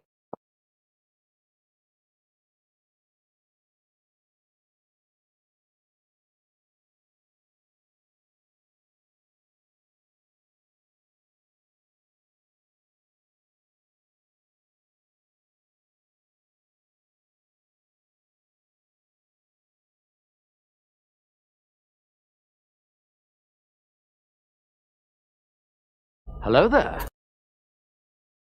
Hello. Yeah, he's at work. He probably had to talk to somebody.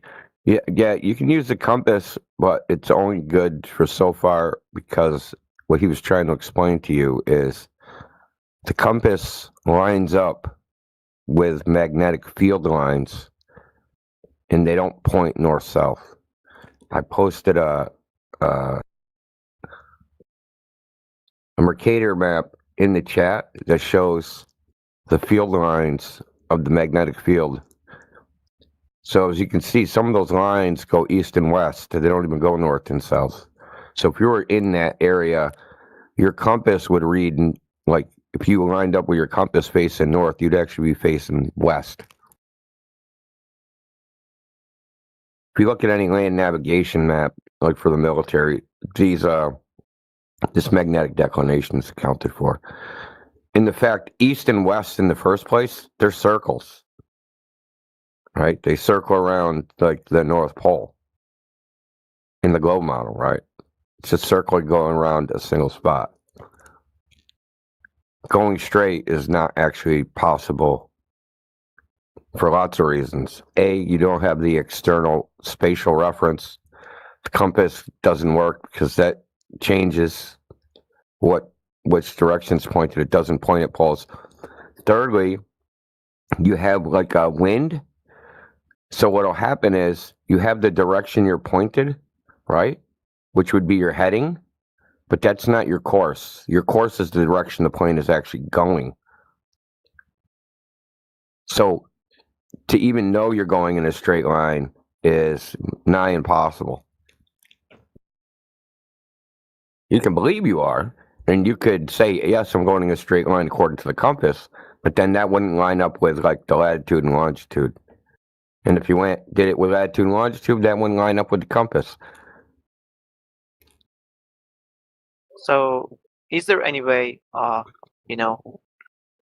considering the compass or the map, to just straight, take my head and go straight, literally straight to the spot? No. Is there a tool or something for that? No, what ends up happening is you'll end up going in a circle because that's what people do.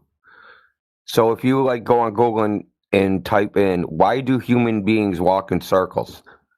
So when people are just left to their own devices, actually Matrix is talking about this, about a guy Matrix he's one of the members here, and he was talking about how he worked in a prison and someone escaped the prison and stole an airplane, and that guy was flying for 45 minutes, and because he didn't know how to navigate, he flew in a circle for 45 minutes without realizing it. He thought he was going straight the whole time.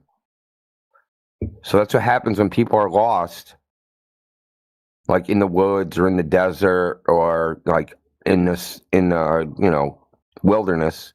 They end up walking in giant circles, though they think they're walking straight.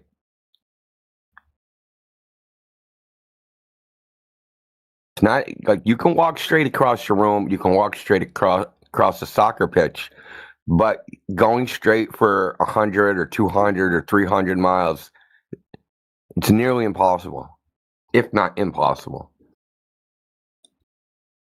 I literally never actually thought about that, That was interesting, to be honest. I appreciate it. Yeah, you're welcome. I mean, it's easy to draw a straight line on a map, but good luck actually. Now think about this. Think about if you're on a spinning globe, right? And you wanted to fly north to south and stay on a single line of longitude. Would you go in a straight line, or would your plane, because the Earth is spinning, have to take a curved path to stay over that line because the Earth is spinning, right? Longitude's the vertical ones that track the sun, right? Go from North Pole to South Pole. Those are the coordinates. So to stay over that line over a spinning Earth, so you got the plane, it's in the air, and then the Earth is spinning. How do you stay over that line? If that line is moving, right, you'd have to take a curved path to stay over the line.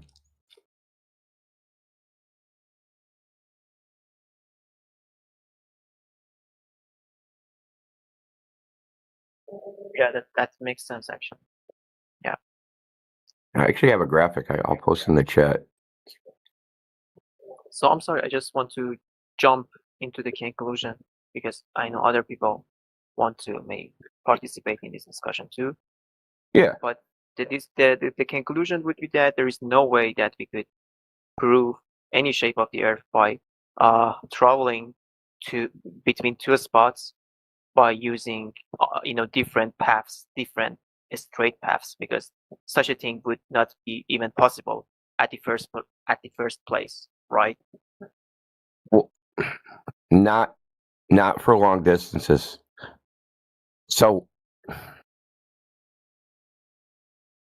how do we navigate now, right? We use the stars. That's how you navigate long distances. And the stars themselves are in motion. Right? You might be able to pretty close to going straight if you just like aimed at the North Polaris, right? The North Star, and just went directly towards that because it doesn't move really, or not that much. You could probably use that to go straight for a while.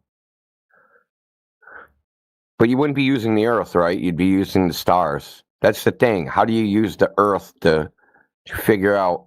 How do you figure out what the Earth is by using not the Earth, without jumping to conclusions?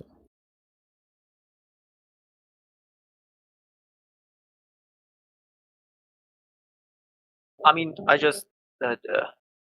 thought that at the first place, before this discussion about the circling, people actually going in circles before that discussion, I thought that I could make a conclusion of, for example, if I head north and reach a spot and head west and reach the same spot with actually more distance, of course, that could be, a considerable proof of something.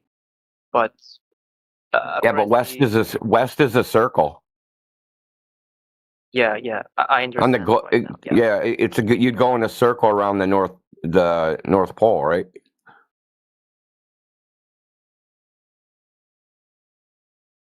If you go west, it's just a circle around the North Pole. If I'm on the equator, right, and I go west, I'm circling the North Pole. Now that can happen on a flat surface or on a globe. You're just circling a single point.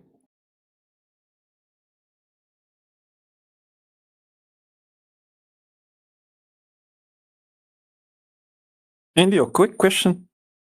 Yeah.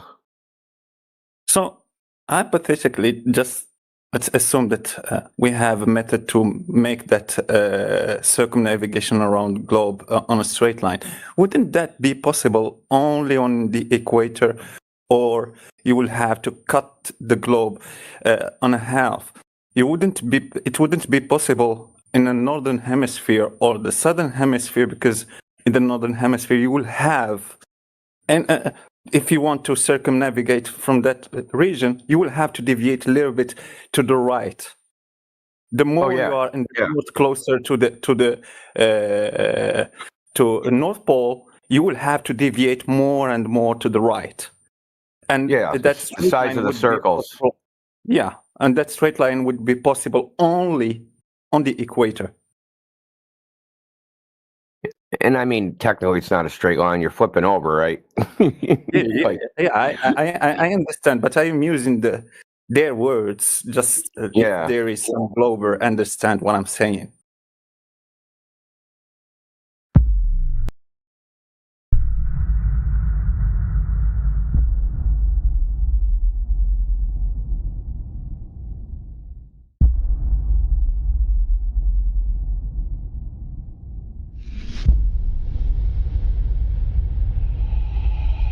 To the top. If they never showed you that, right, and they said, they showed you some other picture and said that was the Earth, and they showed you this and said, this is a fucking exoplanet a light year away. You'd think that was an exoplanet a light year away. Whatever they fucking captioned that fucking image, you would just buy it, whatever they said. So no one else has ever, no one else. Mile by mile, there's a game that's being played that's not ever gonna fade. And the earth is so humongous, they are giants there among us. From a town that's made of stone, that's about the size of Rome. And the map is so humongous, they are giants with a compass and a pen that's drawing on to chart their way to Babylon. A land so grand and full of stone and full of life and full of gold and full of dark and with no soul. A land so grand and full of stone and full of life and full of gold and full of dark and with no soul. And they come and go away at the end of every day with a stone for a foot that's the size of Hollywood. And they come and go away at the end of every day with a stone for a foot that's the size of Hollywood. I was dreaming in my bed with a vision in my head, and I woke and I knew that my vision wasn't true. I was dreaming in my bed with a vision in my head, and I woke and I knew that my vision wasn't true. A land so grand and full of stone and full of life and full of gold and full of dark and full no soul. A land so grand and full of stone and full of life and full of gold and full of dark and with no soul.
I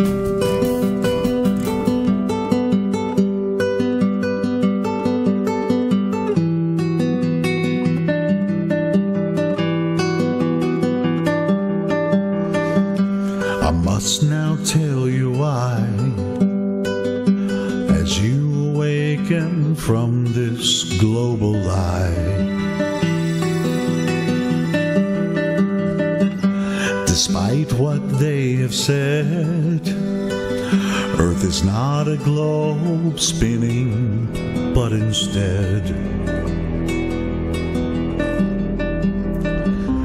they mind tricked you to steal your plane, as someone close to you programmed your brain. But why?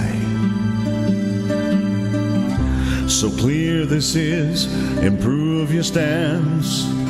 Space is fake, we are contained, their scheme is over. The truth has just begun.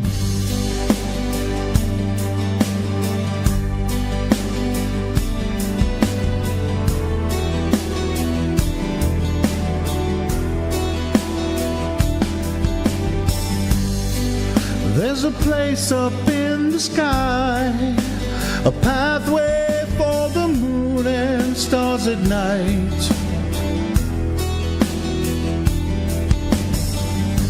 No parallax viewed of them, we're only using real lies, and truth is shared. Earth's a place that doesn't turn, so face your fears, believe your ears, no motion do they find. I'm handing you this lovely world, promise me that you will seek this logic with devotion.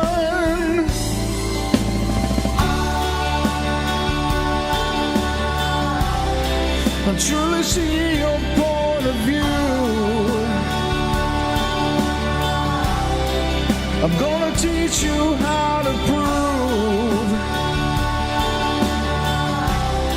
I still detect the global lies, as I explain to you the lies that you do not see.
If you're blind, I will help you see.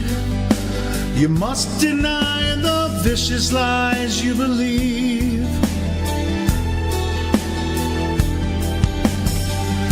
What draws you here, my friend?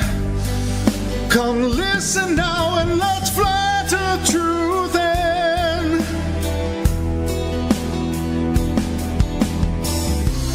Giving advice for you to learn.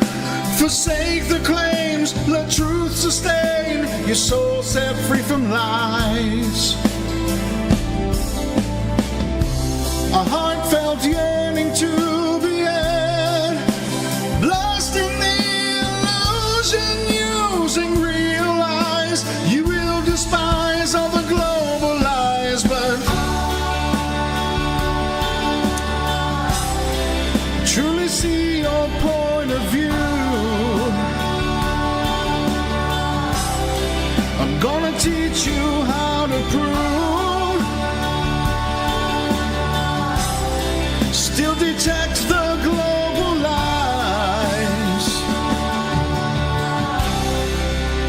as I explain to you.